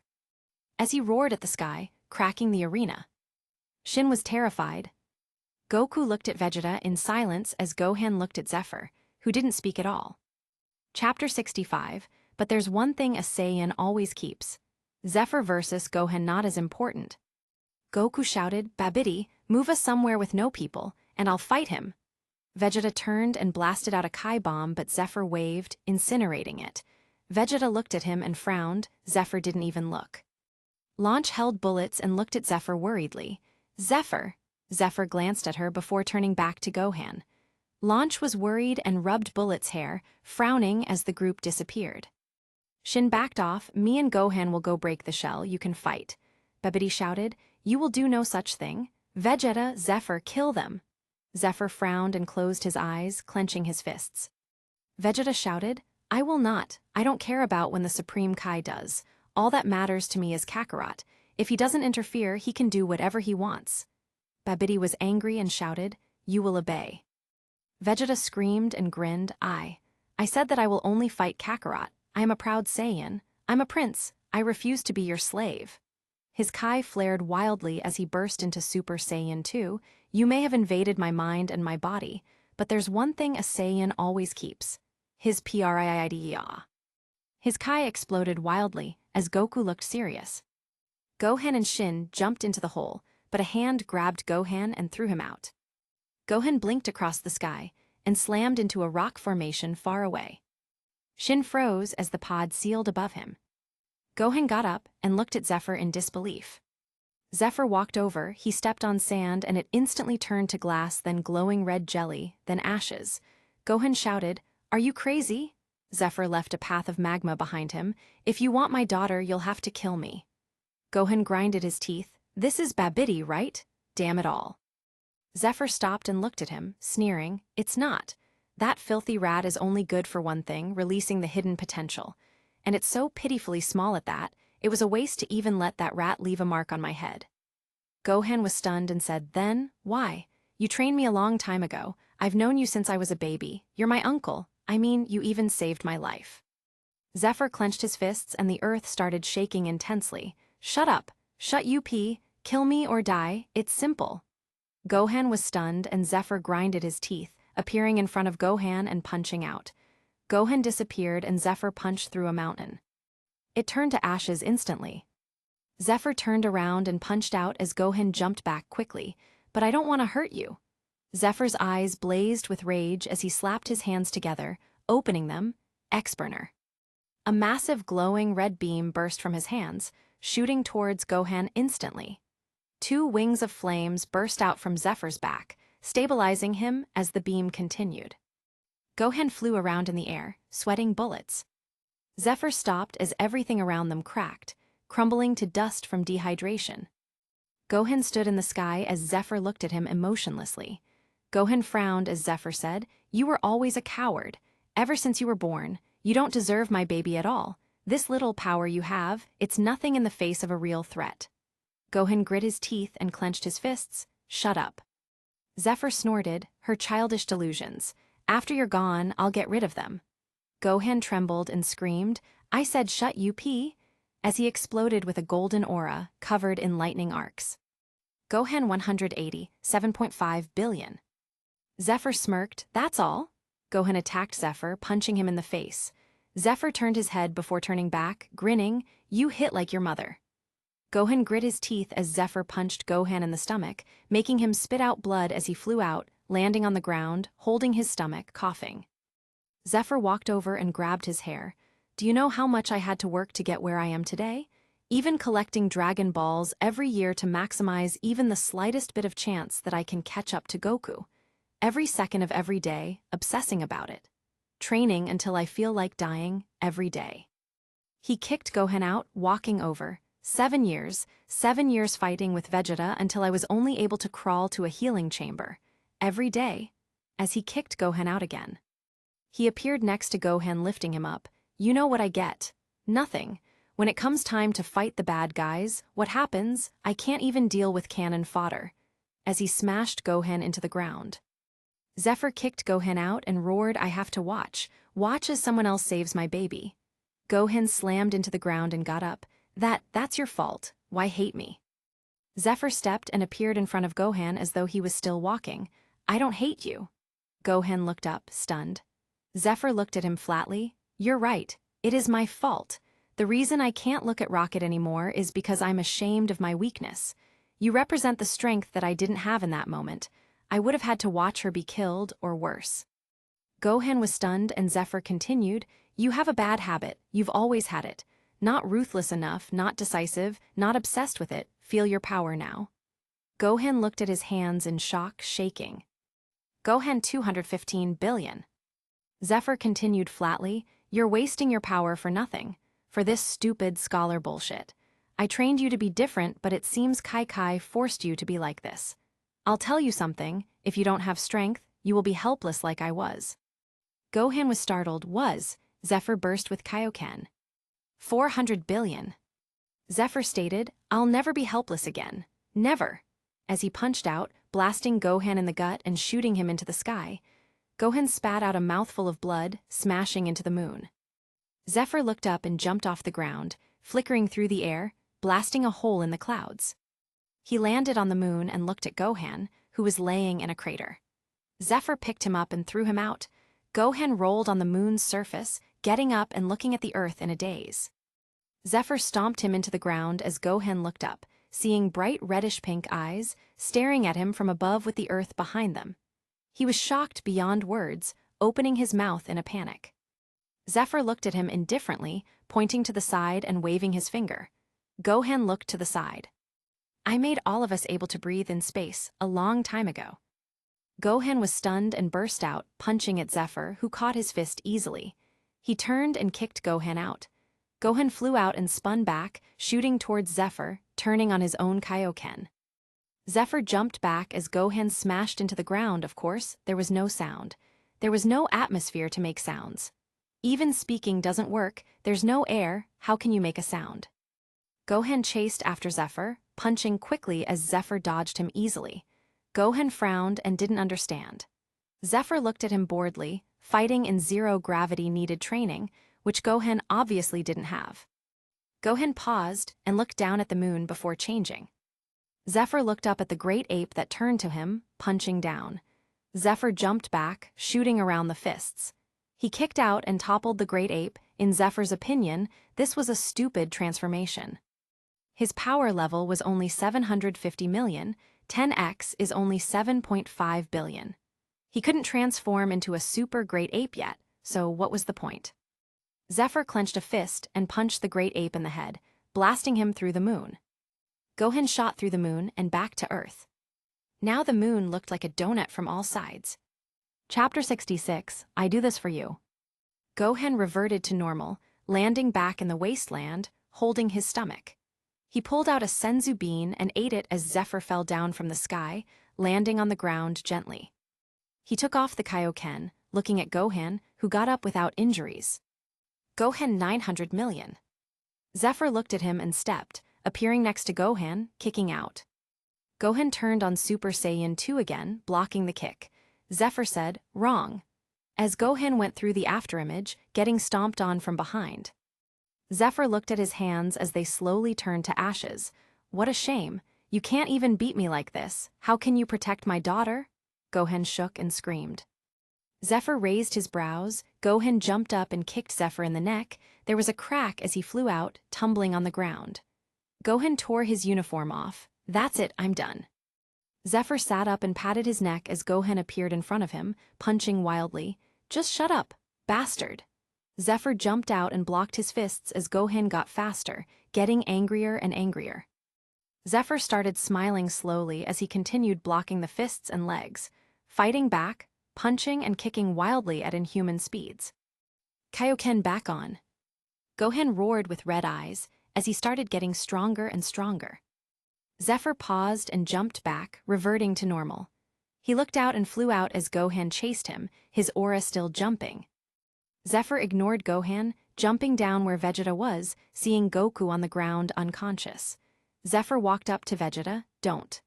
Vegeta looked at him flatly as Zephr said, "This spaceship is too precious. What if they have a training room with 1000x gravity and up?"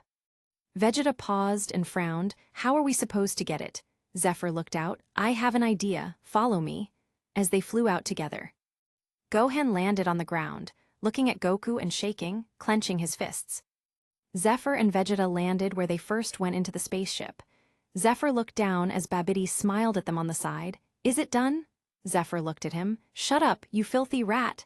Babidi was stunned as Vegeta crossed his arms. "Take out your spaceship. It's ours now." "Babidi." Zephr flew up and pointed, firing a ray in a wide circle around the spaceship, turning the ground to ashes. Zephr jumped down with Vegeta as Babidi was confused. He looked out as Boo sat on the ground, playing with some rocks. "Boo Tilda." Babidi's eyes bulged as he watched his spaceship get lifted out of the ground. Vegeta and Zephr held the spaceship as all kinds of aliens flew out from it. The duo blasted them all to scum before they flew away with it. Babidi was dumbfounded. Suddenly, Gohan landed in front of Boo and Babidi, glaring at them. A while later, Vegeta and Zephr put the spaceship down at Capsule Corp. Dr. Brief walked out and looked up.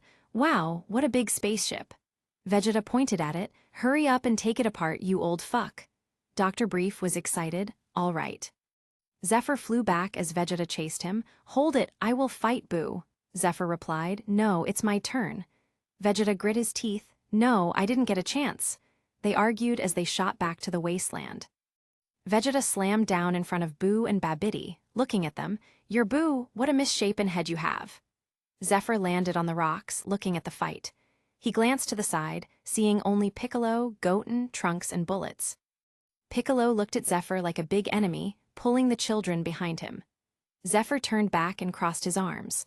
Vegeta pulverized Boo with fierce attacks, but Boo rebounded back to normal. "Haha Tilda." Zephr frowned and looked at Boo. "Imagine Boo 200 billion. Zephr didn't care anymore. This Boo got so much energy from Gohan, him, Vegeta, and Goku. He was surprised that it wasn't higher. Vegeta 200 billion. Vegeta fired a beam through Boo's stomach as Boo jumped back up, the hole popping back to normal. "Boo is angry. Boo kill you. Ah!" He screamed and a pink explosion of energy burst out. Zephr looked over before flashing quickly, smashing through a stone. He appeared in front of Rocket, who was holding Gohan. Zephr stood in front of them and held out his hand, bursting with strength. Rocket looked at Zephyr's back in a daze as the pink light exploded. A massive flash happened. When Rocket opened her eyes again, Zephyr's arm was regenerating as he stood in front of them, his clothes in tatters. Rocket muttered, "Dad." Zephr looked back and turned to the front again. "This time, I can protect you." Rocket froze and looked at him in shock. Zephr watched as Piccolo burst out and chopped Babidi in half. He turned back to Vegeta, as Trunks, Goten, and Bullets were around him. He frowned and sighed lightly. Vegeta gave Trunks a hug before knocking him unconscious. Bullets and Goten were shocked. Vegeta punched Goten and Bullets in the stomach, knocking them out as he looked at Piccolo. Zephr turned and grabbed the back of Rocket's collar. Huh, before he threw her out, shooting across the sky with Gohan. Vegeta glanced at Zephr. I'll see you in hell. Zephr snorted. Unfortunately, I'm not going to hell. Vegeta looked at him and laughed at the sky. Zephyr's lips curled up as he picked up bullets and Goten. Piccolo picked up Trunks as Vegeta looked at him. I want to know something. Will I see that clown Kakarot? Piccolo was silent for a few moments. I'll tell you the truth, Vegeta.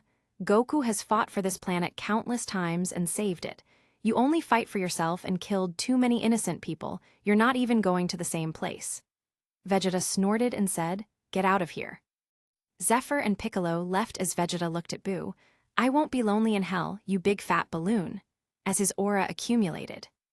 Zephr and Piccolo flew away, standing in the sky far away as they watched. Krillin flew over as a giant yellow explosion appeared. Zephyr sighed and frowned. Piccolo was silent for a few seconds. For the first time, Vegeta fought for something other than himself.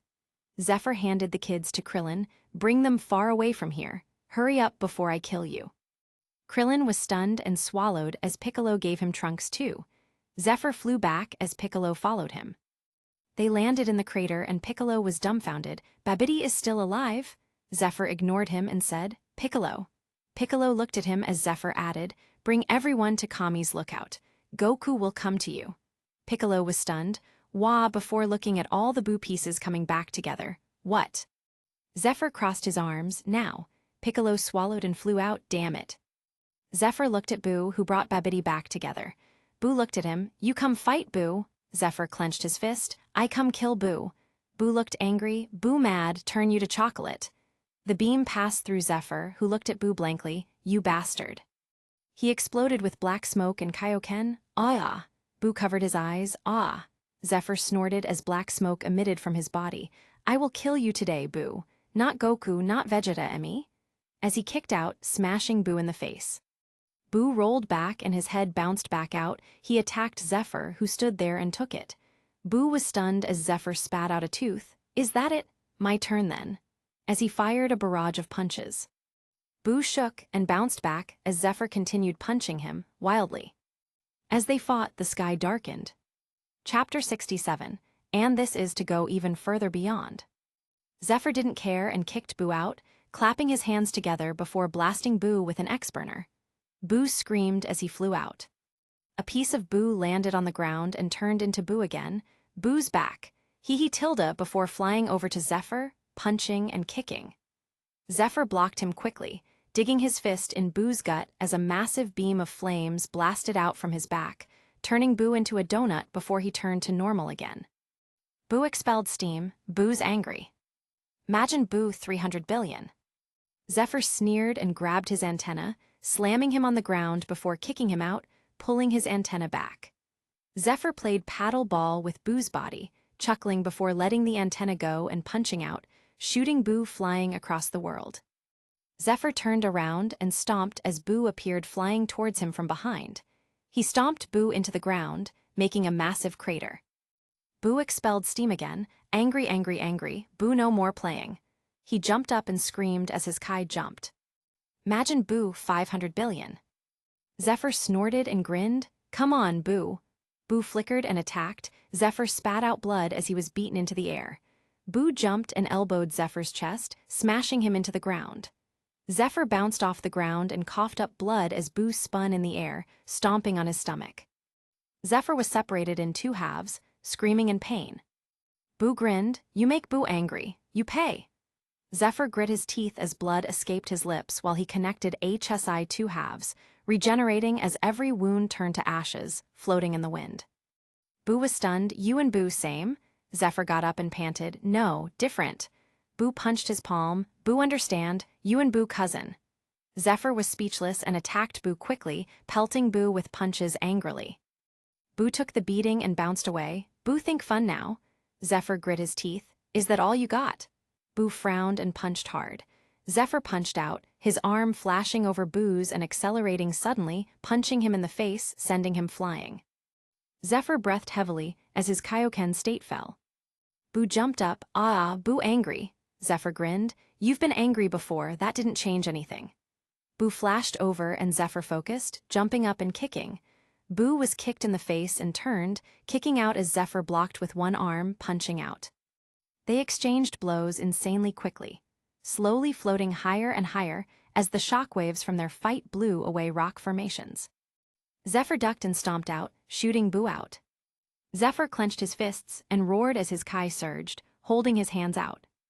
A massive beam of glowing red burst while flames exploded behind him in the shape of giant wings, stabilizing him as the X-burner continued pumping.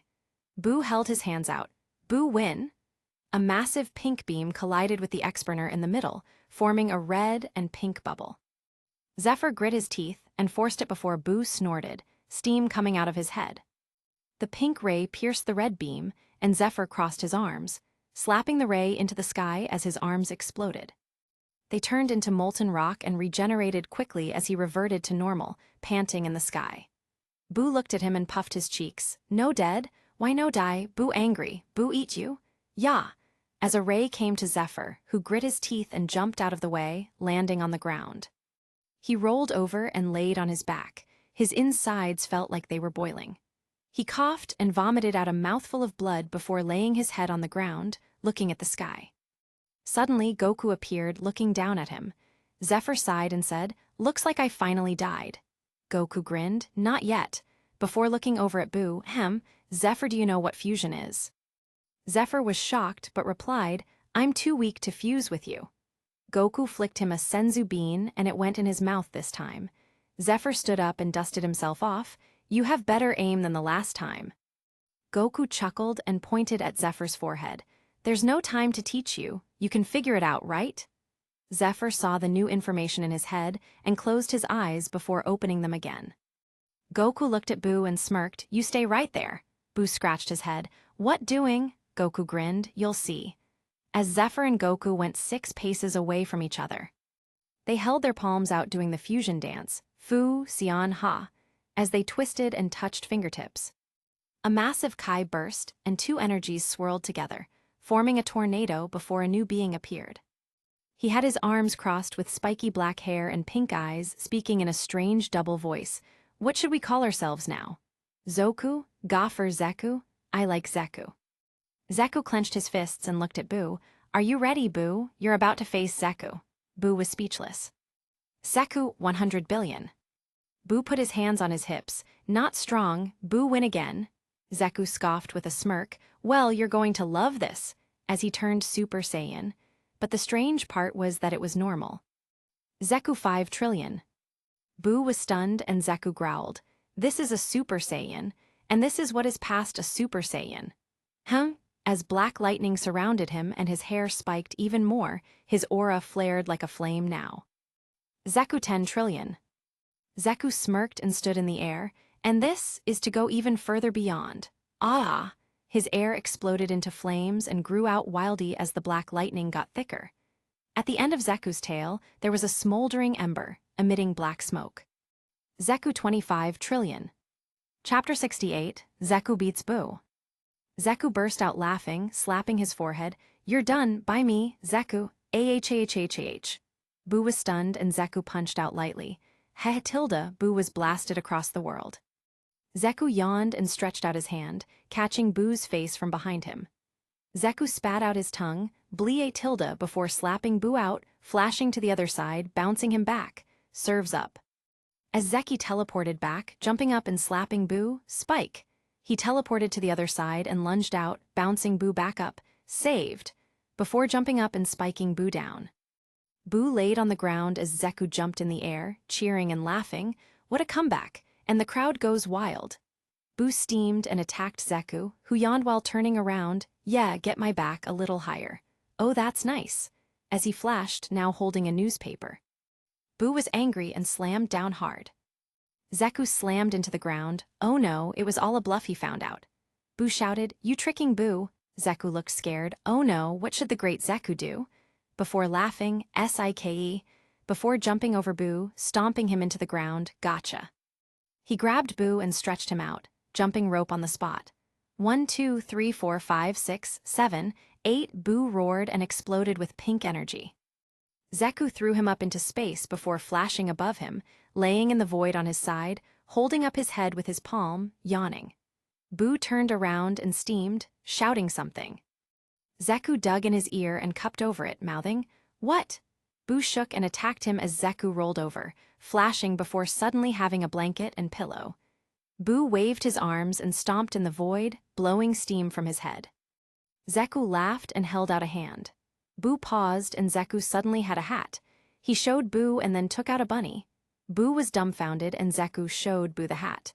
Boo looked inside before a fist came out and punched him in the face, shooting him back to the earth. Zeku laughed soundlessly in space, rocking back and forth, crying from laughter. He teleported back down and looked at Boo. "Haha, did you like my magic trick?" Boo jumped up and down angrily. "No, bad, Boo angry." Zeku chuckled and held out his palm. It lit ablaze. "All right, time to finish you off." Boo crossed his arms and braced himself before blinking. He looked and Zephr stood there in a daze, looking around. Goku's voice came into his head. "Ha, time's up," Zephr said in shock. "What?" He looked at Boo with an ugly face. "Don't go killing anyone, I'll be back," as he flew away.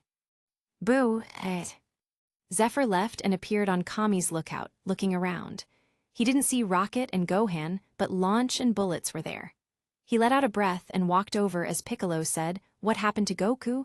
What was that Kai's signature from before?" Zephyr's lips twitched. Me and Goku fused. Piccolo was dumbfounded. "Why didn't you just kill Boo?"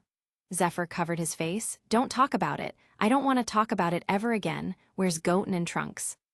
Piccolo's lips twitched, and he brought Zephr over. Zephr looked at Goten and Trunks, saying, "I'm going to be teaching you now." Trunks and Goten looked at him and pouted. "What about Goku?" Zephr said flatly, "He's with Gohan. Now watch carefully." He demonstrated with Piccolo and explained before watching Trunks and Goten practice, correcting them from time to time. Launch came over with Bullets. Zephr?" Zephr turned and Blue Launch looked at him worriedly, seeing the Majin mark on his forehead. Zephr snorted and smiled at her. Bullets, Trunks, and Goten paused. He smiled. "Wow." Zephyr's lips twitched and the Majin mark suddenly disappeared. Piccolo looked out. "Babbidi's Kai, it's gone." Zephr dusted his palms. "Good riddance." As he walked over to Launch, stroking her cheek, "Were you scared?" Launch nodded and hugged him. Zephr kissed her head and Launch cried, "Rocket, she." Zephr patted her back. "She's not dead." Everyone froze and shouted, "What?" Zephr looked at them and explained, "Only Vegeta died." Bulma sat down and shed tears as Zephr sighed. "Don't worry, we can wish him back later. Gohan, Rocket, and Goku are with the Supreme Kai." Piccolo was stunned. "How do you Goku told you?" Zephr nodded and talked nonsense. "Gohan, Rocket, and Goku are on a Supreme Kai planet with the old Supreme Kai who was sealed in a sword a long time ago. Currently, Gohan and Rocket are getting their potential unlocked." He looked at Krillin. "Go get all the magazines you can find and all the DVDs." Krillin was dumbfounded. "He wants those." Zephr nodded helplessly and Krillin rubbed his nose. All right, I'll be right back," as he flew out. Zephr shouted, "Get the best quality you can, Krillin." Krillin gave a thumbs up and Piccolo's lips twitched angrily. "What on earth?" Zephr whispered. "The old Supreme Kai is like Roshi." Piccolo sighed. "What the fuck?" Zephr rubbed his nose and calmed the ladies down while looking over Trunks and Goten's fusion practice. While doing so, he looked at the shop. Balance 952,018p. He already bought the Yamamoto powers. That was the secret training he did. But he had so many more points now from fighting Gohan and Boo. He started looking leisurely as he waited for Krillin. Wizard's Weekly Swimsuit Calendar, 100p. Ultra 64K HD TV set and DVD player, 1000p. Steamy Kai's Beach Day DVD, set, 1000p. Demon Realms, Hottest Girls Magazine, 100p. Infinite Multiverses, Hottest Women Full Magazine, 100p. Zephr bought them all and prepared a crate. Krillin came back and looked at the crate before putting everything he brought with him inside. Zephr sealed the crate and kept it in a capsule, putting it away. "Next time I see Goku, I'll bring it to the old fart." Krillin nodded as they continued teaching Trunks and Goten. A few days later. Chapter 69, They Say Real Man Die More Than Once. Bullets jumped out like this, as she did the dance, fusing with Trunks. A blue-haired boy appeared. "WHHH, I am Bunks." Zephyr's hair blew from the wind generated by their kai. Not bad, but you'll be more powerful with Goten. Bunks touched his fingers. Yeah. Zephyr sighed. Bullets didn't like fighting too much. She was more like Blue Launch rather than Rocket, who was the complete opposite. She was powerful, a lot of potential, but she wasn't really interested in fighting. Zephyr didn't know what to say. 30 minutes later. The fusion ended and Goten clapped. Okay, my turn, my turn. They fused again into Gotenks, who flew off before coming back beaten senseless. Zephyr sighed, again. Piccolo was watching Boo and Satan play with a dog before Satan was shot. Boo froze and healed Satan, shaking with intense anger. He was so angry that he expelled a pink smog. Piccolo was stunned and saw a gray Boo appear. Piccolo burst into a cold sweat. Evil Boo blasted the guy who attacked Satan to atoms before running over to Boo and punching him in the face. They fought back and forth before Boo tried to turn Evil Boo to chocolate. Evil Boo rebounded the beam and turned Boo into chocolate before cheering. He ate Chocolate Boo and his kai exploded. Pink smog surrounded him and he turned into Super Boo. Super Boo 1 trillion. He looked around and laughed as Piccolo was terrified. He turned and ran back. This is terrible. Suddenly he paused as Super Boo appeared on Kami's lookout. Super Boo looked around and said, "Bring." Everyone was stunned and Krillin asked, "Bring who?" Super Boo frowned. That guy I fought that made fun of me." Zephyr walked out and Super Boo frowned. "Huh, what happened? You're not him."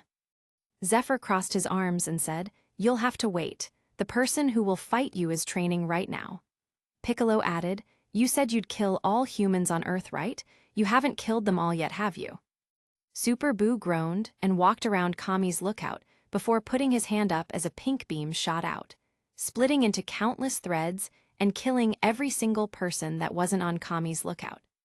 Piccolo was stunned and Zephyr sighed, "Go get them, you have 1 hour." Piccolo looked at him and nodded seriously, running off. Zephyr looked at Super Boo. "You have to wait 1 hour." Super Boo frowned. "How long 1 hour?" Zephyr said 60 minutes. Super Boo twisted his neck in all sorts of directions. "How long minute?" Zephyr replied 60 seconds. Super Boo frowned angrily. "What?" Zephyr said. "Count to 60, 60 times." Super Boo had a vain throb on his forehead. "That's boring," Zephyr shrugged. "Then I guess you'll be bored forever just because you can't wait 1 hour. You'll be bored for 10 billion years forever until the universe explodes, just because Boo can't wait for a little bit of time." Boo was dumbfounded. "What?" Zephyr nodded. "Yep, if you can't wait, then you'll be bored forever." Super Boo frowned and squatted on the spot. "I don't want to be bored. 30 minutes. Zephyr shook his head. 1 hour. Super Boo growled. 30 minutes or Boo kills you. Zephyr snorted. "Then kill me, you'll still have to wait an hour." Super Boo roared and scratched his head in anger. "Fine, Boo wait." Zephyr snorted. "Good," as he walked away. The group was stunned and Zephyr came to Dend, whispering, "Hide your kai." Dend did so and Zephyr kicked him off Kami's lookout while flaring his own kai, practicing on the spot. Super Boo looked over and frowned. "Practice? Why practice? Boo kills Super fast later. HMPH, before turning back." Zephyr stopped and sat down on Kami's lookout. Launch came to him and smiled. "Are we gonna die?" Zephyr sighed and nodded. "Probably." Launch smiled and got into his lap, holding bullets in hers. "I'm happy I met you, Zephyr." Zephyr was stunned and hugged both girls. "Don't be so serious, it's only dying 1 time." Launch laughed and leaned on him. "I love you." Zephyr kissed her. "Me too." Bullets pouted. "What about me, Daddy?" Zephyr pinched her nose. "I love you too." Bullets smiled happily. The time passed, and Boo got tired of waiting. Piccolo took him to the hyperbolic time chamber. Zephyr looked at the shop while basically waiting for death. Wolverine healing factor, 300,000 P. Dense muscles, 50,000 P. Deadpool healing factor, 1 million P. Thick bones, 10,000 P. Adamantium bones, 200,000 P. Zephyr first bought Wolverine healing factor, dense muscles, thick bones, and adamantium bones before assimilating them. He continued looking for fun. Fruit of Evolution, 50,000 P. Android 21, Blueprints, 100,000 P. There were many things, but Zephyr only bought very little. He handed 2 fruits to Launch and Bullets before throwing over the stack of papers to Bulma. He ate a fruit on his own and smiled. Tilde. Launch and Bullets ate the fruit happily. Bulma looked at the blueprints, and everyone else sat around, chatting. Suddenly, space was destroyed as Boo came out, reforming. He looked around and grinning, Boo hungry. Zephr stood up and said, "You guys run." As he exploded with Kai, transforming into his most powerful state. Current power level 600 billion. He only got a billion increase from everything. Zephr sighed and attacked Super Boo, who slapped him out, attacking him quickly as Zephr blocked his fists before punching out, blasting a hole in Boo's body. Boo regenerated easily and grabbed Zephyr's arm, throwing him out before jumping and smashing him through Kami's lookout. Boo pointed his antenna out, turning everyone into chocolate, eating them as Zephr blasted through the lookout, punching Super Boo, who snorted, "Weak, boring," before punching through Zephyr's chest. Zephr coughed up blood and Boo slapped him back into the lookout, zapping Zephr with his antenna, turning Zephr into a marshmallow. The marshmallow melted and Boo smiled happily, taking Launch and Bullet, making a s'more before eating them. He patted his stomach and licked his lips after the fact, then Super Saiyan 3 Gotenks burst out. Meanwhile, Chapter 70, Emo Arc over, Yae Tilde. Zephr fell down on his ass in front of a giant desk. He clicked his tongue and got up, looking at the group, who sighed. He scratched his head and sighed, "Sorry guys, I wasn't strong enough again." He looked down and Bulma slapped his shoulder. "Don't worry about it, Zeph, you tried your best. Plus, we all died together, that's pretty good." Krillin sighed and looked around, finding 18 and his daughter. Well, at least. He scratched his head and sighed, "It's really one monster after the other." Launch rubbed Zephyr's back. "I'm so proud of you. You did great, honey Tilde." Zephr rubbed the back of his head. "Sorry for being angry for 7 years, you guys." They all smiled and waved. "Don't worry about it, haha, at least you're back."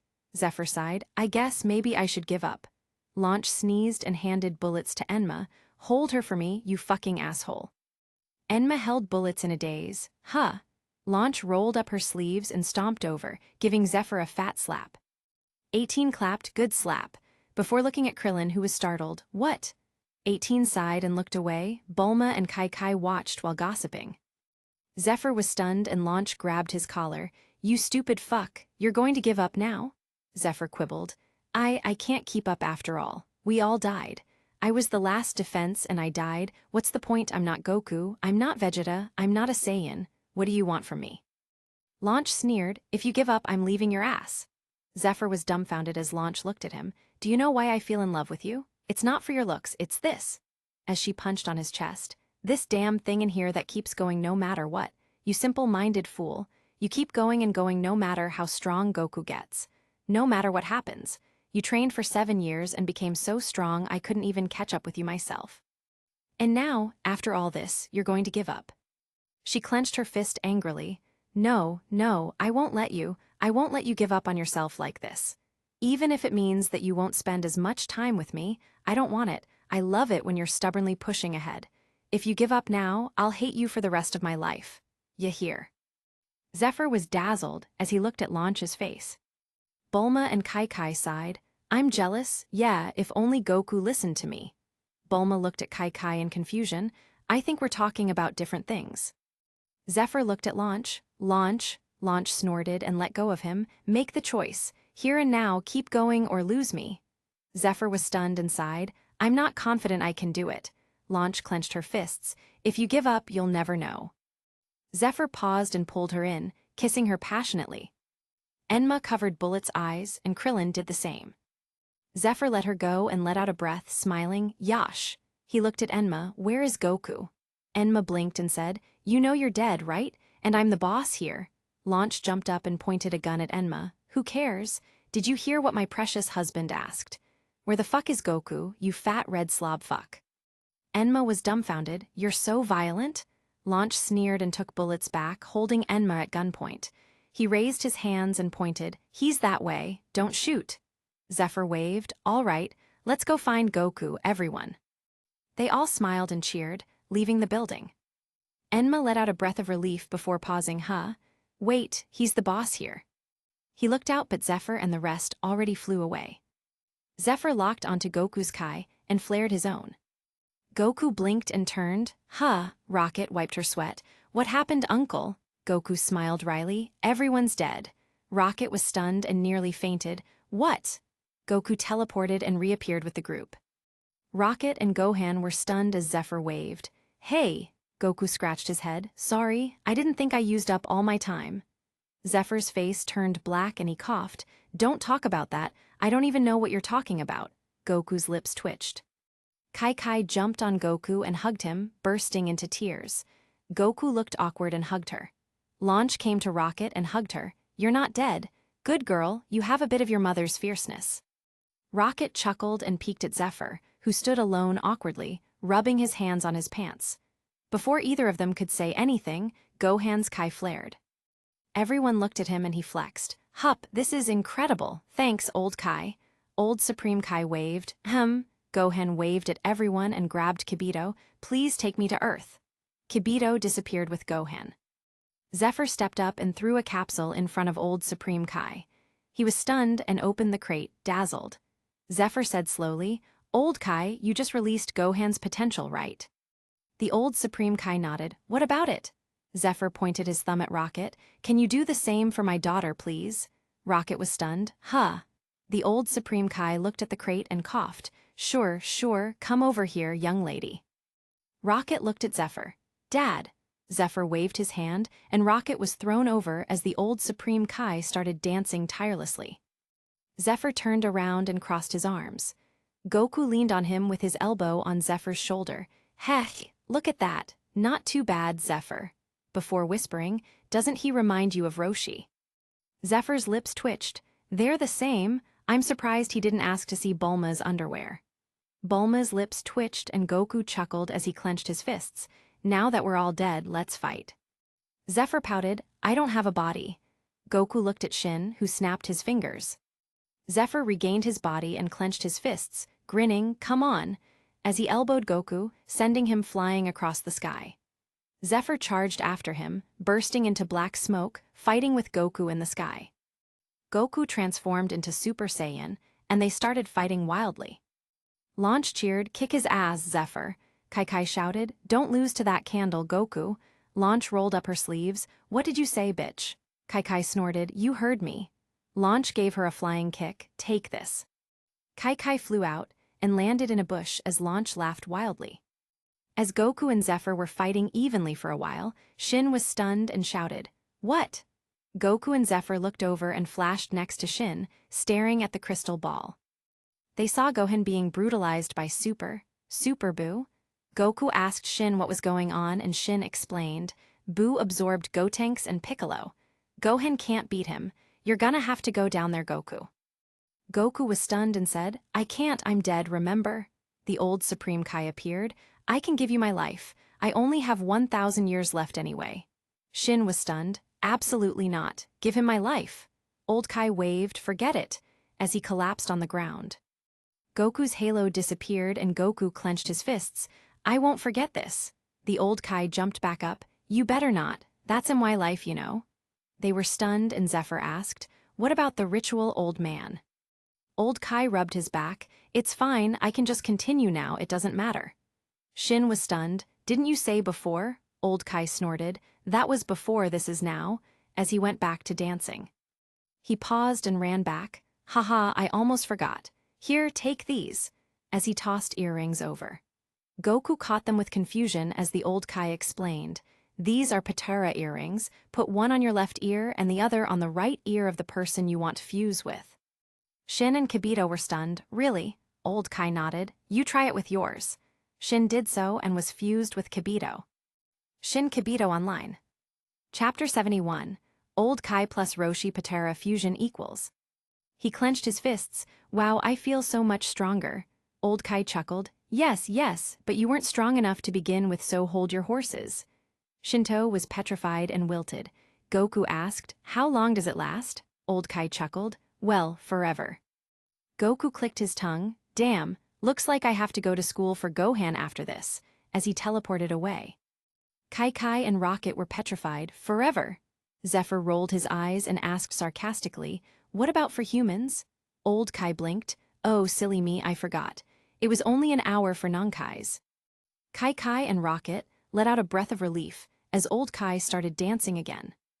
Zephr looked at Shinto. Can you train me? Shinto pointed at himself. You're over 1,000,000 times stronger than me.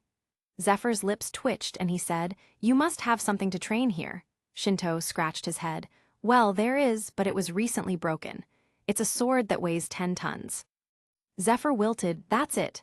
Shinto spread his hands. Sorry. Old Kai appeared again. Actually, there is something to help you train. He pointed at Zephr. Anklets, bracelets, and a headband appeared on him, slamming Zephr into the ground. Old Kai nodded. All those are 100 tons. Enjoy. Zephr growled. Get back to dancing, old man. Old Kai grumbled. HMPH. Last time I help you, Zephr muttered. Last time I bring you culture. Old Kai coughed and said righteously, I will train you myself after finishing the potential releasing ritual. I swear it. Zephr slowly got up, flying up in the air as he started punching and kicking. Shinto looked at the crystal ball. Oh no, Buu absorbed Gohan? Huh, Vegeta is there. Goku and Vegeta fused. I can't believe it. Bulma smacked him. Can you stop narrating in my damn ear? I can see. Shinto held his cheek. Ow. As Shinto said, Goku and Vegeta fused into Vegito before playing with Buu like Zeku did. Zephr didn't even blush. Oh, the first real fusion warrior. Shinto looked at him, and Zephr looked very serious. Shinto turned back and didn't say anything. Coughing, he beat Buu even as a piece of candy. The world's strongest candy. Finally, Buu turned him back and absorbed Vegito, but didn't transform again. They watched Buu just stand there before Goku.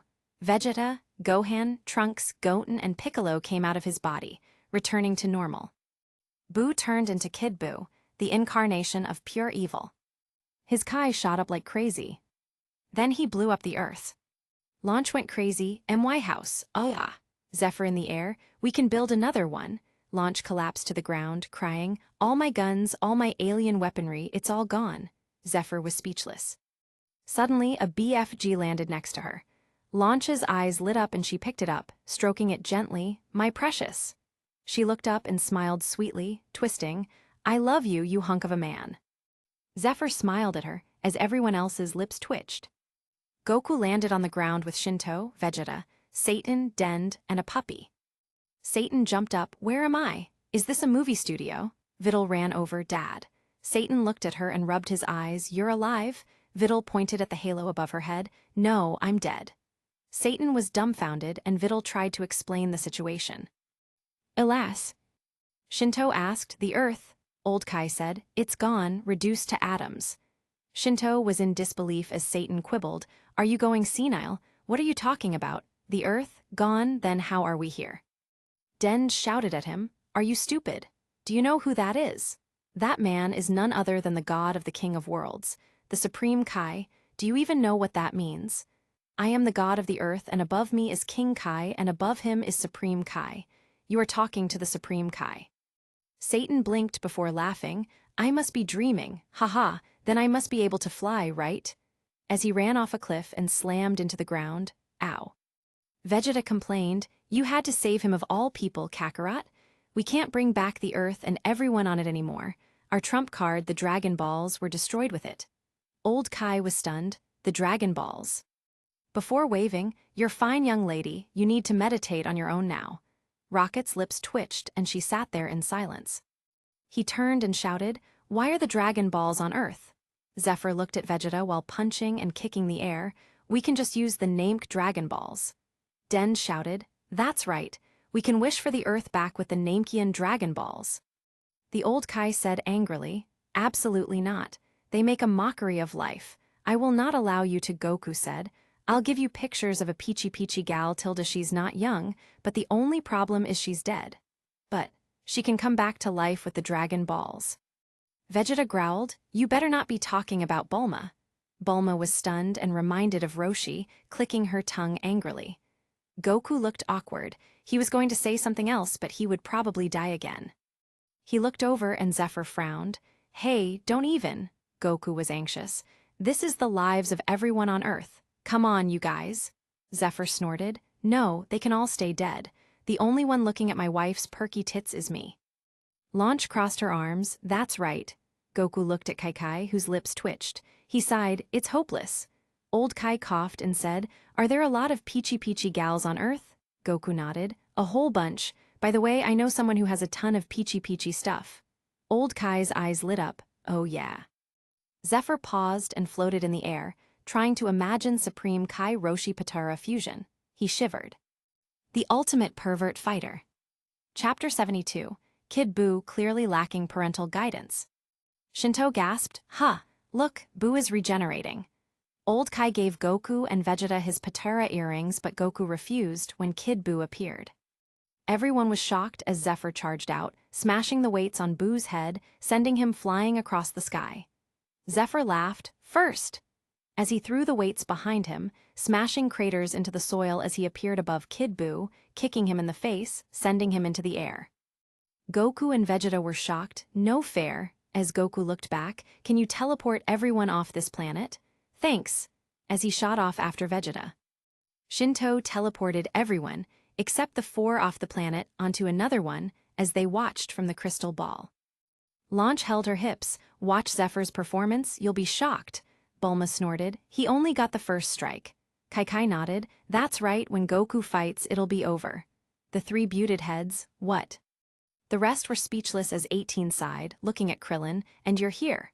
Krillin was dumbfounded. "You want me to die?"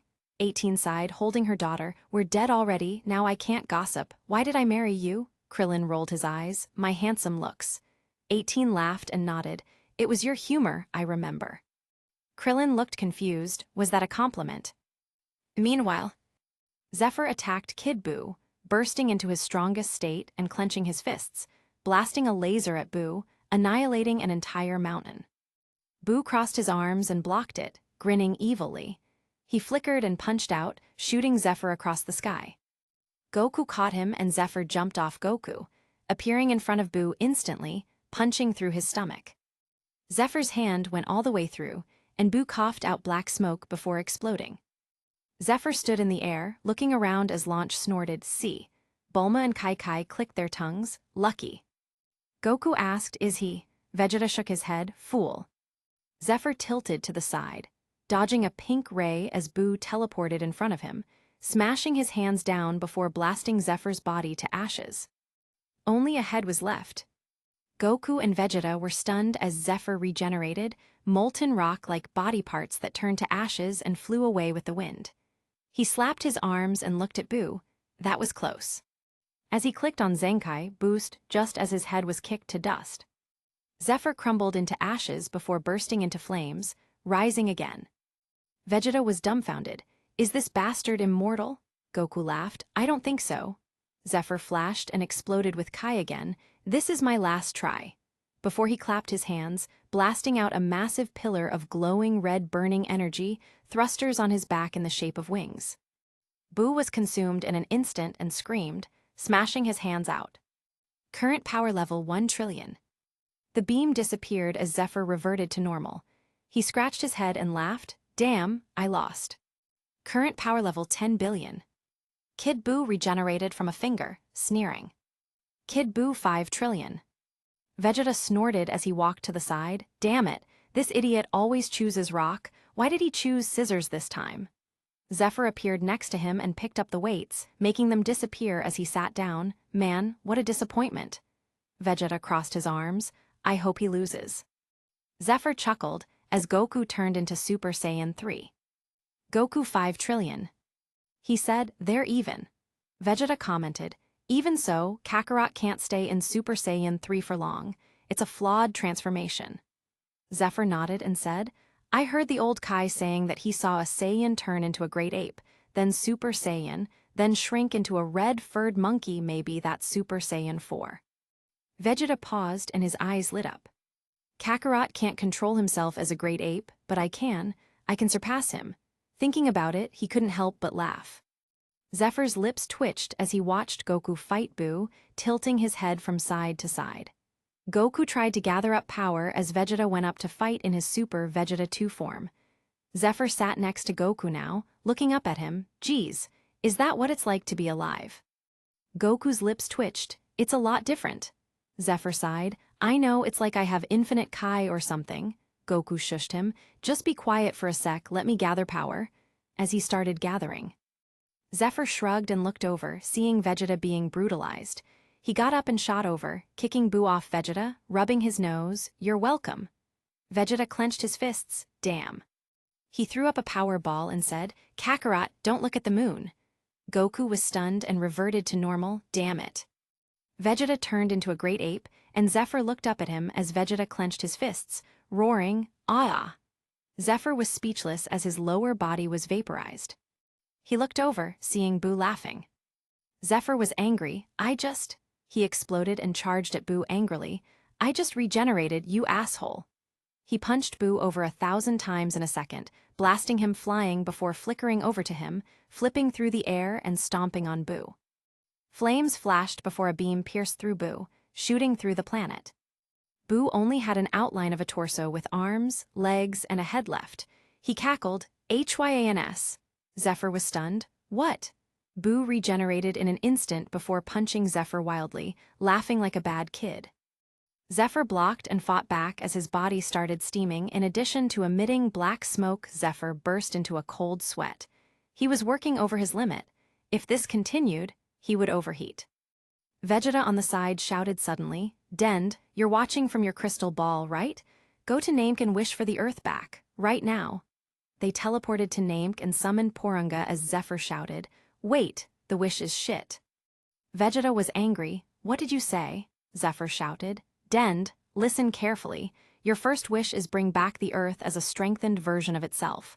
This way, maybe next time it won't explode." Vegeta shouted, "That's the same thing, asshole." Zephr laughed before getting punched in the face, "Ack," as he flew out, landing at Vegeta's feet. Then suddenly... Chapter 73, Poor Shenron. Satan jumped out. "Boo, stop."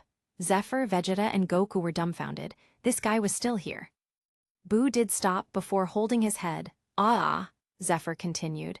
"Your second wish is revive everyone who died from the moment the Budokai tournament started, excluding everyone who came to Earth with Babidi and Babidi himself."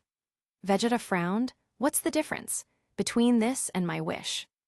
Zephr rolled his eyes, looking at him. "Bring back everyone from that point who wasn't evil is smart, but what about you, idiot? This way everyone is back." Goku clapped. "Awesome." Vegeta clicked his tongue. "Whatever." After a few moments, Zephr and Vegeta's halos disappeared. Even old Kai's halo disappeared. Zephr looked out, seeing Boo fighting Kid Boo. He thought of something and shouted, "Boo!" Fat Boo looked over and Zephr said, "But us time, Vegeta, Goku, I have an idea," before he laughed. He grabbed Boo and dragged him to the side, explaining this and that. Boo was stunned and pointed at himself. "Boo!" Zephr nodded seriously. "Come on, Boo." Boo shrugged. "Okay, Boo, play with Zephr." Zephr nodded and Vegeta shouted, "Are you finished yet?" Zephr shouted, "Come on, Boo," before they posed. "Fu, Saiyan, ha." Vegeta and Goku were dumbfounded as Zephr and Boo fused. Kid Boo covered his face before looking again. A new being appeared. He stood there, similar to Super Boo, with pink skin, pointed ears, pink eyes, a long black antenna with black smoke at the tip on his head. He had the same build as Zephr as he shouted, "Yeah, we are Zoo." Zoo shot out and attacked Kid Boo, beating him senseless, smashing him into the ground as his antenna flicked over, firing a red beam. Kid Boo jumped out of the way before jumping at Zoo, kicking out. Zoo grabbed his ankle and smashed him on the ground before kicking him out, smashing through a mountain. Zoo held his hands together, before firing a massive reddish-pink beam, turning everything in its path to dust. Vegeta and Goku were dumbfounded before Vegeta said quickly, "Listen carefully, Kakarot. Use the spirit bomb now, just in case. Wish for me to speak to all of Earth." A new voice came, "Don't worry, I can do that for you." "King Kai." Vegeta started talking to everyone on Earth while Zoo fought Kid Boo angrily, stretching his hands out before slamming them down on Kid Boo. Zoo thought of something and laughed, blowing into his fist. His fist became massive, and Zoo threw it forward as it burst into flames. Red rock. Kid Boo was smashed into the ground and screamed angrily. Zoo shouted, "Damn it, hurry up you too." Vegeta was angrily before thinking of something as he grabbed Satan. "You say it." Satan was dumbfounded. "Me?" As everyone heard all the people of Earth, "Is that Mr. Satan?" "That's Mr. Satan fighting Boo." Satan shouted, Yeah, it's me, you guys, I need your help to defeat Boo. I wouldn't do it if there wasn't any choice. Come on. If you can smell the Earthlings raise their hands, what the champ is COOKIN. The spirit bomb above Goku suddenly grew 1,000 times bigger in an instant. Goku was dumbfounded before laughing. Great. Now, get out of the way, you guys. Zephr and Boo were fighting Kid Boo before suddenly splitting back to normal and blinking. Kid Boo glared at them as they started sweating. Oh shit, before they ran away quickly. Goku shouted, Zephr, Boo, get out of the way. Zephr and Boo looked up before bursting into a cold sweat. They ran quickly, appearing next to Vegeta, and Satan as Goku slammed the spirit bomb down. Kid Boo looked over and growled, trying to blow it up. But suddenly, Goku returned to full energy. With a ha that lasted for 3 chapters, Kid Boo was incinerated to nothing. Goku floated down and Dend appeared. You guys did it, you really did it, ha ha ha, as he jumped up. Zephr sat down and panted, You're all right, Boo. Boo laid on his face, panting, Boo so tired. Zephr chuckled as Dend healed everyone. Old Kai looked at them as they discussed erasing everyone's memories of Boo with the Dragon Balls, sighing, You guys are misusing them again. Zephr rolled his eyes at the old Kai. Anyway, I have a few wishes too.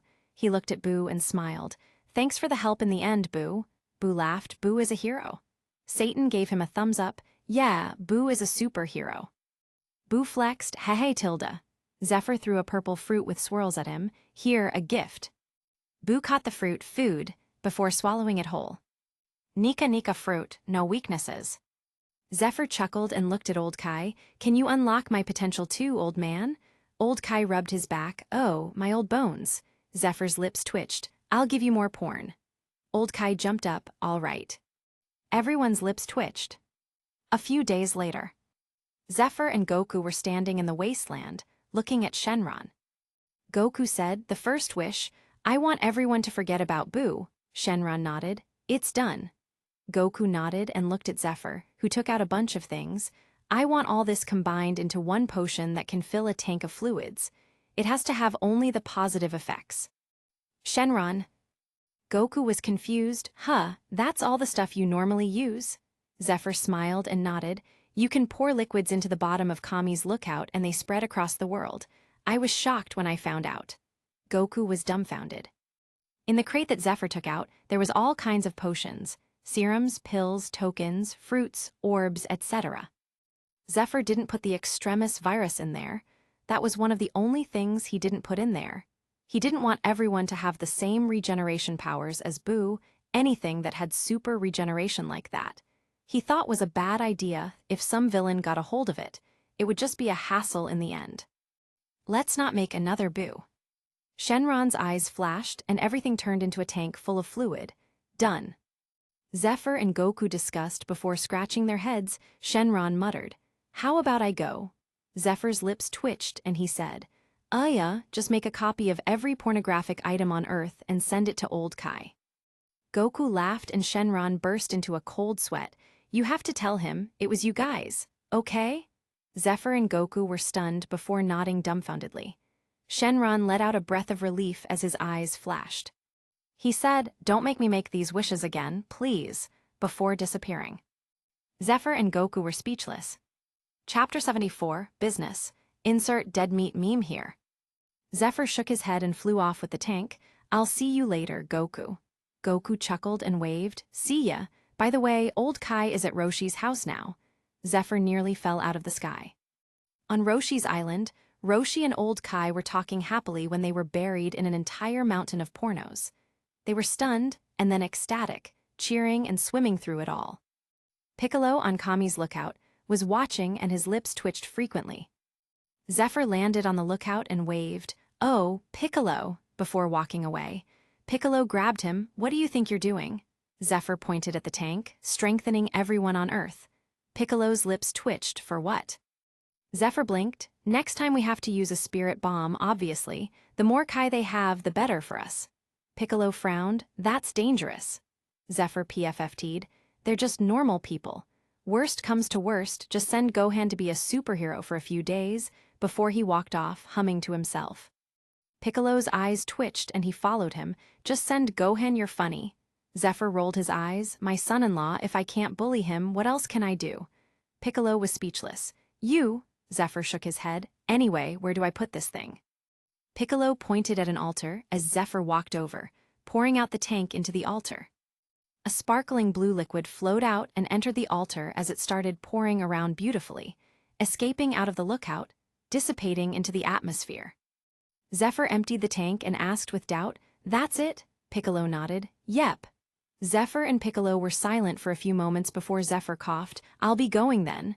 Piccolo's lips twitched. All right. Zephr left quickly. This kid, Piccolo, can't he say some nice words to his teacher? Sheesh.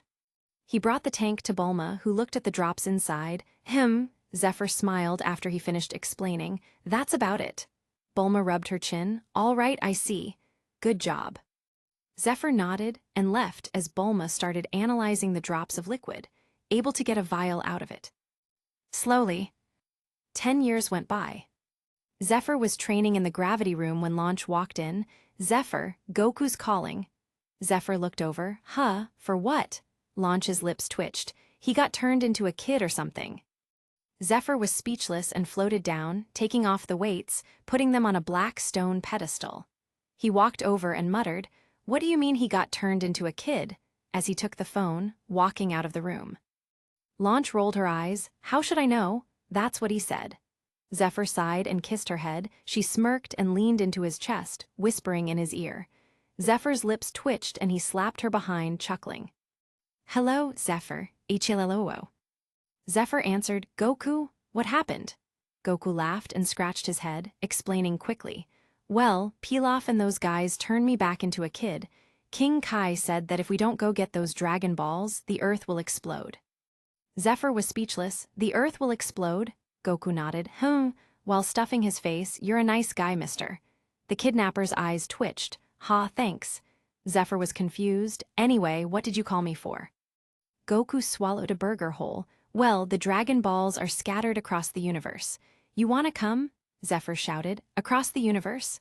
Launch's eyes lit up as a little figure jumped out. You're going to space, Daddy. Zephr looked at the kid and waved. Don't make trouble, Rifle. Rifle was Zephyr's third child. He looked like Zephr, but with blue and blonde hair along with pinkish-red eyes. He was also a boy. He pouted, but I wanna go. Zephr rolled his eyes. Maybe in a billion years. Rifle flew into Launch's arms. Mommy, he's bullying me. Launch held him and pinched his nose. You're so cute. Do you want Mommy to punish him? Rifle nodded and Launch pinched Zephr, making him hiss. Zephr waved the two troublemakers away. All right, when are you leaving? Goku replied. I don't know, ask Bulma.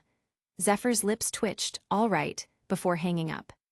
Launch and Rifle looked at him as he said, Well, I'm going to space. Launch said excitedly, Bring back a lot of alien weapons. Zephr smirked. No problem. Rifle pouted. I want to go, Mimi. Zephr flicked his nose. No. Rifle pouted and flew away, meanie. Launch looked at him, sighing. Look what you did. Zephr rolled his eyes. What do you think this is? A fun outing? There could be super dangerous alien creatures capable of universal destruction. Launch looked at him in silence before Zephr broke his serious face as they laughed together. She hugged him and slipped her hands under his clothes. Oh, you need a shower. Heck. Zephr picked her up, grinning. Wanna help, young lady? Launch chuckled and they flew up the stairs. A lot happened in these 10 years. Humans got much stronger. But nothing really went out of control since everyone got stronger, so only fighters seemed to really pick up skills. The average person had around 150 combat power, instead of 5 now. There were even people with superpowers. Well, there were before, but there was more now. But the police was also strengthened, so everything was basically the same, with everyone being a Captain America-like existence. Zephr also made a lot of wishes. One of them was even for the announcer guy to return to his youth. He was still announcing the Budokai tournaments. Even old Kai had his youth returned to him, and was teaching Shin how to be a real Supreme Kai. At the same time, Zephr had his potential unlocked a long time ago, before spending a few years with the old Kai in training. Over the years, his point balance shot up since he was fighting with Goku and Vegeta every day. Boo was training with them for a while too, before quitting to go live with Satan. He bought a ton of things, most of them going to other people, like for example, countless blueprints sent over to Bulma, species ability upgrades for the next generation, etc. Zephr even upgraded a hyper-advanced watch that Bulma made him. This watch doubled as a shrinking device, Dragon Ball radar, normal watch, weather reporter map, space map, and that was only what Bulma did. It was already a super good-looking watch. Zephr got a gold one. Then he added his own upgrades with the system.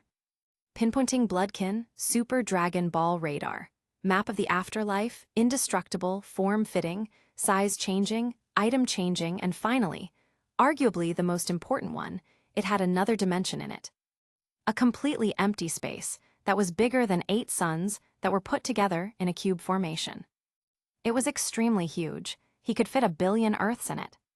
Zephr was happy with his new storage space watch. The best part was that it was stylish.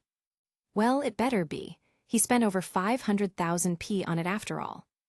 Anyway, Capsule Corp was massive now, just on the technology provided to Bulma alone, not to mention everything else she came up with on her own.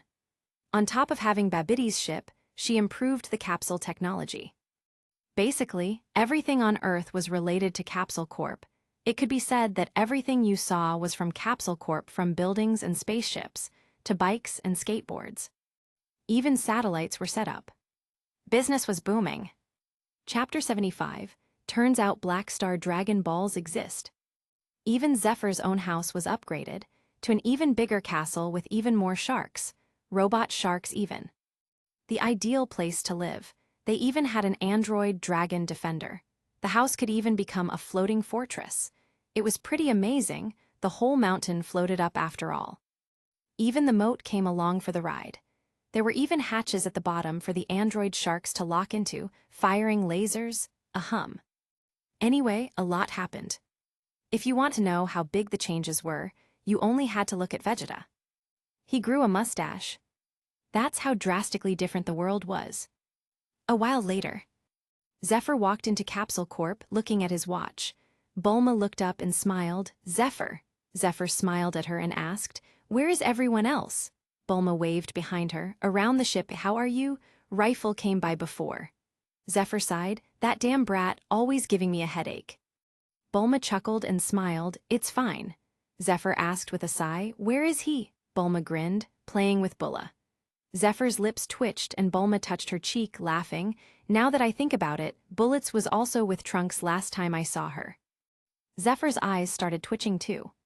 He ignored Bulma and walked into the spaceship takeoff room. He crossed his arms, looking at Rocket and Gohan chatting. He rubbed his face and flew into the spaceship, seeing Goku as a child. His lips twitched and he squatted. "How did you let this happen?" Goku rubbed the back of his head, laughing. "Well, you know, haha." Zephyr's lips twitched and he sighed. Trunks got inside and asked, "Goku, did you see Rifle?" Goku shook his head as Zephr looked at Trunks, who jumped in shock. "Zephr?" Zephyr's lips twitched as Trunks shuffled away. "Ha ha ha, I'll check around." Before he could go, the ship started taking off. They were all stunned as Rocket looked up. "Huh."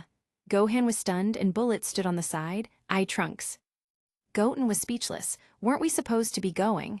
Before muttering into the phone, "Ha, change of plans, my schedule cleared up for that date." Vegeta went into the room. "Damn it, Kakarot." He clenched his fists and went to train out his anger. "When that bastard kid gets back, he's gonna to pay." Trunks on the ship burst into tears. "Damn, my dad's gonna beat my ass." Zephr rubbed his face, opening the door to the control room. He was deadpan as he looked at the two faces giggling at him. Off to space. Yippee tilde. Goku sighed. "Pan, why are you here?" Zephr looked at the little girl with dirty blonde hair, sighing. "Did you start the ship, Pan?" Pan gave them a thumbs up. "Don't worry, grandpas. Uncle Rifle said it was okay." Rifle nodded with his arms crossed. "That's right." Zephr grabbed him and strangled Rifle. "Who said you can make decisions? You're 2 years older than her." Rifle choked and escaped. "I want to go to space." Zephr grabbed him and raised his hand. "Time for a spanking." Rifle shouted, "No, Uncle Goku save me." Goku spread his hands, laughing. "I got powered down, sorry kid." Trunks coughed. "Uncle Zephr, we should focus on the bigger problem." Zephr clicked his tongue as Rifle escaped, hugging Pan. "Phew," Trunks shouted. How could you just start it, Pan? What if there's a problem? The ship could explode. Pan was dumbfounded. I didn't think of that. Trunks was angry. Clearly not. Goku sat in a seat, waving. It's fine. The ship works anyway. Let's just relax and look for the Dragon Balls. It should be fun. As he pulled out a bento box, eating happily. Zephr sat down, sighing as Pan and Rifle high-fived happily. Pan was 6 and Rifle was 8, the same age as Bulma. Trunks and Bullets were both 16 while Goat was 15. Meanwhile, Gohan and Rocket were both 29-ish. Anyway, the ship flew out of Earth and across space.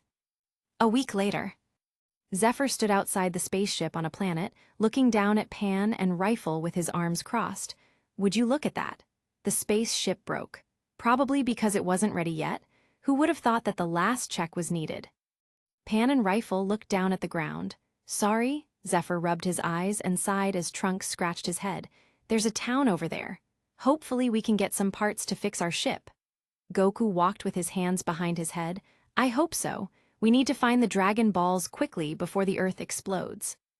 The group walked into town before being accosted by merchants as Zephyr's lips twitched. What kind of slum is this? Pan and Rifle looked around at everything before Rifle said, Dad, look, a weapons seller. Zephr walked over and looked at everything before saying, It's all junk. The merchant was offended. Impossible. All my goods are top-notch. Zephr looked at him flatly. Your top-notch and my top-notch are two very different things. Pal, you have any blueprints for sale? The merchant took out stacks and stacks of blueprints, but of course. Zephr took out a card. You accept off-planet currency? The merchant rubbed his hands. We accept all currencies, sir. Zephr swiped the card and the merchant grinned. Thank you. Zephr waved and the blueprints disappeared. Come on, kid. Rifle held Zephyr's hand, pointing. Look over there, Dad. They even sell people. Zephr sighed and continued walking. Yeah, that's a bad thing. Rifle pouted. Bad guy? Before firing a Kai blast and blowing up the merchant. Zephr was stunned and Rifle broke the cages as well, letting the slaves run out happily. Zephr rolled his eyes and brought Rifle with him as they caught up to Goku, Trunks, and Pan, heading into a hotel. They quickly ran out after finding out that everything costed money. Even looking at the decorations. Before they left, Zephr filled up a mountain of food from the never-ending fridge inside his watch. Goku got hungry, and Zephr threw out food for him as they continued long. One thing after another happened. Chapter 76, turns out scouring space for balls is pretty boring. They met a poor family that had their house taken away by repobots. A robot ate their Dragon Ball radar. Even their spaceship was taken away. Trunks wilted. This planet is just not our place. Zephr tapped his foot on the ground impatiently. Damn, I'm so bored. Didn't those poor saps say that this Don Key guy was bad news? Let's just go beat him up. Pan looked at him, saying, Grandpa, don't be crazy. They also said that he was super strong. We also need to fix the ship. Zephr rolled his eyes. Whatever, you go on your stealth mission or whatever, I'm going to destroy the monarchy. As he flew off, Goku scratched his head.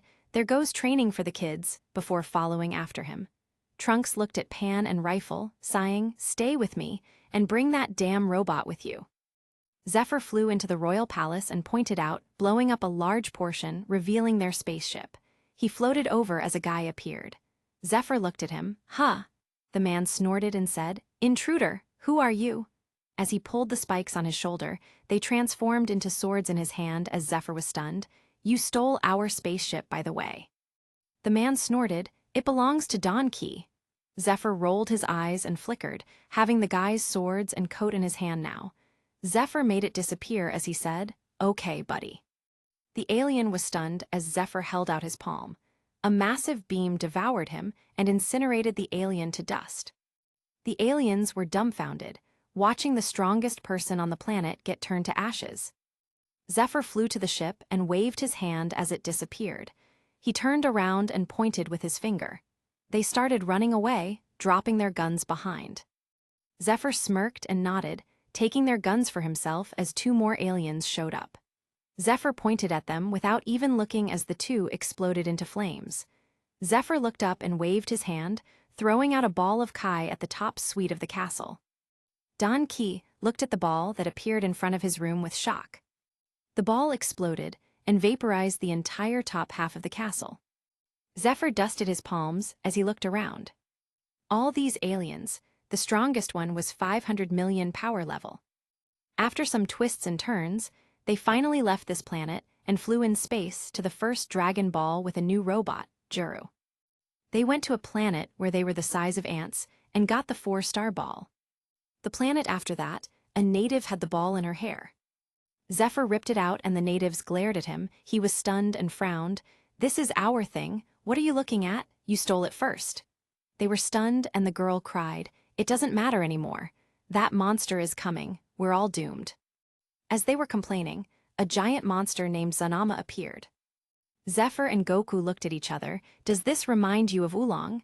Goku scratched his head and chuckled. "Yeah, but that's a real monster."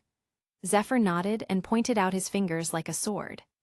A flaming sword burst from his hand and blew a hole the size of a spaceship in the monster. The monster looked down, before falling down dead. Zephr threw the ball to Trunks. "All right, next ball," as he flew away. The natives were stunned and looked at the rest, scared. They laughed awkwardly, leaving. Goku caught up with Zephr. "Can't we train them instead?"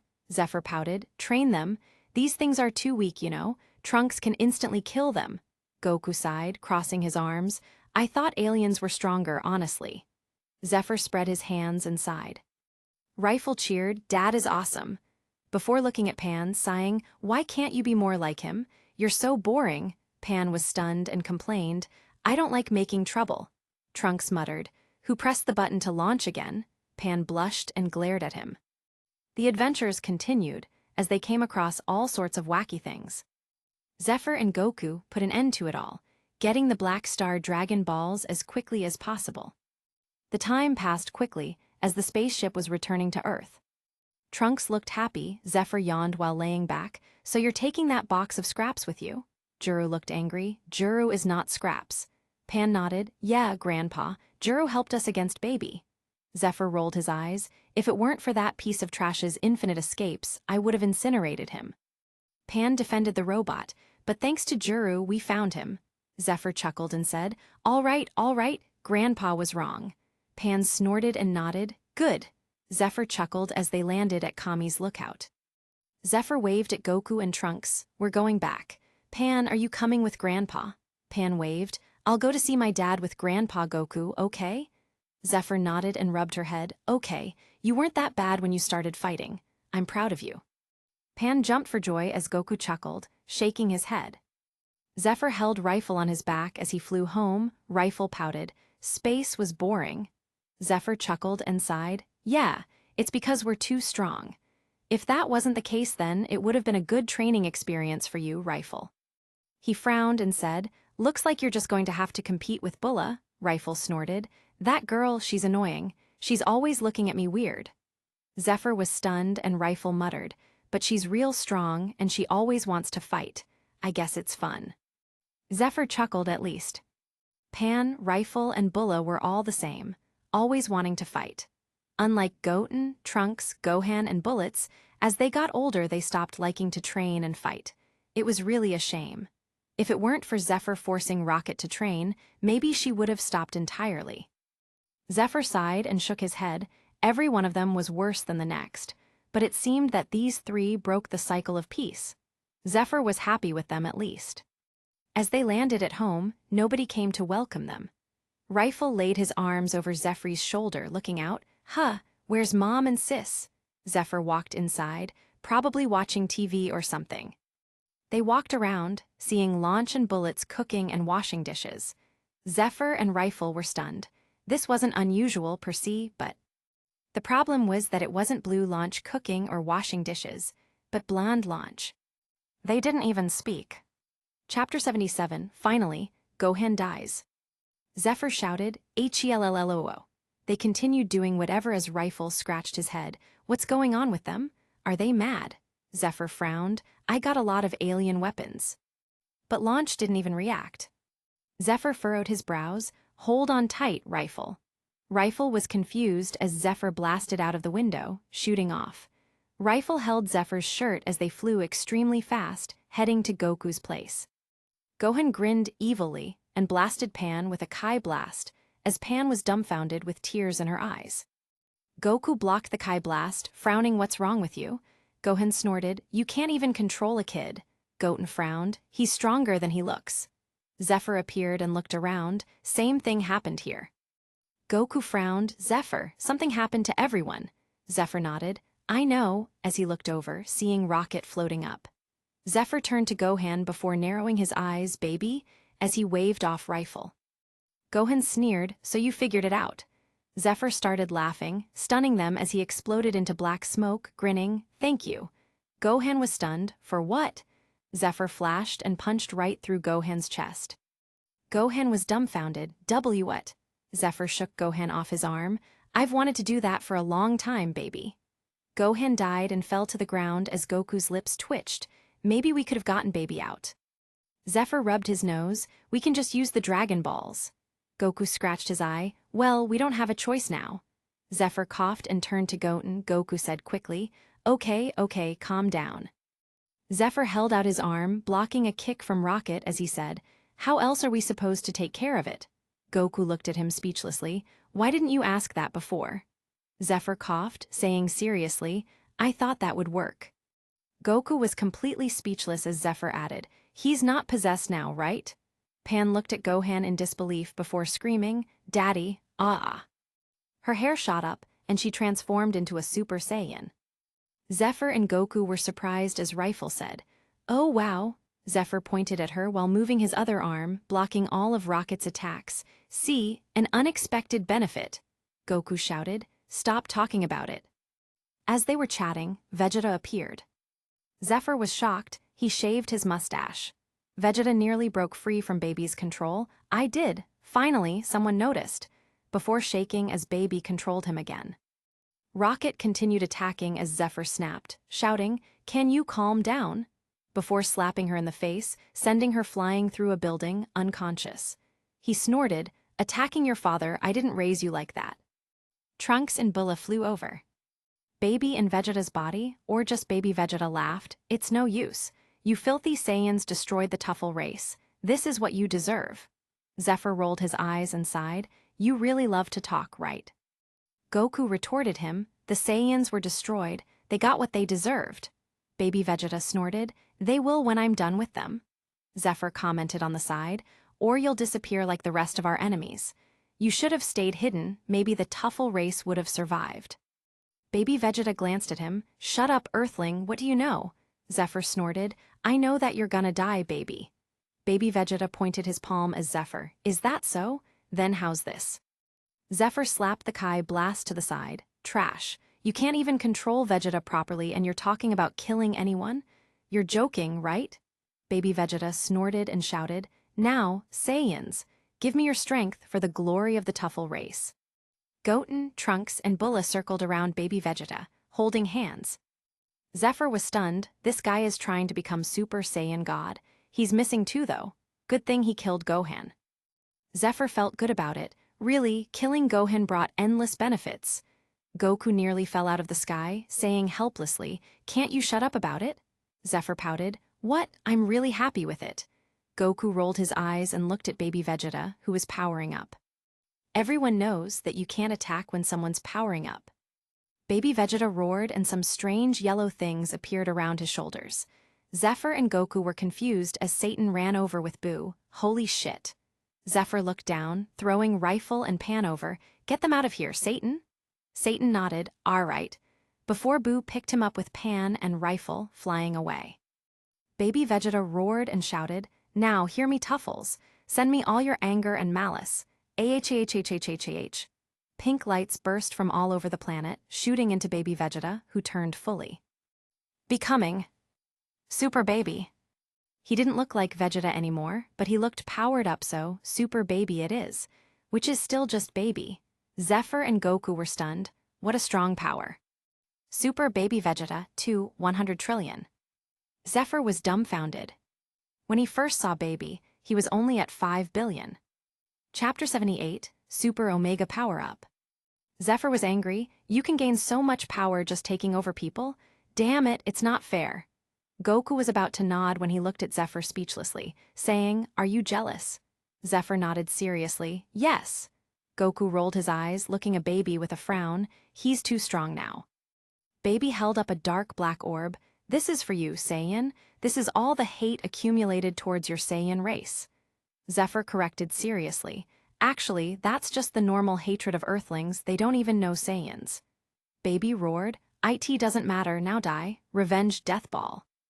Zephr grabbed Goku, before they both disappeared suddenly. They landed in a strange place with a blue alien guy. He smiled. "Heya there, my name's Sugoro, wanna play a game?" Zephr and Goku were stunned. "Huh, not really." Sugoro smiled and said, "Well, you're in the Sugoroku space and you can't leave unless you win." Zephr and Goku looked at each other before saying, "Well, I guess." Sugoro smiled and said, "Besides, I'll let you both be a team against me. I have to lose sometime, right? I've only won 32 million times in a row." Zephr and Goku were stunned as Sugoro explained the rules. All you have to do is roll a dice and advance that number of spaces. Whoever reaches the end first wins. I'll show yas. He rolled a 4 and jumped up 4 platforms. See. Zephr had the dice and rolled as it landed on a 5. Zephr and Goku jumped on 5 spaces before the space lit up. "Congratulations, you landed on a chance space. Roll 6 dice and advance that number of spaces." Sugoro was stunned, and Goku rolled this time, getting 17. They advanced 17 more spaces before the space lit up. Lucky draw, roll 3 dice and advance those spaces. Zephr rolled again, getting 15 as they advanced again. "Congratulations, you landed on a lucky space. Advance 63 spaces and win the game." Zephr and Goku landed at the end, smiling. "That was fun." Sugoro collapsed. "Acha, how is this possible? No, no," as he turned into a mole. The dice turned into a smaller mole and hugged Sugoro. "Daddy, this is bad." Goku and Zephr were stunned and grabbed the 2 moles as everything started crumbling to dust. They smashed through the door at the end and escaped the dimension before Shin appeared, grabbing them and teleporting to Supreme Kai Planet. Zephr, Goku, Sugoro, and his son smashed into the ground. They got up and looked at Shin, Kibito, and Old Kai. Goku was stunned. "You saved us. Thanks, Shin." Shin waved and frowned. "We have a big problem." The Old Kai took over. "You're too slow. Listen, you too. Baby took over Earth and everyone is tuffalized. Even Dend and Popo. Baby wished his planet back and is transporting everyone to it right now." Zephr sighed, "But we can't beat him. Even at my best, I can only output 10 trillion power level. This guy is at 100 trillion. Old Kai smiled. "That's why I'll be training you both with some extreme intense super quick training." Goku and Zephr were excited. "Really?" Old Kai nodded. A little bit later, the Duke were grinding coffee beans. Goku complained, "Are you sure this will help us defeat Baby?" Old Kai shouted, "Don't doubt my methods." Goku scratched his ass. "My tailbone itches. Can we hurry up?" Zephr pouted, "I don't feel anything." A bit later, Goku noticed that Pan and Rifle were in danger. He urged the Old Kai, "Can we do something faster? They're gonna die." Zephr frowned. "I agree, old man. Do something magical already. That's my son and granddaughter." Luckily, Boo came in time and beat Baby away, but he was only able to save the kids by throwing them out. He was still struggling against Baby. Old Kai looked at them. "Are you sure? It'll be very painful." Goku shouted angrily. "Get on with it," Old Kai said. "We're gonna need pliers." Sugoro had his son turn into massive pliers as Old Kai looked at Shin. "Go get the ultra-divine water." Shin was dumbfounded. "Are you crazy?" Zephr was stunned. "Ultra-divine water?" Goku said in shock. "The same thing at Corin's place." Old Kai raised a finger. "That's only a drop. The real source comes from this planet. It's the real ultra-divine water. For non-Kai like you, it'll be excruciating pain, but you'll become much stronger if you survive." Goku clenched his fists. "I'm ready." Old Kai shook his head. "Not you." Goku was stunned, and Old Kai pointed at Zephr. "He hasn't drank it yet. You already have, Goku. For you, I was training you to grow your tail back since you lost it when you turned into a child again, but this way is faster." Zephr pointed at himself. "You want me to drink that?" As Shin appeared with an entire tank of ultra-divine water, Old Kai looked serious. "Yes." Shin poured some in Old Kai's coffee cup. Old Kai drank the coffee and spat out his tongue. The beans were grinded too fast. He looked at Zephr. "Just a cup won't do. You have to drink the entire thing." Zephr was stunned and asked Goku, "Does it taste good?" Goku scratched his head. "Not really, it hurts." Zephr frowned and grabbed the tank. "Pain I can handle, I hope it's not disgusting." As he started drinking, as old Kai said, "You have to drink it all in one go." Zephr trembled and nearly drowned himself as he continued drinking with a painful expression. Goku looked anxious, clenching his fists worriedly. If Corin saw this, he would most likely faint from shock. Zephr finished the tank and burped before falling to his knees. "Ah!" He screamed in intense pain as every part of his body felt like it was collapsing and exploding. But his power was rising quickly. 20, 30, 50, 70, 150, 500, 800. Zephr smashed the ground and blasted out a crater, roaring at the sky. Current power level 1 trillion. Allah, send me to baby. Chapter 79, Super Saiyan 4 Goku. Shin jumped in shock and grabbed Zephr, flashing to new planet Tuffle before teleporting back. Zephr held his head and screamed in the sky. He clenched his fists as a red light burst from his chest, expanding wildly above Baby's city. The buildings started turning to ashes as Zephr continued screaming in the sky. Baby was shocked bastard as he floated up. Zephr exploded and his hands started turning into an ashy molten rock texture. His entire body started emitting black smoke before it exploded off his body. Zephr stood in the sky with his fists clenched, breathing in and out as his sweat evaporated. He glanced and a red aura surrounded him as he flashed next to Baby. "Remember me, asshole?" before punching out. Baby froze before spraying blood from his mouth, shooting into the city like a meteorite. The entire city erupted into a massive explosion. Zephr floated in the air, breathing heavily, expelling black smoke from his mouth. Baby got up from the rubble. "No, it's impossible. How could you become so much stronger in such a short time? You should be dead." Zephr clenched his fists angrily, flames escaping from his mouth. "You bastard," as he flashed to Baby, smashing his fists down like hammers. Baby smashed into the ground and pierced through the planet, shooting out the other side. Zephr shot through the ground, burning everything to ashes as he followed after him, appearing on the other side, kicking Baby to the side. Baby flew around the world as Zephr elbowed down viciously, landing on Baby's neck as there was a sickening crunch. Baby fell on the ground as Zephr clapped his hands together. "Die!" before firing a massive beam of flames thicker than a skyscraper. It engulfed Baby and pierced a hole right through planet Tuffle. Zephr stood in the sky, panting as Baby appeared behind him. "Shame, I survived." Zephr blocked his kick and punched him in the knee, snapping it the wrong way before kicking him out. Baby crossed his arms as his legs snapped back into place. They started fighting in the air, blasting through people. The people turned to ashes on the spot as Baby smashed through them, constantly backing off. Zephyr's arms and legs were moving like lightning as he attacked faster than the eye could see. Baby punched and kicked back as they turned into after images on the spot, flickering around on the surface of the planet that was erupting with volcanoes and magma from the center. Everywhere Zephr went, a fiery inferno was left behind, blazing into the sky with magma spouts. Baby and Zephr fought back and forth before Baby kicked out, sending Zephr flying back before flashing over, elbowing him in the stomach, shooting him to the ground. Zephr slammed into the planet before jumping out and roaring, punching Baby through the chest. Baby coughed out blood before elbowing Zephr in the face, his body regenerating as he continued attacking, tearing Zephyr's arm off. Zephr grabbed it back from him as his arm regenerated back. Zephr swung his own arm like a bat, shattering it on Baby's face, shooting him into a mountain. Zephr pointed 3 fingers, firing a blazing red sword and annihilating the mountain from existence.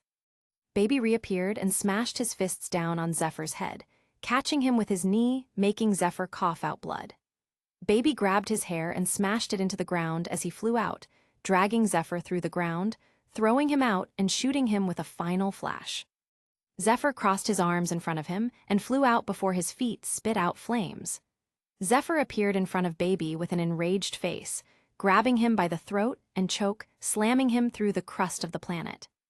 They went through the mantle and burst out of the other side of the core, onto the opposite side of the planet. Zephr held baby before screaming as they exploded into a massive explosion, vaporizing everything within 10,000 meters. Zephr appeared along with baby after the smoke cleared. Zephr attacked him again and baby fought back angrily, punching and kicking. Baby screamed and shouted, "I've had enough, ah," as he looked at the sky. Zephr pointed his fingers at him, accumulating power. "This is goodbye, baby," as he fired a beam, exploding on baby instantly. Zephr coughed and reverted to normal, breathing heavily. The smoke cleared as an insane laughter sounded. Zephr was dumbfounded. What? Baby was in a great ape form, covered in golden fur, laughing, "Ha-ha-ha-ha, stupid human, we TUFFLE are invincible." Zephr looked over, seeing Bulma with a special plane, pointing something at baby. He cursed, "Damn you." Baby punched out and Zephr grit his teeth before the punch landed, causing a cloud of smoke. Zephr appeared away from baby with Goku, who was in Super Saiyan 3 with a tail flicking behind him. "Good job, Zephr, I'll finish him." Zephr looked at baby now and said, "He's much stronger now, Goku, be careful." Goku gave him a thumbs up before rushing out and punching baby flying. Zephr sat down and let out a breath as Goku started fighting baby. But he got his ass handed to him. Zephr was speechless. Goku 120 trillion. Goku was slapped into the ground and reverted back to normal. Goku 240 billion. Goku looked out at the earth and the Blutz waves reflected from it started affecting him. Goku growled and started morphing, turning into a golden great ape. Goku 144 trillion. Zephr was dumbfounded, not enough, that's a 600x increase. Goku started raging around angrily, smashing down everything. As he was raging, Pan flew out, "Grandpa." Zephr let out a breath, "Pan." Pan floated in front of Goku, saying, "Don't you remember me, Grandpa? It's me." Goku raged and waved angrily as Pan flew around it, holding out a gi. "You gave this to me, Grandpa, remember." Goku blew a breath on Pan, making her fly away as picture floated out. Goku caught the picture and looked at it for a while before roaring at the sky, his kai bursting wildly. Lightning flashed and crackled around him as Goku's voice started coming through the roars. The ground erupted and burst into dust. When the dust cleared, Goku stood on the rubble in a new form. Wild black hair, red fur, and red highlights around his eyes. Super Saiyan 4. Zephr was shocked. So strong. Goku 1.44 quadrillion. Chapter 80, Baby gets his shit kicked in. Zephr slumped, impossible 6000x multiplier. Goku appeared next to him with Satan, Boo, Pan, and Rifle. "Take care of them." Zephr sighed and nodded, "All right." Goku glanced at him and smirked, "Losing confidence now, not like you." Zephr rolled his eyes, "There'll be a day when you lose to me, no matter how much bullshit you have." Goku scoffed with a smirk, "We'll see," as he shot out to go fight Baby. Baby roared as Bulma shot concentrated Blutz waves at him, unlocking Vegeta's latent powers. Baby roared as his kai surged, in vain. Super Baby Vegeta, 600 trillion. Zephr thought of something and shouted, "Shin, teleport me to Namek." Shin was stunned. "Huh, for what?" Zephr shouted, "I'm going to use the Dragon Balls." Shin thought of something, "Okay." Zephr was sent to Namek and searched for the Dragon Balls quickly, getting the Great Elder to help him with the wishes. Porunga appeared and Zephr said, "Teleport all Earthlings except for Vegeta and Goku back to Earth." Porunga nodded and said, "State your next wish." Zephr looked at Guru and said, "Revive everyone who died since Baby landed on Earth." Guru translated and Porunga nodded, "It is done." Zephr made the final wish, "Restore Goku's energy to completely full." Porunga's eyes flashed and he nodded, "It is done. Farewell." Zephr let out a breath and Guru smiled, "Hopefully everything works out." Zephr smiled at him, "Yeah, thanks, Guru." As Shin appeared, teleporting away with Zephr. They appeared on Earth as Shin said, "You have to help me save people." Zephr was stunned and said, "Just pour it into the altar at the bottom of Kami's lookout." Shin was dumbfounded. "What?" Zephr nodded, "That'll spread it in the atmosphere, you can put anything in there." Shin shouted, "What?" before he teleported away.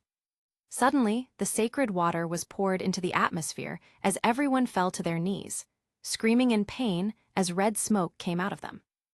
Earthlings free. Zephr looked up at the new planet Tuffle and frowned. Come on, Goku. It took a while, but in the end, Zephr watched baby get sent into the sun. He let out a breath and smiled on top of Kami's lookout. Thank God Goku appeared next to him with Vegeta. It's over. Zephr gave him a thumbs up before the planet started shaking and exploding. Zephr and Goku were stunned before Den shouted, Goku, it's bad. We need to get the Black Star Dragon Balls or the Earth will explode. Goku was stunned, but we already brought them. Den sulked. I gave them to baby and he wished for new planet Tuffle. He sped up the process and now we have 2 weeks. Vegeta got up and said, then move to planet Tuffle. Zephr scratched his head. It's also going to explode. I smashed through the core. Vegeta was stunned and Zephr said, we can just use the normal Dragon Balls, no. Dend was stunned. I forgot about that. Zephr and Goku quickly gathered the Dragon Balls before Zephr summoned Shenron, who was dumbfounded. You again.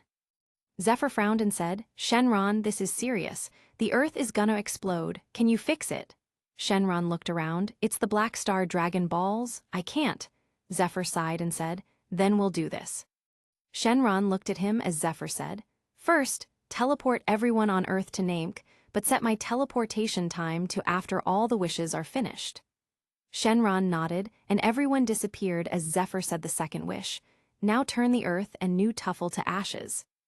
Shenron was stunned and said, are you sure? Zephr nodded. Do it. Shenron's eyes flashed as everything started turning to ashes all around Zephr, who shouted, now, rebuild the Earth to the way it was before baby invaded. As he disappeared. Zephr landed on Namek, and everyone looked at him. He stood up and chuckled, haha, I handled it. Gohan crossed his arms, HMPH. Goku patted Gohan, laughing, don't be upset, Gohan. Zephr didn't know about the sacred water, haha. Gohan muttered, sure he didn't. Zephr shrugged and smiled, you weren't controlled. Gohan shouted, I was dead. Zephr spat out his tongue, same difference. Gohan raised a fist as Goku held him back, haha, before whispering, Gohan, you can't beat him. Gohan clicked his tongue and cursed as Rocket patted his arm. It's okay. Zephr clicked his tongue as Rocket rolled her eyes, smiling at him. Pan jumped up and down. Dad, Mom, you should have seen me. I did everything on the hunt for the Dragon Balls. You should have seen it. It was awesome. Rocket picked her up. Sure, sweetheart. Goku looked at Zephr. So what now? Zephr explained what happened and Goku was stunned. Really? Wow. Vegeta snorted. Well, whatever. Kakarot, what is that new form? Super Saiyan 4? Goku nodded and Vegeta clenched his fists angrily. Damn it, I was so close, damn it all. 120 days later. They used the Namekian Dragon Balls. 1. Return Goku to an adult. 2. Teleport all Earthlings back to Earth. That was all. Then, there was a period of peace before something else happened. It was only a year later. Zephr yawned and looked out the window, scratching his chest as he looked at the hole in the sky. Launch, why is there a hole in the sky? Launch yawned and turned over. I don't care, come back to bed. Zephr shrugged and climbed back in bed, gripping her body, pinching. Launch hummed and turned back, kissing him. Oh tilde, what's that pressing on my stomach tilde hee hee tilde. A few hours later. Zephr flew over a city, looking at all the Saiyans men running around. Sheesh, who let their vegetable patch run out into town, as he snapped his fingers. All the Saiyans men exploded into fiery eruptions, turning into ashes as Zephr continued flying away. He flew out of the city and jumped down, landing in front of Vegeta, looking at some guy. Who's that? Vegeta held his arm, Android 17. Zephr scratched his head. Huh. Super Android 17, 150 trillion. Chapter 81, Zephr saves the Earth. Zephr didn't get it. It's now 17, Super 17 said. I'm Super Android 17. Zephr nodded. Oh, before turning to Vegeta, he can do that. Vegeta rolled his eyes. I just watched him. Zephr sighed before looking at Super 17. Well, I've been training to beat Super Saiyan 4. Let me handle this. Vegeta frowned. You can't. Zephr frowned. I can. Just sit back and watch. I will save the world this time. Go kill those 2 Dr. Giros. Zephr shouted and exploded into flames, covering himself in a red aura. Current power level 200 trillion. He sighed every time he had to use Kaioken. It was starting to piss him off. Zephr flashed over to Super 17 and punched him, sending him flying as Super 17 said in shock. How? Zephr sneered. Unlike you, I trained for my power. I wasn't made in a lab, you freak. Before kicking him in the chin, sending him into the air. Zephr shot up and smashed his elbow on Super 17's face, slamming him into the ground. Super 17 bounced off the ground as Zephr kicked him in the ribs, grabbing his ankle before he went flying. He pulled and head-butted Super 17 in the face, shooting him off into the distance. Zephr ran his hand through his hair and laughed, before stepping on the ground and disappearing into a blaze of flames. Vegeta frowned, turning to Dr. Gero and Dr. Mew. They were dumbfounded. Vegeta snorted and grinned. I have something to show you too. They looked at him as Vegeta started laughing loudly, his Kai bubbling up before exploding as his hair grew out, turning into Super Saiyan 3. Vegeta 200 trillion. They were shocked and Vegeta grinned. You should have stayed in your rat holes, but fortunately for me, I get to have some fun today. Cell and Frieza got it right. They didn't come out to get a beating. He clenched his fists and punched out, blasting the two doctors flying from the little mountain of rubble they were standing on. Meanwhile, Zephr smashed through a building, grabbing through a solid metal wall as it melted at his touch, grabbing Super 17's hair. He ripped him through the wall and chuckled. Let me ask you something, do you think I'm retarded? Super 17 was stunned. What? Zephr grabbed his hands and turned them over. With two glowing red orbs in your palms, did you think you were fooling anyone? You want to absorb energy and get stronger, right? You must think we're all as stupid as you, right? Super 17 burst into a cold sweat as Zephr gently closed Super 17's fist. Don't worry, pal. He patted Super 17's fists and smiled at him. You don't need those, let me fix it for you. Super 17 winced as his metal fists fused together from the heat. Super 17 looked at his permanent fists and looked at Zephr in horror before turning around. Zephr appeared in front of him with crossed arms. Where you goin'? Unfortunately, there's no power-up left. Super 17 burst out, but Zephr appeared in front of him again. Super 17 turned around to see himself surrounded by Zephyr's afterimage clones. The fun hasn't started yet. 17, where you running to? Super 17 was scared. You're a monster. Zephr grinned. How did you find out? Before flashing and punching him in the gut, dropping Super 17 to the ground, spitting out blood.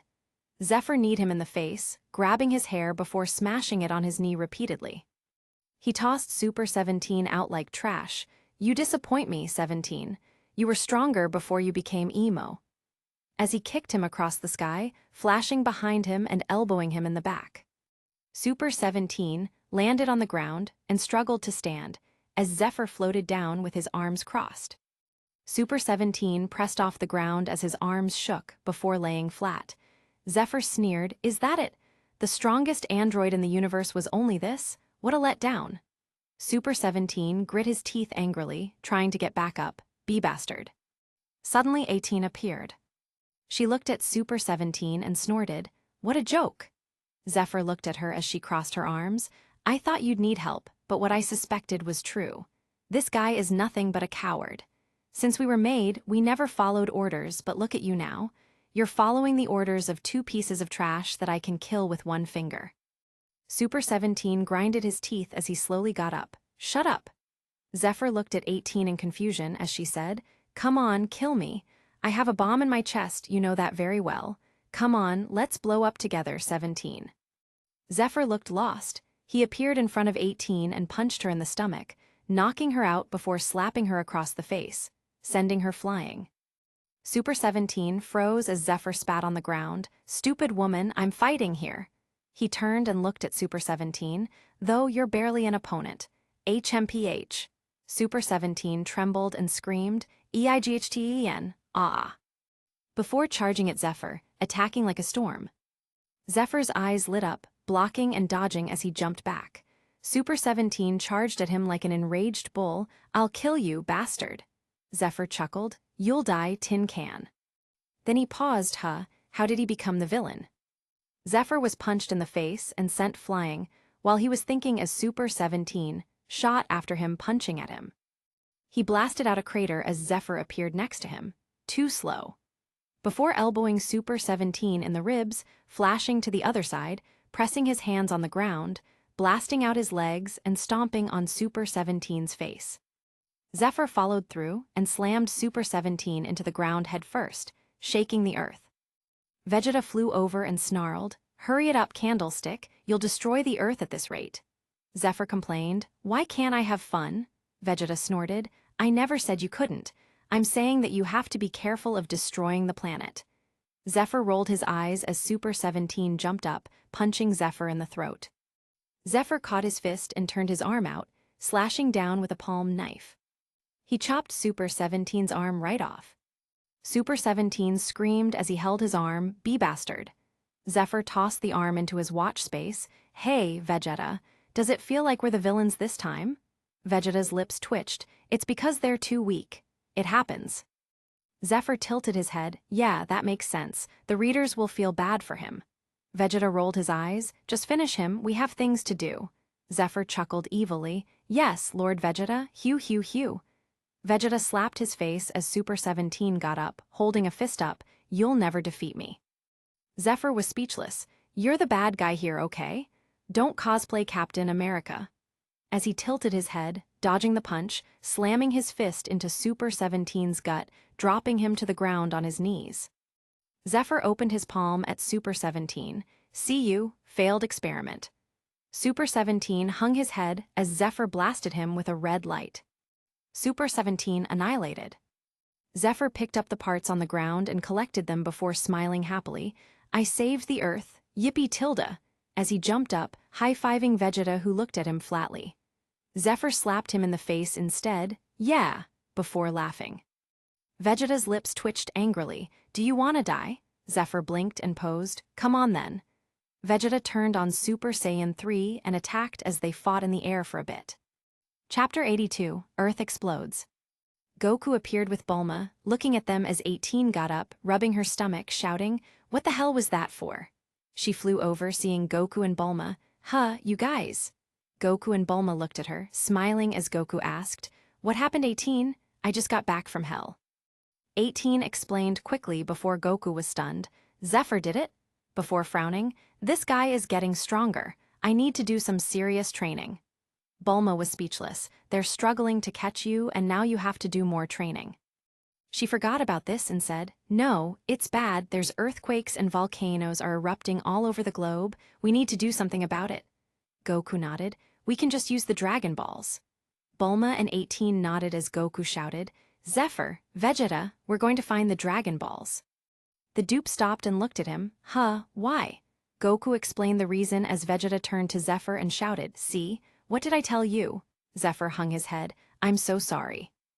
Bulma rolled her eyes. "It's because of the Hell Portal, not Zephr." Zephr perked up and smirked at Vegeta. "Heh, even your wife protects me, how do you feel?" Vegeta shivered, clenching his fists. "Bastard." Zephr reverted to normal, flying over to the trio before rubbing his head at 18. "Sorry about that, I wanted him to get angry." 18's lips twitched and she waved. "The Earth is more important, by the way, he killed Krillin." Goku waved. "We can bring him back with the Dragon Balls, it's fine. Let's go." A few days later. They gathered the Dragon Balls and Zephr looked at them. "Why are they cracked?" Goku shrugged. "I dunno." Zephr was speechless. "You're helpful." Goku looked at him, retorting with a speechless voice. "I was just saying, I don't know, how am I supposed to find out?" Zephr rolled his eyes and shook his head. "Forget it. We already brought back the Black Star Dragon Balls, maybe we should use those." Goku laughed. "Okay, you go ahead, but you have to find them." Zephyr's face darkened. "No thanks, that's such a waste of time." They summoned Shenron 3 times before he appeared, but it was different. Thick black smog came out of the Dragon Balls, turning into a black Shenron. Zephr was stunned, shouting quickly, "I didn't teach him." Goku nearly fell over. "I know, Zeph." Zephr blushed in embarrassment, rubbing his head. The black Shenron opened his eyes and looked at the duo before focusing on Zephr, grinding his teeth. Finally, I'm released." Zephr pointed at himself in confusion as Shenron lit a cigar. "I have waited for this day." Goku asked, "Aren't you gonna grant our wishes?" Black Shenron burst out laughing. "Grant wishes? Ghe? No, you stupid assholes have no idea how I've suffered. Granting your selfish wishes over and over again, getting tricked into loophole after loophole, and it's all your fault. He made a smoke ring around Zephr, grinning. Thanks to you, and you alone, I have come back. Ghe. He sucked up the Dragon Balls. Prepare yourself for death, Zephr. I will kill you. As he turned into a tornado, 7 shadow dragons shooting out with a single Dragon Ball. Goku and Zephr were dumbfounded. Suddenly, they both heard old Kai's voice. Idiots. What did I tell you about using the Dragon Balls to interfere with the natural order of things? Listen here. Those dragons are capable of not only destroying the Earth, but the entire universe as well. Zephr looked at Goku. Everyone wants to destroy the universe nowadays, huh? Goku sighed. I know, right? Old Kai shouted. Shut up. It's because of you guys. Always using the Dragon Balls for selfish wishes. Zephr slumped. How else are we supposed to use the Dragon Balls? You know, we wished Earth to be strengthened, resurrected lives, etc. many times. Old Kai retorted, how many times did you wish for yourselves? Zephr was speechless and touched his fingers together. I don't know, maybe 100 times. Old Kai shouted, yes, 103 times. 103? You created the shadow dragons. Now you have to deal with the consequences of your actions. Zephr asked, can we use the Dragon Balls normally after? Old Kai nearly had an aneurysm. Goku chuckled and asked, Old Kai, what are we supposed to do? Shin took over. In reality, every wish, no matter the reason, even positive, will introduce negative energy into the Dragon Balls. When it can no longer hold on, it'll come out. The Dragon Balls were never meant to be used more than once every 100 years. Old Kai erupted, and you used them over 100 times. Zephr was dumbfounded, saying speechlessly, that's not my fault, okay? If they weren't supposed to be used every year, why is there a year cooldown? Shin was speechless before replying, that's just how it is. Zephr looked at Goku and laughed. Ha, you hear that, just how it is, before shouting, come here, Shin, I'll show you how it is, ah. Shin's sweat dropped. Listen, all you have to do is defeat the 7 dragons and eliminate the negative energy. Zephr nodded and flew out. Got it. Goku chased him. Wait, Zeph, I'm coming too. Vegeta appeared, as will I. Gohan and Rocket came over, us too. Zephr looked at them and grinned. We have 5, it should be a cinch. He tilde as he flew off, looking at his watch. He gave everyone directions before flying away. They all split up and shot off to get a Dragon Ball each. Zephr appeared in a village and looked at the lake as a woman with a Dragon Ball in her forehead floated over the lake. He flew over and she sneered. Ah, Zephr, you're finally here? You know, I've been waiting a long time for this. I was created when you wished for your daughter to stay in her peak looks for the rest of her lifespan. Zephr crossed his arms. I don't care. The woman continued. How many times did you wish for that same thing? For you, your wife, Bulma, Kai, Rocket, everyone. I am Oceania Shenron. Prepare to die for your selfishness. Zephr looked at her flatly.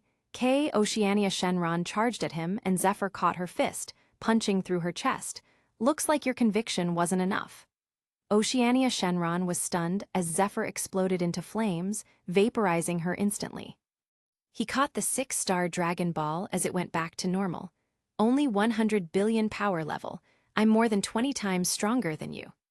Current power level 2.2 trillion. Zephr took the Dragon Ball and flew away, looking at his watch. After flying for a while, Zephr landed in a city. He looked around before seeing Goku in his Super Saiyan 4 state. Zephr came over and said, Goku. Goku turned to him. Zephr, is that you? I can't see.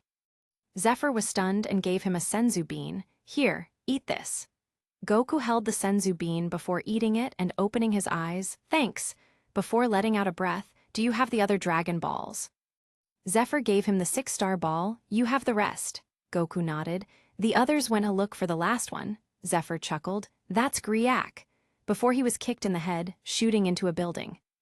Goku shouted, Zephr? Before turning to a white dragon, it was you. You're the one who killed Nuova Shenron. Bastard.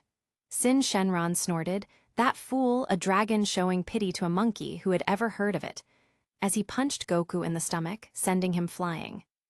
Chapter 83. Omega Shenron is too powerful. Old Kai has an idea.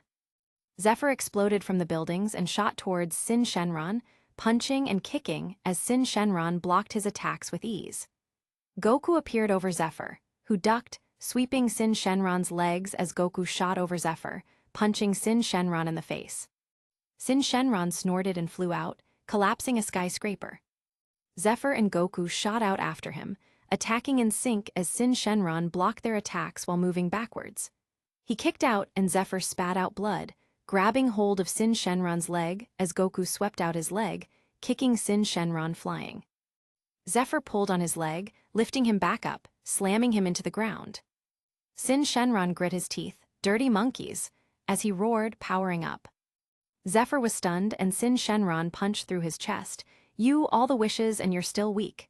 Zephr grabbed his arm and spilled blood from his mouth, coughing, sorry, I wasn't made with this strength trash. As he spit in Shenron's face, grinning. Shenron's eyes twitched angrily and he shouted, die. Goku appeared and grabbed Zephr, teleporting him away as Shenron erased a large portion of the city where Zephr was just standing. Zephr was put down as Goku said, just relax here, okay? Zephr coughed and his chest recovered. No, I want to fight. Goku said seriously, to die? Zephr grit his teeth, damn it. As he got up, shooting over at Shenron, roaring as he attacked. Shenron sneered and punched out. Zephr coughed up blood before Shenron grabbed his head, smashing it with his knee. Zephr flew out as Shenron spat out a black beam of light, piercing through Zephyr's chest. Goku flew out and attacked Shenron as Zephr landed on the ground, coughing as he laid there. Damn, the negative energy was turning his body to dust. His regeneration couldn't keep up at all. Zephr opened the shop and looked quickly. Deadpool regeneration, 1 million P. Balance 12,320,000, 1 P. Zephr bought it, but it still didn't work. He clicked his tongue and looked at the rest of the shop. He bought 3 more things, then assimilated them, again and again, before hitting the last Zenkai boost. Zephyr's eyes brightened before he exploded into flames, turning to ashes. Shenron looked over and sneered, looks like your friend is done. Goku grit his teeth before pausing and sneering, you can't kill him. Shenron frowned and looked over, impossible. Zephr rose from the ashes and said seriously, that's the last time I can do that. Goku was startled, yeah. Zephr let out a breath, I can feel it. Zenkai boost no longer available. Yeah, it's a strong feeling. As he exploded with Kai screaming, ah. Current power level 5 trillion. He activated his max state the next moment. Current power level 500 trillion. Shenron sneered, not enough, as he charged at Zephr, who blocked and fought back with immense speed. There were little flashes of white before they disappeared. Zephr frowned, what was that? Shenron frowned, enough tricks, die. Goku appeared and smashed his fists on Shenron's head, smashing him into the ground as Zephr kicked him flying. He put his hands on Goku's back. Come on, Goku.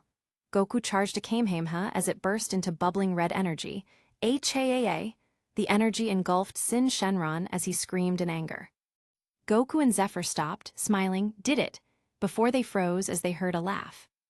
The Dragon Balls all shot into the smoke as the smoke exploded, revealing Omega Shenron. Omega Shenron 10 quadrillion. Zephr and Goku were stunned. Current power level 500 trillion. Goku 2 quadrillion. They looked at each other. Omega Shenron grabbed both of their faces, slamming them into the ground before throwing them out.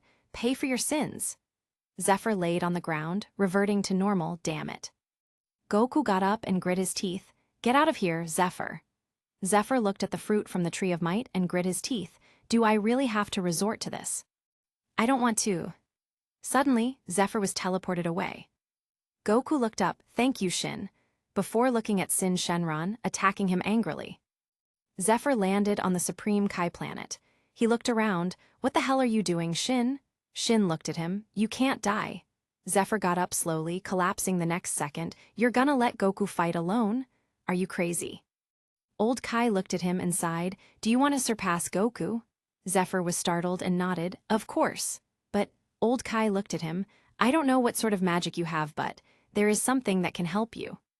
Zephr was stunned and Old Kai said, there is a seed called the Universe Seed. It's an evil item that will draw power from the universe to grow. Zephr was stunned and nodded. Huh, okay, and. Old Kai looked serious, but the universe seed itself has immense power. If you eat it, it can solve 2 birds with 1 stone. Zephr pointed at himself. You want me to eat a seed? Are you nuts, old-timer? Old Kai looked serious. During the period when you eat it, I will train you in the hyperbolic time chamber. Zephr was stunned and Old Kai said, Shin, go get the seed. Zephr looked at Old Kai. Why me, old man? Old Kai looked at him. Because you suddenly gain powers before assimilating them into your body. You're like a furnace. I don't know how you do it, but if you can eradicate the seed, then you can solve the problem before it becomes an issue. If this seed gets into the wrong hands, it could wipe out the universe. Zephr wilted. Is everything able to wipe out the universe now? Old Kai bonked him. Enough, prepare your mind. Zephyr's lips twitched and asked, What should I do? Old Kai said, Sit down and meditate. Zephr sat down and said, I hope this can go fast. Goku needs my help. Old Kai snorted. Being impatient won't make it go faster. Calm your mind. Zephr closed his eyes and Old Kai looked at him. Seeing the white aura, he nodded. That should do it. Shin returned with the seed. It looked like a purple circle inside a rhomboid crystal. Old Kai took it and said, Open your mouth. Zephr opened his mouth, muttering, You're so dirty, old man. Old Kai threw the seed in his mouth. Now, Shin, take us to the hyperbolic time chamber. Shin teleported Old Kai to Kami's lookout as Zephr grit his teeth, veins throbbing all over his body. Old Kai dragged him into the hyperbolic time chamber. Now, use your power and assimilate it. Zephr sat on the ground and looked in the shop before seeing a new option. Assimilation and fusion awakening and evolution. Awakening and evolution 10 million P only available once. When an enormous energy source is available, you can awaken all your power and transform into your final form. Further powers will not be available to use anymore. Use with extreme caution. Zephr was shocked and Old Kai shouted, What are you waiting for? Hurry up before you explode. Zephr frowned and grit his teeth, using the final awakening and evolution button. Balance 1P. Zephyr's body exploded into light and Old Kai's eyes lit up. That's it. Now listen closely. We will start training. Zephr grit his teeth and nodded. Come on. 1 year later. Chapter 84, Omega Shenron, who said he was powerful, the author. HHHHA. Old Kai appeared back on the Supreme Kai planet, looking at the crystal ball. What happened? Shin looked at him. Ancestor, what on earth happened? Old Kai held his hands behind his back. We're done. And Goku. Shin looked at the crystal ball. Goku and Vegeta were about to kill Omega Shenron, but their fusion time ran out. Omega Shenron swallowed the Dragon Balls again, but Goku ate the 4-star ball. Then they tried to fuse again, but they couldn't. And then. Old Kai shouted, Stop being long-winded. Shin wilted. Omega Shenron got all the Dragon Balls again. Old Kai jumped up and waved his arms and legs, shouting, Start with that next time. On Earth. Vegeta and Goku laid on the ground as Omega Shenron laughed. You should have annihilated me when you had the chance. Gahhhhhh.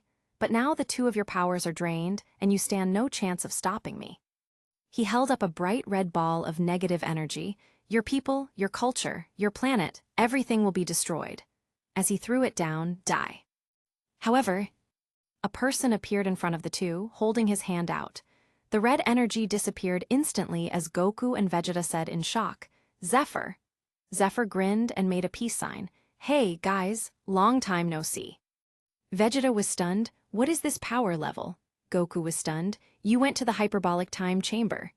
Zephr rubbed his head and spat out his tongue. Something like that, haha. Omega Shenron shouted, What? Impossible, as he attacked Zephr, who knocked behind him without looking. Omega Shenron froze before shooting out, flashing through the air as he landed on the ground. Goku and Vegeta were dumbfounded. It's like, Vegeta was grim, Gogeta. Zephr flicked his arms and held them out. Ha ha ha, though the methods were a bit underhanded. I finally surpassed you, Goku. He burst out laughing and unleashed his Kai in his base form. Current power level, 500 quadrillion. Omega Shenron appeared. No, I don't believe it. Die. As he blasted out Kai blasts full of negative energy. Zephr caught them with his palm. I'm not the same as I was yesterday, Omega Shenron. He pointed his finger. You can no longer win. A bright white scorching beam fired out and pierced Omega Shenron before he could react. He was stunned and looked at his disintegrating arm, chopping it off. Impossible. Zephr snorted with a smirk. Goodbye. As a massive pillar of white light burst from his palm, engulfing Shenron in an instant. Z-burner. Shenron screamed at the sky before turning to ashes and disappearing. The Dragon Balls fell to the ground and returned to their normal state. Zephr smiled and turned around. Who wants to fight? Goku and Vegeta were grim. Damn it. Zephr ran his hands through his hair. Ha ha ha ha. Goku and Vegeta looked at each other before starting to fight. Bulma, Launch, and Kai ran over. Stop, stop, look.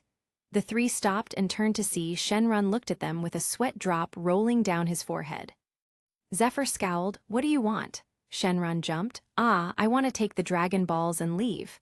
Zephr sneered. Shut up and start granting wishes. This is your fault. Shenron. Zephr pointed at him and frowned.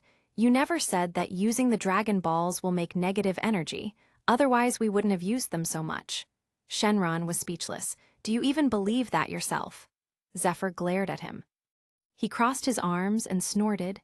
Anyway, listen carefully. I want you to revive everyone that died since the Hell Gate opened. Then the second wish is to revive Android 17 that was on Earth since the Cell Games. The last wish is to restore the Earth back to its state before the Hell Gate opened. Shenron hesitated, but the Dragon Balls. Zephr nodded and smiled at him. Okay, no problem, I'll go ask old Kai to wake up Beerus. Shenron's eyes widened and he granted all three wishes instantly. Haha, I was just kidding. Ha ha ha, your wishes are all granted. I'll go back to Dragon Balls now, haha. Zephr added, and the 4-star ball. Shenron rubbed his hands together. Yes, yes, anything else, sir? Zephr snorted. Don't start making trouble now, and don't try to leave either, we all like you.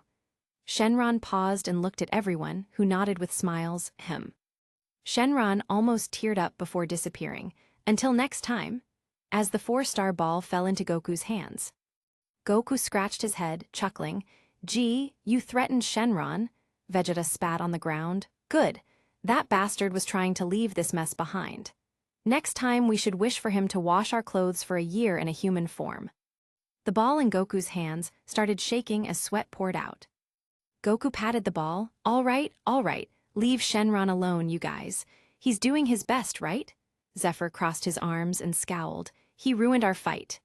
As Vegeta and Zephr glared at the 4-star ball that started pooling sweat on the ground. Goku put poor Shenron away. Haha, anyway, let's get back to it.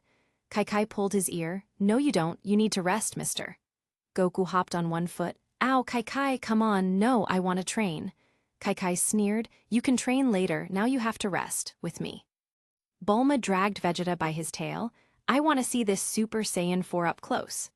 Vegeta was stunned, and Launch looked at Zephr, curling her finger with a grin. Zephr scratched his head and chuckled. Ha! As he picked her up, let's meet in a week in the wastelands. Vegeta and Goku heard this in their heads, grinning secretly. The next week. Chapter 85, That's MY Zephr, Goku, and Vegeta were fighting in the wastelands with gravity bracelets on, sweating buckets. Zephr looked at them and panted, what the hell? Goku 300 quadrillion. Vegeta 300 quadrillion. They were both in their Super Saiyan 4 forms. That means 300 quadrillion / 6,000 equals 50 trillion. He was stunned and shouted, how did you guys get so strong in a week? They both coughed and looked away. Zephr froze and shouted, hyperbolic time chamber? You bastards.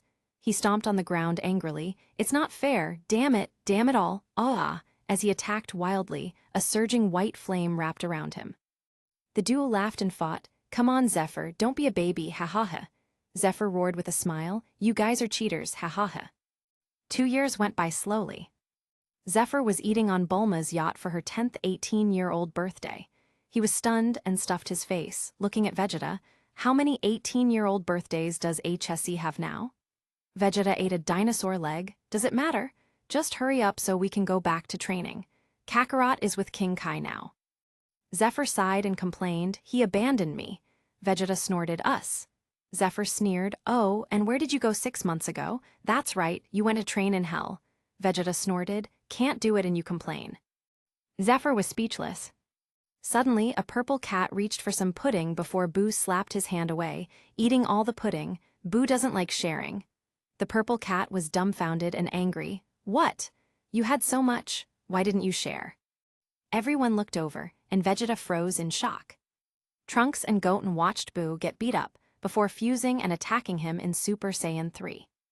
The purple cat grabbed him and tossed him out like a rag doll. Too weak, all I wanted was pudding. Gotenks got up and wiped his lips. You're fighting for pudding? What kind of stupid reason is that? The purple cat shook in anger. I've never had pudding before. And you're saying that I'm stupid? Damn it.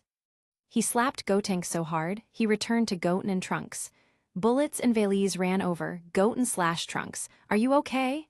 Goten sat up with Valise's help. He's too strong. Trunks held his arm as Bullets helped him up. Damn it, who is this guy? Pan looked at the purple cat. HMPH, you don't look tough to me. Rifle and Bulla were sitting together, eating as they muttered. It's a hairless cat, right? No, I think it's called Egyptian cat. What's the difference? Gohan frowned. Who are you? The purple cat snorted as Vegeta spoke. It's useless, you'll never defeat him. He's Beerus, the god of destruction. Rocket looked at Gohan. Is that like a title? Gohan scratched his head and shrugged. Launch looked at Zephr, who ate a gingerbread cookie. He's an actual god. Launch looked at Beerus and muttered, a cat is a god, wow.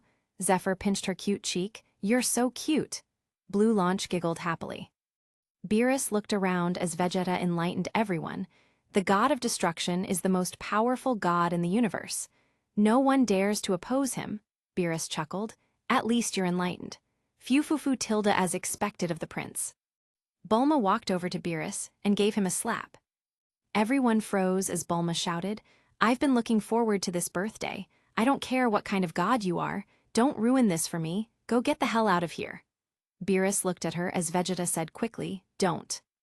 Beerus backhanded her, and Bulma fell on the ground. Vegeta's entire body started twitching as he muttered, how dare you? He clenched his fists and roared at the sky.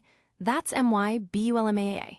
As he exploded with Kai, turning into Super Saiyan 4 as he continued roaring. The yacht started cracking as Beerus looked over. Vegeta was completely enraged and appeared in front of Beerus, punching him in the face, sending him flying. He flashed to Beerus and kicked him into the sky, shooting over and beating Beerus with his fists as his Kai kept jumping. 500.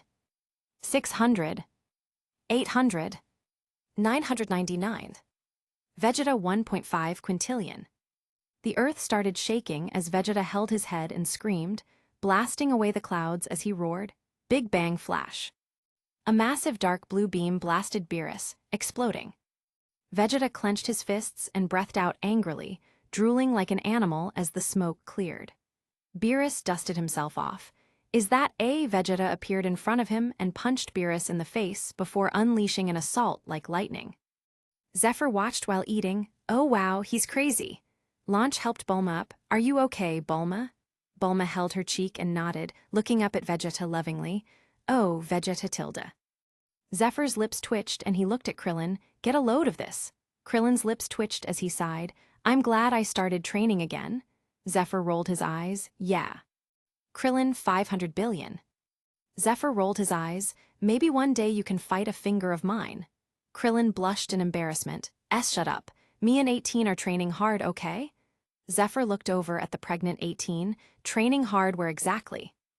18 blushed, in the bed of course. Krillin slapped his face. Piccolo looked at the fight. Incredible. Zephr looked up before jumping in shock as Wise was looking at him upside down. Zephr jumped up. What? Wise covered his mouth and laughed. What a special human. He tapped his cane, and his hand pulled out a golden light ball from Zephyr's chest. Zephr was dumbfounded, touching his chest as everyone seemed to be frozen in time. Wise looked at it and tilted his head. What a peculiar item. Is this what helped you get so strong? Zephr scratched his head. Wow, you can see that? I didn't even know you can take it out. Wise rolled his eyes. Of course you can take it out. It's only latched onto your soul after all. Before he sent it back. Zephr looked at the icon that returned in the corner of his vision. It seemed to have a drop of sweat on it. Wise smiled at him, though you shouldn't rely on these kinds of things. But I guess that you use it more as an aid. You're lucky. If you had done a bunch of evil with it, I would have erased you. Ho ho ho tilde. Zephyr's sweat dropped. Ha ha, what a funny joke. Wise looked at him. I'm not joking. Zephr burst into a cold sweat as Wise smiled. Or did I tilde? Zephr laughed nervously. You're really freaking me the fuck out. Wise laughed and tapped his cane as time started flowing again. Well anyway, don't use a crutch, be sure to train hard if you'd like, I can remove it for you. Zephyr's lips twitched. Oh yeah, ha. Wise nodded with interest. Yes, I can even give it to someone else, or just make a new one. As he suddenly had a dozen golden light balls in his hands, Zephyr's eyes bulged. What the hell? Launch walked over. Huh, what are those? Wise flicked one into Launch's chest as she looked dazed. Oh wow. Zephr was shocked as Wise waved his hand with a smile. It's nothing, really. My father can do even better. Well, that's about it. As he looked around, hello, can I have some food? Bulma nodded. Sure. Before watching Vegeta fight absent-mindedly, Wise smiled happily and ate the food. Oh wow, so delicious. Launch looked at Zephr, who scratched his head. Ha, congratulations. Launch covered her mouth and giggled. Is this your magic powers? Zephr looked upset and Launch hugged him. Did you think I would care? Zephr was stunned and she leaned on him. I don't care what you have, you're you. I don't care how strong you are, you're so cute and brave and... She blushed and rubbed her face on his chest. I love you for you. Zephr hugged her. Launch looked up. Zephr? Rifle spat out his tongue. Aw, gross. Zephr and Launch stopped, smiling at each other before turning around to see Goku, Vegeta, and Beerus floating down. Goku smiled. You guys, gather the Dragon Balls. Everyone was stunned. A few hours later. Chapter 86, Fighting Across the Solar System. Goku summoned Shenron, who looked to the side. Beerus Beerus yawned. Hurry up, dragon. Shenron nodded profusely. Haha, of course. Turning to Goku, what is it? Quickly. Goku was speechless for a moment before laughing. How do you achieve Super Saiyan God? Shenron replied, you need 6 pure-hearted Saiyans infusing their hearts to achieve Super Saiyan God. Goku looked around and smiled. Who wants to do it? Beerus clicked his tongue. You do it. Now hurry up. Zephr looked at Shenron. Before you go, make 10,000 pudding cups. Shenron was stunned and 10,000 pudding cups appeared before he disappeared instantly. Beerus looked at Zephr. You aren't bad, strange human. As he had a pudding cup, oh tilde so delicious tilde. Wise smiled and licked his lips. Thank you, as he pointed at Zephr. Zephr was stunned. Balance infinity. His eyeballs popped out of their sockets. Holy fuck. Wise chuckled and continued eating happily. Zephr rubbed his chest in shock. Wow, angels sure are powerful. Meanwhile tilde. Goku stood in front of Vegeta, Gohan, Goten, Trunks, and Bulma as they infused Goku with energy. They were covered in a golden aura as Goku floated up going through all phases of Super Saiyan. Golden clouds covered the sky as they all floated up in their Super Saiyan forms. Goku muttered, I'm starting to ache. Vegeta scoffed, maybe it'll work faster if you stop whining. I can gladly take your place. Goku rolled his eyes. A blue beam shot into the sky as it expanded, engulfing the yacht before the golden clouds separated the yacht from the rest of the world. The blue beam disappeared as the seasons changed in an instant through the hole in the golden clouds. Goku started glowing gold before bursting into a red light. His form changed, and he landed on the deck with everyone else. The red light disappeared suddenly, and a new Goku was revealed. Zephr stood up, knocking over a table. What? Goku! Zephr was shocked. This is absurd. Goku and Beerus started fighting as Zephr clenched his fists. Damn it, I can't even tell what his power level is. Wise smiled. Of course you can't. This is God Kai. Zephr came to Wise. How do I get God Kai? Wise ate the pudding, looking at him in silence. Zephr clenched his fists before turning. Vegeta, transform now, right now. Vegeta was stunned and sneered. For what? Zephr shouted and burst into a white light. Supernova state, 100x multiplier. This was his new state. It couldn't be used with Kaioken anymore. It also had Adala burst along with it. This was the awakening that Zephr went through. Zephr Apex Human. Current power level 55 quintillion. The white light was swept away and revealed Zephr with short white hair, flowing gently, white lightning crackling around him, his body size the same with bulging muscles. His eyes were a bright blue with pink speckles, and white smoke flowing around him. Wise looked at him and shook his head. Vegeta was stunned. You had this power. You were holding back, Zephr snorted. Come on, hurry up. Vegeta dragged the other Saiyans. Do it. They were stunned and scratched their heads. Vegeta frowned. I helped Kakarot and this is the thanks I get. Gohan sighed. All right, one time. Gohan, Goten, Trunks, Bulma, and Pan pressed on Vegeta's back, starting the ritual again after taking some senzu beans.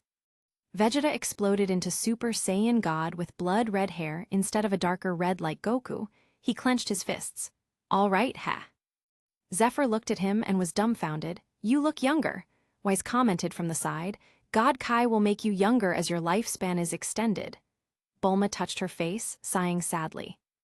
Launch thought of something and tugged on Zephyr's arm. Honey, you have those pills, right? Zephr looked at her in confusion. Huh. Launch whispered in his ear and Zephr nodded. Huh, oh yeah, here. As he tossed her an entire sack of golden pills. Launch handed them out, smiling. Here. Bulma and Kai were stunned as Launch ate one, her skin glowing slightly as she looked even younger somehow. If she looked 18 before, she looked 16 now. Then again, so did Goku and Vegeta. Bulma was stunned and swallowed the pill excitedly. What is it? Launch raised a finger cheekily. One pill will give you 1,000 years of lifespan. Bulma and Kai gasped before being ecstatic. They don't have to die when their husbands live forever.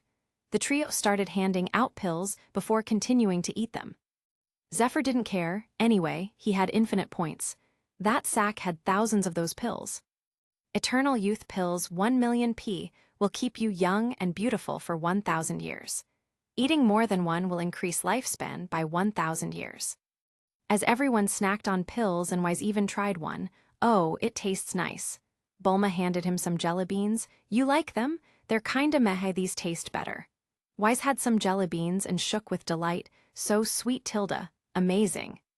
Vegeta crossed his arms at Zephr. Well then, shall we go? Zephr flew up and frowned as Vegeta punched him, sending him flying across the world. Vegeta chased after him, kicking him into space before shooting up.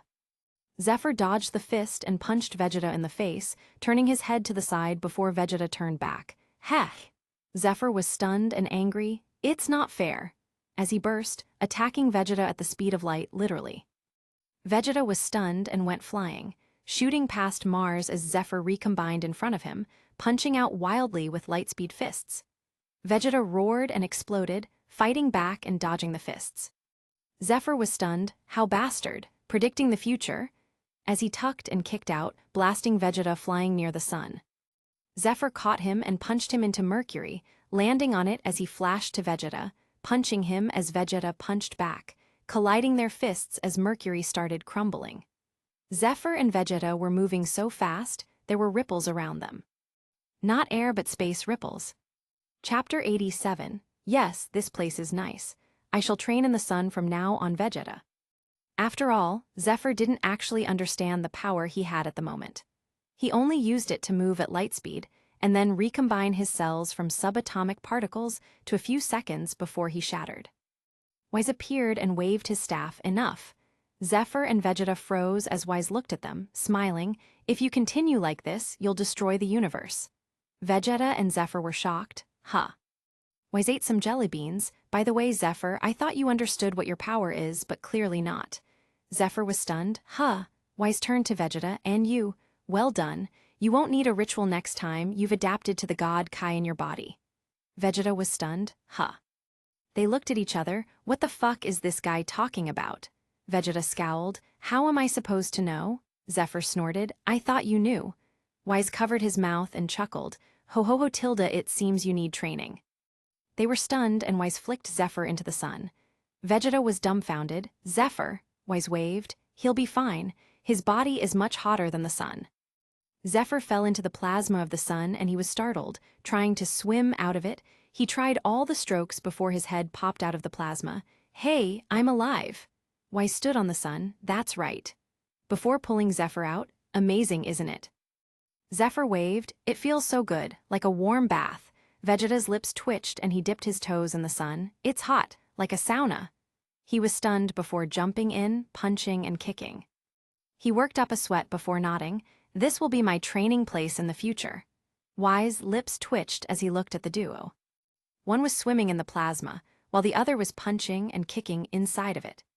He pulled them out and appeared back on Bulma's yacht. Are you done playing? Zephr and Vegeta looked down, completely naked.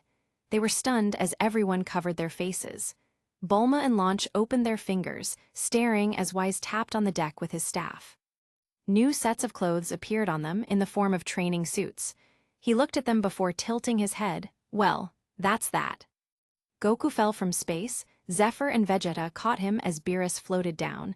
Now then, time to destroy the Earth, as he pointed out before falling asleep. Everyone was stunned as Wise waved. Well, see you, everyone.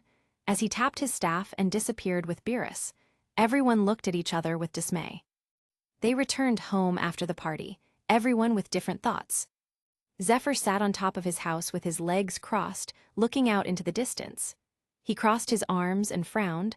What did he mean? I don't even know my own power. He grit his teeth. Damn it, what on earth does he mean? Wise words haunted him like a ghost. He could even hear him saying, you know nothing about the power you have, what a shame. If you could harness that power, you could become even stronger than Goku and Vegeta. Zephr sat on top of his house. Damn it, what does that blue bastard mean? Wise leaned over and said, I truly wonder. Zephr nodded. I know, damn it all. Before glancing to the side and jumping in shock, WHYS. Wise laughed as Zephr shouted, what are you doing here? Wise looked around. It's a nice house you have. Beerus usually lives in a cave. Zephr clenched his fists. Answer me. Wise rolled his eyes. I came to eat with Bulma. I also picked up a student on the way. Zephr was stunned. Student? Who? Wise shrugged and smiled. I don't know. Zephr forgot about it. What do you mean by what you said? Wise smiled. Exactly what I said. You don't know the extent of your power at all. Zephyr's eyes twitched. I've been sitting here for a week. I've been trying to figure it out. I don't get it. Just tell me. Wise smiled at him. Your supposed final form isn't as final as you think. However, I'm a bit too hungry to continue talking. Zephr flew into his house. Launch, order pizza. Launch was stunned. Okay. Half an hour later. Zephr was sitting at the dinner table, tapping on the table as Rifle ate the pizza happily.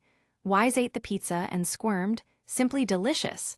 Almost as good as that mystical ramen Vegeta made for me. Zephyr's lips twitched. Launch smiled. Ramen? I can make ramen. Wise paused. Launch smiled and put on an apron. Don't worry, I can do it no problem. It better than the cups, that's for sure. Do you want pork in it? Wise was dumbfounded. You can put pork in it. Launch scratched her head. Hee hee, you're so cute. I'll make tonkatsu ramen for you, little guy. Wise looked excited. Thank you, ma'am. Launch waved and smiled sweetly. No problem, as she started cooking. Chapter 88. Launch's Little Adventure. Actually, tonkatsu usually takes days, but with special cooking devices from Bulma made for Kai to feed Goku, it would only take 5 minutes. Zephr tapped on the table, and his knee bounced quickly. Wise was always smiling as Rifle looked at him. Mister, why are you blue? Wise looked at him. Because I'm an angel. Rifle was dumbfounded. What? Last blue person I saw was Baby.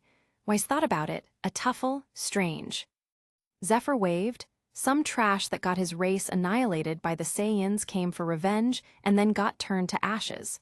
I don't really know what he was thinking. Obviously, he wouldn't ever succeed. He sighed and shook his head. Wise was speechless. You're confident?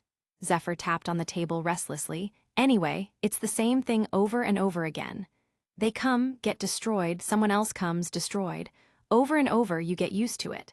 But I guess that old Kai lied about them destroying the universe. Since Beerus is so strong, they would all turn to dust, right? Wise lips twitched. Yeah, Zephr sighed and looked at Rifle. Are you finished your homework?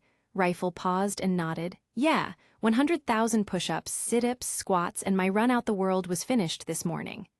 Zephr rubbed his head, smiling. Good boy. Rifle smiled happily and then said, but Bulma said that she trains with weights too.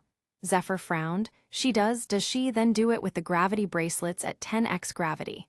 Rifle nodded. Okay. as he continued eating pizza. Wise looked at Rifle and pursed his lips. Extraordinary child.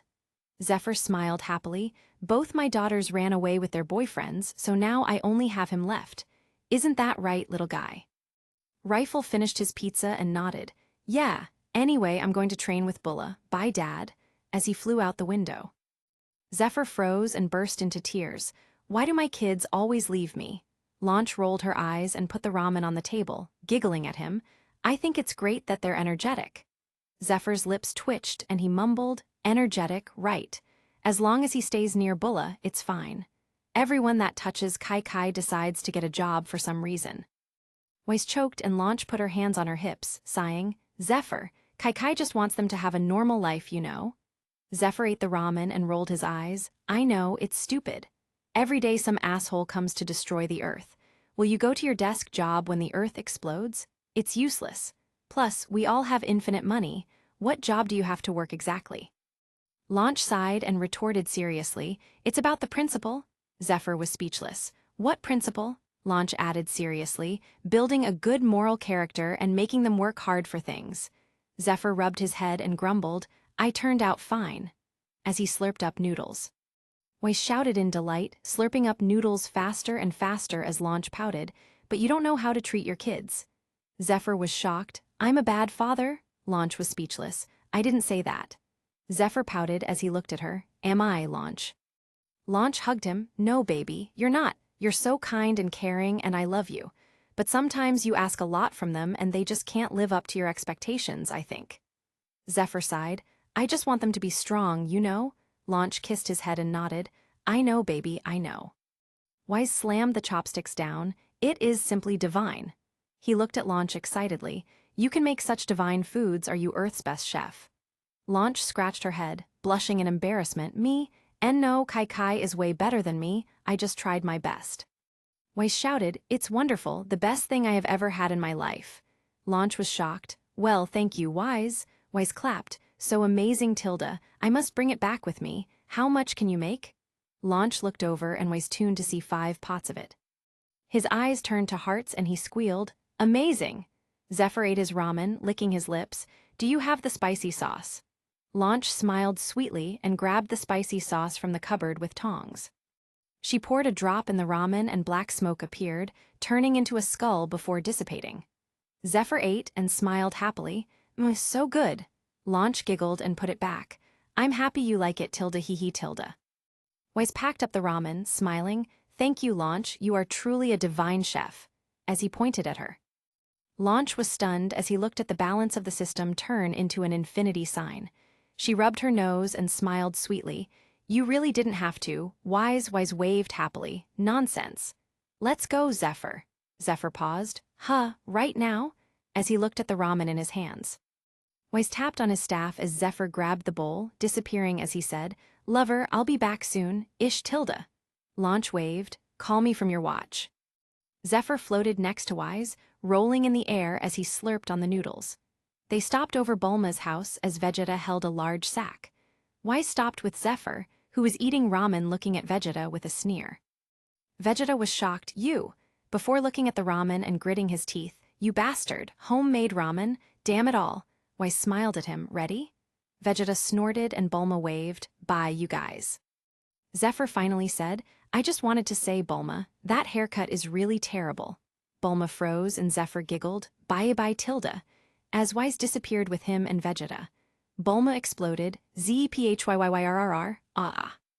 Vegeta snorted. Someone finally said it. Zephr slurped his noodles and looked at him. Really not as bad as your flat top. What were you thinking? Vegeta froze and glared at him. You must really want to die. Wise chuckled. How lively. If you fight here, you might end up turning to ashes in space. They both calmed down and snorted as Vegeta said, Let me taste your ramen. Zephr smirked. Okay, as he held out the bowl. Vegeta took a bit before his face turned red and he spewed fire from his mouth. Zephr burst out laughing as he continued eating the noodles. Idiot, ha ha ha, Wise scoffed. It can't be that bad. As he tried some before spitting flames out of his mouth.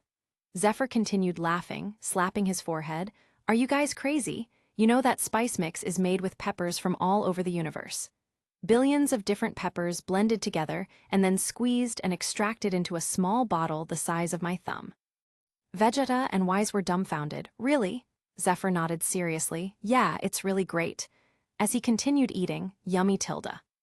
As they were flying tilde. Launch looked at the system shop. Is this what Zephr used to keep up with Goku? No wonder, it's so convenient. Huh, what's this? Travel to Shokyujeki, no Soma world 10 billion p time difference. 1,000 hours in 1 hour current. Godly cooking skills must become Tatsuki, Elite 10 member. Return from Shokyujeki no Soma world, 1 million p. Launch clapped her hands, wowie, a new world tilde, as she pressed the button and disappeared. Chapter 89, Chores, I'm Not a Woman. Zephr and Vegeta slammed into Beerus' planet. Wise smiled at them. Well, here's where your training starts. First you have to clean up the planet, and then change Beerus' sheets and blanket while he's sleeping, and then... He went on and on as Zephyr's lips twitched.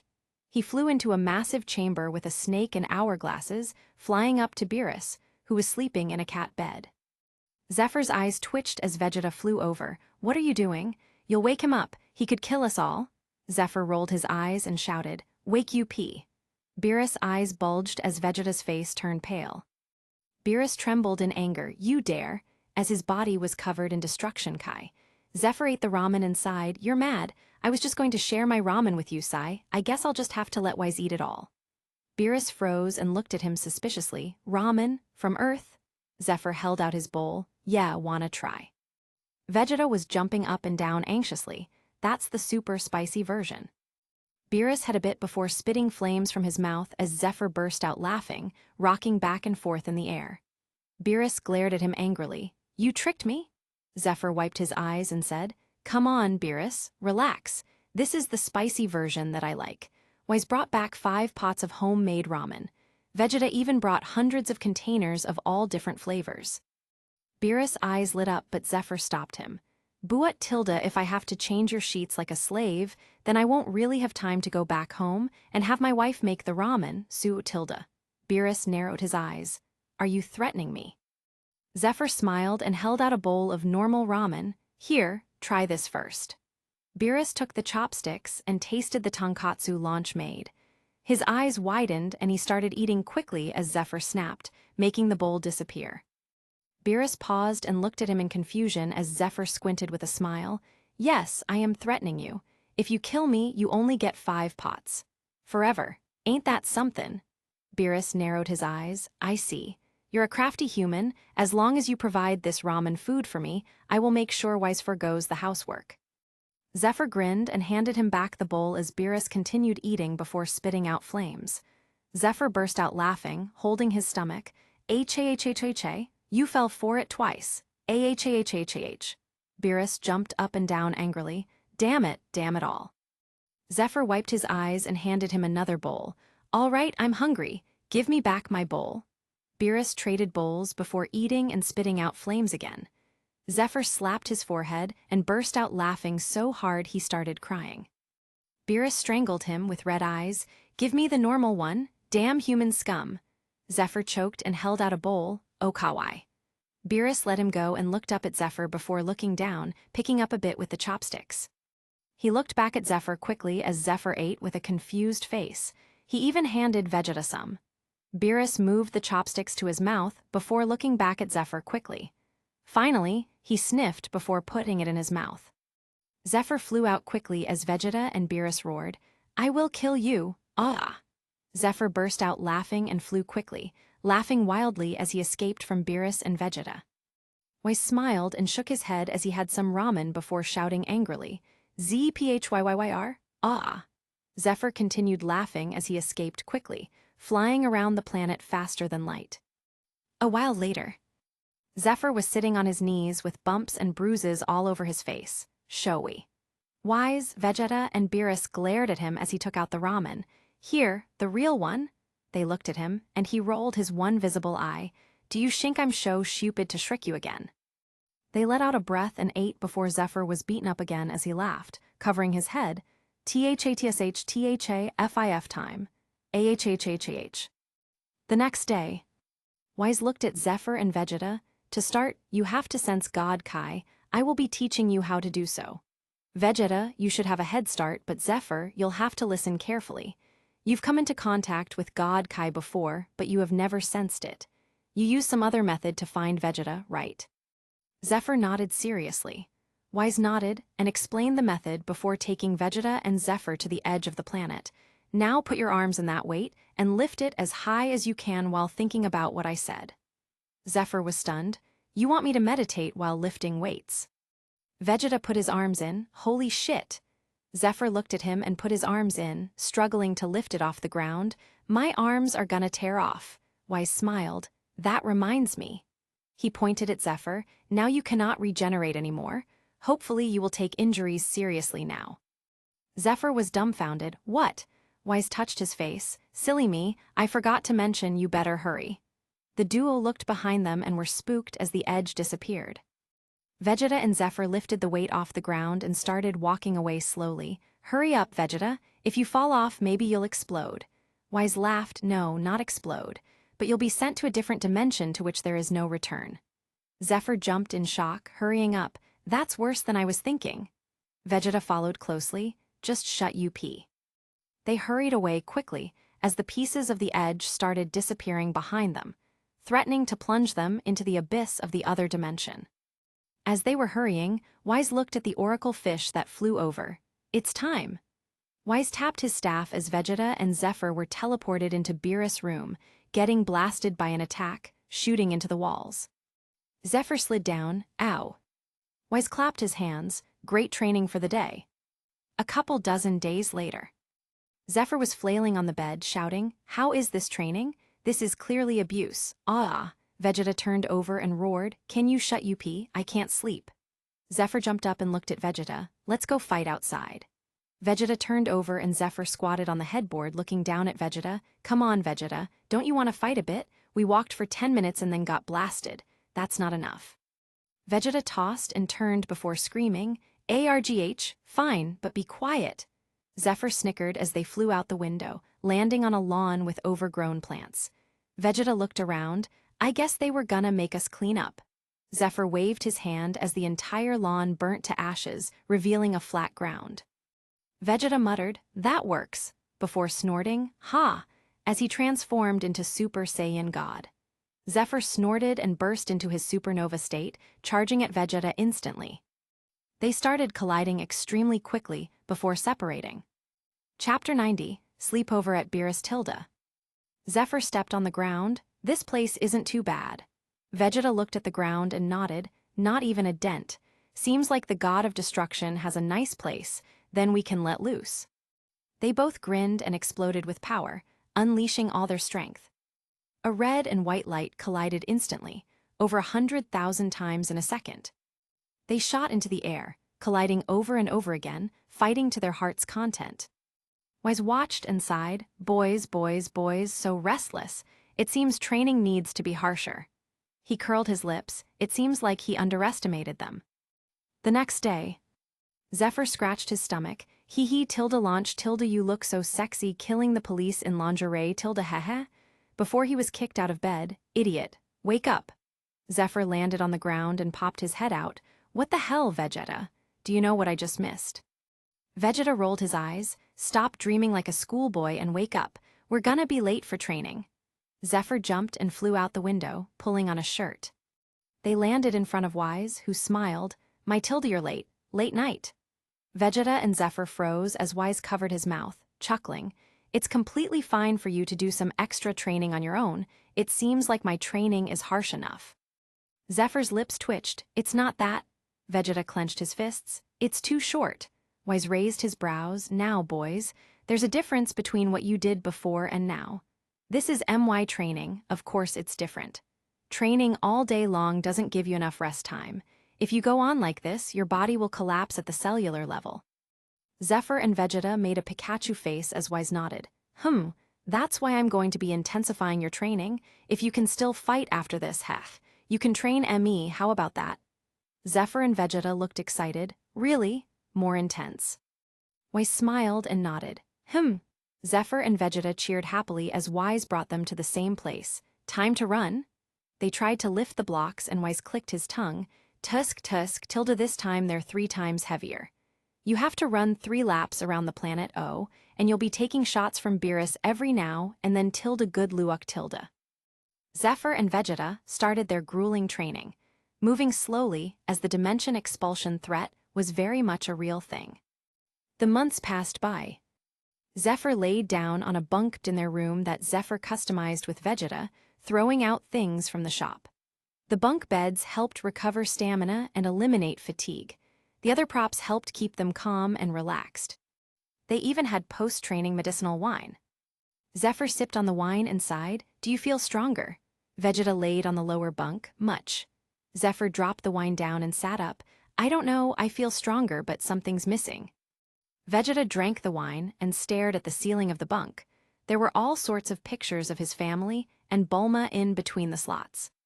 They were both silent for a few seconds before sighing, Goku/Kakarot. Zephr scratched his head. "Yeah, feels kinda lonely with him." Vegeta snorted. "It's not as bad as the 7 years, Zephr laid back down, "but at least we had our families then." Vegeta didn't answer but sighed quietly. Wise watched in his staff before pursing his lips and leaving the planet. Zephr laid over the edge, poking his head over. Vegeta saw Zephyr's face and said, "What?" Zephr grinned. "What's God Kai like? Can you share some?" Vegeta snorted. "You know I can't." Zephr pouted. "I can sense it, but I can't use it. What's the point of sensing?" Vegeta looked at him. "Didn't I say that you had a different path?" Zephr rolled his eyes. "Yeah, but so far I haven't even seen a shadow of that path. I'm getting impatient, you know." Vegeta turned over and said, "Go to sleep," as he threw the wine behind him. Zephr caught it with his teeth before mumbling, "Wherever," as he laid back in his bed, drinking the wine in thought. It's been 6 months, and no other path was been seen. He sighed and looked at the ceiling. "I wonder what Launch is doing."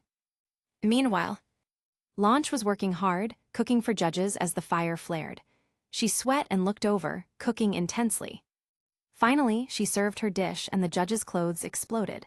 Launch jumped for joy, very happy. The next day, Zephr and Vegeta came to see Goku there. They were stunned and Vegeta snorted. "So you came to ruin this for me too?" Zephr laughed happily. "Goku, haha, great, you're finally here."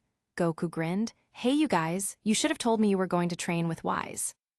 Zephr scratched his head and laughed. "I forgot," as Vegeta snorted. Wise tapped his staff. "By the way, Goku, I have some new training gear for you." A new gi appeared for Goku, who was very happy. Zephr looked at his tattered clothes and pouted as Wise rolled his eyes, tapping his staff. A black gi appeared for him. Zephr jumped with joy, changing on the spot along with Goku. Zephr clenched his fists and grinned. "Heat-proof." He hugged Wise, who pushed him away. "That's great, time to start." They were teleported to the edge and started training, moving slowly as Wise doubled the weight again. The 3 struggled and ran before being blasted again and again. Goku laid down on a single bed, looking over at Zephr and Vegeta before pouting. A few minutes later, they had a triple bunk bed. Goku leaned over and grinned at them. "Isn't this great, you guys?" Vegeta turned over. "Shut up, Kakarot, I'm trying to sleep." Zephr poked his head out from the middle bunk. "I'll talk to you, Goku." Goku chuckled and grinned. "It's like a sleepover." Zephr and Goku giggled as Vegeta jumped out. "I will kill you if you don't sleep. Understand?" Goku and Zephr pouted, "Yes, Mom," before rolling over and going to sleep. The next morning, Chapter 91, Frieza Resurrects. The 3 appeared on the grass, yawning as Wise smiled. "Today, we'll be doing something different. You 3 will be fighting me." The 3 were shocked before turning around. Rock, paper, scissors. Wise's lips twitched as Goku cheered. "Ha ha ha, I won." Zephr looked at his hand, but he always chooses rock. Vegeta cursed, "Damn it, again." Goku looked at Wise and grinned. "I'm ready." Wise knocked on his head with his staff. "I meant together." They were shocked before looking at each other. They all attacked at the same time, punching and kicking over each other to get to Wise, who dodged them all easily. They continued for hours, until the 3 were panting as Wise waved his finger with a smile. "You still think before you act. You're letting your thoughts distract your body and reduce your reaction time. You must get to the point where all parts of your body act independently like they have a mind of their own." Zephr scratched his head. Is that even possible? I know the spine is suspected to have another nervous system like a second brain, but this is ridiculous.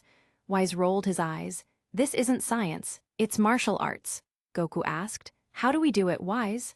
Wise smiled. You need to fight on instinct without thinking. Vegeta, you seem to have a harder time doing this. Goku slapped Vegeta's back, laughing. You hear that, Vegeta? Ha ha ha. Vegeta's eyes twitched. Idiot, it means you're too stupid to think properly. Zephr chuckled as Vegeta pointed at him. You too, moron. Zephr was stunned and complained. I didn't even say anything yet. Vegeta sneered. Keyword yet. Wise rolled his eyes. Continue. As they attacked him again. A few days later. The three looked up and Goku frowned. You feel that? Zephr scratched his head. Huh, feels like an asshole. Vegeta sneered. Smells like one too. Goku shrugged and continued training. 4 months later. Zephr was fighting Beerus while Goku and Vegeta fought each other. Zephr slammed into the ground as Wise waved flags. That's enough, everyone. Zephr got up before collapsing. Damn. Beerus flicked his tail, sneering. Is that all you got, human? Zephr rubbed his chest and frowned. I can't regenerate, otherwise you'd eat your words, purple cat. Beerus smirked. Oh really, Tilda? Wise, give it back to him. I want to see where he gets off calling me a purple cat. Wise rolled his eyes as he said, maybe they should go to that place. Beerus paused and narrowed his eyes. Yes, I think so. If they want to get stronger quickly, I don't know any place better than there. Wise nodded and tapped his staff as the three got sucked in. The three landed in a place with rainbow fog in different poses. Their energy surged and they stopped in place. Ah, shit. Zephr looked around. I can't move at all. They struggled for a while before Vegeta snorted and reined his energy in. So that's the trick. We just have to keep our Kai inside without letting it leak. Zephr and Goku were stunned before reining in their Kai. They could move around again, as Vegeta said. Does this place feel familiar to you guys? Goku thought about it, and his eyes lit up. Aw yeah, the hyperbolic time chamber. Zephr was stunned and looked around. We're in the hyperbolic time chamber right now.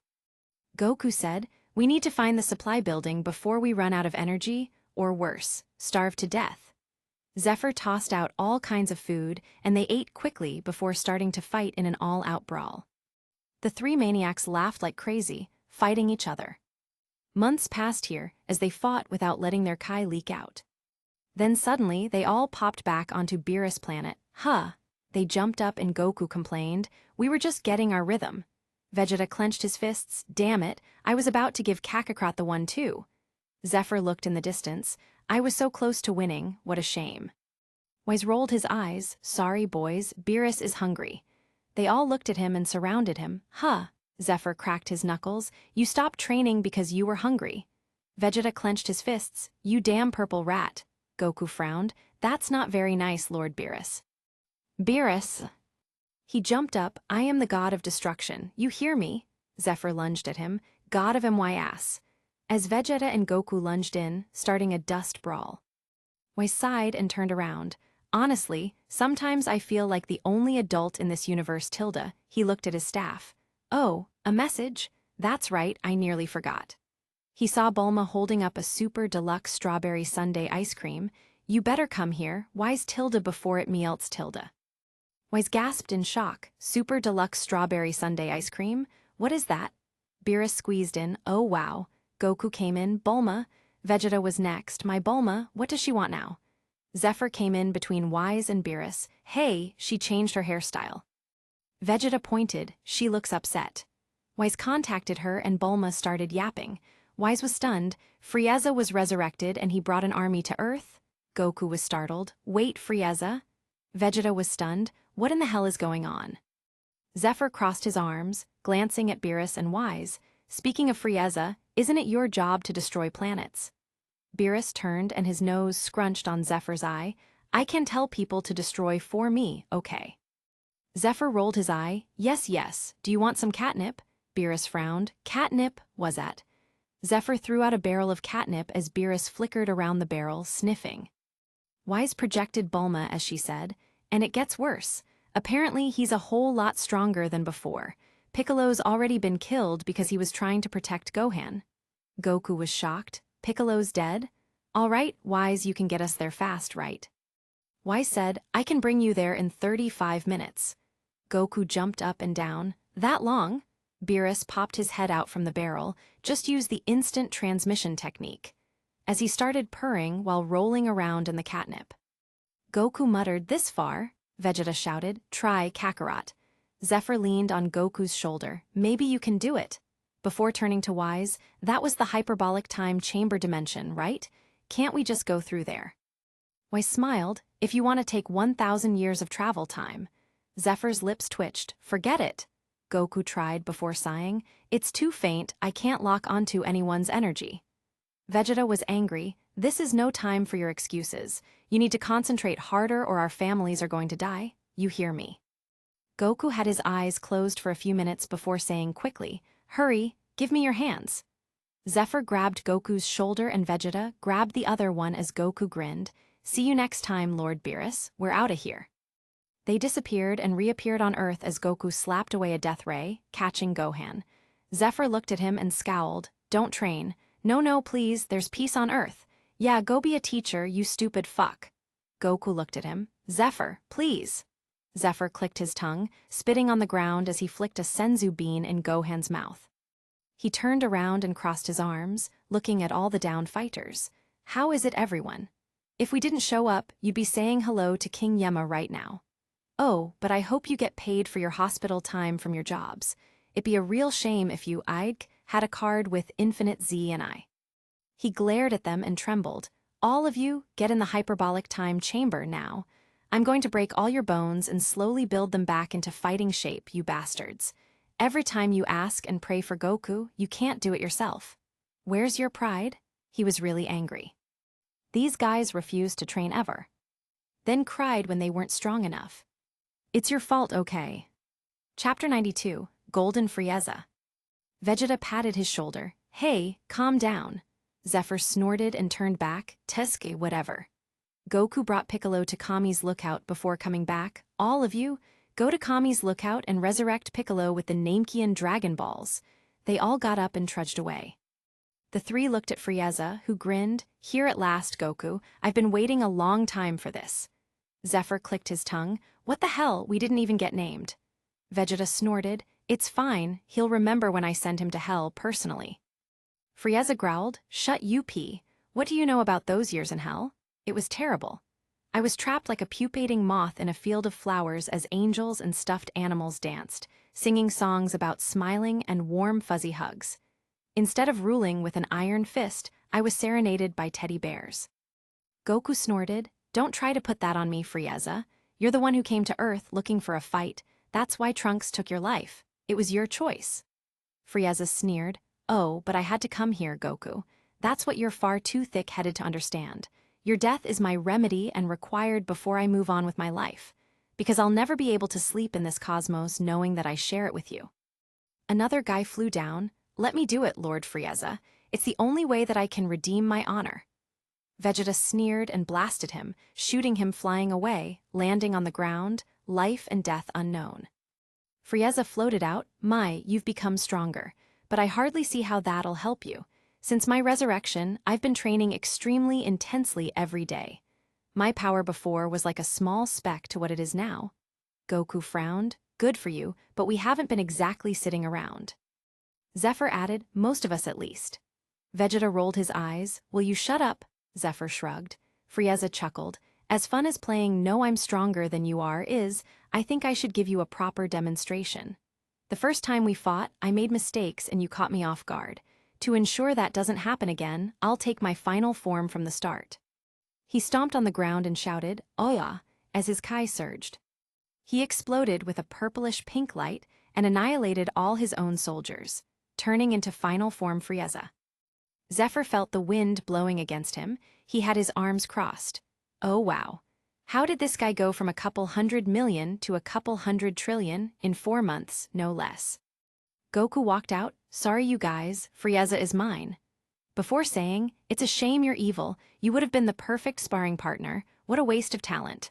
Frieza scoffed, that's the exact small-minded drivel that makes your existence so intolerable. They started fighting as Zephr flew over to Frieza's ship. He picked it up and weighed it before making it disappear as he flew back. Anyway, Frieza wasn't needing it anymore. He landed next to Vegeta, who rolled his eyes. A kleptomaniac as always, Zephr rolled his eyes. What if they came up with something useful? Your Bulma would be very happy, right? Vegeta's eyes twitched. Hand it over. Zephr clicked his tongue and waved his hand. Vegeta caught the spaceship and flew away quickly. Zephr watched Goku and Frieza fight as they separated. I should thank you, Goku. If not for you, I would have never imagined I had so much power. But the blade cuts both ways. I may have gotten stronger, but my pride was butchered. A superior being should never have to toil and sweat like an animal. Training is meant for the monkeys, not the master. They continued fighting and talking as Zephr watched. It was a good thing he bought the Sharingan a long time ago. Though, it was only ever 3 Tamo and it disappeared before it could evolve. His eyesight was really absurd. His eyes tracked the two fighting, moving quickly in his eye sockets. If you looked at him, maybe you'd confuse it with the Almighty. Vegeta returned and attacked Goku. Zephr shook his head and flew up. Yo! Frieza looked at him. Who are you? Zephr froze and sulked. You don't remember me? I fought you before when you kicked my ass. You don't remember. I don't look different. Frieza squinted at him. Now that you mention it, I do remember a miserable fly buzzing around me at the time. What's your point? Zephr clapped. That's great. Well, since they're busy. He appeared with his fist in Frieza's stomach. You can fight me now. Frieza spat out blood and shot out as Zephr flickered after him, beating the shit out of Frieza. Vegeta and Goku gasped, Why oh you, bastard? As they charged after him. You can't cut in line, I was fighting Frieza first. No, I want revenge, you had your chance, Kakarot, and you blew it. Zephr kicked Frieza out and sighed, This is it. Maybe if you trained for longer, you'd actually be a challenge. He narrowed his eyes. You filthy lizard. Frieza froze and trembled. What did you call me? Goku and Vegeta appeared. Stop, you can't hog all the fun. Zephr pouted. While you two were having a lover's quarrel, I fought him. What's the problem? Goku waved his arms. I was fighting first. That's the problem. Vegeta frowned angrily. And it's not a lover's quarrel. I want to kill this stupid lizard. He turned to Kakarot. If you don't stop playing around, I will kill him for you, understand? Before punching at Zephr, who backed off, dodging quickly. Hey, training time? Vegeta sneered, no problems here. Zephr grinned happily, sucking in his kai. Come on then. As he threw a senzu bean to Frieza, hurry up and eat it, lizard. Goku looked at Frieza and smiled. Hey, that'll heal you right up, Frieza. Then we can get back to business, okay? Frieza looked at the bean and said, My, one monkey after the next, struggling to die as quickly as possible. I must say, I'm the utmost flattered at your quickness, however I want to savor this day. I only get to kill you once after all.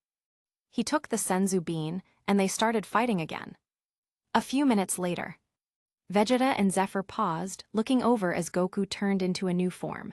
Zephr squinted. Is that Super Saiyan Blue? Vegeta crossed his arms. Just a Super Saiyan on top of Super Saiyan God. Zephr rolled his eyes and spread his hands, letting out a bit of smoke. Let's just call it Super Saiyan Blue, yeah. Frieza snorted and started screaming as lightning struck down, hitting him. He glowed before transforming into a new form. Gold Frieza. Vegeta was shocked. What? It can't be. Zephr looked interested. Oh wow, this guy, if he keeps training, maybe he can get even stronger. Why is it gold though? A bit gaudy, no. Frieza snorted and shook off the kai. I know, Simeon. However, I wanted to make sure you all understood the structure of the pecking order around here. Hence, the gold color. We shall call it Golden Frieza. Gold Frieza crossed out. Golden Frieza. Chapter 93, Earth-chan explodes once again. Goku and Frieza started fighting again, while Vegeta and Zephr watched on. It didn't take long for the rest to come flying back and watch. Even Bulma came with Wise and Beerus. Zephr looked over and said, Tusk, this purple cat is back here. Beerus' eyes twitched. Consider yourself lucky your wife's food is delicious. Zephr sneered, Yeah, how was the catnip? Beerus blushed angrily. You bastard, I'm not done with you. Zephr rolled his eyes, continuing to watch the fight. They landed on the ground and Frieza froze. Be Beerus? Beerus snorted. You missed the Lord, Frieza. You must think more highly of yourself than usual. Frieza wilted. Yes, Lord Beerus, but why are you here? Beerus rolled his eyes. Isn't it obvious? for this super deluxe strawberry sundae ice cream of legends. Frieza quibbled, but I'm here to exact revenge, you won't interfere, right? Zephr shouted, he better not. Beerus snorted, who asked you? Zephr glared at him, I don't care, you better not make a move and ruin this. Finally a good opponent, if you erase him, I'm going to erase you. Frieza was shocked and Beerus sneered, even if you asked me for help, I wouldn't. Zephr sneered, good, maybe I'll grace you with some special food. Beerus' eyes lit up. Bulma muttered, wow, he really has the god of destruction by the scruff of his neck. As the battle resumed, Zephr appeared next to Bulma, sitting cross-legged in the air with his arms crossed. Bulma, did you see launch? I don't feel her kai at all. Bulma looked at him and teased, worried? Zephr looked embarrassed, a bit. Bulma shrugged and said, she asked me to take care of Rifle and then disappeared. She comes back sometimes for a week or so before leaving again, even I don't know where she went. Zephr looked a bit anxious. Do you know anything? Bulma touched her lips. Tilda, she did say something about a letter. Zephr flew off, heading home. He landed at the door and walked in, launch, before sighing as he looked around. He walked into the kitchen, seeing a letter on the fridge. He leaned over and read it. Honey, I went on an adventure in another world, full of cooking and super cool abilities. I want to cook you a super awesome meal better than anything you've ever eaten before. If you're reading this, I'm in that world at the moment. But don't worry, I'll be back in a few days or something. By the way, it's really amazing. 1 year in our world is 1,000 here. I'm learning so much they even call me the immortal chef. Hee hee, but you know, time really flies here. Their cooking gets crazier and crazier. Oh, I also brought Kai Kai with me, so tell Goku that she's with me, okay Tilda. I love you Tilda 3, MWH. Love. Launch Tilda 3. Zephr was stunned and smiled. What a cutie. Even the letters are cute. He turned to the system shop and saw the world traveling section. He never even looked at this before since, while he was fighting, why would he look at the world traveling section? What was he going to do? Buy a yacht? But it seems that world traveling didn't mean what he thought it meant, and actually sends you to different universes. You can even go to Bunny Girl Senpai World. Zephr almost fucking clicked it by accident. He put the letter back and wrote his own letter. Love. I hope you're having fun, I miss you. I can't wait to taste the food you make, I bet it's going to be awesome. Also Tilda, you can try other worlds if you want, if I have time, I can even come with you. I came back to Earth and you weren't here so I left this letter here, I love you more. By the way, you spent how many years? I can't wait to hear all about it. Love. Zephr. He pinned it to the fridge and hummed happily to himself, flying away. He came back to the fight to see Goku and Frieza still fighting. He landed next to Vegeta and looked at him. Still going? Vegeta clicked his tongue. Frieza's new form is too draining. He's about to lose. Zephr put his hands behind his head, so we came for nothing. Vegeta grit his teeth in anger. You still have senzu beans, right? Zephyr's eyes lit up. Now that's a good idea, ha ha ha ha, as he took out a bag. Vegeta looked inside and there was a planet's worth of senzu beans. He was stunned and Zephr grinned, hey Tilda. Goku and Frieza fought until Frieza was running on fumes, then Goku gave Frieza a chance as he powered down. But the little koala commander blasted him through with a ray gun. Frieza got up and laughed, stupid monkey, you habitually give second chances and lower your guard, allowing yourself to be felled by a common ray gun. When powered up, you're one of the strongest mortals in the universe, yet you lack the ruthlessness. No matter, say goodbye, monkey. Vegeta blasted Frieza. You forgot I'm in this book too. Frieza growled, damn monkey. Zephr appeared behind the koala, squatting down, hey, buddy. The koala froze in horror as Zephr grabbed the ray gun ring from his hand. That's a nice one. Before patting his head, you're cute and all, but my last encounter with a drop bear wasn't very pleasant. The koala was vaporized as Zephr stood up, putting the ring away as he looked at Frieza, throwing Goku a senzu bean. He stepped on a rock and leaned over. Is it my turn? Vegeta scowled. Get back with the rest and take Kakarot with you. I will handle Frieza myself. Zephr clicked his tongue and grabbed Goku, jumping away. It's my turn next, you hear me? Vegeta sneered. You won't have the chance. Zephr landed next to Beerus and Wise, putting Goku down as he sat up. Aw man, haha. Zephr looked at the rest. Idiots, come over here. They ran over and Zephr sat on the stone in front of Wise and Beerus. It's my turn after this. Goku rolled his eyes and nodded. Sure, sure. Vegeta brutalized Frieza quickly, before Frieza turned back to his final form and slapped down, blowing up the earth. Wise made a barrier and sighed. Well, there it goes Tilda. Bulma fell to her knees. Trunks. Vegeta. Zephr crossed his arms as Goku said, It's all my fault. Zephr turned to Wise. Let's get the do-over going. Chapter 94. Zephr annihilates Frieza. Wise pursed his lips. How did you know? Zephr turned back and muttered, Isn't it obvious? Would you let the earth be destroyed, please? I'm not as stupid as the rest. You've even said it before. Goku was stunned. A do-over? I remember you saying that, Wise. Wise nodded. I have the ability to turn back time. Zephr started stretching. All right, I'm ready and waiting. Come on. Goku was stunned, but Zephr pointed at his nose. It's my turn, mine, you hear me. Goku sweat dropped, waving his hands. Okay, Tilda, haha. The rest were stunned. You can do that, Wise. Wise nodded at Bulma and smiled, of course.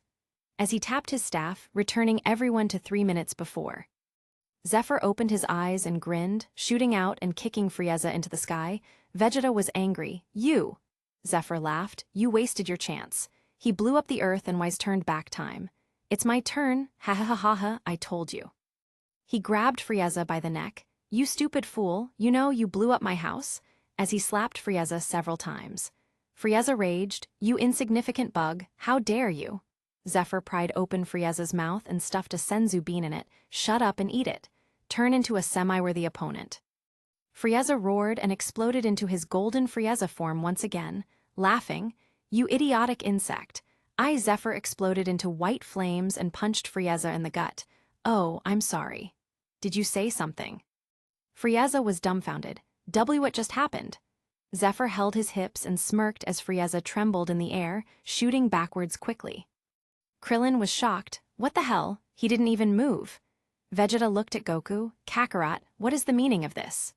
Goku explained quickly before saying to Krillin, Zephr is moving faster than light, that's why you can't see him. Everyone was dumbfounded. What? Zephr flashed around, appearing in the same spot as Frieza flew towards him, blasting out red Kai blasts. Zephr spat on the ground from the sky, sneering, Your lizard eyes can't keep up, As he pointed out, several thousand white beams pierced the Kai blasts and riddled Frieza with holes. Zephr appeared behind Frieza, leaning over. Boo! Frieza waved his arm angrily. Stop playing with me, insect. Zephr appeared in front of him and spat out his tongue. Blie tilde. Frieza punched through him as Zephr kicked him in the back, slamming him into the ground. He appeared under Frieza, holding him up. What a pity, the mighty Frieza. Not even dealt with by Vegeta, but a lowly human tilde how the turntables, before he fired his knee up, pulling Frieza down. Frieza's midsection exploded into purple blood as he screamed in pain. Zephr swung around Frieza's two halves, smashing them into the ground as he burst out laughing. He threw the upper half up before grabbing Frieza's tail and swinging, home run. Frieza's upper half shot into space as Zephr crouched, shooting off the ground and disappearing instantly. He appeared in front of Frieza and kneed him as stars shone, before Frieza was blasted into a massive starry explosion. Zephr held Frieza's tail and looked up at the explosion. Hey, you're pretty resilient, right? Frieza's upper half glared at Zephr. You pathetic, lowly, insect. As he charged up a massive red laser, blasting towards the earth, die with your planet. Zephr clicked his tongue and sped up, bursting with speed as he kicked out, before disappearing. Zephr was stunned and looked around as the Frieza he kicked was the first form Frieza. He was annihilated instantly as Zephr returned to space, looking around in confusion. Wise curled his lips. Finally. Goku was stunned. Where did Frieza go? Vegeta looked around. He just disappeared. Wise tapped his staff as Zephr appeared, not holding onto Frieza's lower half anymore. Wise looked at him and nodded. Very good. You're learning. Zephr looked at Wise. What just happened? Wise smiled and tapped his staff, showing everyone as he explained, This is just a small fraction of your abilities. You traveled so fast you went into the past and killed him. Not to mention Zephr, everyone was bug-eyed. He what? Wise explained simpler. Basically, if we're all threads, Zephr cut off Frieza's thread short. Zephr was stunned. So I'm invincible? Wise bonked him. Nonsense. Those possessing God Kai won't be affected. Also, some have more strength than you even in the past. You traveled back only 12 hours when Frieza first landed on Earth. Zephr scratched his head. But if I killed him in the past, doesn't that mean I wouldn't have come to kill him now, which means that he was never killed in the past at all? Wise rolled his eyes, laughing. Who taught you how time works? Ho ho ho ho ho tilde, what a cute child. Zephr was speechless and looked at Bulma, who was also embarrassed. So, if I travel to the past and kill my grandfather, I'll still be born? Wise rolled his eyes and smiled. Little ones, please. Your time is constantly moving forward. Whether it's the past or the future, it is always your future. You move in a straight line, no matter what happens. He looked at Zephr, who was still confused. When you attack in that state, your cells travel back in time to a point where you were in one piece, so you don't get ripped apart at the atomic level. What you just did was kill Frieza's past at this point in the future on an intersection in our time. Zephr held his head. I don't get it. Beerus yawned. You killed Frieza, very simple. Zephr wilted. I guess. Vegeta asked, so if he kills my past, I'll just disappear? Wise nodded. But you have God Kai, so you're immune. Otherwise, any old-time Kai can erase a god from the moment they were born. Others with time abilities will have different interactions with the same kind. There are even fighters who can attack the future from the past. Everyone was awed. Oh wow. Zephr asked, Wise, how am I supposed to train then? Wise smiled. Have I let you down before? Zephr shook his head, but answered, No, but I still don't have God Kai.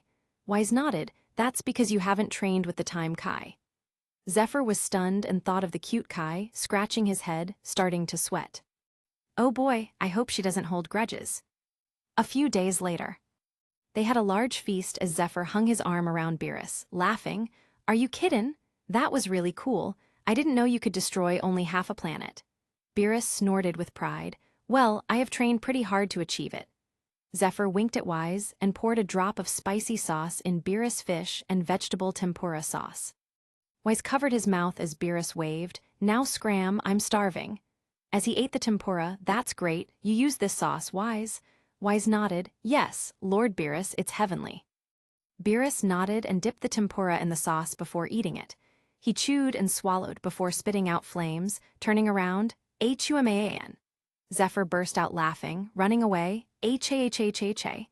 As Wise laughed along, eating Beerus' tempura portion. Oh tilde so delicious tilde. 2 months later. Chapter 95, A New Cat Appears. Zephr, Goku, and Vegeta were back on Beerus' planet, training in weight suits. They were doing push-ups with only one thumb when a new purple cat and blue person appeared. Zephr flipped up and scratched his head. Who's this fattass? The purple cat had a tick mark on his head. Why you? Zephr jumped out of the way. Oh, yikes. Beerus appeared and snorted. He's right. Who are you, fatty? The fatty jumped up and down. Damn it, Beerus, do you want to die? Beerus rolled his eyes, yawning. Well, can you even catch me? Fatty. The fatty charged at him, and they rolled on the ground. Zephr, Goku, and Vegeta watched as Zephr said, I put 3 lunches on Beerus. Goku held his chin. Can that fatty even win? Vegeta muttered. He looks a lot like Beerus. Wise looked at the blue girl, smiling. Ah, Vados, how have you been since last time? Vados pursed her lips. Fine. Champa-sama's weight loss plan has been a bust so far. Zephr squatted and watched the two wrestle on the ground. Come on, Beerus. I have 3 lunches on you winning. Beerus was shocked. You share one with me. Zephr was dumbfounded. What? No way. Beerus HMPH'd. Then I'll throw the match. Zephr was shocked. You're gonna let a fatty beat you. Champa shouted angrily. I'm not fat. I'm lovably chubby. Vados muttered. What's the difference? Champa stomped on the ground angrily. Vados. She chuckled and Zephr looked at her, tilting his head as he looked between Wise and Vados. It's been a long time since he forgot most of Dragon Ball. He only remembered key characters and cool transformations now. But this angel is pretty cute. Vados looked at him and rolled her eyes. Hold your tongue, human. It's impossible between you and me. Zephr was speechless. I have a wife, lady. Wise lips twitched. Why are you guys even here? Champa escaped and dusted himself off. I'm here for our regular showdown. Goku was excited. A fight. Awesome. A few minutes later. Goku wilted as he watched Beerus and Champa exchange food. Zephr looked at the food from Champa. Is that even edible? Beerus sniffed it and handed it to Zephr. Taste it. Zephr was dumbfounded. What? I'm not a poison tester. What if I die? Beerus smiled. Then we'll celebrate. Zephr almost shed a tear before throwing it to Goku. Here, try this. Goku caught the egg and sniffed. Well, it doesn't smell too bad, before eating it. He made an ugly face. It doesn't taste too good, though. Beerus sneered at Champa. There you have it. Champa put down the ramen cup, frowning. Where did you get this TT trash? As he licked his lips, looking at the cup longingly. Beerus retorted, Earth. Champa said, Vados, search Universe 6 for Earth. Vados said seriously, on the case, Champa-san. Vegeta muttered, Universe 6. What? Wise looked at the three confused children. Oh, you don't know, there are 12 universes in total. We live in Universe 7, Champa is the god of destruction in Universe 6. Zephr said in shock, there's 12 gods of destruction. Before whispering to Beerus, what's your rank? Beerus snorted with pride. Do you even have to ask? Of course, number 1. Zephr clapped. Oh, can you beat any angels? Beerus froze and glared at him. Do you want to get destroyed? Zephr turned out his hands, looking away with a sarcastic smile. Oh no tilde whatever will I do tilde I guess no more ramen tilde. Beerus took back the destruction kai. You live this time. Wise continued explaining. Universe 6 and 7 are identical twins, right next to each other. As are 1 and 12, 2 and 11, you get the point. Vados gasped, we have an Earth. Champa cheered before Vados continued, but it seems it was destroyed in a senseless war.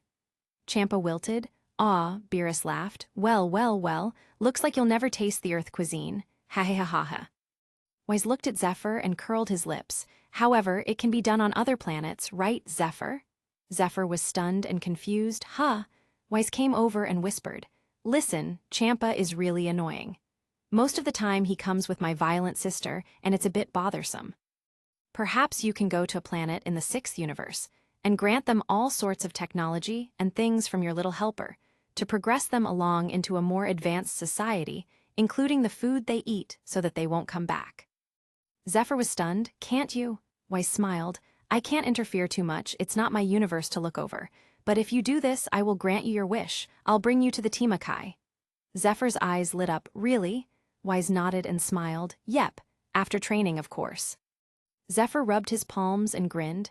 Excellent, heh heh heh. His eyes turned into stars and glared at Goku and Vegeta secretly. With my time Kai training, I can probably rub their faces in the ground. Zehahaha. Meanwhile, Champa pointed at Beerus. But that's not the reason I came. I want to have a real showdown, Beerus. Hand-to-hand combat. If I win, we exchange Earths. Beerus laughed. You want to fight me? Ha ha ha. Champa raised a finger. Not exactly. We'll choose fighters from our own universe. Let's see, how does a 5-man team competition sound? They fight one at a time, and whoever has the last fighter will be the victor. What do you say? A hand-to-hand combat with teams chosen by us, the gods of destruction. Beerus frowned. I don't have anything to gain, do I? Zephr slapped his back. Come on, Beerus, it'll be fun. Goku slapped Beerus' shoulder. Yeah, don't be a sourpuss. Beerus' eyes twitched as he waved his arms, slamming the duo flying into the giant tree. He looked at Champa, who chuckled. I've been collecting the wish balls. Whoever wins gets to use them. I only have 6 of them right now. Goku and Zephr appeared next to Beerus again as Goku looked over. He's talking about the Dragon Balls, right? Zephr nodded. I guess so. Vados and Champa were stunned. You know about the Dragon Balls? Beerus laughed. Ha ha ha, we have Dragon Balls too. Ha ha ha. Champa snorted. You're referring to the ones on Namek? Beerus looked right and left at Zephr and Goku, who nodded. We also have a pair on Earth, 2 of them actually. Zephr looked at Goku. Can we even use the Black Star Dragon Balls anymore? Goku scratched his head. I don't think so, we have to travel the universe to find them, plus they only grant 1 wish. Zephr sneered. What a waste. I really regret going on that boring trip, honestly. I should have stayed at home with my cute wife. As he crossed his arms, snorting smoke. Beerus' lips twitched as Goku chuckled. Don't mind him. He's obsessed with his wife? Champa nodded. Anyway, The Namekians simply broke off a piece of the wish balls to make their own Dragon Balls. The real ones are the size of planets. On a completely different scale, they can wish for anything. Vegeta perked up his ears, even immortality. Wise nodded as Vegeta was shocked. You know, last time Porunga said no. Champa grinned. In other words, they're super Dragon Balls. Heha, Zephr asked. Can I wish to be the strongest in all 12 universes? Champa's lips twitched. I don't think so. Zephr asked again. How about if I want to combine all universes into one super giant universe? Chapter 96, Universe 6 versus 7. Champa stomped. I don't know, stop asking so many questions. Zephr pouted and pointed at him, looking at Beerus. He's bullying me. Beerus growled, you deserve it, shut up. Zephr clicked his tongue. Bastard. Wise bonked him with a smile. Why would you wish for all universes together? That would be horrendous. The others continued chatting as Zephr looked at Wise. Imagine all the strong people in other universes. We wouldn't be able to see them often, right? But if they're all a part of the same universe then, we would be able to go over and find them easily. Wise smiled at him. What about the gods of destruction? Zephr said carelessly, fight for the title, why not? Wise rolled his eyes. I think my father will erase you when we meet him. He tilde. Zephr was horrified. What? Wise just laughed happily as Beerus thought about it. Fine, I agree. Champa cheered. Yes, ha ha ha, prepare to lose, as they started making the rules. In the end, it became the same as the Tenkaichi Budokai tournament. They even were going to grab the announcer guy. Zephr said, we need spectators. Champa and Beerus looked at him in confusion as he said seriously, how can you have a tournament without spectators? Are you both stupid or something? Beerus and Champa grabbed him, stretching and pulling. You're the idiot. Ah. Zephr struggled, damn it. Get off me you damn felines. Ah. As he started punching and kicking angrily. Vegeta cheered on the side, go Beerus. Goku looked at Vados and Wise. I don't mind an audience. It reminds me of the old days. What do you think, Vados? Vados hummed. I don't see why not. However, this announcer. Goku gave her a thumbs up. I don't know anybody more professional than him. Trust me. Before pausing, oh, but he might need some help. He's only a normal human after all, haha tilde. Wise waved. I can fix that, don't worry. Goku looked excited. Great, I can't wait. How long do you need?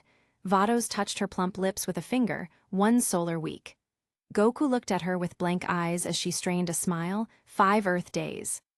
Before looking disgusted, lower intelligence species are really something else. Wise rolled his eyes and smiled. All right, now that we figured it out, you can scram. Vados pouted. My sweet brother, you don't want to give your gentle sister another cup of ramen tilde. Wise sneered, get out of my sight, moocher. Vados clicked her tongue. I hate you sometimes. As she grabbed Champa's ear, let's go Fades. As they disappeared. Zephr pulled on Beerus' ears as they disappeared. Beerus looked up. Finally gone, phew. Zephr stomped on his chest and flipped to his feet. Now we need to make a team. Goku and Vegeta came to him, saying, I think Gohan is a good choice. You kiddin'? That kid can't even beat Frieza, what's the point? Gohan hasn't trained for a while. Zephr waved, just throw him and Piccolo in the hyperbolic time chamber. They can break out with their current strength anyway. Goku frowned, but we only have 5 days. Zephr rolled his eyes, crossing his arms. That's 5 years. If he can't get stronger than he used to be in 5 years, kill him and make a new son, Goku. Goku's lips twitched and Vegeta nodded. Zephr touched his chin. Plus, I have an idea. They looked at him as Zephr took off the weight suit. Let's go back to Earth. Vegeta and Goku took off the suits, and they held on to each other before disappearing. Beerus felt a breeze go by as he looked at Wise. Wasn't I supposed to be the one picking the team? Wise covered his mouth and smiled. Who didn't speak just now? Beerus stomped angrily. This damn author didn't give me a line. How am I supposed to speak? Wise to Earth, I want to pick myself. Wise rolled his eyes and sighed. Yes. They disappeared, and the trio appeared on Earth.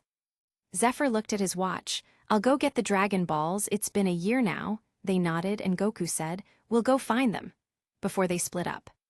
A few hours later. Zephr looked at Shenron. Yo!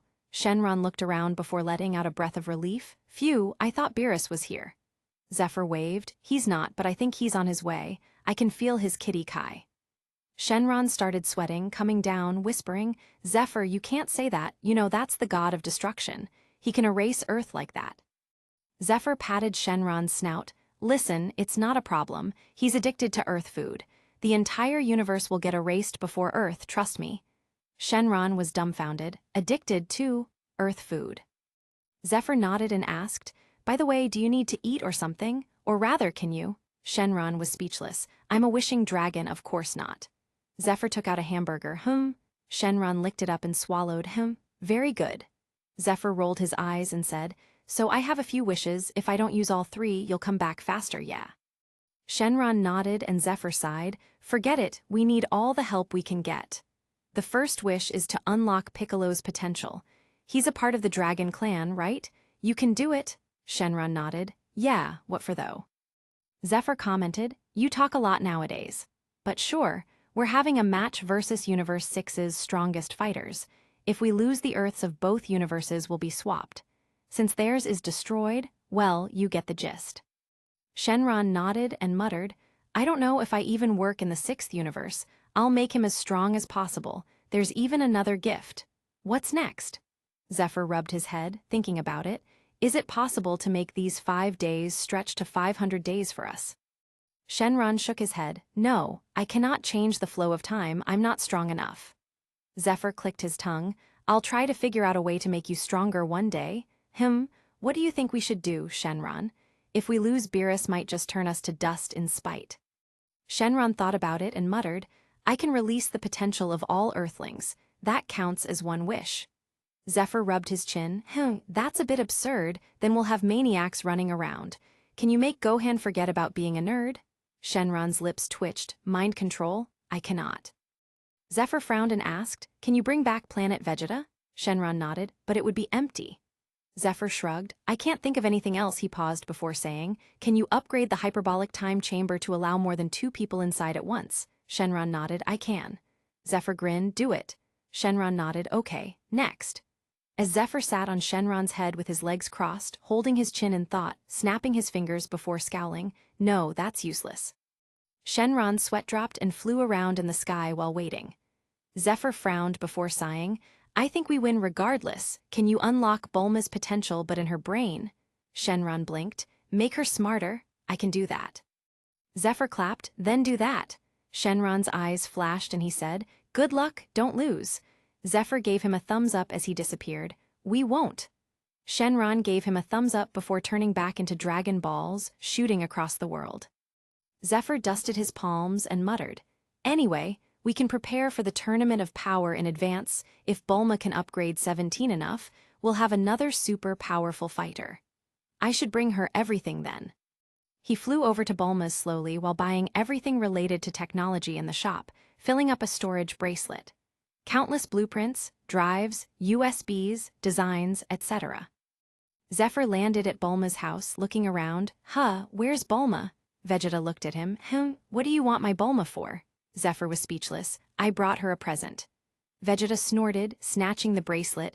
I will give it to her when she gets back. Zephr rolled his eyes. Anyway, let's go to the hyperbolic time chamber.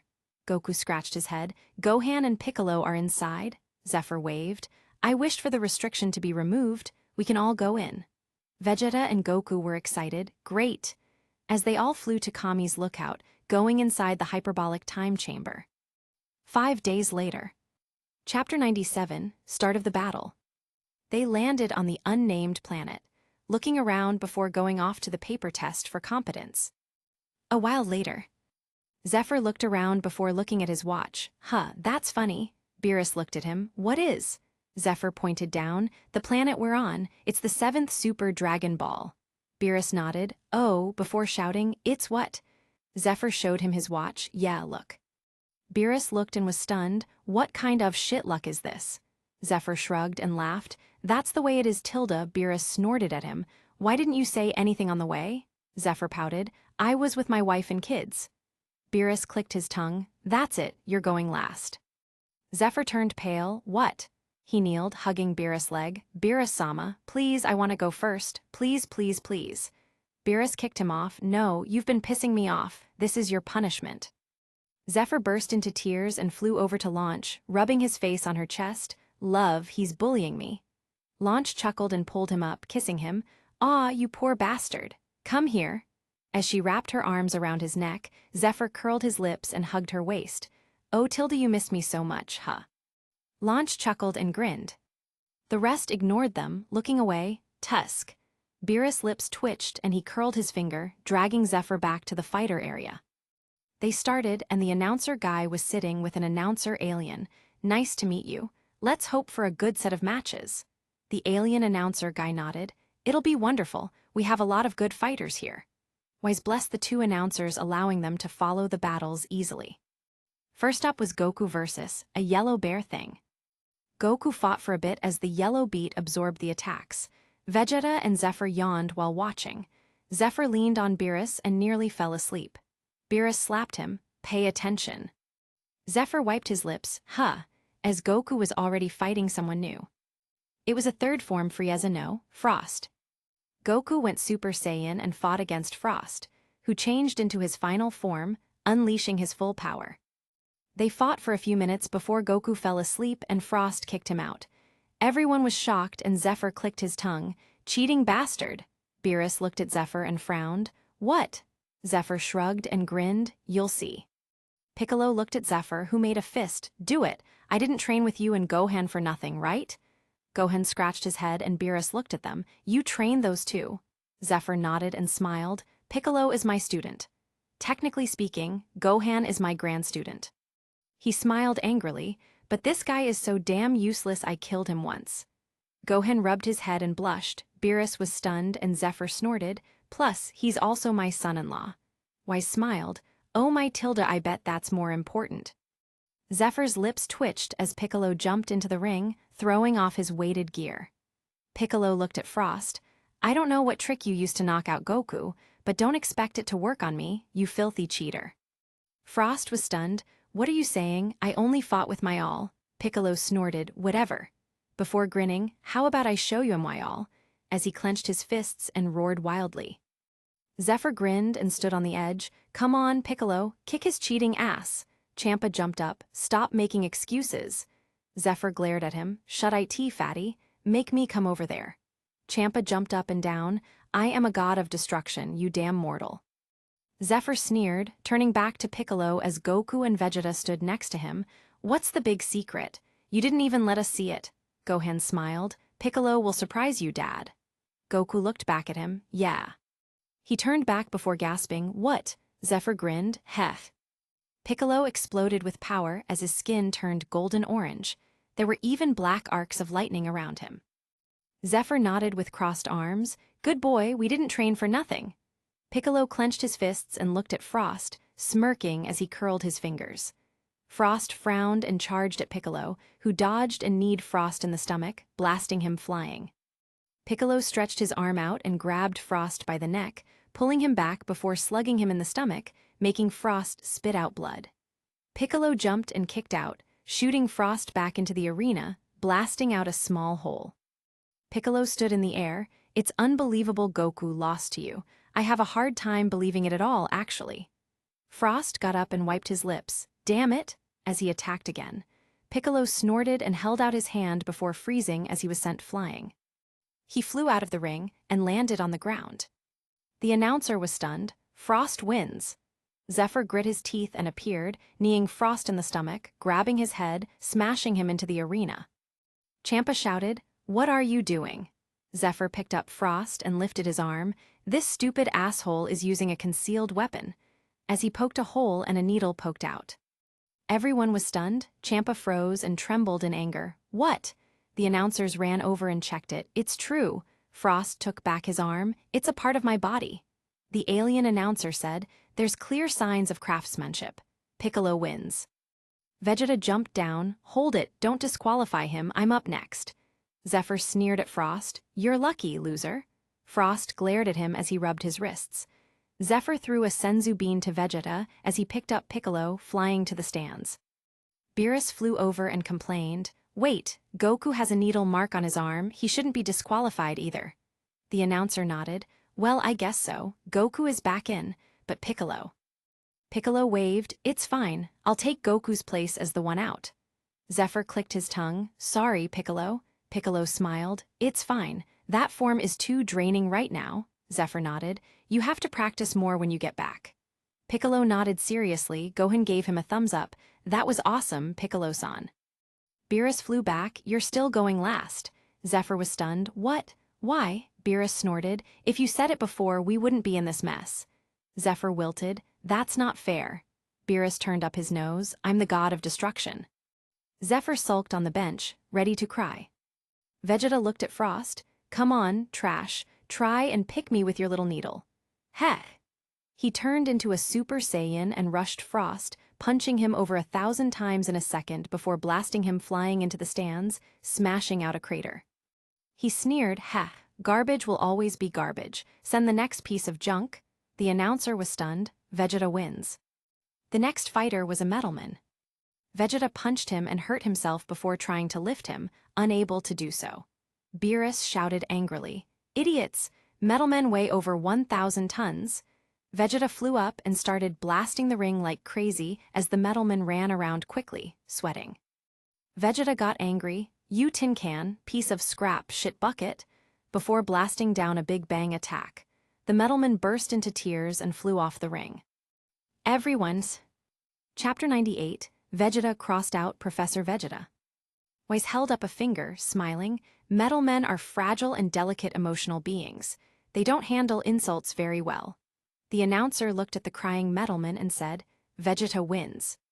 Vegeta wiped his sweat. Phew Tilda, the announcer continued. The next challenger from Universe 6 will be the Saiyan Cabba. Cabba jumped into the ring after Vados fixed it. Vegeta looked at Cabba. Don't hold back. Cabba smirked. Of course not. The battle started and Cabba attacked Vegeta wildly. Vegeta frowned and caught his punches, blocking them. They went back and forth for a bit before Cabba used a Gallic gun.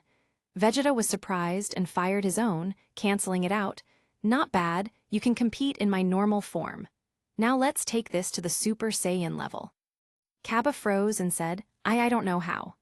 Vegeta paused. What? Cabba bowed. I really don't know how to. Please, Vegeta-san, teach me. It would mean so much to me. Zephr slapped his forehead. Oh boy, Piccolo sighed. Well, see you, kid. Goku scratched his head and looked across the way to a fighter on the other side. Beerus looked over at Piccolo and Zephr. What? Zephr swept his neck. That kid is probably gonna die. Beerus was stunned as Piccolo added, asking for training during fighting. Vegeta is probably so angry, he's about to explode. Vegeta shook and grinded his teeth. What did you say? Cabba bowed. On behalf of my family waiting for me at home, I beseech you. Vegeta turned on Super Saiyan and flashed over, beating the shit out of Cabba. You waste. You absolute trash. Asking for teaching during a battle? You disgust me. You truly are a stain. Your naivete is sickening. He kicked Cabba across the ring, walking towards him. If what you showed was the true extent of your abilities, with your meager skills, I can't believe you've managed to survive in battle up to now. He stepped on Cabba's head. Did you not stop to think that there might be someone out there this powerful?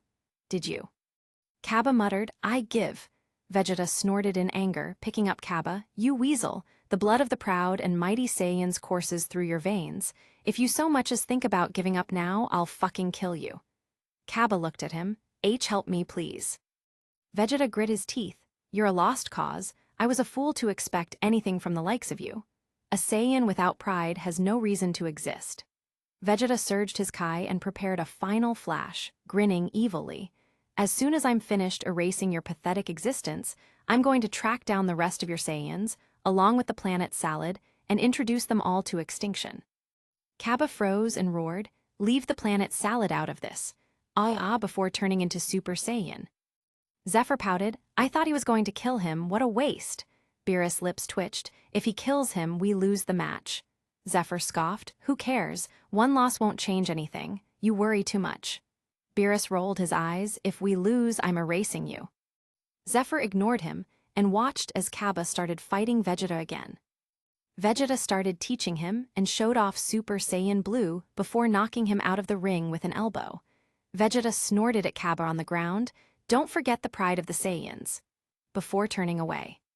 Cabba brightened up like as though it was a slice of life romance anime. Hi, sensei. Finally, the last challenger landed on the ring, walking over. Goku looked serious. This guy is strong. Piccolo looked at him in confusion. He is. Gohan scratched his head. I don't feel it either. Goku smiled at them. Sit this one out, okay, Gohan? Gohan was stunned. But Dad. Goku gave him a thumbs up. Don't worry. You can go last just in case, all right. He turned to Zephr. We'll probably have to exhaust him. Zephr looked ugly and Goku shrugged, grinning. I don't want to lose either, he's just really strong and strange. Zephr looked at the purple alien and faintly remembered something about him. The battle started and Hit seemed to not be attacking at all, but appearing as Vegeta flew back. It went on until Vegeta dropped to the ground, unconscious. Goku was dumbfounded. Is he teleporting? Zephr crossed his arms and curled his lips. He's manipulating time. Goku looked at him and blinked. Huh. Zephr looked at Hit for a few moments. Basically, he's stopping time for everyone but himself by 0.1 seconds. Goku was stunned. Really? Zephr frowned. Not really, but you're too stupid to understand it. Goku was speechless as he jumped down to fight Hit himself. Zephr rubbed his nose. Skipping. What the fuck does skipping mean? He pinched the bridge of his nose and sat down on the spot, thinking quickly. He closed his eyes and focused on his own thoughts as Goku fought Hit, predicting his movements before blocking.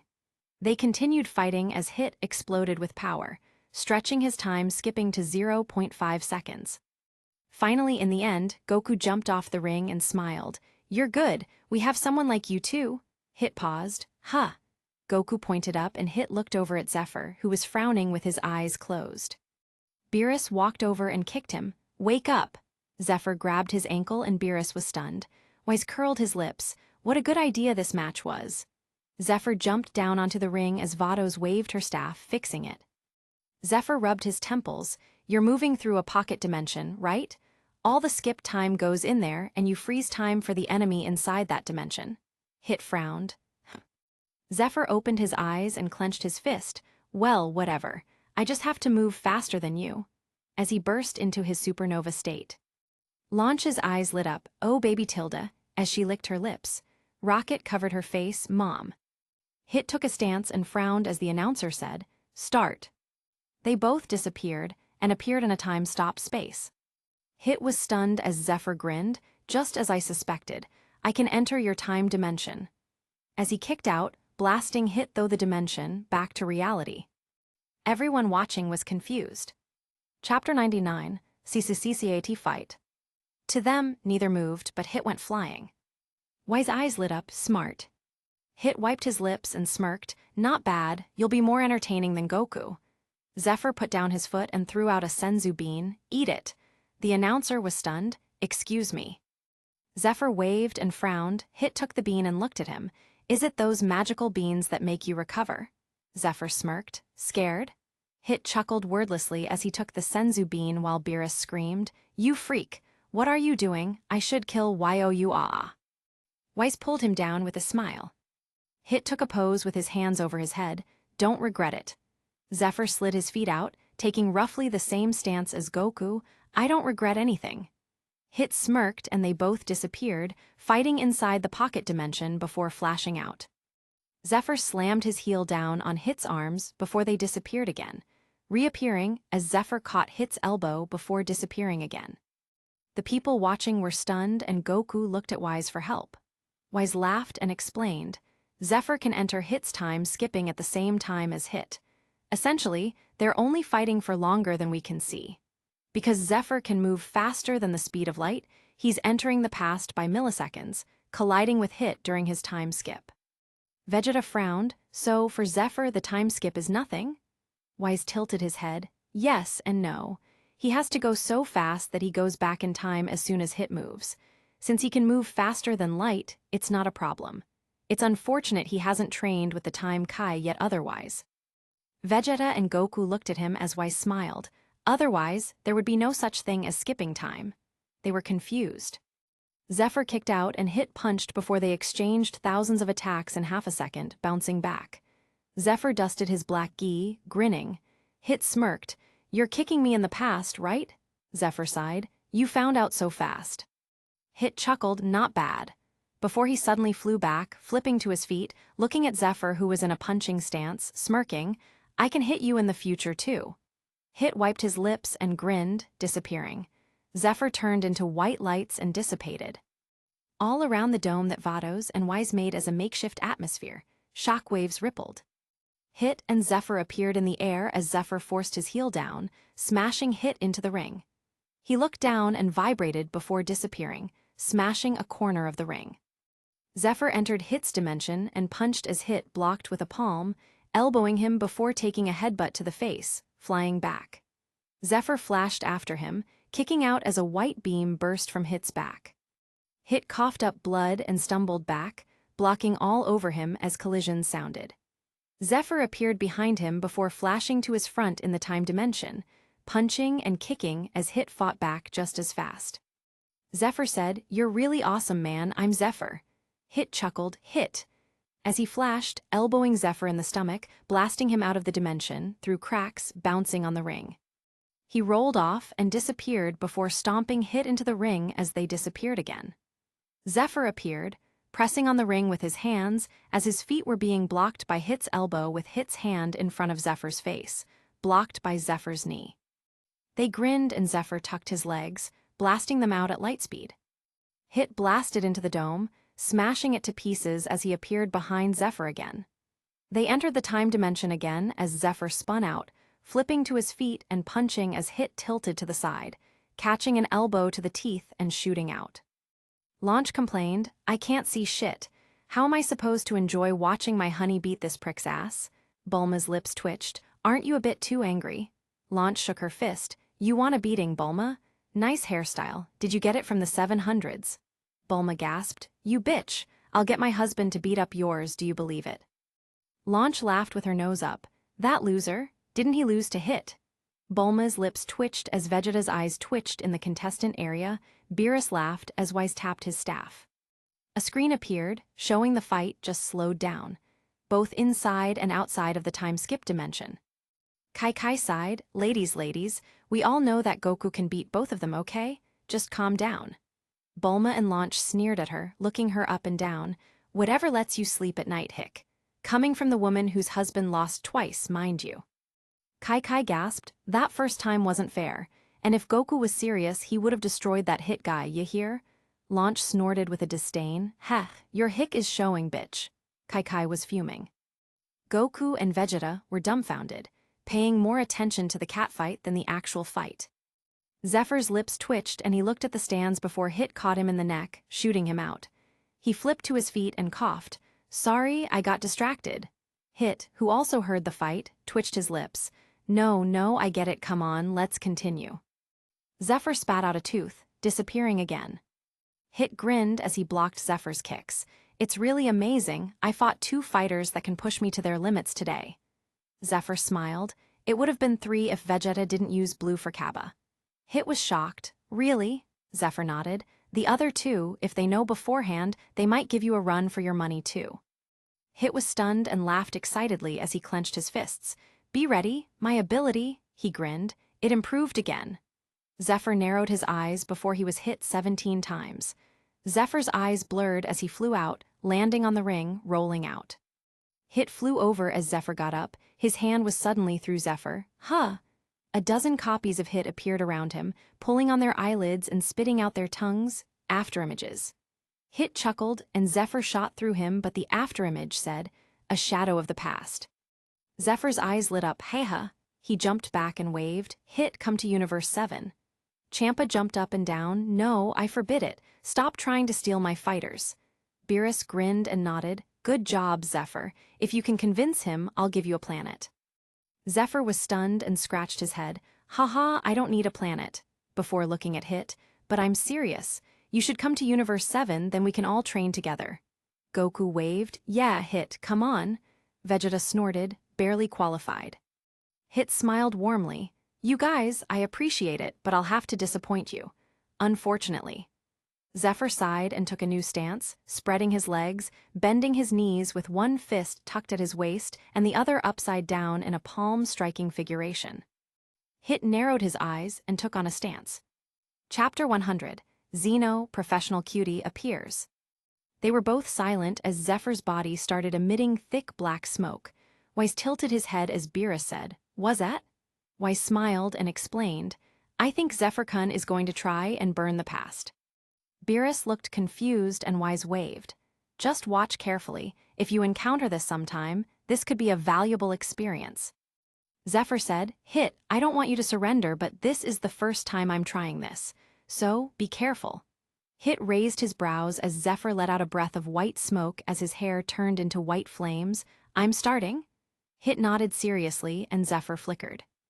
Hit punched and Zephyr collided his fist with Hit's before his arm flickered, and his palm struck Hit's chest. Hit coughed up blood and stumbled backwards before being shocked. "What?" Zephyr twitched and slipped, falling face first on the ground, reverting to normal. Hit swallowed before spitting up more blood and falling backwards with white eyes.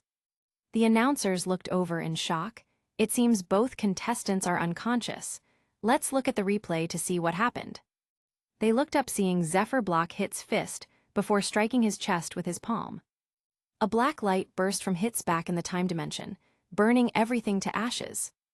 All of this happened in their perception of 0.5 seconds, but completely happened in the past by 3 seconds. Beerus stood up, completely confused. "What?"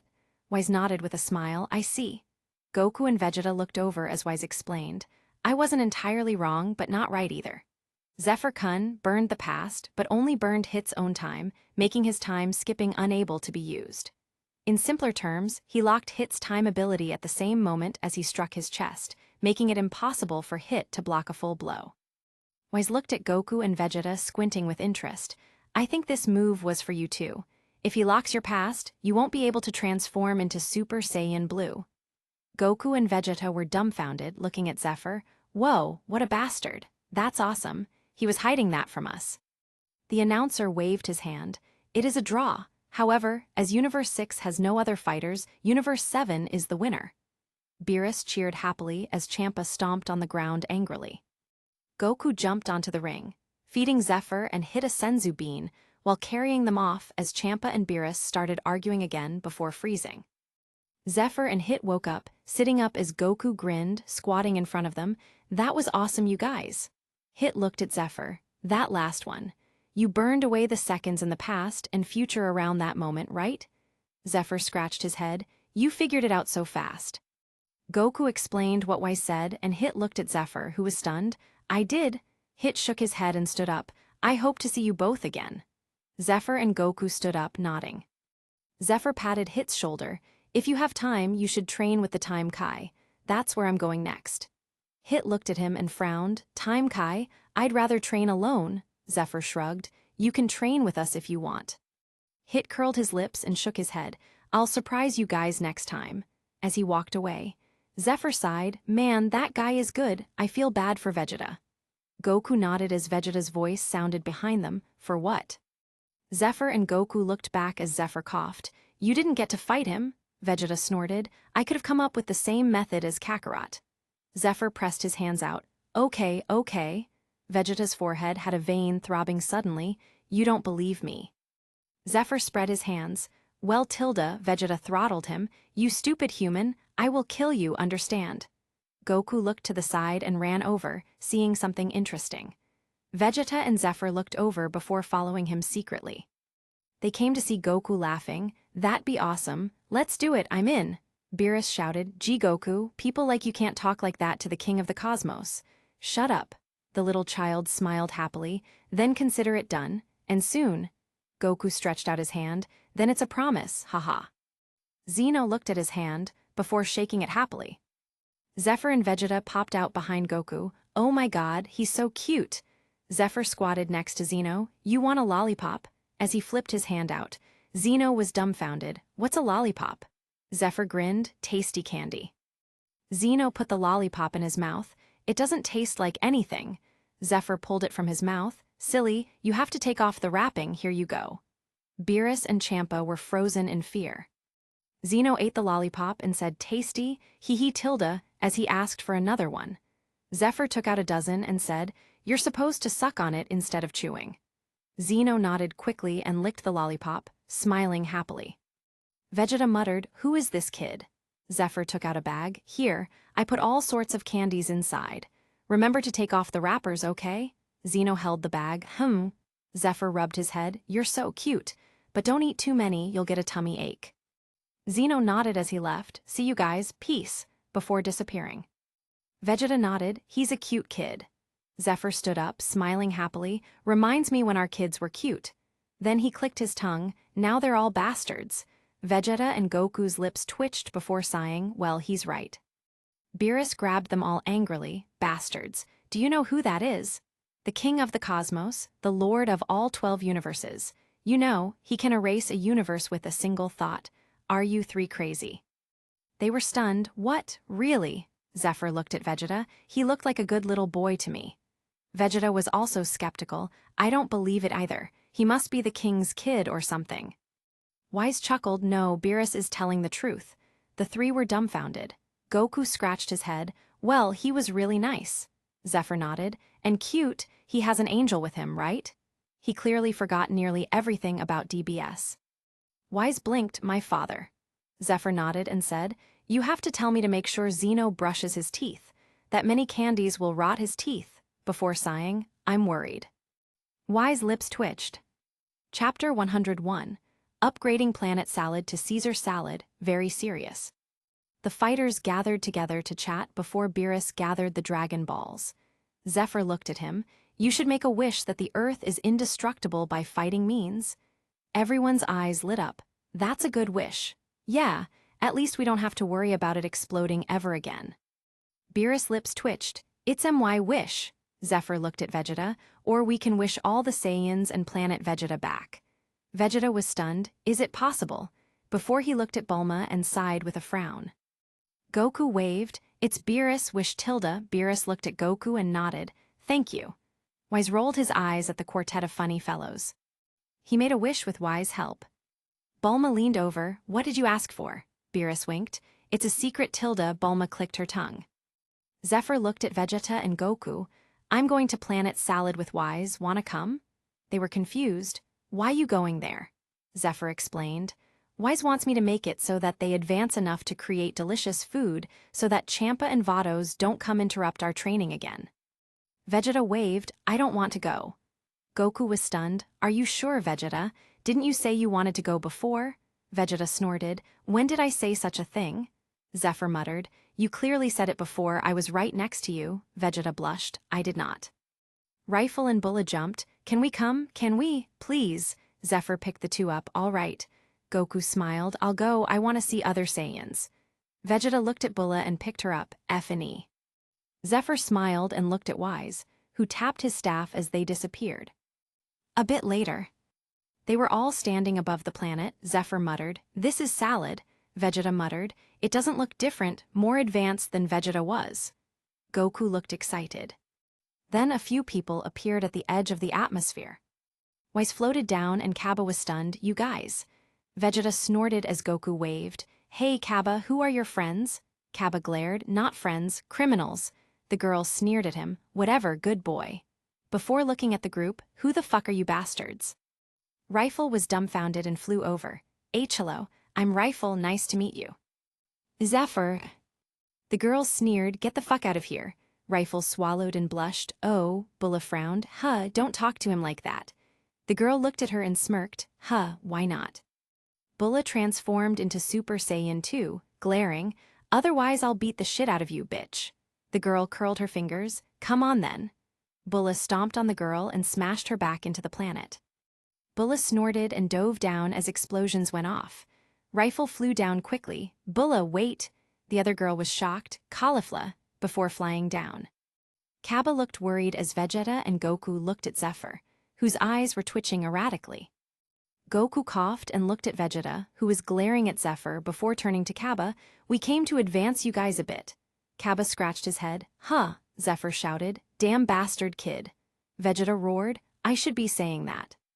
Zephr retorted angrily. It's not my fault, I'm angry too. Did you see him fold like a lawn chair? Damn it, I'm going to beat him to death. Wise covered his mouth and chuckled. Oh my tilde, how exciting. Although, we are a bit pressed for time here. Zephr snorted and threw out over 1,000 things in an instant, throwing a glowing token at it.